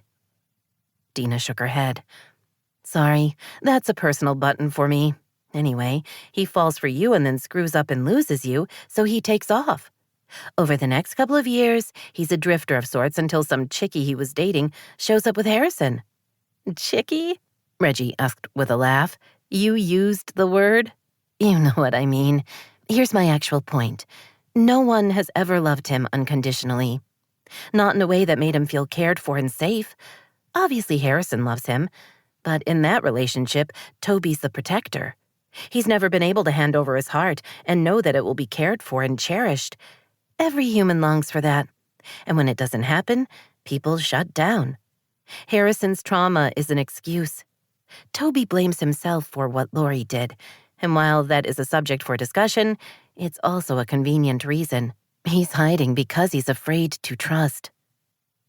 Reggie wasn't sure how she felt about her sister's analysis, but she was impressed by the depth of the argument. Wow, you've given this a lot of thought. Dena shifted uncomfortably.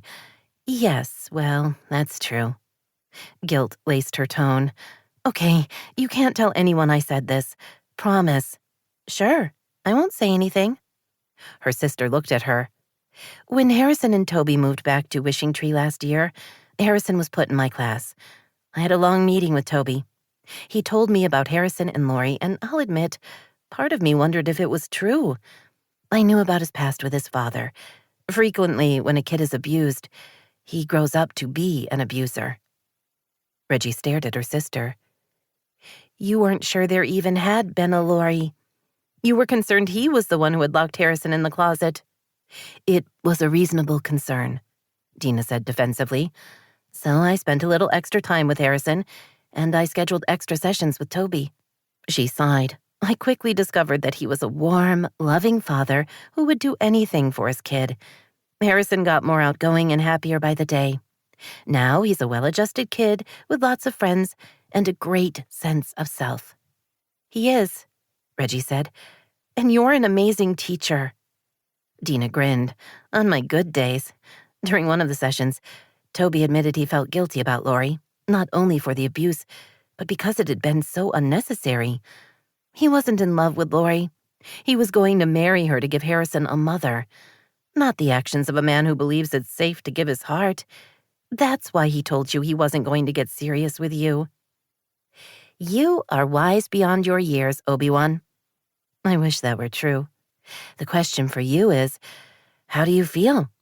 Are you willing to get involved, knowing he might never trust you enough to fall in love? Or do you walk away? Are those my only two choices? Dena smiled. You're kind of the only one who can answer that. I know. I like him, but I'm not in love with him. How could she be? They weren't hanging out all that much. Sure, she saw him several days a week at the knitting afternoons and they'd had dinner, but it wasn't like they were dating. Don't you think the fact that he warned you off is significant?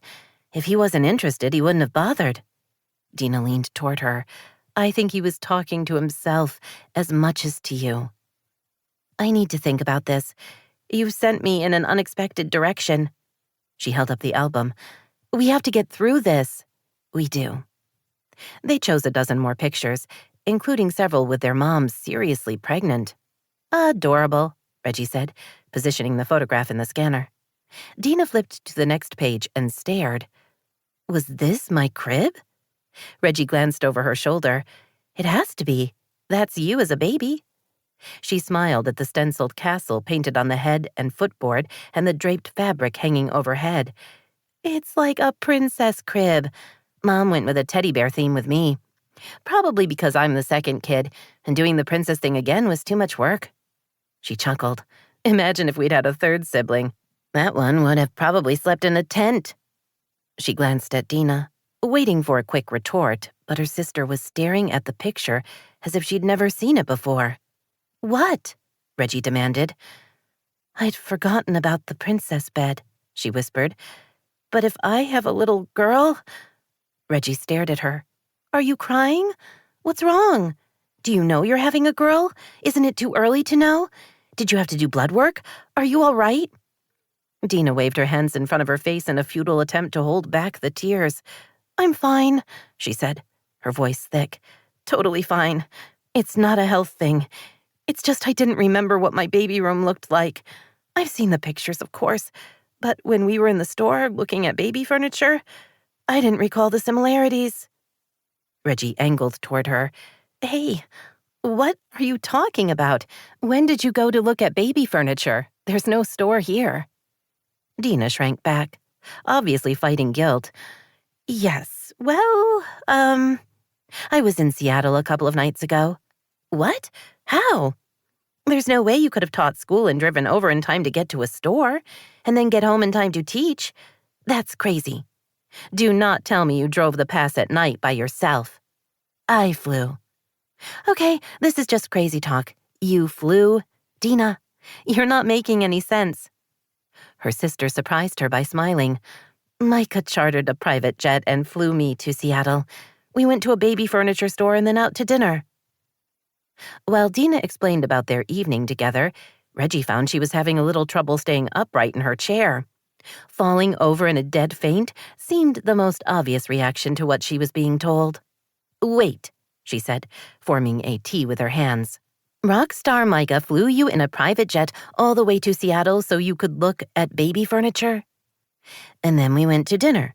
Yes, I'd had a bad day. He wanted me to feel better. Holy crap! He's falling for you. Dena blushed and looked away. He's not. He's very sweet, but it doesn't mean anything. She touched Reggie's arm. At the store, he mostly talked about missing his wife, Reggie. This isn't about me. It's about the fact that I'm pregnant. He's reliving his relationship with her in a way. I think it's about the baby and the season. She sighed.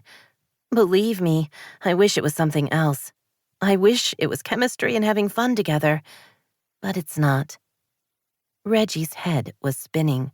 She wasn't sure how many more revelations she could handle in one sitting. I don't believe it's all about his late wife, she said. I think there's a very good chance he's interested in you. Dena shook her head. He's a very sweet man. Believe me, if I thought for a second there was a chance with him, I would be all in. But there isn't. He's not over Adriana. I'm not sure he's ever going to be. And after Christmas, he's leaving. And I'll never see him again. That makes me sad. Me too, Dena admitted. I'm trying to be smart and not get too involved, but it's difficult. He's just so amazing. And sexy. Dena grinned. Yes, there is the sexy part. She looked at Reggie. Men are just so difficult.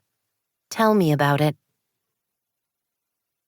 It was time to face the Christmas cactus again, Reggie thought, holding a watering can and a spool of ribbon. All 60 plants needed to be watered, and then she was going to tie bows on every container. Why couldn't her mom have chosen custom cookies delivered in a lovely little box? With them, all she would have to do was put on a sticker. She was good at stickers. But alas, no. She watered the plants, careful not to overfill her cell phone rang. She reached for it, hoping for pretty much any distraction. Hello? Hi, Reggie. It's Jake. Unexpected, she thought. Hi. How's it going? He chuckled. About how you'd imagine. My mom has me decorating the house. I never noticed how many Christmas trees she likes to have up. Did you know she has one decorated in little china teacups? They're all painted with a Christmas theme and they hang by ribbons. Oh, and some are from different countries, so they have little flags on them. Reggie tried not to laugh. I didn't know that. You're a good man for helping her. The holidays are still tough for both of us. I'm glad I can be a distraction. I just wish there weren't, teacups. I would love for you to text me a picture. So you can mock me? I don't think so. She gave in to laughter. Oh, Jake, trapped with a wild woman who loves teacups. The things our parents make us do. My mom has decided every couple who comes to her wedding is taking home a Christmas cactus. I had to repot them all, and now I'm about to tie on a little ribbon. Still not worse than teacups. She giggled. You might be right.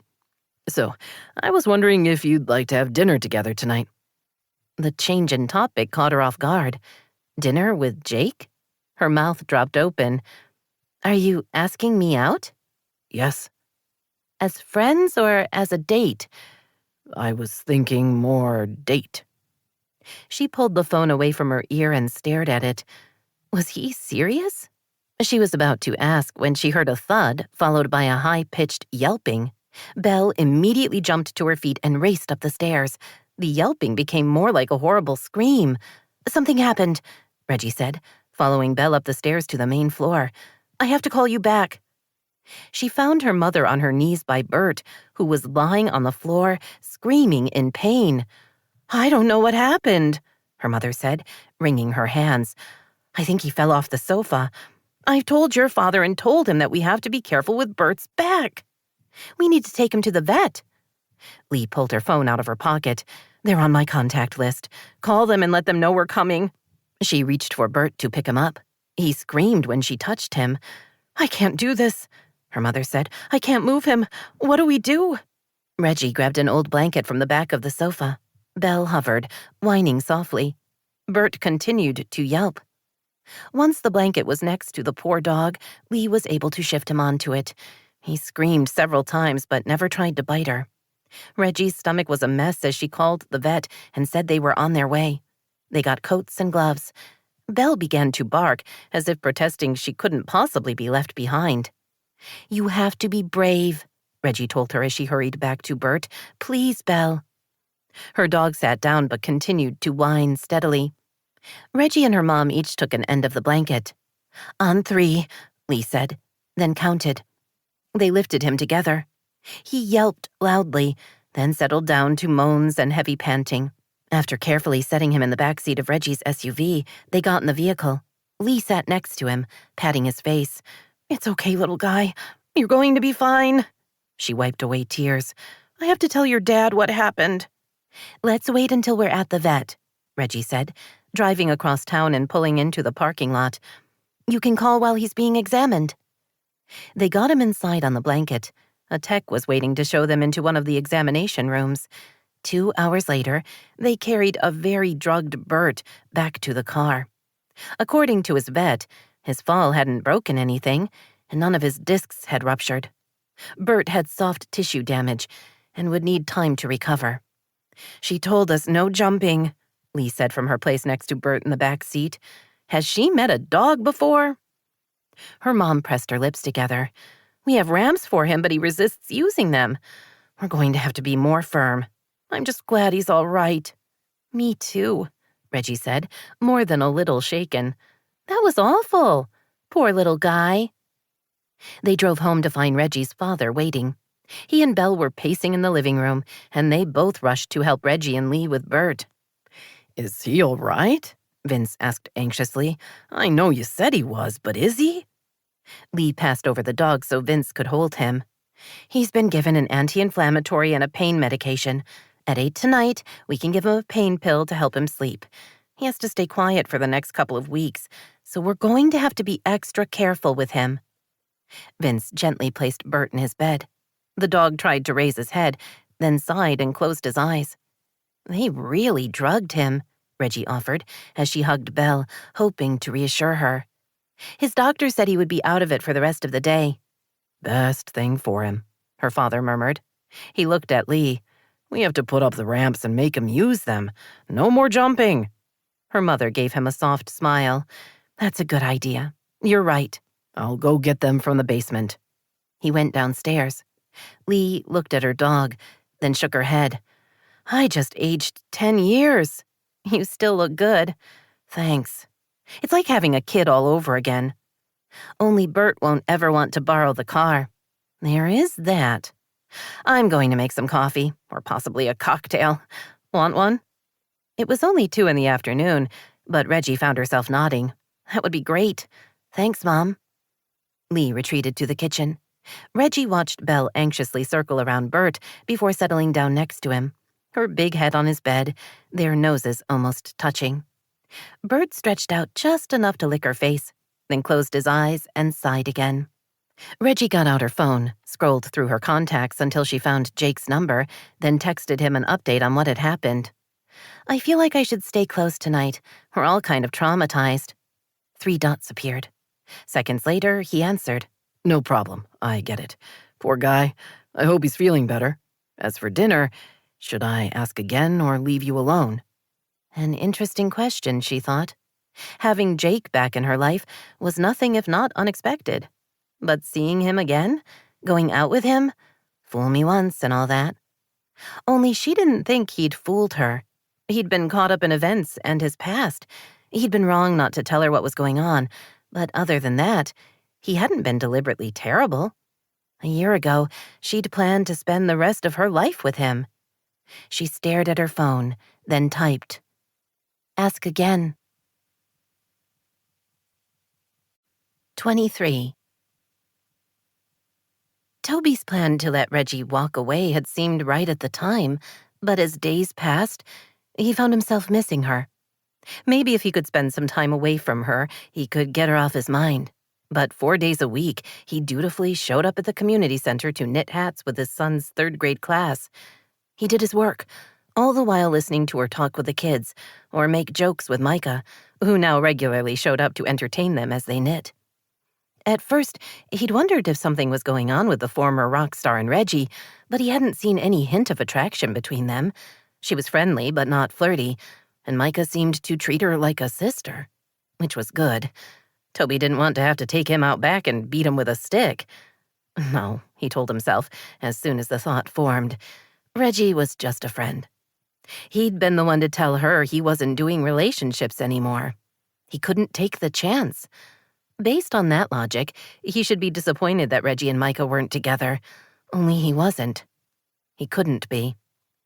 Even as his fingers worked the yarn, going carefully around the loom, his mind was a dark, swirling mess of wants, needs, and shoulds. He needed to keep his son safe. He should focus on Harrison rather than himself, but he wanted to spend time with Reggie. He wanted to make her laugh and listen to her talk and just enjoy the contented feeling that came over him whenever he was around her. When the day's session ended, Reggie collected the completed hats. Harrison smiled at his dad. You remember I'm going over to Noah's for dinner tonight? He grinned. You've told me 47 times, kid. Harrison laughed. Nuh-uh. I've told you 46 times. Harrison left with Noah and Noah's mom. The other parents left with their kids, leaving Toby and Reggie to handle the cleanup. This has been a great project, she said, adding a few more hats to an already overflowing box. Harrison should be proud of himself. He came up with a terrific idea. He's pretty happy. Toby collected unused skeins of yarn and put them into an empty shopping bag, which he then dropped into an open tote. I haven't seen you in a couple of days. How's it going? All right, she said, giving him a quick smile, then turning away. Oh, Bert had a terrible fall and hurt his back. He's recovering, but he's in a lot of pain, so he spends his days drugged. Poor guy. Belle has appointed herself his nurse. She rarely leaves his side. They're becoming quite the couple. Toby couldn't help thinking that there was something going on with Reggie. She was keeping her distance physically, and she wouldn't look at him, not the way she usually did. He cleared his throat. Nate, my sales manager, wants us to expand into the frozen food market. It's tough to break into, but if you can make it there... She smiled. You get a film deal in Hollywood? He chuckled. Something like that. He's trying to convince me it's the right direction for the company. I remain difficult to convince. She tilted her head. I'm not sure how I feel about Judy's hand pies in the grocery store frozen case. I think the store experience is worth having. But that's a limiter. That was my exact conversation with Nate. But he's not someone who gives up easily. We have frozen pies and are taste testing them. As we speak, I have pies in my freezer that are 3 months old. Want to come over and have some previously frozen hand pies? I could make a salad as well. Was it just him, or did he sound pathetic? And why was he suddenly nervous? Reggie looked at the floor, then back at him. Thank you for the invitation, but I need to get home. My folks have plans for tonight, and I have to babysit Bert. She picked up the last of the totes and started out of the room. But you have fun. I want to hear all about the experience. She walked away without looking back, leaving him with the distinct feeling that he'd been dismissed. The obvious solution to the Bert problem was for her to invite him back to her place. He could heat the pies there, and they could spend the evening together. Only she hadn't suggested that at all. If anything, she seemed eager to not be with him. He grabbed his coat and gloves and headed for his SUV. As he slid onto the cold seat, he told himself he should be happy. Reggie had gotten the message, and now he didn't have to worry about misleading her. Nothing was going to happen between them, not now and not anytime soon. He should be celebrating. But instead of feeling happy, he was filled with a sense of dread that came from knowing he'd just lost something important, something he hadn't realized he would miss until it was gone. As the snow fell, I fell, and you fell. The past was gone. Only love remained, reaching us and teaching us and making us into one. Now I'm going to spend Christmas with you, and all my next Christmases too, because the snow fell. Micah relaxed back on the sofa in his friend's house and waited for Steve's response. It was late. Steve's wife and kid were in bed, and it was just the two of them in the quiet. His friend picked up his beer and took a sip. It's good. Yeah? You know it's a hit. Does Claiborne know? Claiborne was Micah's agent and the one who would negotiate any sale of the song. No. I told him I needed time to think and that I would see him when I go to LA for the Christmas special. He's been respecting my space. You should give him a heads up about the song. He's going to want you to record it right away. They can get the single out in time to get a few sales before Christmas. Steve waved his beer. You should sing it at the special. The network would do a backflip. Micah strummed a few chords. I'm not sure about singing it at the special, he said. That felt too public somehow. I was thinking of going old school. Acoustic? Steve shook his head. You need an orchestra, man. That's the way to debut the song. Then go into the studio and cut the acoustic version. Release the live and the studio recordings. The fans will go wild. Micah couldn't write a score for an orchestra, but he had a friend who could. Someone he trusted. Electra's expecting me to sing Moonlight for Christmas. She's counting on the royalties. Dude, the song is what, 15 years old? The people want something new. Steve tapped the sheet music on the kitchen table. Forget Electra. I don't care about her. I just feel responsible for her. I know you do. You always have. But you don't owe her anything. Micah knew that was true. Maybe he could offer to release a new version next year, a duet or something, so he could sing Because the Snow Fell this year. If I go the orchestra route, I'll need to let Claiborne know. They'll have to be hired. That's not cheap. Steve chuckled. You know you're Micah Ruiz, right? If you needed the moon for your performance, the network would get it. The moon's kind of big, Micah joked. Where would we put it? Play the song again. Micah did as his friend requested. After struggling for so long, he felt good knowing he'd finally found the words and melody. He let the song sink in and become a part of him. When he'd finished, Steve toasted him with his beer. You did it. That's going to be a classic for sure. Just one question. Is it a song or a message? Why would you ask that? It's a song. Steve didn't look convinced. Don't get me wrong, I'm all in favor of you healing and moving forward with your life. Adriana was an incredible woman, but you've got a lot of years in front of you. I'd like you to spend them with someone. I have no idea what you're talking about. But even as he made the statement, Micah knew he was lying. Steve was asking the obvious question. Who had inspired the song, and did that inspiration mean anything? Steve had known him long enough to understand when he should keep his mouth shut. After over a minute of silence, Micah sighed. It's not what you think. Steve only looked at him. Fine. I like her and I admire her. She's pregnant and alone and... Dena? Okay, Noah's crazy about her. She's well-liked in town. Family's respected. Micah swore softly. You think I could get her for 3 horses and a couple of cows? What's wrong with you? Steve grinned. I'm just telling you what I know. His smile faded. You're not as tough as people think. If this is going somewhere, you need to be careful. Not just with her heart, but with yours. Micah strummed his guitar. You're going down a road I don't even see on the map. You're saying there's nothing going on? Micah thought about their recent trip to Seattle. He'd been willing to do anything to erase the sadness from her eyes, and he'd been successful. She'd been happy the whole evening. After leaving the baby store, they'd gone to dinner, where they'd stayed until closing. On the quick flight back to Wishing Tree, she'd fallen asleep in his arms, a memory he would keep close always. Dena was. He mentally paused as he realized he had no idea what she was to him. Someone important. Someone he cared about. For now, he was content to let it just be that and figure out the rest of it later. We're just friends, he lied. Steve snorted. Yeah, right. Sell it somewhere else. You're gone on her and you're just not willing to admit it. He tapped the sheet music again. Not just a song, my friend. It's a message, and one you should pay attention to. Reggie carried the last bag to her SUV. Belle was already in the back seat, wearing her newest holiday sweater, an elf design, complete with an elf ears headband.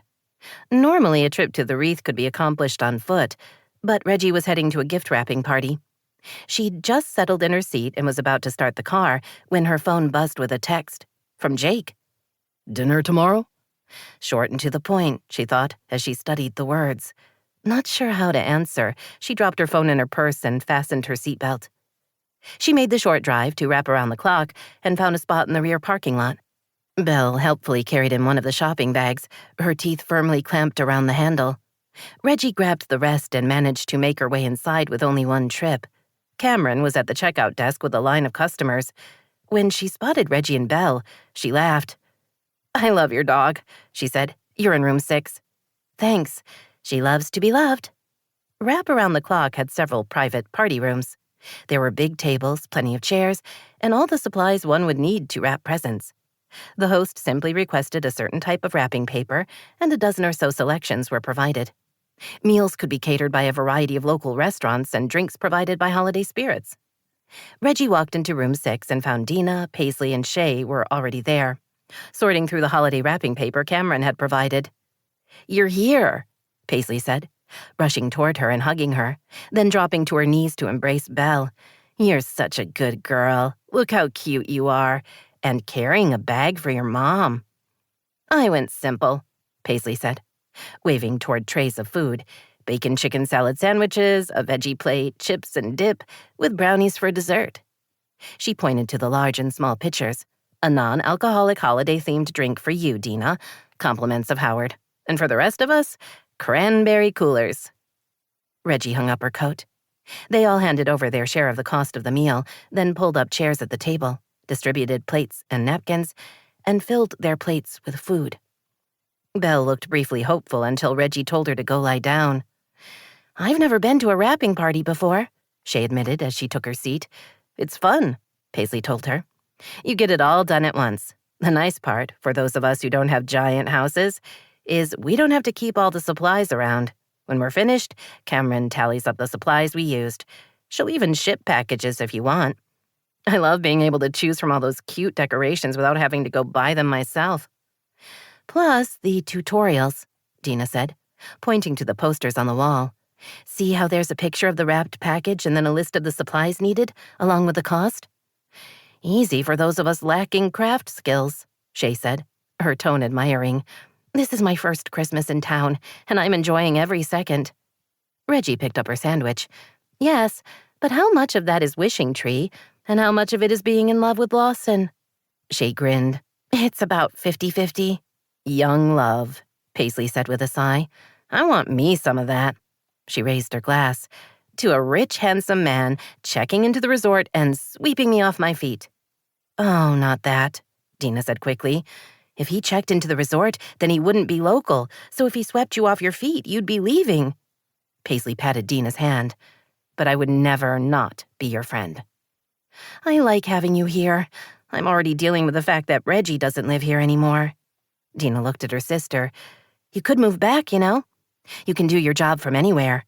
I have a life in Seattle, Reggie said, but her protest was mild. Truth was, she was enjoying her time back home. She'd missed the town and had stayed away too long. Her own fault, she reminded herself. No one had been keeping her from returning. Jake hadn't even been here anymore. Just think about it, Dena said. So, what's new with everyone? Paisley asked. My life is boring. I'm working impossible hours with holiday events up at the resort. Reggie surprised herself by blurting, Jake asked me out. The small room went silent. 3 heads turned in her direction. Paisley and Dena looked 2 parts surprised and 1 part annoyed, while Shay was only curious. Jake the ex? That's the one, Reggie said lightly. He asked you out? Dena demanded. You said no, right? You had to say no. Her fiercely protective tone had Reggie smiling. You don't have to worry about me. I do. The man was a total jerk. There's no excuse for what he did. Reggie ate a couple of chips. There kind of is. She explained about Iona and how she'd unexpectedly appeared in Jake's life the morning after their engagement party. He was an idiot, she said. He should have told me, and we should have talked. But he wasn't deliberately cruel. That's a subtlety I can't get behind, Dena said flatly. He had you, he claimed to love you, and then he dumped you. There are no second chances after that. Oh, I don't know, Paisley said, picking up another sandwich half. Jake's not a bad guy. Until the dumping, I liked him. He was easy to work for. He was smart and very fair with the staff. Dena didn't look convinced. Do you still love him? Shay asked quietly. No, I'm over him. But you were going to marry him. Is that love gone? Or do you want to give him another chance? Saying I want to give him another chance is kind of more than I'm comfortable with, she admitted. But I'm not angry or hurt anymore. I think Shay's asking the right questions, Paisley said firmly, waving her drink. Dena, I know you're going to play protective mama bear on this, but it's not like he cheated or anything. He freaked out, then broke up with her. At least he didn't go out behind her back. Taking responsibility for making a mistake is huge. Maybe, but it's not good enough, Dena insisted. Paisley raised her eyebrows. Interesting. What if Toby wants to date her? He broke her heart. Does he get a second chance? That's totally different. He was a kid, and what happened in high school isn't his fault. So Toby gets a do-over, but not Jake? Shay leaned toward Reggie. Are you okay with them evaluating your life this way? Reggie smiled. I'm feeling the love. She didn't mind the discussion. It allowed her to look at her life from a relatively disinterested perspective. She understood Dena's reluctance to trust Jake and her willingness to give Toby a second chance. In truth, Reggie would rather be dating Toby, but he wasn't asking. As for Jake, she honestly had no idea how she felt about him. Look at it this way, Paisley said. You were in love with him and you wanted to marry him. Isn't that worth something? At least go on a date with him and find out if any of the old feelings are there. If not, you thank him for a nice evening and you're done. If they're still there, then have a go at it. But if you don't at least try, you may always wonder. Dena stared at Paisley. I hate it when you make sense. I know. Isn't it great? The two women laughed. Reggie glanced at Shay, who shook her head. I don't have an opinion on this one. I'm just a new girl. It's your life, Reggie. What do you want? Someone to love, she thought. She wanted to fall in love and get married and have a family. She wanted silly traditions and laughter and Belle watching over their first child as protectively as she watched over Bert. I want us to change the subject, she said lightly. This is supposed to be a party. So, what are we wrapping tonight? Her friends accepted the shift in conversation. Later, when they were done eating and starting to set up to wrap the presents, Reggie excused herself and stepped out into the hall. Paisley had made a lot of good points. What would it hurt to find out if she was really over Jake or if there was still something there? She pulled her phone out of her pocket and texted back her response. Dinner would be great. When and where? 24. Dena had no idea why she was torturing herself. She knew it was a bad idea, yet here she was, typing in Micah's name in the search bar, along with Electra and Adriana. The list of links all took her to dark and dangerous places with pictures. So many pictures. None of them were bad or gross or naked. Instead, what upset her was how incredibly beautiful both women were. Electra was a striking redhead who dressed in a lot of leather and platform heels. Adriana was an ethereal beauty with pale blonde hair and blue-gray eyes. She looked more like a fairy than a human. A fairy supermodel. Their styles and looks couldn't have been more different, except for the fact that they were as gorgeous as Micah was handsome. The photographs were physical proof that she was an ordinary mortal, and she'd read enough Greek mythology to know what happened to mortals who tried to involve themselves with the world of the gods. The mortals always ended up little more than a bag of dusty bones. That's cheerful, she murmured, sipping her herbal tea before glancing longingly at her coffee maker. I still miss you, by the way. My love is true. The coffee maker chose not to reply. So she turned her attention back to her screen and watched a couple of music videos before clicking on more links. There were hundreds of pictures of Micah, with and without his wives. She spent a full minute staring into his soulful blue eyes before closing the browsers and turning away from her computer. She had to accept the truth. She could daydream and wish as much as she wanted, but the truth could not be denied. She and Micah were friends. He was a good man who was very sweet to her, but that did not a true love make. She wasn't his type. She wasn't beautiful or special or talented. She was an ordinary woman, living an ordinary life. A man like him would never want that. The Micahs of the world gravitated to the very special, and while she thought she was a good person with a lot to offer, special was probably stretching it. Obviously, she had to figure out a way to get over him, because as much as she wanted to tell herself her attraction was all about the pretty outside of the man, she knew it was way more than his smile or his shoulders. It was him, the inside him, his generosity, his kindness, his sense of humor, his talent. The man had flown her to Seattle because she was feeling down. He'd bought guitars for her kids. He'd showed up at nearly every knitting afternoon and entertained everyone. How was she supposed to resist that?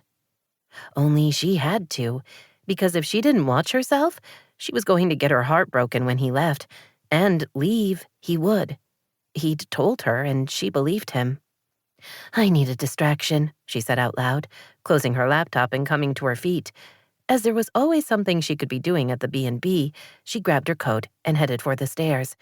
She could go over the monthly billing and check out linen inventory. That would take her mind off the man she couldn't have. She hurried the short distance from the carriage house to the main building. The temperature was close to 0, but there was still no snow in the forecast.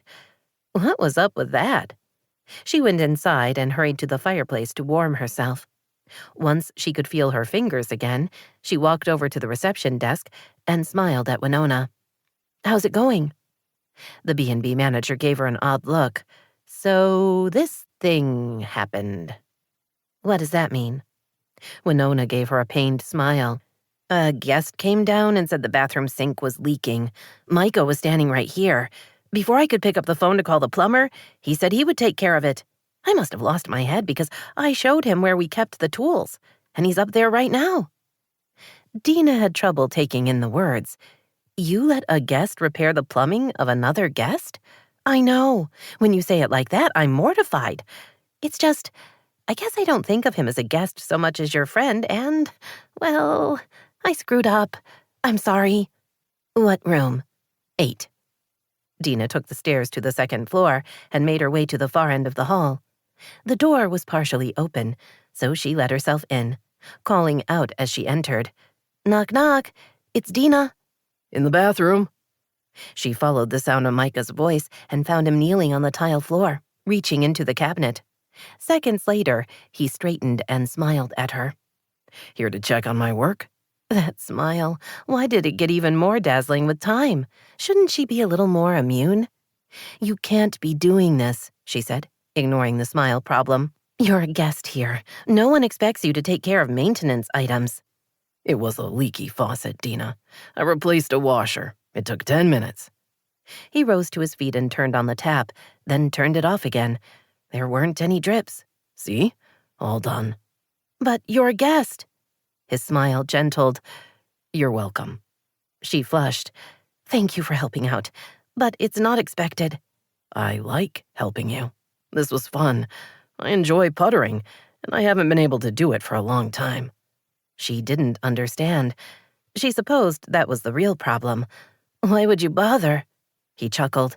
You're not listening. I heard about the problem and I wanted to take care of it if I could. He used a rag to wipe down the sink, then collected his tools and walked toward her. She instinctively backed up, so he led the way to the door. She stared up at him, thinking he was too good to be true. Even more unsettling was how much she wanted to step into his embrace and kiss him, really kiss him, and then have sex, hot, wild, all-day sex, the kind where the rest of the world disappeared and it was only the two of them. And she wanted it to be more than a one-time thing. She wanted it to be real, all of it. She wanted Micah to fall in love with her. The truth slammed into her with so much force, she nearly staggered. No. She was not going to give her heart to him. She couldn't. It wasn't just a recipe for disaster. It was the recipe and the ingredients and so much more. This was fun, he said, staring into her eyes. You're a crazy man. The smile returned. Maybe. I finished the song. You did? That's great. Do you like it? Are you happy with how it turned out? Yes, I am. You inspired me. What? He touched her cheek. You inspired me. You're the reason I can write again. I don't know what to say to that. You don't have to say anything. I just wanted you to know. Her heart pounded in her chest, and she worried that at any minute the hallway was going to start spinning. Did his words mean anything significant? When can I hear it? She asked. I'll be singing it live on the Christmas variety show.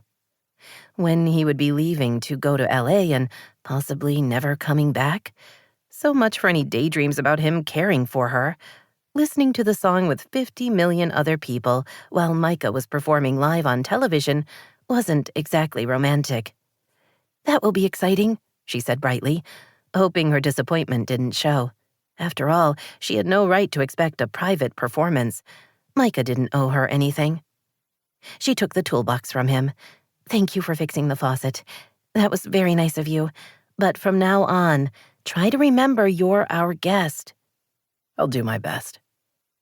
She wanted to say more. She wanted to ask about the sex thing, only she knew she wouldn't. His recoil and rejection would be more than she could stand. So instead of risking humiliation, she smiled, waved, and purposefully started for the stairs.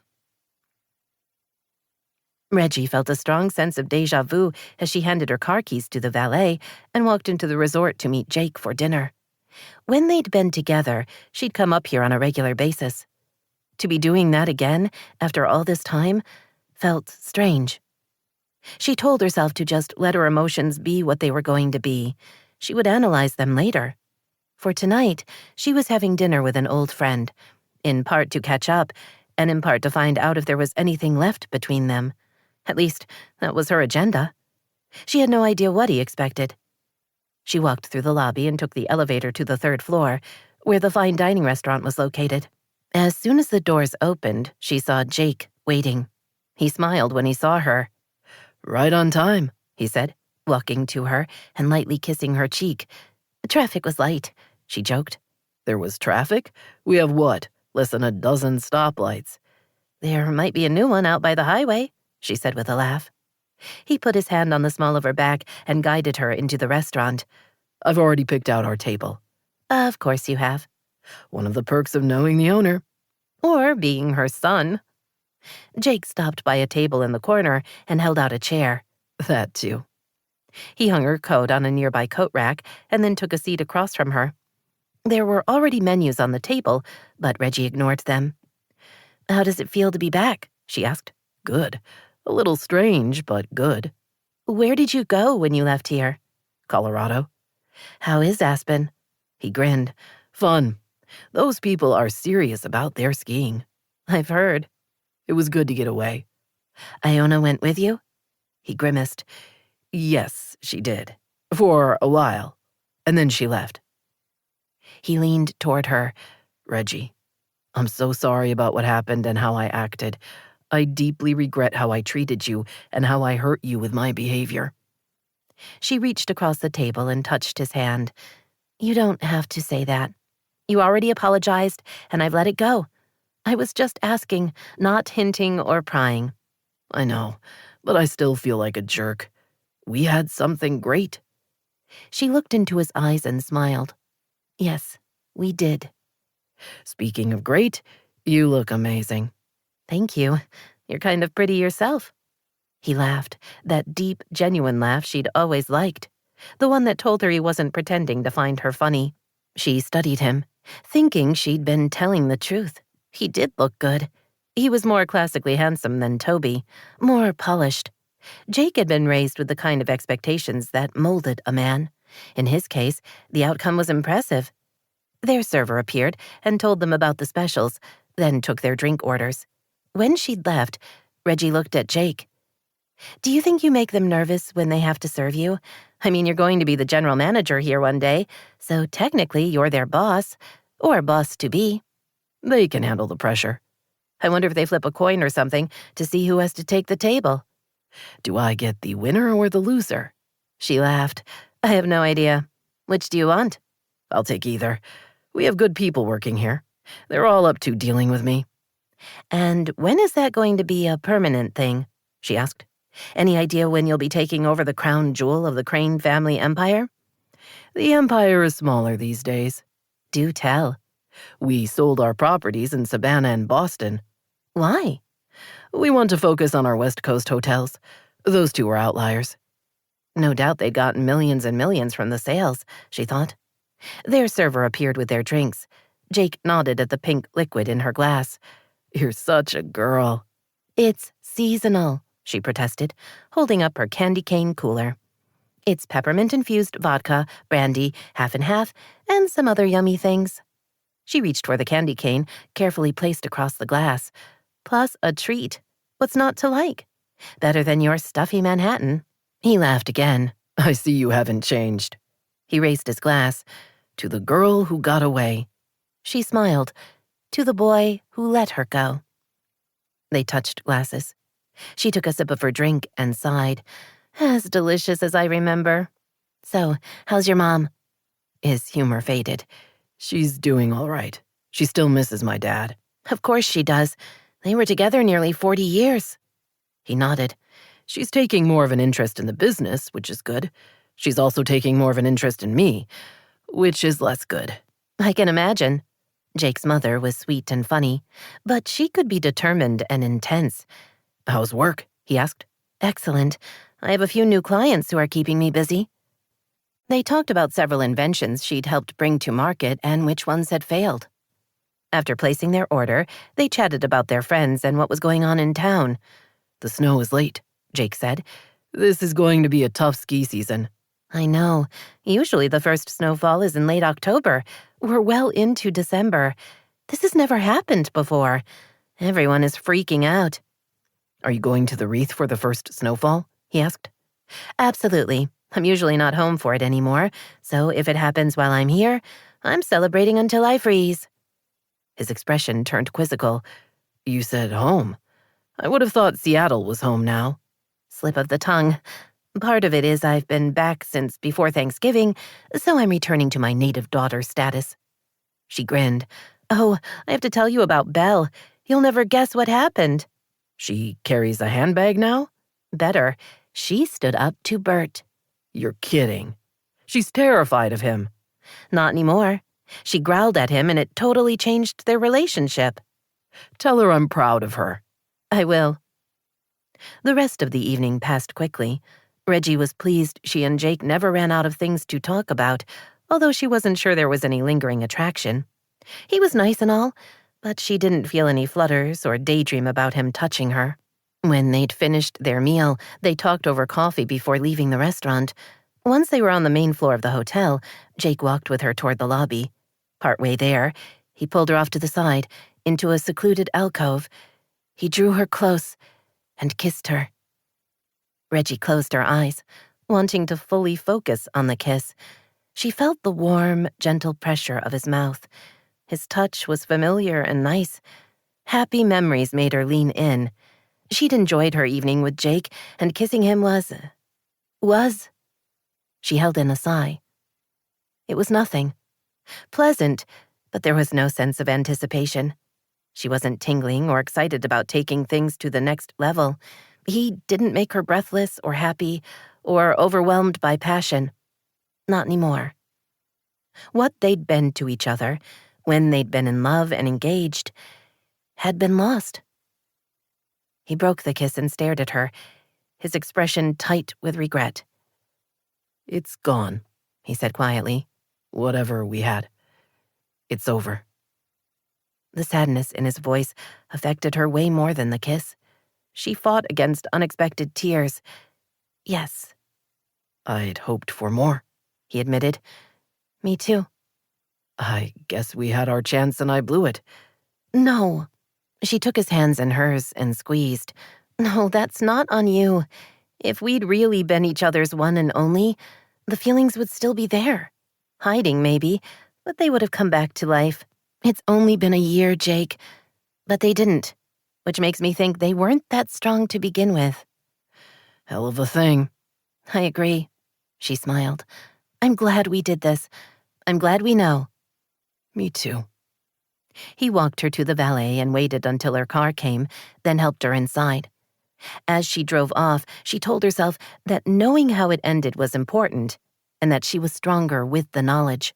She would never again wonder what would have happened if he hadn't broken up with her. Funny how not that much time had passed, and yet they'd gotten over each other completely. It wasn't like that with Toby. Despite the years, he still made her quiver in all the right places. He was... She stared into the darkness, going slowly around the corners. When she reached the outskirts of town, she pulled into the first gas station she saw and parked over to the side. After taking her phone out of her bag, she sent a quick text, then settled down to wait for a reply. Just after 9:30, Toby's phone buzzed. He glanced at the screen, then frowned. It was late for Reggie to be texting him. I know it's late, but I was hoping we could talk for a second. Can I stop by? The unusual request surprised him, and his first thought was that something was wrong. His second, far more powerful and intriguing, was that she wanted to come over to do anything but talk. His brain immediately supplied dozens of images of him making love with Reggie, fast the first time, both of them driven by passion, then slow the second time. Each of them discovering the other until they had no choice but to surrender to the inevitable. He shook off the fantasies, ignored his instant erection, and quickly responded. Sure. Be right there.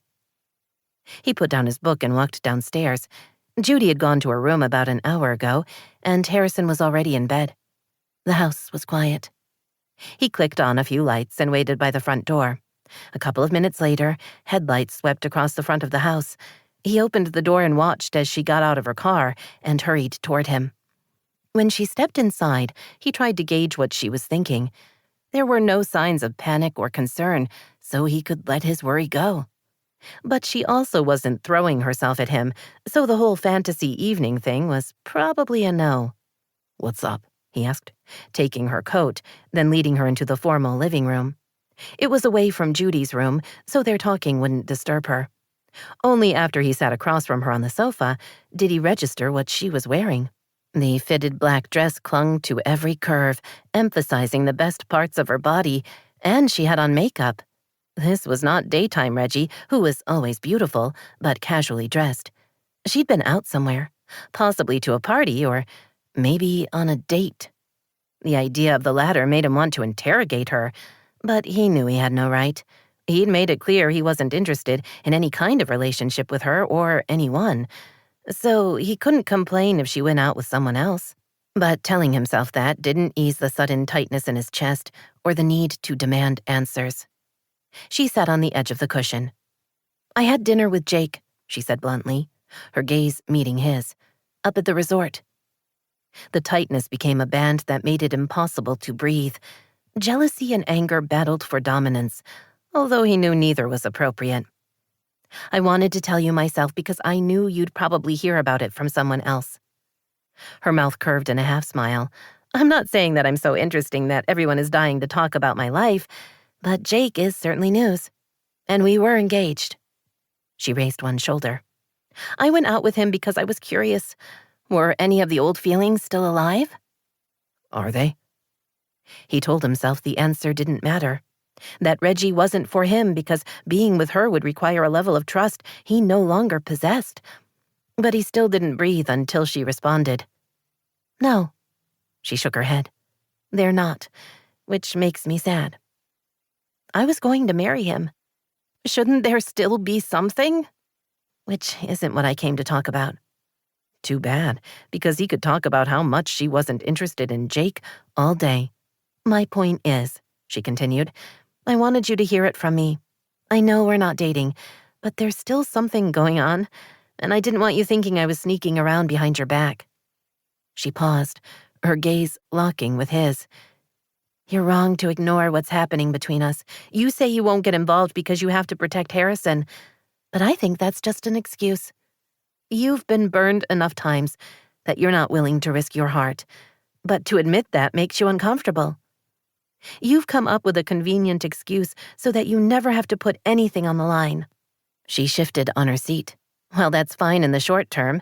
Eventually, you're going to look around and see what you've given up. Chances are it's going to be too late to try again. Your no dating rule is ridiculous. You know it and I know it, and you really should think about being more honest with yourself. After that, you should ask me out, because if you don't, you're going to regret it forever." She stood. "I know the way out. Have a good night." And then she was gone. Toby sat on the sofa, stunned by her words and in awe of her courage. Reggie had always been honest and brave, but tonight she'd been exceptional. Wrong about him, but incredible in every way possible. He knew he had to protect his son. That mattered more than anything. But she was right about him regretting losing her. He knew that was something he was going to be dealing with for a very long time. 25.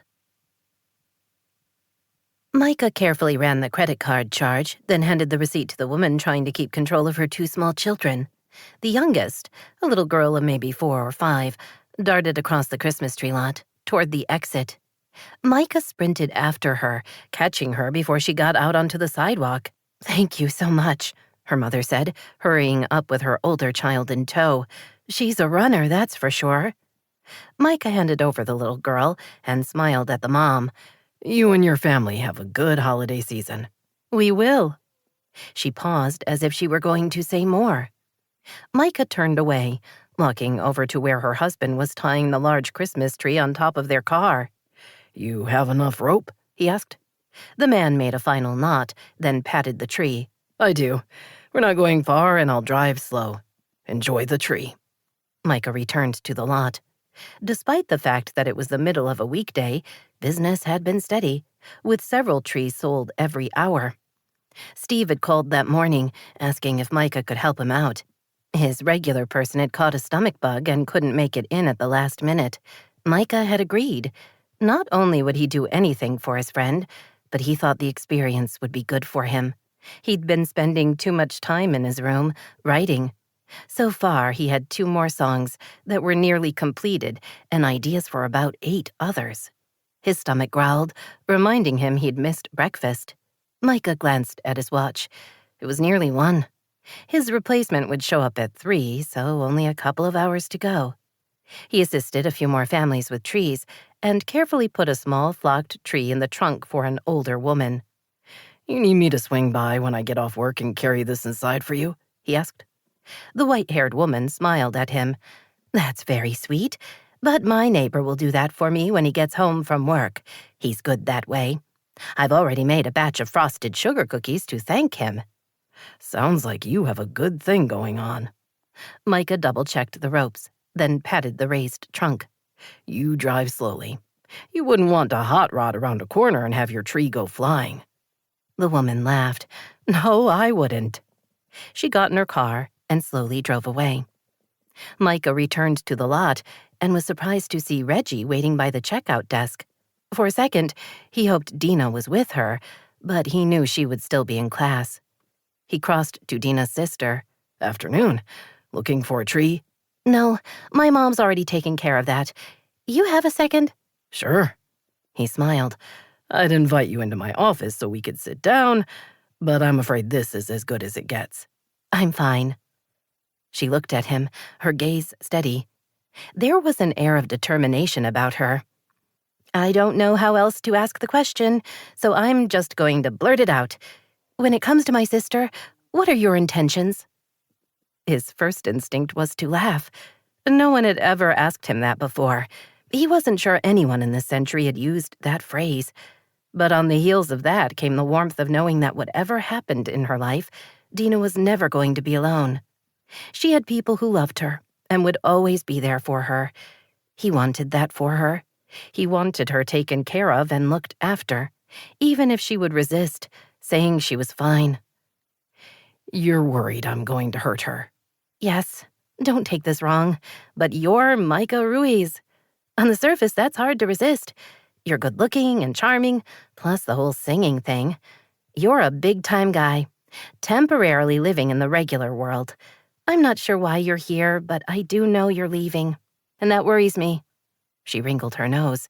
Actually, I'd be worried even if you were staying. I love my sister and I know she's amazing, but I'm not sure you see it. I do. I don't believe you.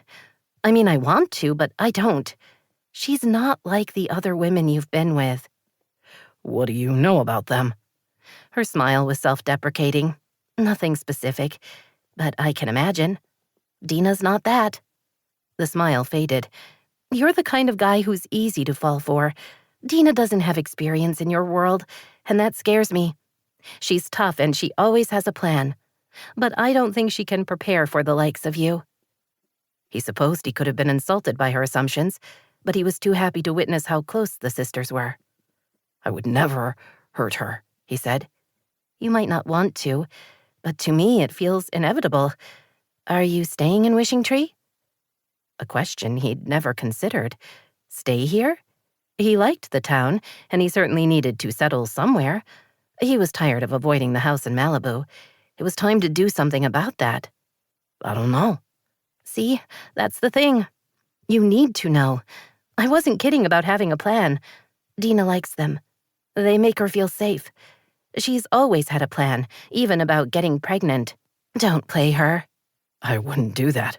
I care about her. Reggie looked doubtful. Sure, for now. But then what?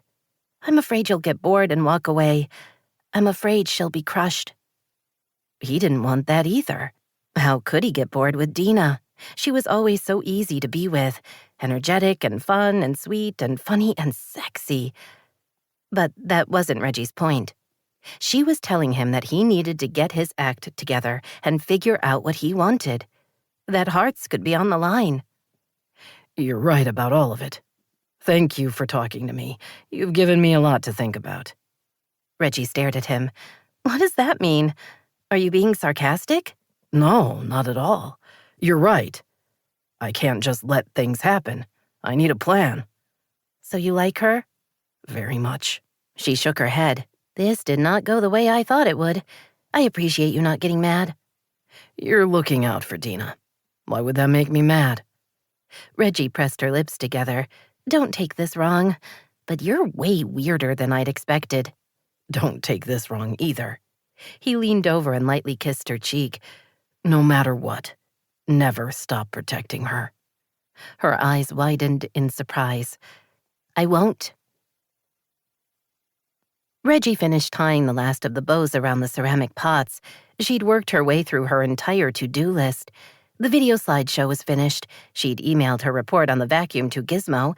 She'd confronted Micah about her sister. She'd completed all her wedding planning items, and her mother had found the perfect dress to wear to her wedding. Life was good. Great, even. Well, except for the giant knot in her stomach. Why had she told Toby he would regret letting her go? At the time, it had seemed so logical and obvious. But with the passage of time, she was starting to find the moment cringeworthy. Wasn't she assuming a lot? Maybe Toby had figured out she was interested in him, and his whole song and dance about protecting Harrison was just an easy way to let her down. Maybe her trip down memory lane wasn't happening for both of them, and now she was stuck with feelings that weren't reciprocated. She'd always been willing to say what she felt. Even in high school, she'd walked right up to him and told him he should ask her out, something she hadn't thought about in forever, but she'd done it. She'd been brave. Of course, back then, she'd known how he felt about her. She'd caught him watching her, seen him hanging out where she hung out. Back then, she'd known he wanted to date her. But today, she was a lot less sure. Yes, they had a good time together, and yes, their kisses had been even hotter than they had been before. But that didn't mean he was secretly wishing he could take her out. Maybe she should... Stop, she said out loud, startling Belle, who was sleeping comfortably next to Bert. Her dog raised her head and gave her a hurt look, as if to ask what she could have possibly done wrong. Reggie petted her. I'm sorry, baby girl. I wasn't talking to you. Belle's whip of a tail wagged a couple of times, a sign of forgiveness. Then Belle put her head down next to Bert and closed her eyes. Reggie slumped back on the family room sofa. She was done questioning herself. She couldn't stand it anymore. She couldn't take back what had happened, and deep down, she wasn't sure she would if she could. She did think Toby was an idiot to avoid what was happening between them. Whatever they'd had before was still alive, and as far as she was concerned, that was pretty special. But maybe he didn't see it that way. She picked up the folded paper hand pie holder she'd designed. It was compact yet sturdy, with a simple economical design for pushing broken pieces of pie toward the top. She'd found 3 manufacturers who could make them, and she'd gotten bids from each of them. Dropping the holder and the bids in the mail was certainly one way to get Toby the information, but that felt too cowardly. Running and hiding had never been in her nature. She was the kind of person who put it all out there and let the consequences be damned. Sort of. She went upstairs and put on makeup, then replaced her University of Washington sweatshirt with a cute sweater. On her way out, she grabbed the hand pie holders she'd been playing with, along with the folder containing the bids, and stepped into the cold. But as she approached Judy's hand pies, her courage faded until she started doubting herself. She nearly turned back twice, but told herself she had to be brave. Later, when she looked back on this moment, she would be glad of that. She found Shay behind the counter, helping a couple of customers. While they tried to decide between beef with mushrooms and beef burgundy pies, Reggie waved at her. I need to talk to Toby. All right if I go up to his office? Shay smiled at her.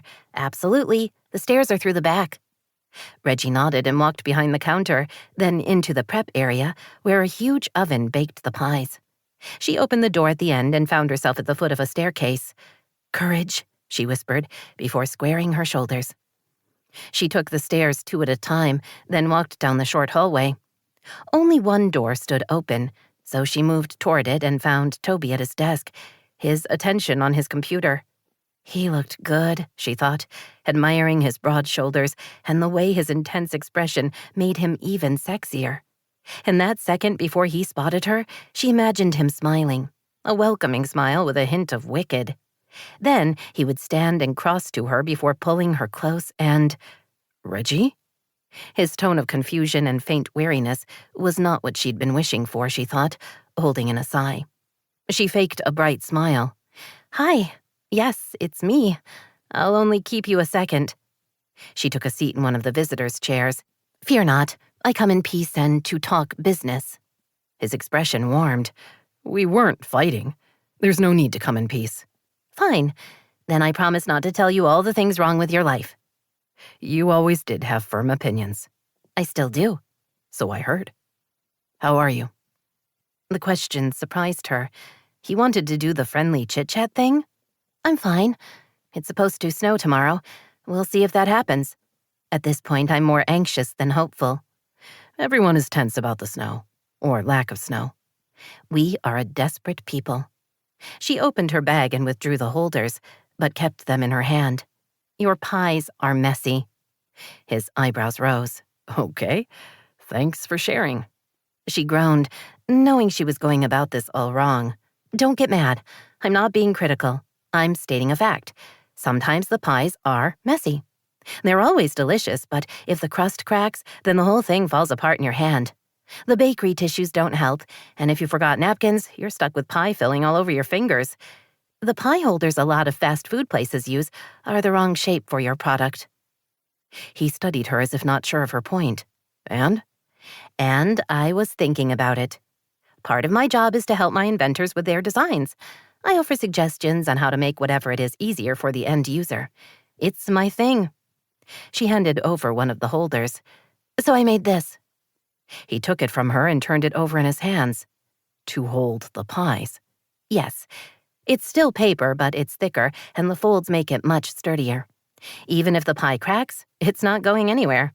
The paper is scored so the user can fold it in a fan shape to push the broken pieces toward the top. The paper is food grade, and if you order enough of it, you can have a logo on it. I know the cost is multiples of bakery tissue, but the ultimate pie-eating experience is so much better with it. She told herself to stop talking and let him be. The fact that she had no idea what he was thinking was her problem. She knew the design was good, and the concept sound. Yes, there was a cost differential, so he could easily dismiss what she'd done, but that didn't change the quality of the product. He looked at her. When did you do this? I've been working on it for a while. She pushed the folder toward him. I found 3 manufacturers and asked for bids, just to give you some idea of costs. He swore under his breath. 2 nights ago, you told me I was an idiot for not wanting to date you.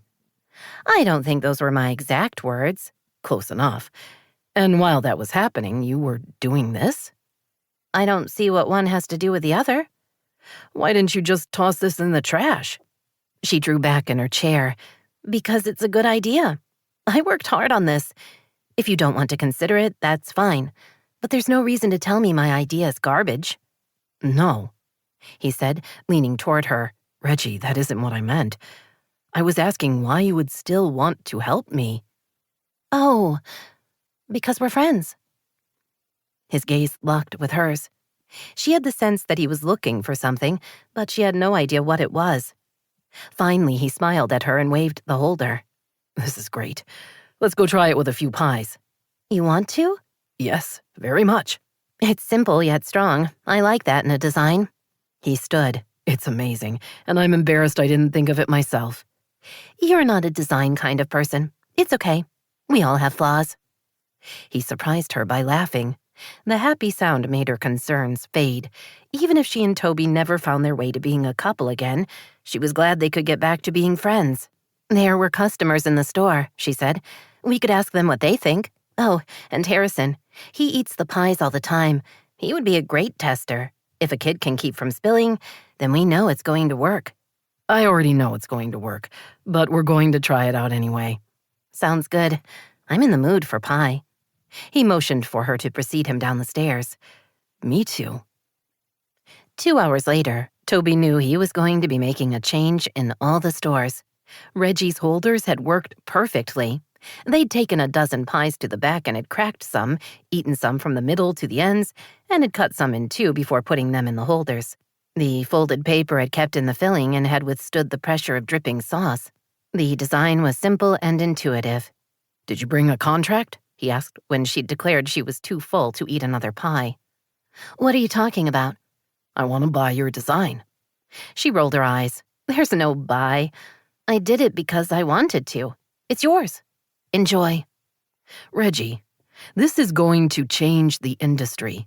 You need to get it patented and license it to me. You should be paid for this. She smiled. Change the industry? We're talking about the hand pie world? It's bigger than you think, and the holder will have other applications. This is good work, and it's what you do. I assume you have a patent attorney? Yes, and let me tell you, he's not as funny as you'd think. You're not taking me seriously. Her brown eyes crinkled with amusement. Not in the least. This could be worth a fortune. Hardly. Now, if I'd invented sticky notes, that would be a fortune. She patted his arm. You're sweet to worry about me, but I meant what I said. I did this for you because I like to solve problems. It's your design to use. Consider it a gift. She glanced at her watch. I need to get home to walk Belle. Let me know when you run the numbers on the holders. I want to know if you're going to do them or not. With that, she shrugged into her coat, put on her gloves and scarf, then headed out of the store. He was left alone in the back room of his pie shop, holding the design she'd just given him, as if it was no big deal. As he took the last of the holders up to his office, he admitted to himself that he didn't get it. Not her, not what had happened, not any of it. When he reached his desk, he sat down and stared at the holder. He wanted to tell himself it was just folded paper, but he knew it was more than that. Reggie had seen a problem and then had decided to figure out a solution. She'd put time and effort into the project. He would guess there were multiple attempts to get it right, and the whole time she'd been working, she'd never even hinted at what she was doing. Even more astonishing was the fact that a couple of nights ago, she'd pretty much told him she wanted them to start dating, meaning she was interested in him romantically, something he was still trying to ignore. Instead of accepting her enticing offer, he'd told her he couldn't take the chance and had let her walk away. A reality that had kept him up for the past 2 nights. But even after all that, she'd still shown up here and had given him the pie holder design for nothing. Who did that? No one he knew. Why wasn't she mad at him? Why did she ever want to see him again? He crossed to the window, hoping to catch sight of her, but she'd already left the wreath. He stared out at the other stores, at the bright blue sky, as if the answers to his questions were hiding somewhere. He knew Reggie well enough to believe she wasn't trying to trick him. Instead, she was just being herself. Giving, generous, honest. If he were to ever trust another woman, she would be on the short list. But to take the chance was to risk too much. Or was it? Was she correct to tell him he wasn't protecting Harrison as much as he was protecting himself? He'd never considered the possibility. What Lori had done had scarred them both. But if there was even a whisper of truth in her theory, shouldn't he consider her words? He had no answers, no clear idea of what to do next. The only thing he knew for sure was that she was right about one thing. If he let her go without trying, he would regret it for the rest of his life. 26. You're not eating, Dena pointed out, grateful she'd put on yoga pants after she'd gotten home from work. Ursula had outdone herself with the food. Did you not see that there are bacon jalapeno poppers and mini black bean and cheese tostadas, plus chips and guacamole? You're from L.A. This should be your thing. She was sitting with Micah in the dining room. They'd agreed to meet for snacks and wine, something she'd been looking forward to all day. Micah, as gorgeous as ever, in jeans and a sweater just a few shades darker than his eyes, smiled at her. Sorry, I've been thinking. You can't think and eat? He chuckled. I can and I will. He rose with lazy grace. Be right back. She knew it was wrong, but she turned to watch him walk away. The man had an amazing butt and long legs. He was so incredibly perfect that she couldn't help wishing they were more than friends. Seeing him naked would be a memory she would treasure the rest of her life. She wasn't crazy enough to wish for sex, but just a casual glance at his awesomeness would be pretty incredible. Ah, dreams, she thought, then did her best not to laugh. He returned with 2 plates. One had several appetizers on it, and the other had a scoop of guacamole and a handful of chips. He pushed that one toward her. Because of the reverence in your voice when you said guacamole, he teased. I can't help it. Washington State grows lots of fruits and vegetables, along with amazing grapes for wine.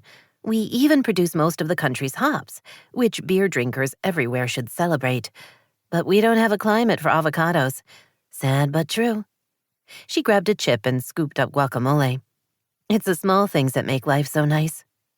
And the company, but she was careful not to say that. It was near the end of the snacks and wine hour, with only a few guests lingering before heading back to their rooms or out for dinner. I should have had a salad, she said, picking up another bacon jalapeno popper. Although technically this is a vegetable, right? I have beans for protein, cheese, vegetables. You're saying you're having a healthy dinner? She laughed. Maybe. Kind of. It's not awful. He ate a tostada. People keep talking about it snowing tomorrow. We're all hoping.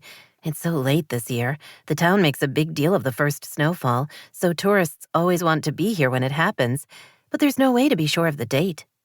His gaze lingered on her face. I'm sorry I'm going to miss it. You are? But you can't. Where are you? She held in a sigh. Is it already time for you to go to Los Angeles for the variety show? Yes. I fly out early in the morning. Ugh. He was leaving. Worse, they were already well into the second half of the month. Her parents' wedding was next week. Then it was Christmas. And then Micah would be gone. He surprised her by taking her hand in his and lacing their fingers together. I'll be gone 3 days, and then I'll be back. She tried to smile. Oh, I don't know. You might land in LA and realize what you've been missing all this time. I know what I'll be missing, and it's not anything in Southern California. What? Did he mean he would miss her? Was there a way to ask without risking having him laugh in her face? They grow avocados in Southern California, so at least you'll have that, she said instead. He laughed, then leaned in and lightly kissed her. Yes, they do. I'll bring you some. That would be very sweet. Anything else you want from the city? Just you. The words fell out before she could stop them, and then they just hung there, big and alive and uncallbackable. Oh no, oh no, oh no. How was she supposed to explain that? Meant to say, she began, only to have him shake his head. Don't take it back. Please. His blue gaze was steady, his expression intense. Her heart fluttered a few times as she tried to keep up with the conversation.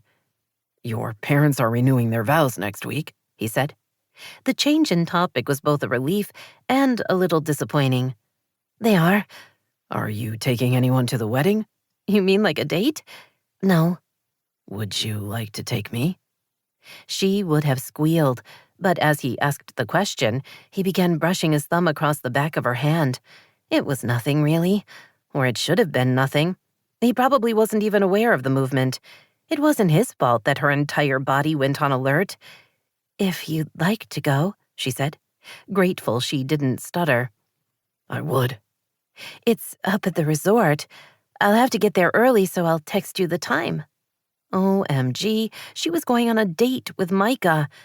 Oh, unless you get busy in LA. I'll be back for the wedding. I promise. Are you going to watch the show? She laughed. Is that a serious question? Of course I am. I've never seen you perform, and I want to hear the song. You said I inspired it. You did. One corner of his mouth turned up. Now you have to be gentle. I'm no Dolly Parton. I think we've already established that. But instead of laughing, he got serious. I'm going to miss you. Okay, this whole snacks and wine evening had been filled with unexpected twists and turns. I'll miss you too. Oh, Dena, we're having the best time. Sadly, Dena was forced back into the real world. She released Micah's hand and smiled at Mr. and Mrs. Collier, a lovely older couple from Fort Worth who visited at least twice a year. "I'm glad," she said, standing to speak with them.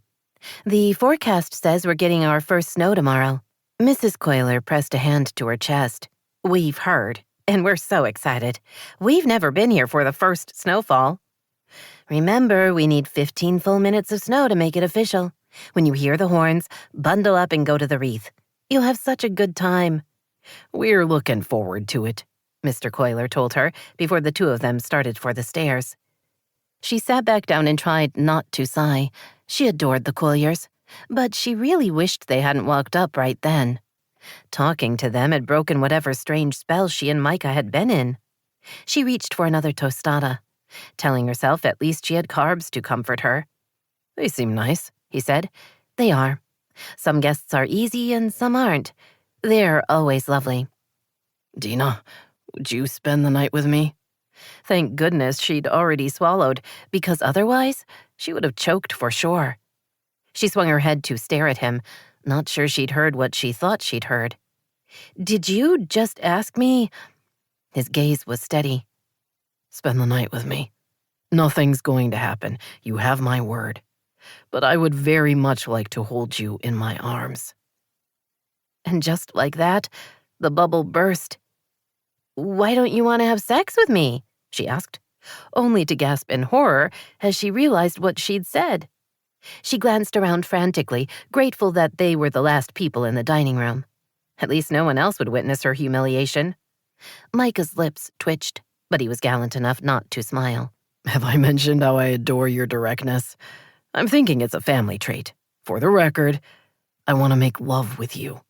It's hard to think about anything else, but it's too soon, and I'm leaving in the morning. I don't want to put you in that position. It's not fair.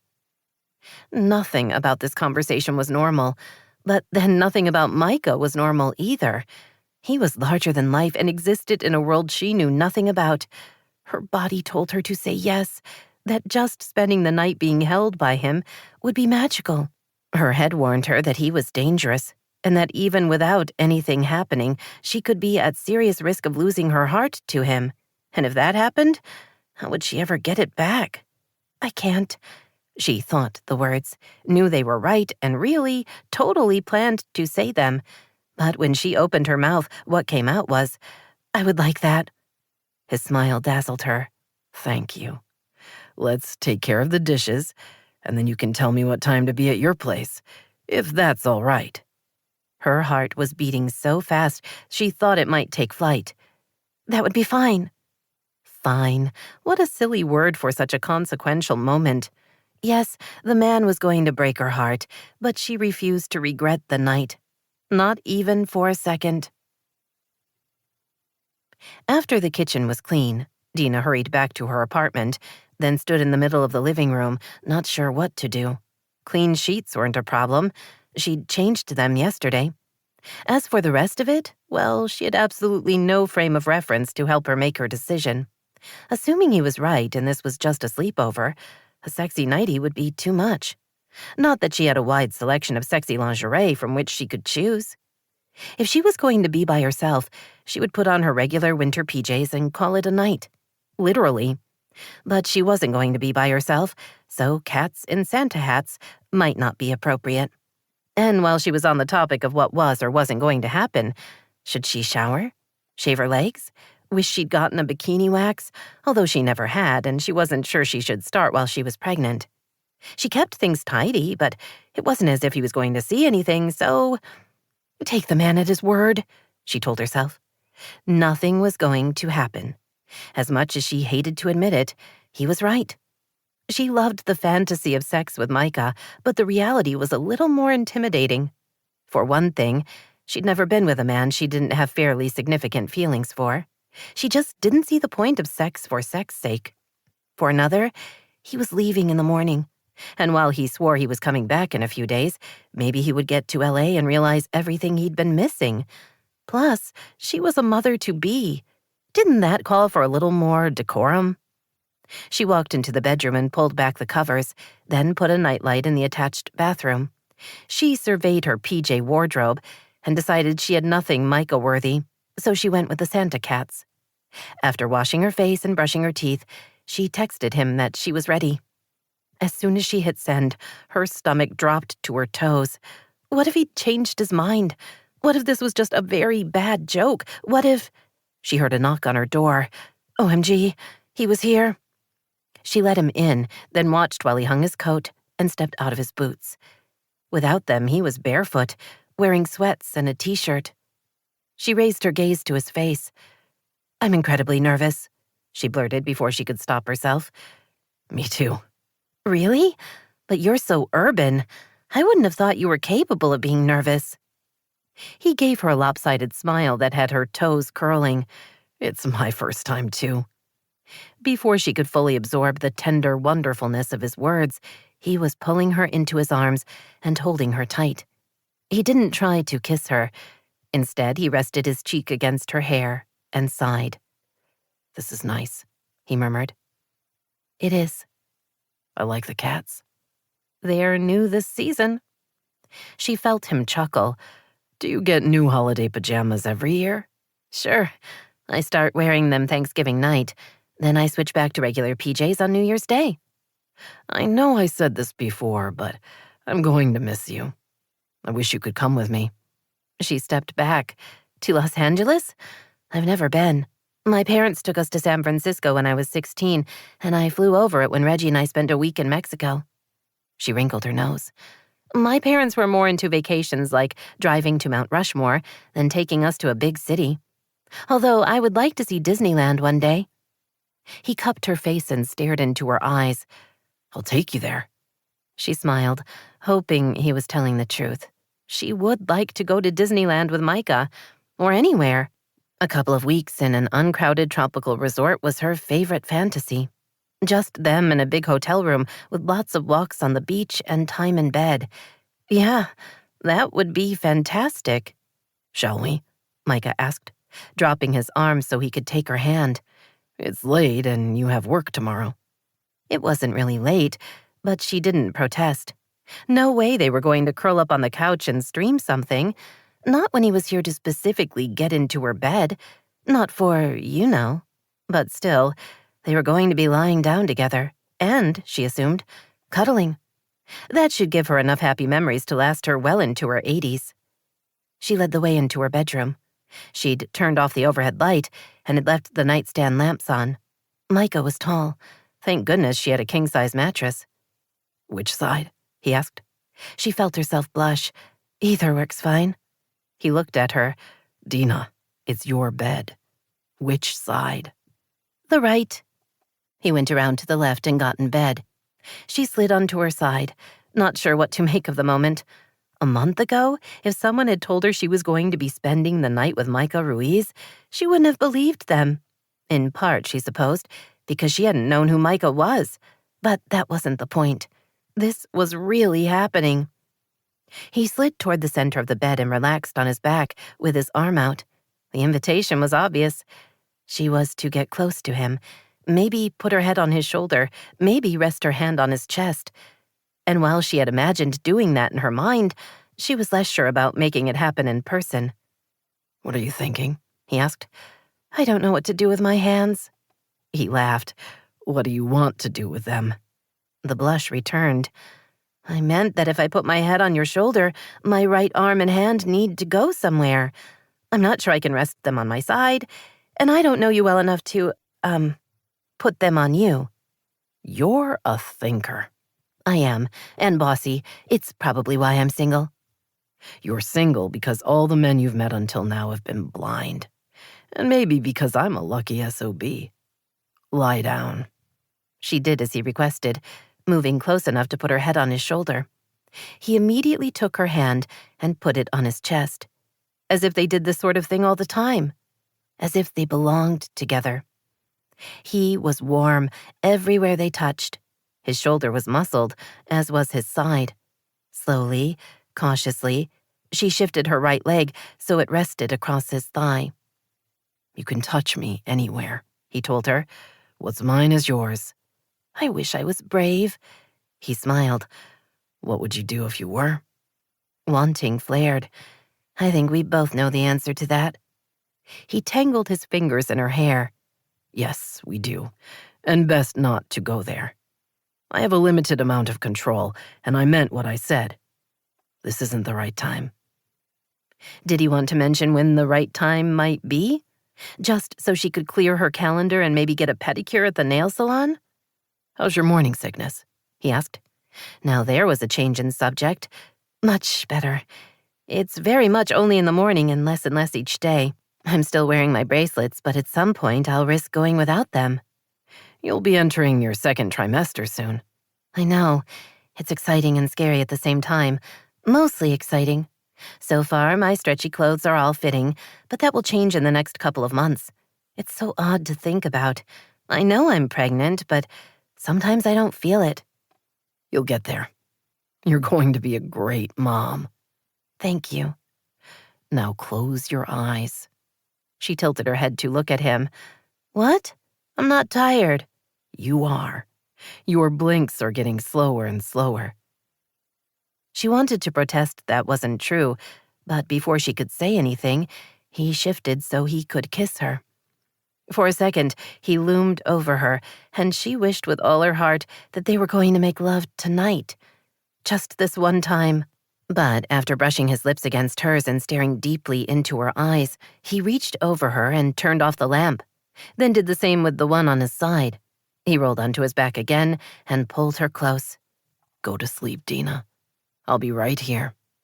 He felt so good, she thought, snuggling close and resting her hand on his chest. Warm and safe, and everything she'd ever wanted. Not that she was going to sleep. She planned to stay awake so she could remember every moment. She would need the details for when she was 80 and reliving the past. Only the next time she opened her eyes, the bed was empty, and Micah's side was cold. She turned to look at her clock and saw it was nearly 5:30. She had no idea what time he'd left or if he'd slept at all. All she knew for sure was that he was gone, and now she had to wait to see if he would come back. 27. Toby stared out the window, looking at the sky. The clouds had come in overnight, thick and heavy and gray. Had it been any other year, he would have been sure of snow, but this year had been disappointing for everyone. Still, he was hopeful. It was cold enough, and the local weather forecaster had promised. By 2 o'clock, it was supposed to be snowing across northern Washington state, with the snow lasting at least 2 days. He had plenty of work he could be doing, but waiting for snow seemed more interesting. That and thinking about Reggie. He hadn't been able to get her off his mind, not since her recent visit, when she'd given him the pie holders. He'd contacted the manufacturers and had confirmed the bids, then had held a Zoom call with his team. Everyone had been blown away by her design. He'd overnighted samples to the Seattle office, and they were already sourcing food-grade paper and looking for ways to get a logo on it. What he hadn't shared was how generous she'd been, simply giving him the design. He still didn't understand why she'd done it. Yes, she'd said she was helping a friend, but he couldn't wrap his mind around that. The best explanation he'd come up with was that he was so used to holding back from people, he'd forgotten they could act the way Reggie had. Fluffy white flakes started to fall. He checked his watch to mark the time, then willed them to keep falling. Ridiculously, anticipation filled him. At the 5-minute mark, the snow was even more steady and starting to cover the ground. At 7 minutes, he shut down his computer and picked up the backpack he'd prepared yesterday morning. It already contained plastic glasses, napkins, and cookies, along with chocolate-covered strawberries he'd ordered on impulse. He grabbed his outdoor gear and went downstairs. Shay stood at the open door, watching the snow. She smiled when she saw him. It's so still, like the whole town is waiting. "It is. When you hear the horns, you can close the store and head to the wreath. Text Lawson to meet you there." Her smile widened. Really? You sure? "Yes. It's the first snow of the season, and your first snow in Wishing Tree. Enjoy it." "Thanks, boss." She was already pulling her phone out of her back pocket. Toby waited a few more minutes, then reached for his own phone. "We're going to have a white Christmas. Join me at the wreath?" Reggie's reply was instant. "Love to." "I'm going by the school to pick up Harrison. I'll meet you there." He went into the back and opened the big industrial refrigerator. Inside were a bottle of sparkling cider and another of champagne that he'd brought in that morning. He put both into the backpack, shrugged into his coat, and pulled on his gloves, then walked the short distance to the elementary school. Kids were already pouring out of the building, being met by equally excited parents. Toby spotted Harrison and called to him. His son ran over and hugged him just as horns and sirens went off all over the city. "It's official," Toby said, tugging his son's hat down on his head. "Let's get to the wreath." They hurried north, waving at friends, joining the thickening crowd. When they arrived, the round space was filling rapidly. Music played over speakers, and carts selling everything from bird feeders to hot chocolate had appeared as if by magic. "Reggie's joining us," he told Harrison. "Do you see her?" They both searched the crowd. "There," Harrison called, pointing. He ran over and grabbed her hand, then pulled her back to where Toby was waiting. She was laughing as she came to a stop in front of him. "It's snowing." She spun in a circle. "I'm so happy. I love Wishing Tree when it snows." She smiled at him. "How are you?" He impulsively leaned forward and kissed her on the mouth. Her lips were soft and warm, and the second he touched them, he wanted to do so much more. Wanting filled him, nearly painful in its intensity. Wanting for her, but also wanting for them, for what they could be. But this wasn't the time or place to explore that, so he drew back and smiled at her. "I'm good. I brought champagne." She laughed. "You are a very smart man. I like that." He opened the backpack and poured Harrison some sparkling cider, then passed out the cookies. He opened the champagne and poured them each a glass. The three of them toasted the snow. Harrison drained his glass, then asked to go play with his friends. "Stay in the wreath," Toby told him. Harrison grinned. "Dad, I'm not going anywhere. You don't have to worry about me." Toby knew in some ways that was true, but in others, he was a dad. He would always worry. "There will be snowmen," Reggie said, leaning against him. "For sale?" She smiled. "In town. Remember? There aren't any snowman decorations until the first snowfall. Right this second, people are putting them out everywhere. Isn't it wonderful? I love this town." She was smiling as she spoke, her eyes bright with happiness, her mouth curving. He wanted to kiss her again, lingering this time, teasing her, tasting her, arousing her until, "Let's go shopping," she said, capping the cider bottle and tucking it into the backpack. She held the open bottle of champagne. "I guess we'll have to carry this." "Or drink it." She laughed. "Yes, we could do that. I want to buy a bird feeder, and they always have the best ones for sale on the first snowfall." He secured the backpack and put his arms through the straps to get it out of the way. He took the bottle from Reggie. "So you have a free hand to shop." "You're so sweet." "Thank you." The music continued to play. Several couples were dancing in the middle of the wreath. The younger children were making snow angels where they found untrampled snow. Harrison and several boys his age were throwing snowballs at each other. Reggie led the way to the carts and booths, admiring the crafts and carefully studying the bird feeders. She purchased 2, then bought some fudge from another vendor. Then they found a free bench and sat down to enjoy their champagne.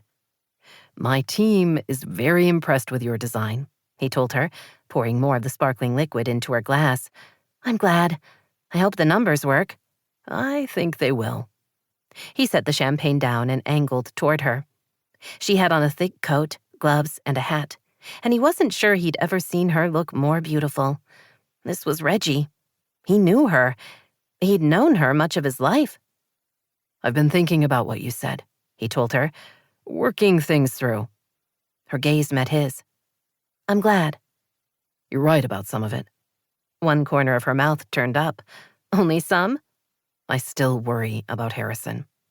The smile faded. "I know you do. And with good reason.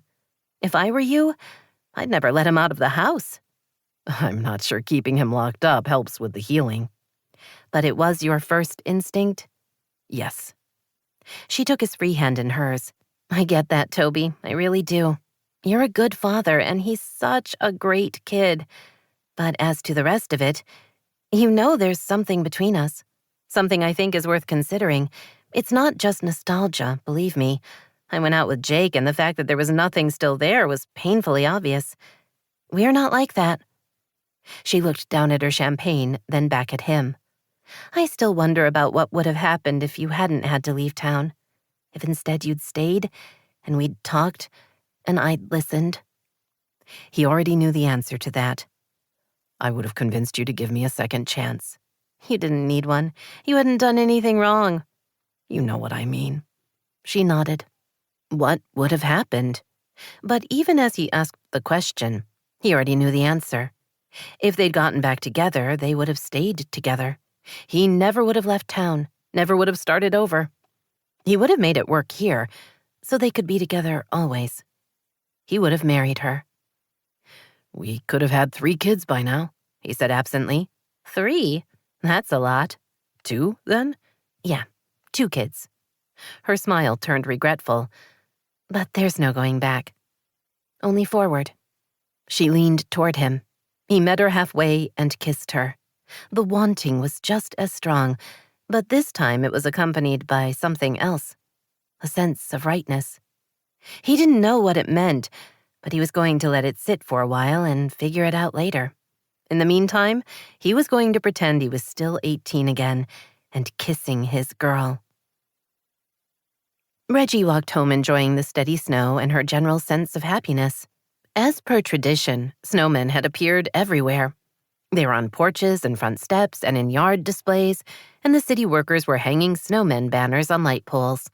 The snow had arrived, and now all was well in the wishing tree world. On a more personal note, her parents' wedding was less than a week away, and she felt good about being ready. The Christmas cactus were beribboned, her mother's dress was back from the alterations lady, and according to her last call with Paisley, all was well with the resort, which meant she was perfectly free to think about Toby's kisses. They'd been pretty good. In some ways, better than she remembered. Or maybe it was that all the other kisses in her life were a poor second. He'd seemed different today, more relaxed and open. She knew better than to get her hopes up. He had a lot to work through before he would be willing to risk a relationship, but maybe a little progress had been made. That was what she wanted. She wanted Toby and Harrison in her life. She wasn't sure when she'd decided it, but today, celebrating the first snowfall together, she'd known. He'd been a great guy when she'd known him in high school, and he was a better man now. He was a terrific father, an intelligent businessman, and a kind soul who loved his grandmother, and he kissed like a dream. She felt things with Toby she'd never felt with anyone else. Talking about how different their lives would have been if he hadn't left town had helped her see what was important. Toby was the one. Maybe he'd always been the one. A thought that made her dizzy with happiness. Unless, of course, he was going to be difficult. He'd always been stubborn, and once he got something in his head, it was tough to change his mind. Not a problem for today, she said, walking up the path of her parents' house. A large inflatable snowman sat in the middle of the yard. There was a family of snowmen by the front door, making her smile as she let herself in. "You've been busy, Mom," she called, starting the unraveling process. She hung up her coat and scarf, put her hat on the little shelf, and unlaced her snow boots before stepping out of them. There hadn't been a response from her mom, and Belle and Bert hadn't come running. "Mom? Is that you, Reggie? We're in the basement." Reggie headed for the stairs. When she was halfway down, her mother moved to the bottom of the stairs. "Don't be mad," she said, her expression 2 parts guilt and 1 part amusement. "Unless you decided on a different favor for your wedding, I couldn't possibly be mad. What's going on?" Lee pointed to the far end of the basement, where Belle was stretched out on the carpet, Bert resting beside her. At first, Reggie couldn't figure out what her dog was doing, but then she saw the scattered pieces of what had been Gizmo's vacuum. Belle was chewing on a piece of the casing. "It's my fault," her mother said quickly. "I was running late, so I thought I'd let your little invention take care of the upstairs. When I got home from running errands, I didn't think anything of it. Except Belle didn't come to greet me, so I went looking for her. This is what I found. She must have carried it down here to kill it. Oh, Belle, Reggie said, trying to sound stern. Gizmo is not going to be happy. Belle wagged her tail. Reggie wasn't overly concerned about her client. Gizmo had at least a half dozen of the machines at his workshop. It wasn't as if Belle had destroyed the only one, but still, this was so unlike her. You've become a sassy girl, Reggie said, pulling out her phone and taking a picture of the damage. You might need a little extra training when we get home. She texted the photo to Gizmo, along with an explanation. Bill me the cost of the vacuum, and maybe look at making it a little more dog-proof. Belle won't be the only one going after it. 3 dots appeared. Belle is awesome, and you're right, the casing isn't tough enough. After the first of the year, I'll work on modifications. Reggie tucked her phone into her jeans, then looked at her mom. I'll get this cleaned up. Her mother's mouth twitched. Too bad we don't have a fancy electronic vacuum to take care of it. Reggie started to laugh. Micah stood on the deck of his Malibu home, staring at the impossible blue of the California sky and the Pacific Ocean. Despite the fact that Christmas was less than 10 days away, the temperature was a balmy 72 degrees. He could smell the salt air, admire the beauty of the view, and he wanted nothing more than to be back in Wishing Tree, waking up next to Dena. Rehearsals had gone smoothly. The producers had been wild about the new song and had brought in an orchestra to play with him. There was one more run-through this morning, then the live show tonight. He took his coffee back inside. The cleaning service had done a good job of stocking the refrigerator for him. There were clean linens on the master bed and fresh towels in the bathroom. He couldn't complain about the service or the view or the house itself. The only thing that didn't belong was him. He and Adriana had bought this place while they'd still been engaged. They'd planned on making it their forever home, but somehow that had never happened. They'd traveled together, enjoying seeing the world. He and the band had still been performing from time to time, so that had kept him busy, along with writing. It was only the last few months, when Adriana had been pregnant, that the two of them had spent any serious time in the house. Despite that, despite the pictures of her on the walls and her clothes in the closet, she wasn't here. Micah had gone looking for traces of her in the house, trying to recapture her, to feel what he had when she'd been alive. But she was gone. He loved her. He would always love her. But she wasn't a part of him anymore. He had moved on. He returned to his office, where several boxes were stacked together.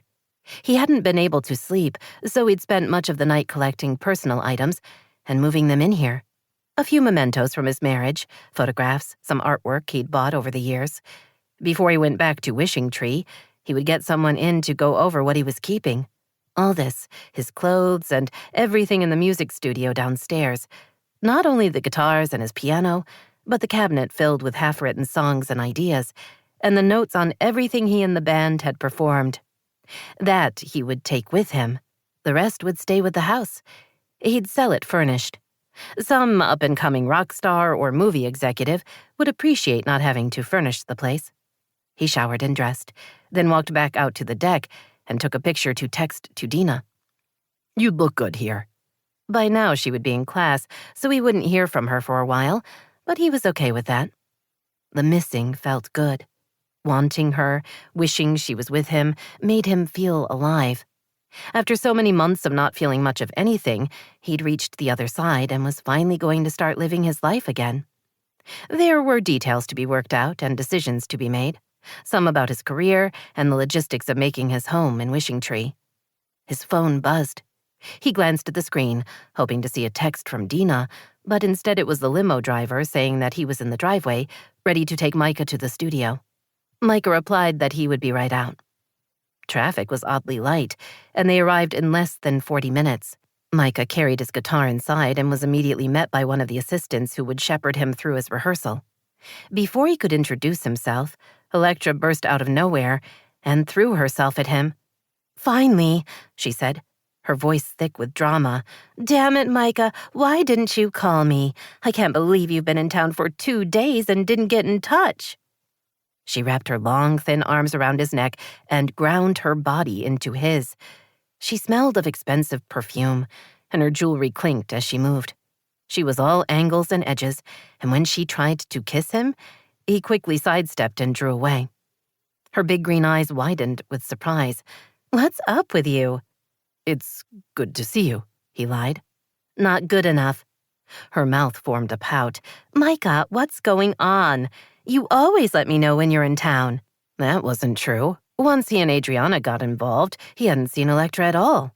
They'd talked on the phone maybe twice a year, but that was it. After he'd lost Adriana, seeing Electra had been the last thing on his mind. "I thought we could have dinner," she said, lightly touching his arm. "I've missed you so much." "I have plans tonight." The light touch became a slap. "No, you don't." She glared at him. "I want to talk about us working together. Come on, I know you're not writing, and we used to be a great team. We could be again." She wasn't going away. He should have remembered that she could be persistent. He shifted his guitar case to his other hand and gave her his full attention. "I'm writing just fine," he told her. "I appreciate the offer, but I'm not interested in going backwards. You have a lot of talent. You'll find someone else to write with." "No one's as good as you." He faked a smile. "I appreciate the compliment, but it's not going to happen. I'm sorry." She would think the apology was about the songwriting. Later tonight, she would find out that he wasn't going to be singing Moonlight for Christmas, and then it would all hit the fan. But by then, he would be surrounded by his manager and agent and counting down the hours until he returned to Wishing Tree. As if she could read his mind, she said, "Something happened in that stupid little town, didn't it? It's where you started writing again." "I have no idea what you're talking about." "We both know that's not true." Her sharp gaze searched his face. "You've really changed." He thought about teaching Dena's class how to play guitar, and the B&B, and Reggie telling him to be careful with Dena's heart. "I have." "I don't like it." She turned and stalked away, her high-heeled boots clicking on the concrete floor. He watched her go, thinking he'd made a lucky escape. When he was back home, he would tell Dena about the encounter. Then he would pull her into his arms and kiss her. He would tell her how he felt, and they would talk about the future. Maybe they would go back to her place and make love for the first time. He wasn't sure of the details or how it would all play out, but he knew for sure that he'd found something solid and precious, and he was never going to let it go. 28. Perhaps a little late in life, Dena realized she didn't have it in her to play it cool.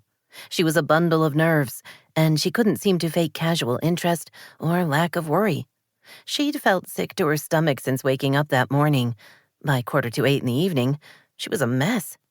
"Maybe you should pace," Reggie offered helpfully, as she stirred the brown sugar, corn syrup, and butter that would become the coating for the homemade caramel corn they would be sharing during the live holiday special that was about to start.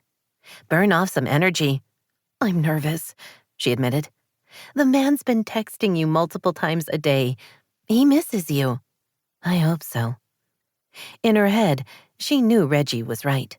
Micah had been staying in touch regularly. But her heart was more concerned about his absence. He was down in L.A., where life was different. His old life was there. What if he decided he liked that better than the slow, easy pace of things in Wishing Tree? What if he met a cute, not pregnant woman?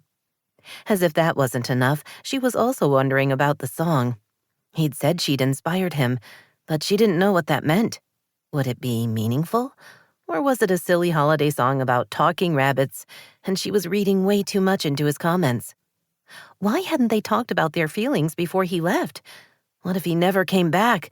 What if she'd snored and he was disgusted and never wanted to see her again? Their mom walked into the kitchen. "All right, girls, it's time." They brought the caramel popcorn into the family room. A commercial ended, and then they were staring at a beautiful stage decorated for the holidays. The announcer spoke. "Live from Los Angeles, California, a celebration of the season with our guests." He started listing the artists, giving a special shout-out to Micah Ruiz. Dena's stomach flipped. The show was 2 hours, and Micah was toward the end. She didn't know how she was going to hold it together that long. Finally, after dozens of performances, the camera panned across the large orchestra before stopping on Micah, seated on a stool. The audience went still, waiting. The first notes of the beautiful melody had her catching her breath. Then he began to sing. I thought I'd be alone this Christmas, again. Wouldn't have a home this Christmas, again. And I was fine. I was okay. I'd loved and lost. That's just life's way. But then the snow fell, the snow fell, the snow fell. The past was gone. Only memories remained. Dena stared at him, not sure what to think, what to feel. Was the song about her? About their first kiss? There you were, with snowflakes sparkling in your hair. There you were, teaching me to care. Again, inviting me into your heart. As the snow fell, I fell, and you fell. The past was gone, only love remained, reaching us and healing us and making us into one. Now I'm going to spend Christmas with you and all my next Christmases too, because the snow fell. The last note lingered, the violinists stretching it out until the audience began clapping and cheering. Dena stayed in her seat, frantically telling herself it was just a song. They were words he'd strung together, and whatever inspiration she'd been didn't mean what it sounded like he meant. That was so pretty, her mother said, her voice incredibly calm. Had you heard it before, Dena? No, he didn't play it for me. The man is very talented. I liked that a lot. I wonder what Taylor is going to sing. I do love her. Vince smiled. Maybe she'll do a Christmas version of Shake It Off. Lee laughed. That would be fun, wouldn't it? You okay? Reggie asked, eyeing her. Sure, of course. Why do you ask? The song. Did you know what he was writing? Dena brushed off the question with what she hoped was a convincing laugh. Oh, they're just words that rhyme. Reggie's gaze seemed to probe a little. You sure? Just then, her phone rang. I'll go in the kitchen. She raced there and hit the talk button. Hello? Hey. The sound of Micah's voice made her knees go weak. Hi. The song was great. So beautiful. He said something, but she couldn't hear him over all the background noise. She heard people calling his name and congratulating him. Someone nearby was saying something about getting into the studio that night. Micah, I can't understand what you're saying. I have to record a single. I'm not coming back tomorrow. Oh. He said something else she couldn't hear, then what sounded like, I'll call later, and then he was gone. She stood alone in the kitchen, not sure what to think. He'd phoned her. That had to mean something. And the song? Well, she had no idea what it had meant. Could she believe he might care about her? Was it safe to let her heart open to him? Or was it too late to be asking the question? Because there was a very good possibility she'd already fallen for him. And if the lyrics were just that, she was heading for a very painful heartbreak. Micah endured the praise and congratulations. He would catch Dena later when it was quiet and they could talk. He didn't like not being able to connect with her. Next time, he promised himself, next time he would bring her, or do his part remotely, so he didn't have to leave Wishing Tree. With technology the way it was, he could easily perform from a studio there. You didn't sing our song. The sharp accusation had him turning to face Electra. She glared at him.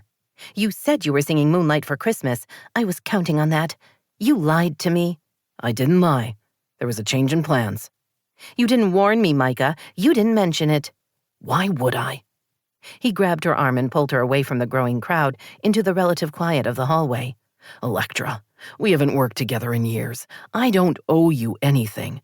I'm sorry you're disappointed, but it's time to move on. Find someone else to write with.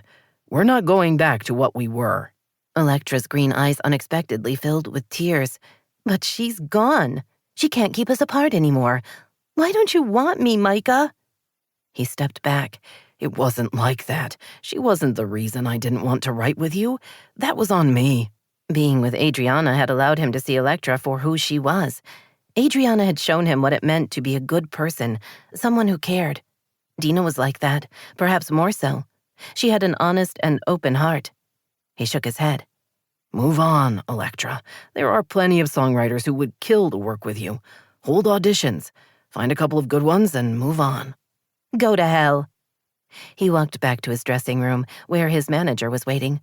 He would record Dena's song, and then he would go home. Christmas was coming, and he had a wedding to attend. But most of all, he had to see Dena. Without her, nothing was right.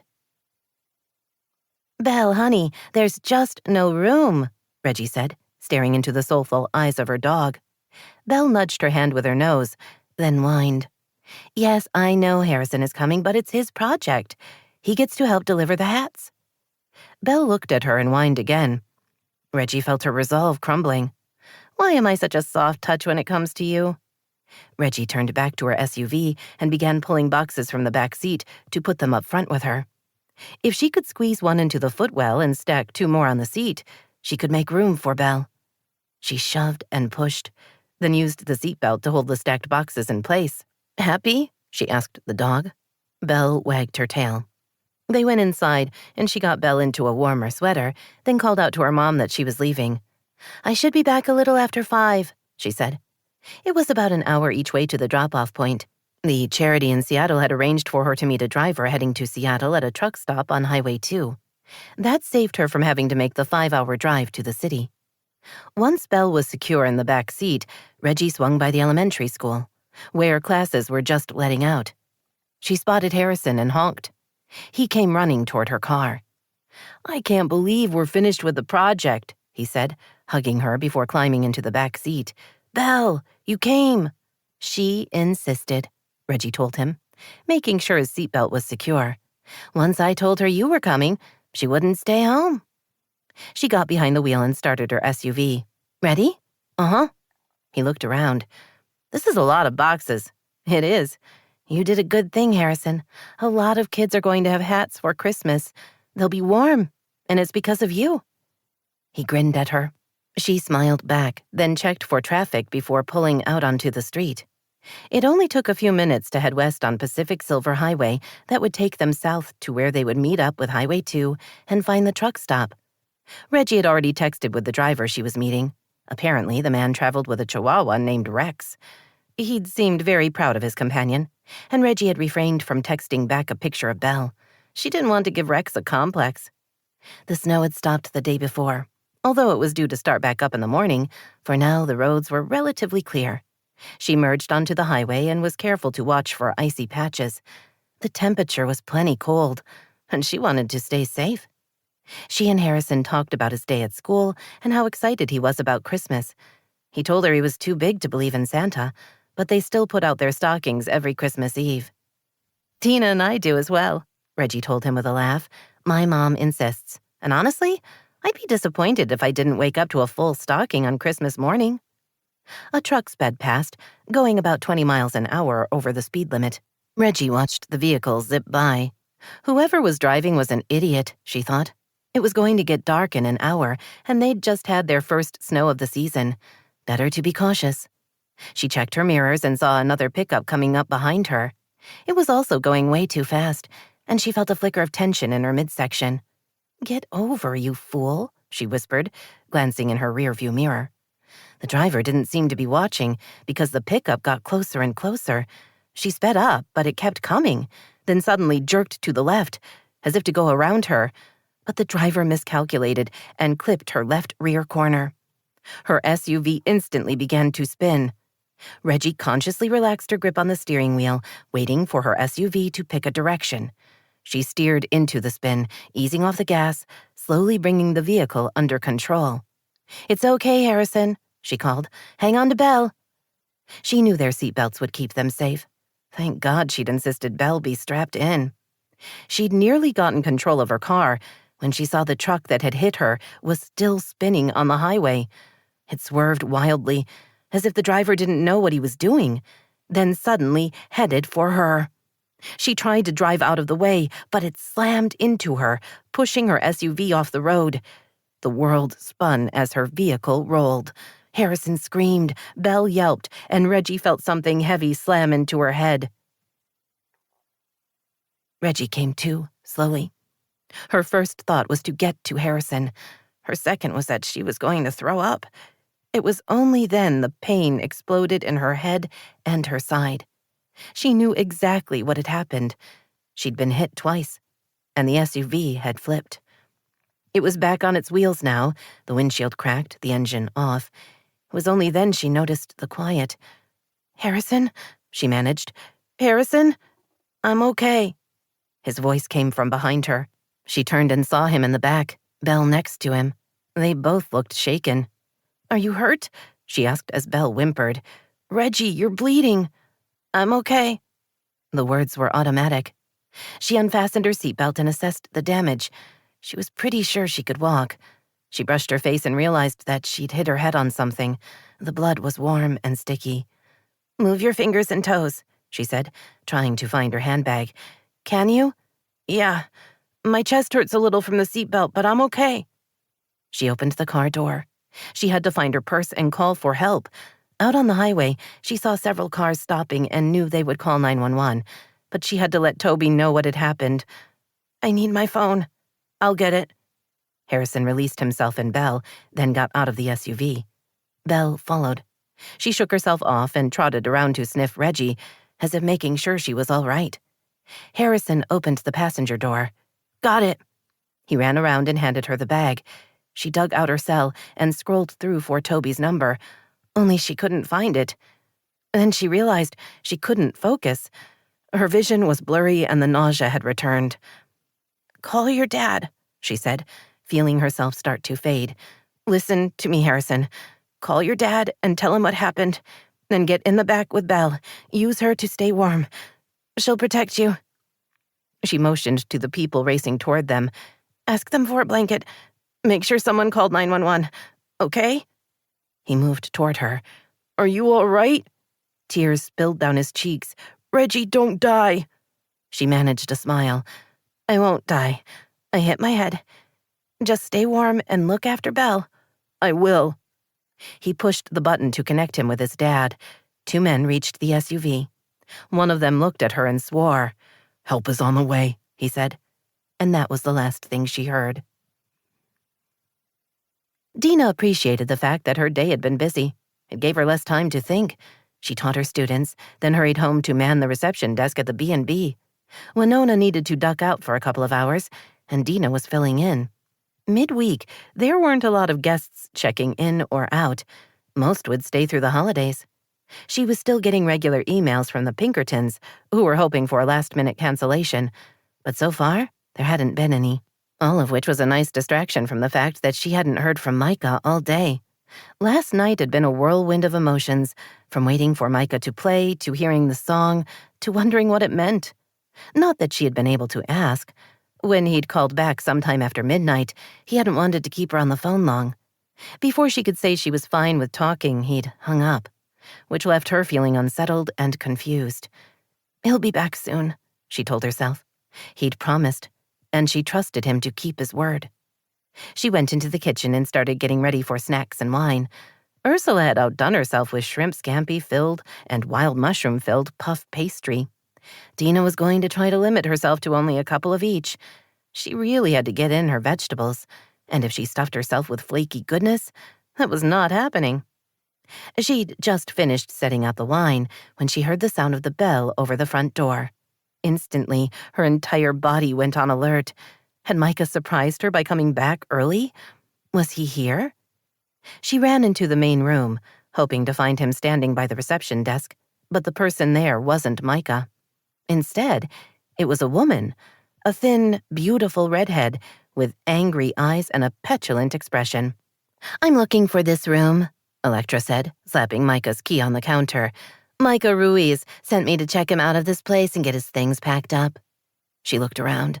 What a nightmare. Whoever did the decorating never heard the phrase, "less is more." She turned back to Dena. "His room?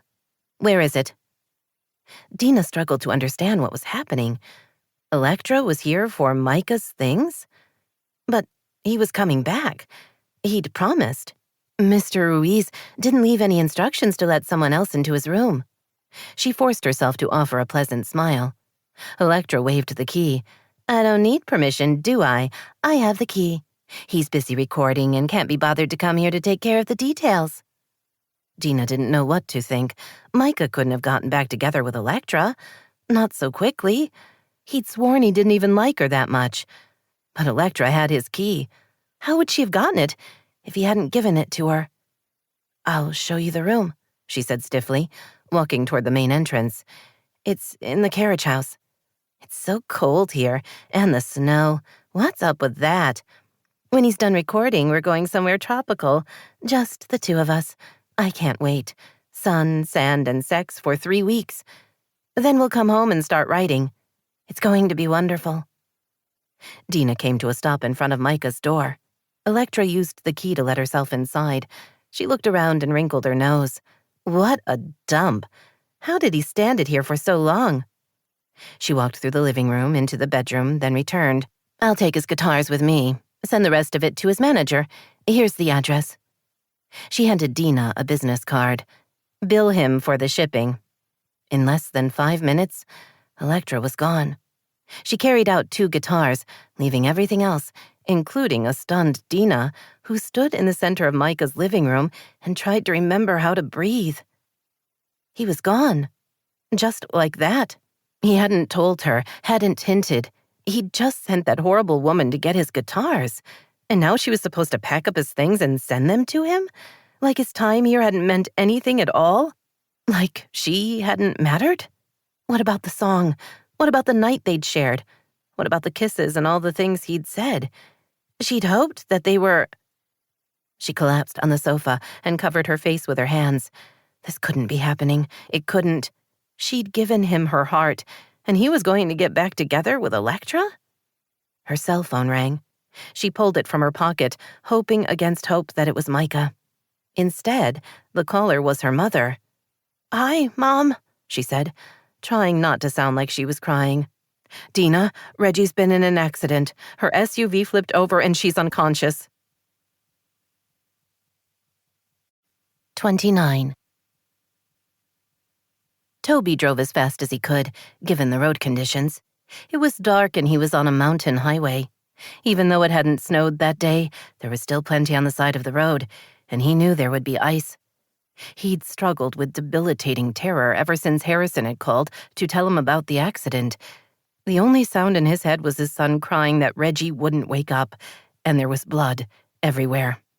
From what he'd managed to get from Harrison, some asshole driver had clipped Reggie, sending her into a spin. The jerk's truck had slammed back into them, sending them tumbling off the highway. At that point, Harrison had given the phone to a man who had stopped. The stranger had assured Toby that they'd already called 911 and that Harrison and Belle appeared unhurt. But Reggie was bleeding and unconscious.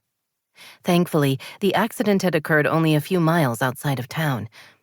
He was there in less than 30 minutes and had found 2 highway patrol cars and an ambulance already on scene. A couple of tow trucks pulled up behind him on the side of the road. He stopped a few yards back and jumped out of his SUV, then raced toward the group of people, calling for Harrison. "Dad, here!" He found his son wrapped in a blanket and an EMT standing a respectful distance away from Belle, also in a blanket, who glared menacingly from Harrison's side. "This your son?" the man asked. "Yes." Toby scooped up Harrison and held him tight. His boy hung on like he was never going to let go. "I wanted to check him out, but she won't let me near him." Toby freed one arm and wrapped it around the Great Dane. "You're a good girl, Belle. A good girl." He swallowed against the tightness in his throat. "Harrison, how do you feel?" "I'm okay, Dad. We flipped over and it was scary, but I didn't hit my head or anything." Toby handed him to the EMT and took hold of Belle's collar. "I'll keep her back. Where's Reggie?" The man pointed toward the ambulance. "They're taking her to the hospital in Wishing Tree. She hit her head on something." Toby looked at his son. "I'm going to see Reggie for a second." "I'll stay here, Dad," Harrison told him. He jogged over to the ambulance, taking Belle with him, then nearly stumbled when he saw Reggie. Blood soaked one side of her face and stained her sweater. She had a black eye and cuts on her cheek. Her eyes were closed, and other than the blood, she was paper white. He must have made a sound because she opened her eyes, then moaned. "Reggie, He rushed over and grabbed her hand. "My head." Belle struggled to get close and frantically sniffed, then licked Reggie's unmarred cheek. "Hey, girl," Reggie managed, her voice groggy. "Harrison. You stay with Harrison." She did. He's fine. I called your folks. They're meeting you at the hospital. "The hats." Shay and Paisley are on their way. They'll take them to the truck stop. "That guy." She tried to open her eyes again. "You're spinning." Don't try to talk. "He hit me, then spun back into me. I was so scared." I know, but you did good." Another EMT walked over. "Your son seems fine. You might want to take him to his pediatrician tomorrow, but except for a little bruising from the seatbelt, he came through unscathed. We need to get going. The other driver is already on his way to the hospital. He's pretty banged up." Harrison ran over to join Toby. He hugged Reggie. "You have to get better." Reggie gave him a wan smile. "I will." They put her in the ambulance and drove away. Toby checked in with the police officer and explained who he was and what Reggie had been doing. "From what the witnesses told me," the officer said, "she had steered out of the skid and was doing fine. Then the truck slid back into her. No recovering from that." She grimaced. "People need to learn how to drive in snow and respect what cold does to a road. Your boy okay?" Toby put his arm around Harrison. "Yes." She pointed at Belle. "That is some dog. She wasn't going to let anyone near him. Must make you feel real safe." Harrison rested his head on Belle's. "She's a good girl." Belle's tail wagged. Toby moved the boxes out of Reggie's car and took her purse, along with the contents of the glove box and the console between the seats. The banged-up truck was already gone. The tow driver made quick work of pulling her SUV onto his flatbed, then took off. Toby stayed at the side of the road, his flashers on, until Shay and Paisley arrived. Harrison sat in the back seat, his arm around Belle. He chatted about the accident and what they might have for dinner, and asked if they could go see Reggie at the hospital. Toby did his best to act normal, even as his body began to react to the shock of what he'd been through. He could have lost them both. If Reggie hadn't controlled the spin, if the other driver had hit her harder, if the accident had happened by a deep gully, they could both be gone. Just like that. With no warning, no way to change things. But Reggie had kept her head. She'd taken care of Harrison. She'd protected his son. As had Belle. He glanced in his rearview mirror and saw the Great Dane leaning against Harrison, her expression still fierce, as if she would never back down. Harrison was her boy, and she would never, ever let anyone forget that. Reggie had never done the drug thing. Her idea of wild was a second ibuprofen if she pulled a muscle. But she had to say, whatever the hospital was giving her took the edge off her pain and gave her a nice internal buzz. The wooziness had passed, and her vision was focused again. She still felt a little spacey, but that was probably because she had a concussion. Plus, the drugs. Her parents and sister hovered around her bed. "They've towed your car to the shop," her dad said, watching her anxiously. "We'll wait for the adjuster to give the okay to go ahead and start repairs. If it's totaled, then I'll come over to Seattle with you to help you buy something." Reggie thought about pointing out she was perfectly capable of buying a car on her own, but knew her father wouldn't want to hear that. Not tonight. He was showing her, in his way, that he cared and was worried. "Thanks, Dad." Her mother fussed over her, wincing when she saw the stitches and tutting at the bruises. "You could have been killed," Lee grumbled. "The other driver should have his license revoked. Going too fast when we just had our first snowfall? Who does that?" Reggie reached out and squeezed her hand. "Mom, I'm fine. Go home, have a glass of wine, come back in the morning and bail me out." Her mother's expression softened. "I should stay. They'll give me a cot." Reggie shook her head, then wished she hadn't. "Don't even think about it. You go home and get some rest. Your wedding is in 2 days, and we still have to figure out what we're going to do about my shaved head." Her mother's gaze immediately went to the stitches on the side of Reggie's scalp. "I think the hair on top will cover it." Her father winked. "Or we'll just tell the rest of the family you're having a punk rock stage." "I'm kind of old for that," Reggie said. "Mom, I'm fine." You have a concussion. A mild one, and the nurses here will check on me every 30 minutes. You've seen them do it. I love you. Go home. All right. Lee's voice was reluctant. She rose, then squeezed Reggie's hand. I'll be back first thing in the morning. I want to be here when the doctor comes by. She and Vince hugged Reggie, then Dena, before walking out of the room. Dena smiled at her. You need anything? I'm good. You didn't eat. Reggie grimaced at the thought of food. Yeah, not tonight. She closed her eyes. My head hurts. Wait until you look in the mirror. You're going to shriek. That bad? Dena took her hand. You have a black eye and scratches. The wedding pictures are going to be epic. I don't know if I can cover a black eye with makeup. I already have a call in to Paisley to help with that. She knows more about makeup than any of us. And while we're discussing logistics, I should inform you that Paisley and Shay made the delivery and are back home, so you can let that go. The hats. I totally forgot about the hats. You had a few things on your mind. Oh, and Belle is spending the night with Harrison. They both were pretty determined. Reggie smiled. Do not tell me I'm losing my dog. Never. It's a summer fling.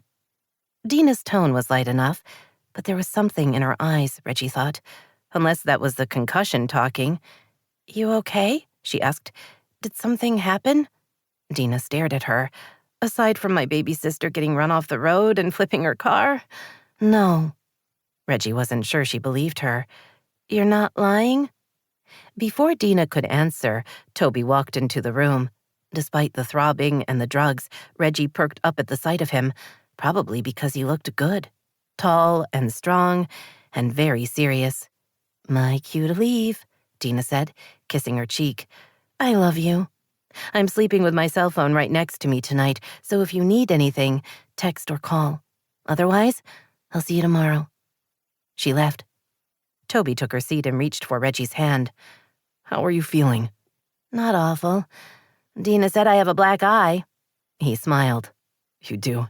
It's impressive. Great. And the wedding's in a couple of days. I'll look like a freak. She saw his gaze shift to the side of her head.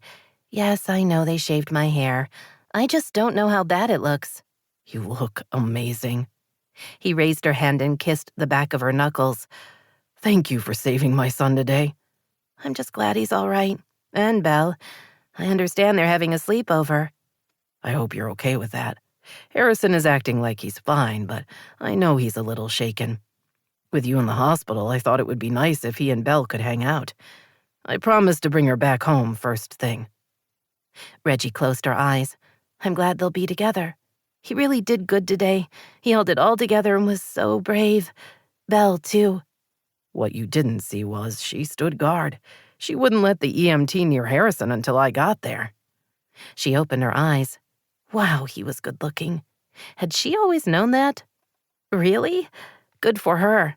Although if he'd been injured, it would have been a problem. Dena said the hats got delivered. Everything's taken care of, he told her.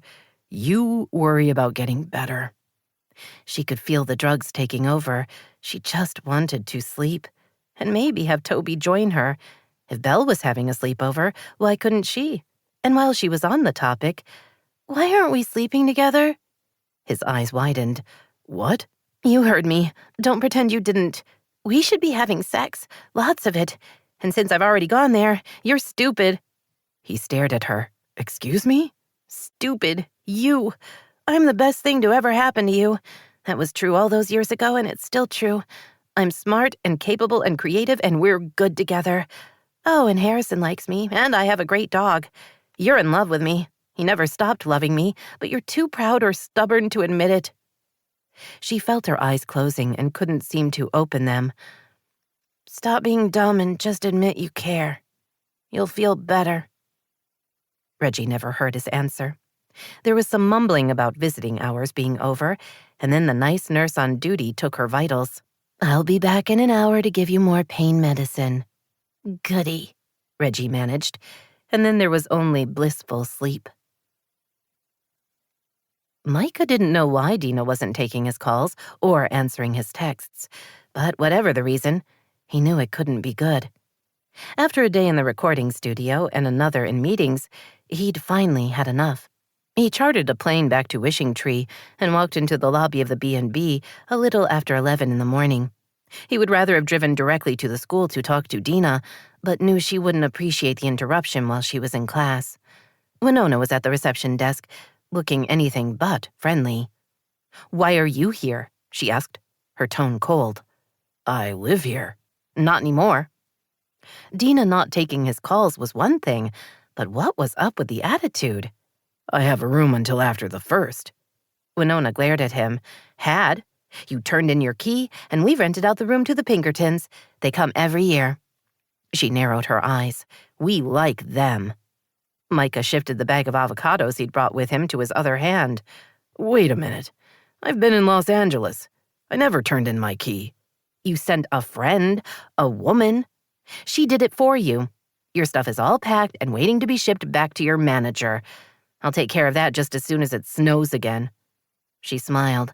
"I'm going to accidentally leave the boxes outside so they get nice and wet. Then I'll send them." A woman had come to Wishing Tree? What? He swore under his breath. Electra. That's why I couldn't find my room key. He thought about the morning he'd started recording. She'd shown up to talk to him, but he'd refused to see her. He'd left his backpack on the table when he'd gone in to record. She could have easily gone through it. Taking his key and coming to Wishing Tree was just like her. "You shouldn't be wasting your time here," Winona told him, obviously still pissed. "You should be heading for your tropical vacation. Let me see, what was it? 3 weeks of sand, sun, and sex? Yes, that's what she said. Dena told me. Through her tears." Her words were a 2x4 to his gut. He nearly doubled over as the realization of what had happened swept through him. "No," he said, sickened by what he'd put Dena through. He never should have stayed in Los Angeles. He should have convinced her to go with him, or he should have insisted he record in Seattle rather than L.A. "Electra talked to Dena?" he asked, already knowing the truth. "You mean the skanky redhead? She did." Winona's lip curled in disgust. "And to think I used to like you." "It's not what you think." She held up her arm. "Tell it to the hand." He looked at his watch. "She's in class, right? When is lunch? 11:30? 12? He set the bag of avocados on the desk. "Can you hold these for me? I'll give them to her later." Winona's expression turned suspicious. "What did you bring her?"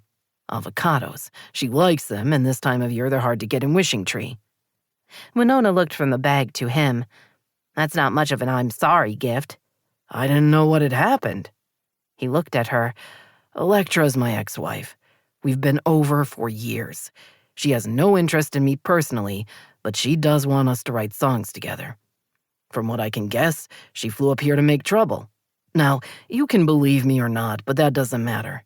The important person in all this is Dena. I have to tell her the truth. She's suffering and hurt, and believes she made a fool out of herself, and it's all my fault."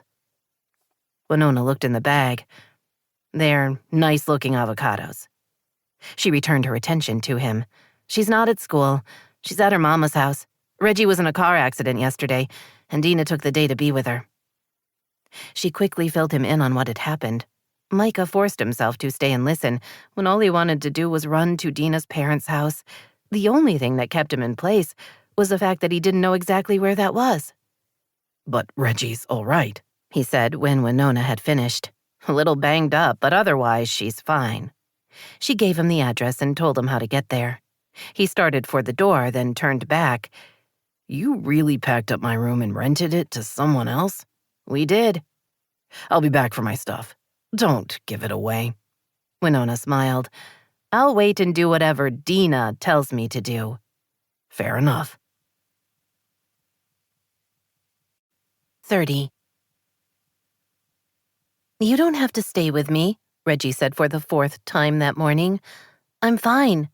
"I'm keeping you company," Dena told her. "We're hanging out. It's fun." "You're monitoring me." Dena smiled. "If I'd been in a car accident, you'd be doing exactly the same thing. So get over it." She was proud of herself for acting normal. So far, no one had guessed her heart was shattered into 1,000 pieces that would never be made whole. She was devastated and emotionally battered, not to mention exhausted from not sleeping, but she knew that one day, years from now, she would feel better. That was what happened. People healed and moved on. She would do the same. It was just the time between then and now that was going to be awful. If she thought about Electra showing up, she felt sick to her stomach. She'd spent the night in tears, unable to believe Micah had betrayed her like that, and so ashamed that she'd believed in him. She'd been a dumb little country mouse, willing to hang on his every word. All that crap about wanting to spend the night with her, how he must be laughing at her now. Even more painful, a wonderful, tender moment she'd planned to treasure forever had been destroyed. She felt small and alone and embarrassed. But most of all, she felt sad. Sad that she'd given her heart and devastated that it had been rejected. Reggie touched the injured side of her face. "Do you think we'll be able to cover any of this with makeup?" "Paisley's going to come over later and assess the damage. If anyone can do it, she can." She was saying something about makeup that covers tattoos. Apparently that's a thing. She said she could order it shipped overnight so it will be here in time for the wedding. Reggie winced. "I hope it works. I don't care about being a freak so much as I care about distracting from Mom and Dad's big day. Plus, the pictures." Dena squeezed her hand. "You'll be beautiful regardless." "Beautiful? Really? I'll accept pretty or attractive, but not beautiful. Don't believe me? Ask Mom." Reggie chuckled. "She's going to lie, same as you." They smiled at each other. "I'm glad you're feeling better," Dena told her, reaching across the bed to stroke Belle's face. The Great Dane wagged her tail but didn't open her eyes. "I'm fine. Sore and shaken, but much better. I'm only seeing one of you. There was no reason to take the day off school." "Are you kidding? You're my baby sister. I had to be here." Reggie squeezed her hand. "You're good to me. I love you. I love you too." Reggie shifted, making more room on the bed. "All right, get comfy and let's binge watch something. I'm thinking funny with an edge." "Sounds like a plan." But before Dena could sit on the bed, their mother walked into the room, her expression confused. "Dena, you said Micah was still in Los Angeles." Just the sound of his name was like a knife to her chest. Her breath caught, and she felt the blood rush out of her head. "He is?" "I don't think so. The man is downstairs, and he says he wants to talk to you." Dena's sudden need to throw up had nothing to do with morning sickness. "He's here?" Her mother and her sister stared at her. "What's going on?" Reggie demanded. "Did you two have a fight?" "No." Dena stood, then had to steady herself on the nightstand. "No," she repeated more loudly, telling herself to stop shaking. "We haven't spoken in a couple of days. I'm just surprised." They both eyed her suspiciously. "Do you want me to tell him to leave?" her mother asked. "No, I'll talk to him." She faked a smile. "He's back. That's good, right?" She darted out of the room before either of them could answer. At the top of the stairs, she paused, knowing she had to give herself a second to catch her breath and figure out what was happening. Micah was here? But why? He didn't have to come back. They'd packed up his stuff, and Dena was going to run it over to the shipping store later that afternoon. After Electra's visit, there was nothing to say. She drew in a breath. Maybe he wanted to apologize for what had happened. Maybe he wanted to ease his conscience or somehow try to make her think he wasn't the bad guy. She didn't think he'd come all this way to break her heart in person. She refused to believe Micah was that horrible. Of course, she'd been wrong about him in so many ways. Maybe she was wrong about that, too. "The sooner I deal with this, the sooner I can get over him," she murmured quietly, before starting down the stairs. She found him standing in the middle of the family room. The second she saw him, the waves of pain became a tsunami. She wanted to rush into his arms and have him tell her everything would be fine. She wanted to see him smile and hear his laugh and know that it was all just a big misunderstanding. But that wasn't going to happen because everything he'd said or done was a lie. He'd been using her, maybe for entertainment, maybe for sport. She wasn't sure the reason mattered. All she knew for sure was next time she would be a little more cynical, a little less willing to trust. A painful legacy from the man she'd fallen in love with. Dena, He started toward her, then stopped and swore. I'm sorry. She hurt you. No, I hurt you. I can see it in your eyes. Why didn't you call me and... He shook his head. Dumb question. You wouldn't do that. Please tell me what she said. He wasn't making any sense. You don't need me to tell you. You're living it. His gaze was steady, concerned. I'm here with you, not wherever with her. Please tell me so I know what happened. Either things weren't exactly as she'd thought, or he was the best actor on the planet. Still not willing to trust him, she kept her distance as she said, Electra showed up yesterday afternoon. She had your key and said she was here to get your stuff. You weren't coming back to Wishing Tree. Instead, you and she were going somewhere tropical for the holidays. 3 weeks of sun, sand, and sex. He flinched. I'm sorry, he repeated. It's not true. Not any of it. There is nothing between Electra and me. That was over more than a decade ago. That was all her. She took my key from my backpack while I was in the studio recording the song. She must be desperate to do what she did. And I wish she hadn't. I wish you'd called and talked to me. He took a step toward her, and she took a step back. Stay away, she told him. The words all sounded so nice and plausible, but there was no reason to believe him. The hurt was just too big for her to want to trust him. Just stay away. Pain sharpened his expression. Dena, no. Yes, I can't do this. I don't even know what this is. You're some famous rock singer. You don't belong here. You were just playing. I won't be entertainment when you're bored. This was a mistake. But I love you. Didn't you know? It was in the song. Her whole body stilled, and she tried to make sense of what he'd said. He loved her? He what? She opened her mouth but was unable to speak. She also wasn't breathing, but that seemed less important than trying to understand what he was. He crossed to her, standing close but not touching her. I meant every word in the song. You've changed me, Dena. You've opened my heart in ways I never expected. You're good and kind and funny and smart and so beautiful. I love you. I thought you knew. It was just a song, she blurted.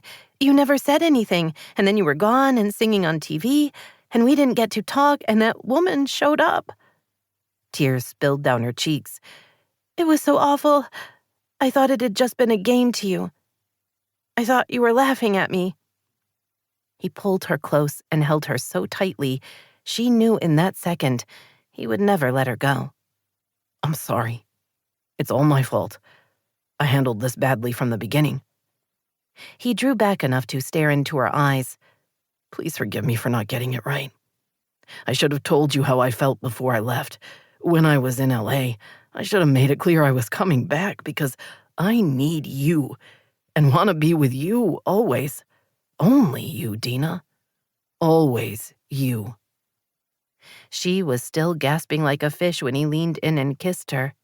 At the first brush of his mouth on hers, she flung her arms around him and hung on. He loved her. Her? He kissed her with enough love and passion to heal her shattered heart. Warmth spread through her, not just because he was a hunky guy who had quite the erection, but because of what he'd said. He raised his head. I am so sorry I hurt you. Please believe me. I do, she whispered. It's okay. It was awful, but I understand what happened. She brushed her cheeks before smiling at him. We need to work on our communication skills. He grinned. Yes, we do. How about this? I'm not going back to LA without you. In fact, I'm not going anywhere without you. I'll work around your school schedule. You're the only woman in my life, and that's how it's going to stay. Wow. Just wow. So you're staying in Wishing Tree? I'm staying wherever you are, if that's all right. He took both her hands in his. I love you, Dena Somerville. Now and for the rest of my life.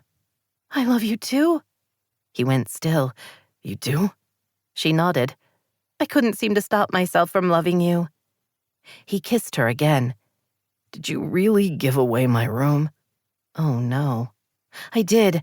I didn't think you were coming back, and the Pinkertons have been phoning every week to ask if there was a cancellation. He surprised her by smiling. I deserved that. I'll call Steve and see if I can bunk with him. She reminded herself he'd said he loved her, and she believed him. Did you want to stay with me? His eyes darkened. Are you ready for that? I'll wait if you're not, no matter how long it takes. You can stay with me. She felt herself flush. I'd like that a lot. He stroked her cheek. We'll have to remember to be quiet. What with the Pinkertons downstairs? That's never been a problem for me before. This should be interesting. His smile faded. I meant what I said, Dena. I love you and I want us to be together. I know it's too soon to talk about getting married, but I want you to know I'm excited about the baby. I look forward to it being the 3 of us, then the 4 of us. I'm in this for the rest of our lives. Happiness filled all the empty spaces. I am too. He kissed her.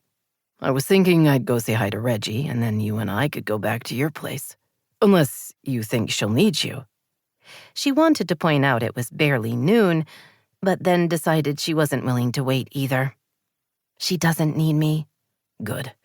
Later, I'm going to call a local real estate agent and see if any of the Victorian houses will be coming on the market. You'd be close to the B&B, and we'd have a great house for our family. You're a man of action. I'm motivated. He grinned. I'm the guy who got the girl. He put his arm around her and led her to the stairs. You think Dolly Parton would consider doing a duet with me? You should call her and ask. I just might do that. The morning of her parents' wedding, Reggie stared at her reflection and knew that the green-yellow of her black eye was actually the least of her problems. The makeup Paisley had brought over the previous day covered pretty much everything. She would be passable in person and look fine in the pictures. Her headache was gone. The stiffness and aches from the accident were less than they had been.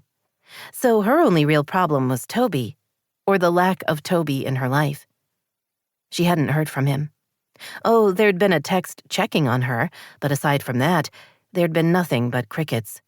She'd practically thrown herself at the man, and he had yet to respond, which, she supposed, was an answer all in itself. He didn't want her. The truth wasn't fun, but that didn't change the reality of the situation. She'd thought they had something. She'd thought they had, in fact, never gotten over each other. She'd thought they'd been given a second chance, but based on the silence from Toby's end, he didn't agree. And it was hard to be in love just by herself. Disappointment settled on her, heavy and consuming. She reminded herself she only had to get through the wedding today, and then she could have a good sulk for the couple of days her parents were up at Whistler for their second honeymoon. They would be home Christmas Eve morning, and then the whole family would be together.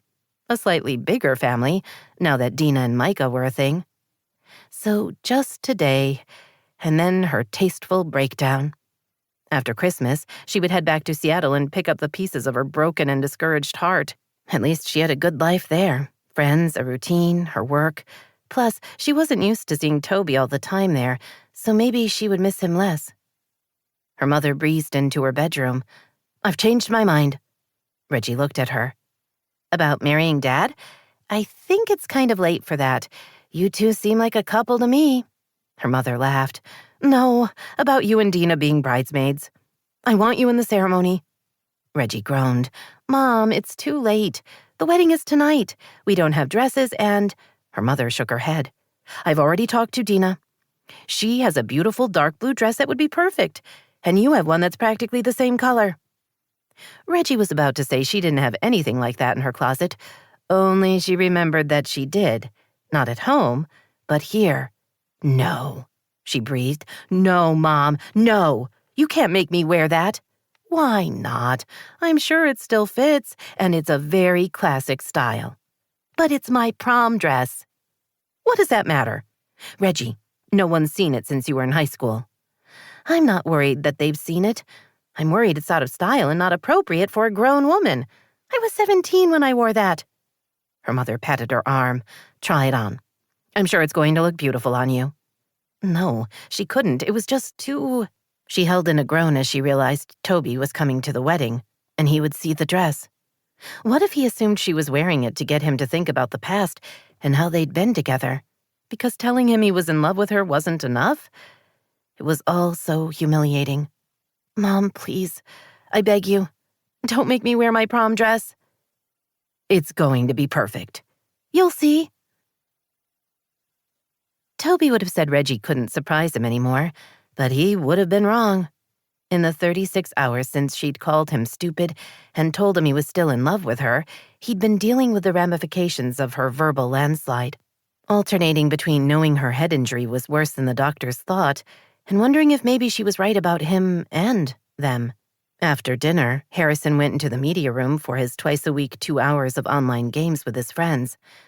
Toby looked in on him to make sure he was playing the allowed game, then retreated to his office, where he told himself he was going to pay a few bills, but knew instead he would be staring unseeingly at his computer screen while thinking about Reggie. Had she nailed the problem? Was she the reason he'd never fallen in love with anyone else? He thought about how he'd felt after leaving Wishing Tree and Washington State behind. He'd moved to Texas because it seemed like the kind of place where an 18-year-old running from his life could get lost. He'd made friends, he'd hooked up, and he'd dated, but he'd never fallen in love. His relationship with Harrison's mother had lasted nearly 4 months, and then he'd moved on without looking back. He didn't think there was anything wrong with him, nor did he not believe in love. He'd expected to find someone and settle down, but that hadn't happened. He'd picked what he'd assumed was a safe choice instead. Lori. Once he'd realized what she'd done, he'd vowed to never get involved until Harrison was old enough to take care of himself. A decision that had seemed sensible at the time, but now felt more like, what? Giving up? Hiding? He didn't have an answer. Worse, he didn't like the question. He would rather think about Reggie, about her smile and her laugh, how even as she'd been fighting a head injury, she'd taken care of Harrison and Belle. He knew her. He'd always known her. Toby? He looked up and saw his grandmother in the doorway to his office. He was immediately on his feet. "Judy, you don't have to climb the stairs to talk to me. Just use the intercom. I'll come right down." She smiled. "I try to take the stairs at least once a day. It's good for me." He ushered her to the sofa and sat at the other end, angled toward her.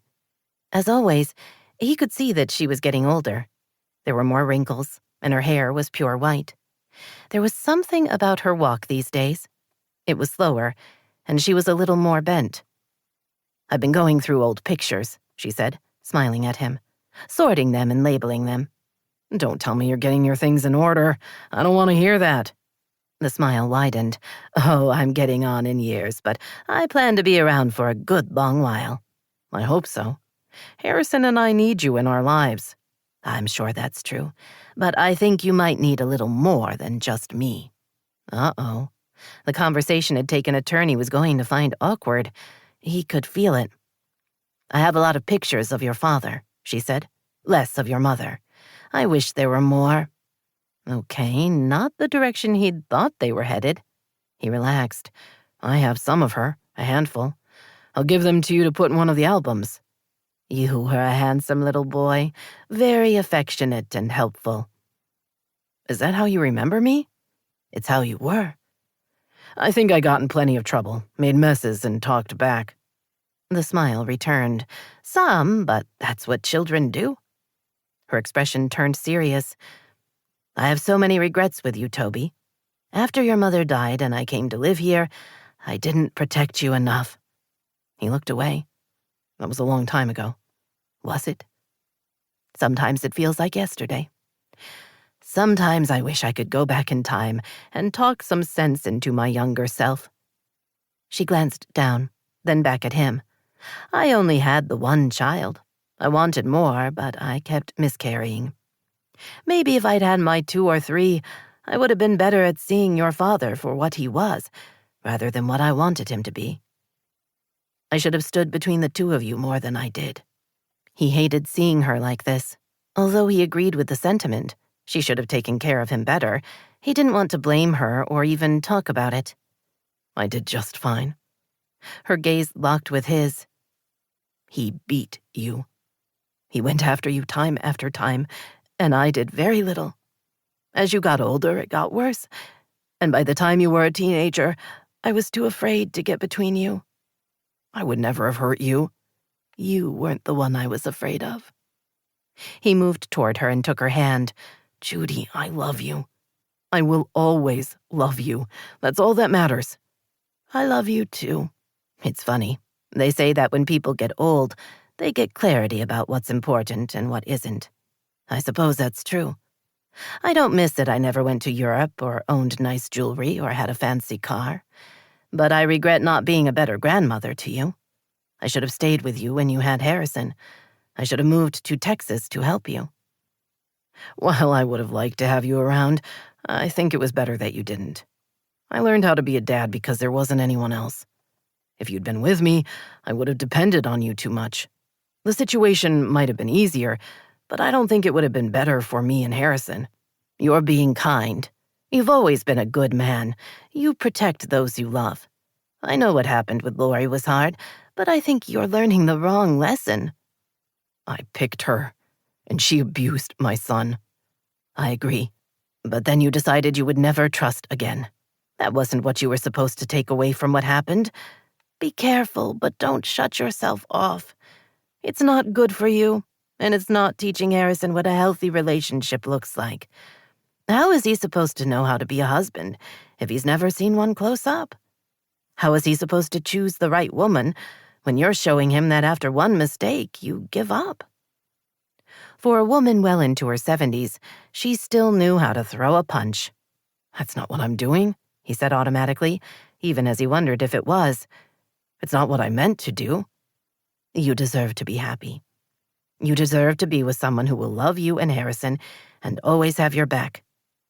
I wish you'd take one more chance to find that. You're talking about Reggie. Judy shrugged. Am I? It's interesting she's who you thought of. She's the only person I've been seeing. You loved her once.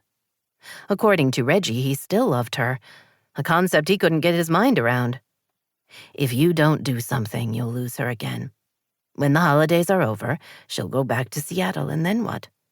What if she meets someone there? This is your chance, Toby. I don't like to see you throw it away. With that, she rose. He stood as well, then hugged her. You're a powerful woman. She patted his arm. I have life experience. Learn from my mistakes. Don't have regrets. They're a painful thing, and they never go away. He walked her to the top of the stairs, then waited to make sure she got down all right. She'd given him a lot to think about. Yes, Reggie was special, but how did he feel about her? What did he want? And how did he let go of his past mistakes enough to keep them from influencing his present? Questions that had no answers, he thought, walking into the media room. Harrison was finishing up his video game. He turned off the player and grinned. I won, Dad, by a lot. Noah came in second. We're going to team up to play against some guys from school, and we are going to keep winning. Good for you. Toby sat on the sofa. I want to ask you something. Sure, Dad. I was wondering how you would feel if I started dating Reggie. I didn't know if you were okay with that because of what happened with Lori. His son stared at him. She's not like Lori, Dad. She's totally different. I like her a lot. She's nice and she's funny. Plus, there's Belle. You mean you like her because she has a dog? Not just that. He frowned, as if trying to put his thoughts into words. Some people think dogs don't matter, but they do. Reggie is good to Belle, so I know she'll be good to me. And at the accident, she was really worried about me, even though she was hurt and there was blood everywhere. She took care of me. I think we should love her. Toby swore silently. Everyone was taking swings at him tonight. You should marry her, Dad. Then she could be my mom and we could be a real family. We're a real family now. Harrison rolled his eyes. We're a family, but it's not the same without a mom. They are important. They do stuff like make cookies and worry about you, but they also hug you and want to know you're okay. It's nice when moms do that. I see it with my friends and their moms. I think Reggie could love us, Dad. I think she'd be good for us." He thought for a second. "That means we have to be good for her, too. We're going to have to figure that out."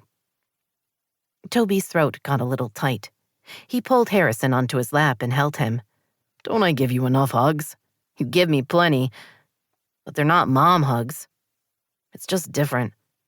"I kind of know what you mean." His son looked at him. "So you'll ask her out?" "I will." "Yay!" 31. "I'm wearing my prom dress," Reggie said glumly. "Why does she hate me? I'm the baby of the family. I'm supposed to be special."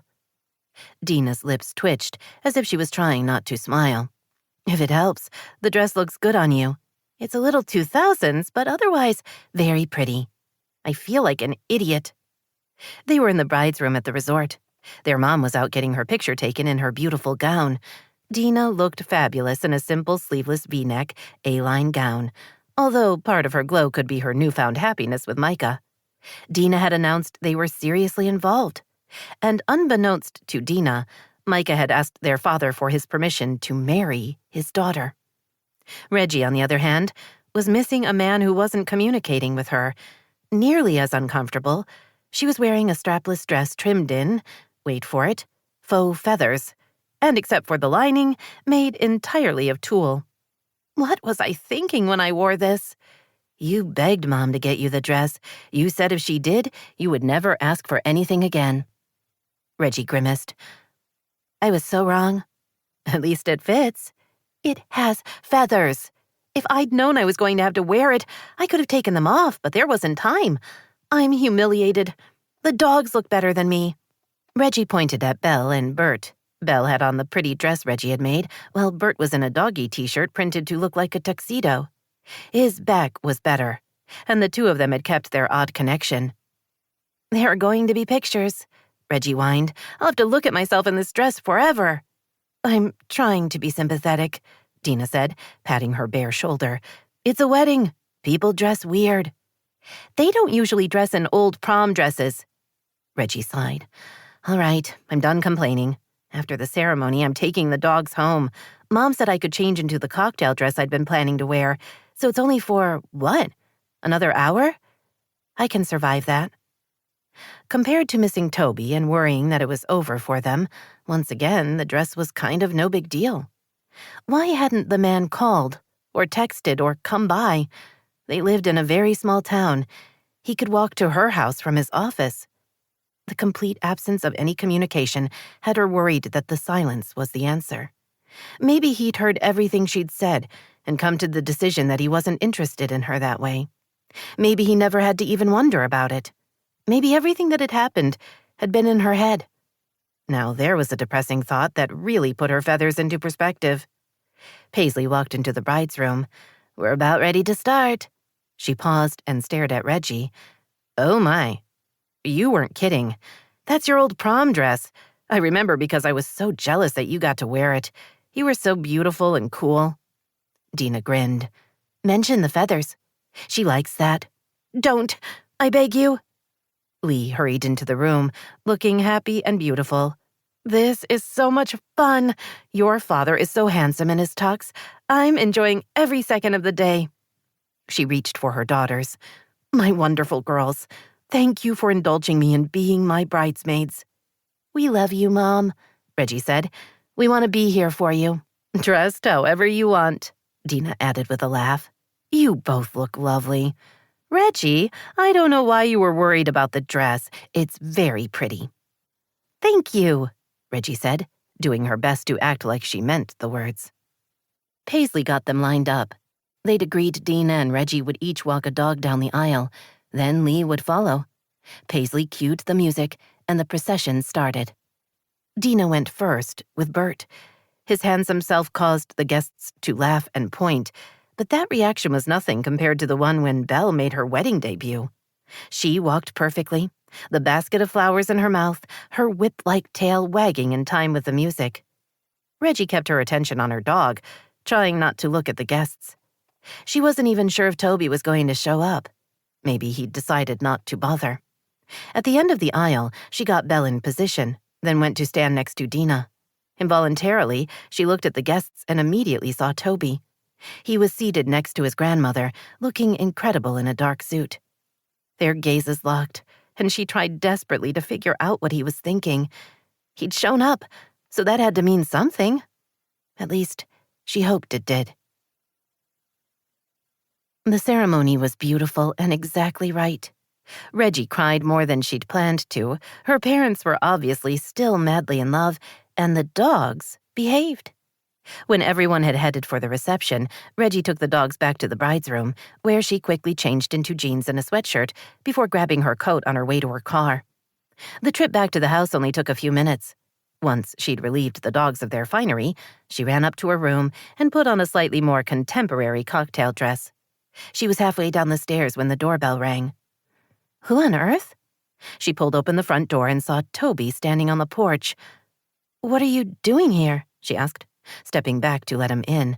"Aren't you staying for the reception? The food is going to be amazing. I should know. I saw the menu."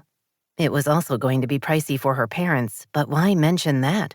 In fact, she should probably stop talking altogether. She tended to babble when she was nervous, and the situation was certainly nervous-worthy. After all, the last time she'd seen Toby, she'd told him he was still in love with her. Not exactly a memory she could relive without wincing. "You changed your dress." "I had to. The other one had feathers." "I have very fond memories of that dress, of you in it and of taking it off." She willed herself not to flush. "Yes, well, having sex after prom is kind of a tradition."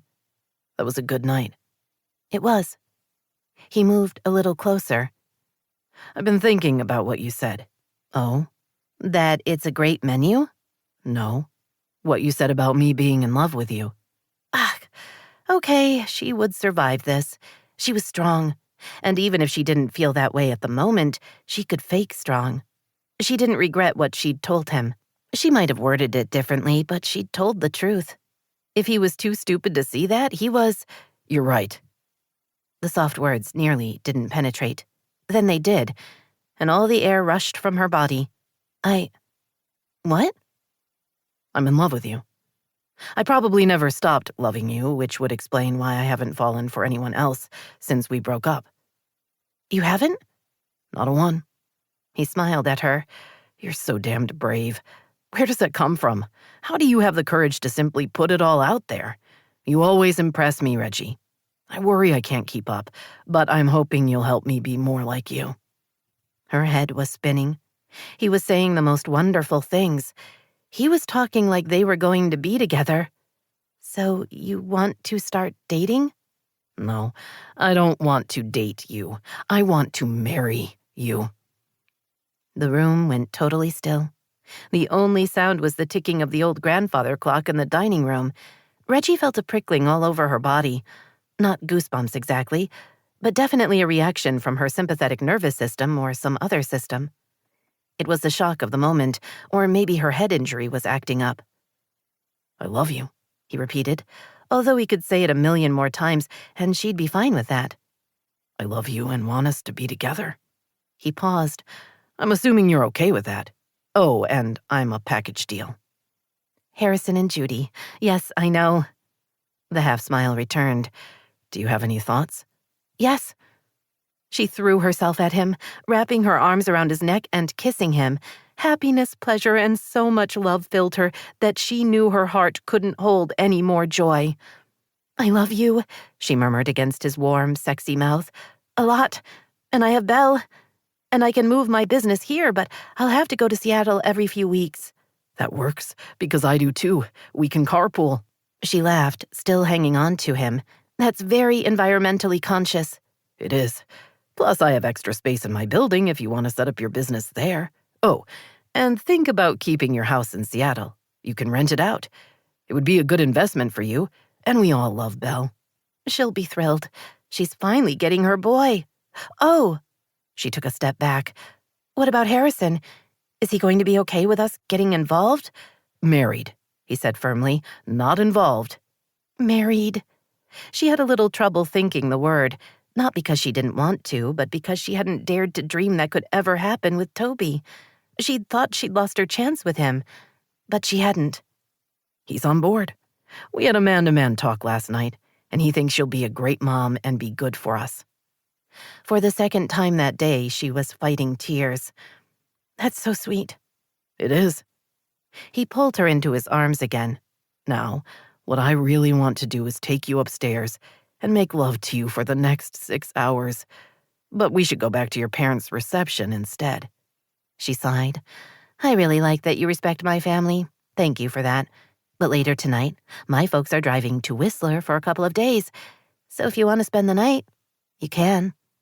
His slow, sexy smile had her thighs quivering. I'd like that a lot. Me too. He put his arm around her. Tell me about this fancy dinner. Well, you have a choice of filet, lamb, or salmon. She grinned. Unless you want the vegetarian option. No, thank you. What else? Dessert is a trio of a mini chocolate pâte de crème, a chocolate cheesecake lollipop, and a shot of Bailey's Irish cream in a chocolate cup. The kids get some chocolate drink in their cup. He led her to the door, where they both put on their coats. Sounds delicious. It will be, she said. But I'd rather be with you. She laughed. I should hope so. I hate to think food is more important than sex. He drew her against him. Reggie, you're more important than anything. I will love you faithfully for as long as I draw breath. You're going to make me swoon. For the rest of your life. Lucky for her, that turned out to be a promise he would keep.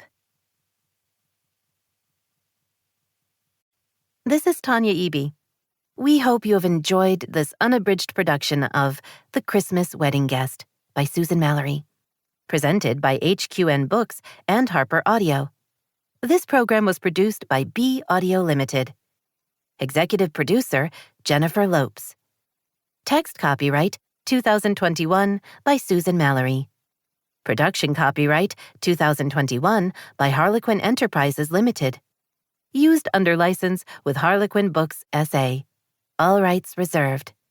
Thank you for listening. Audible hopes you have enjoyed this program.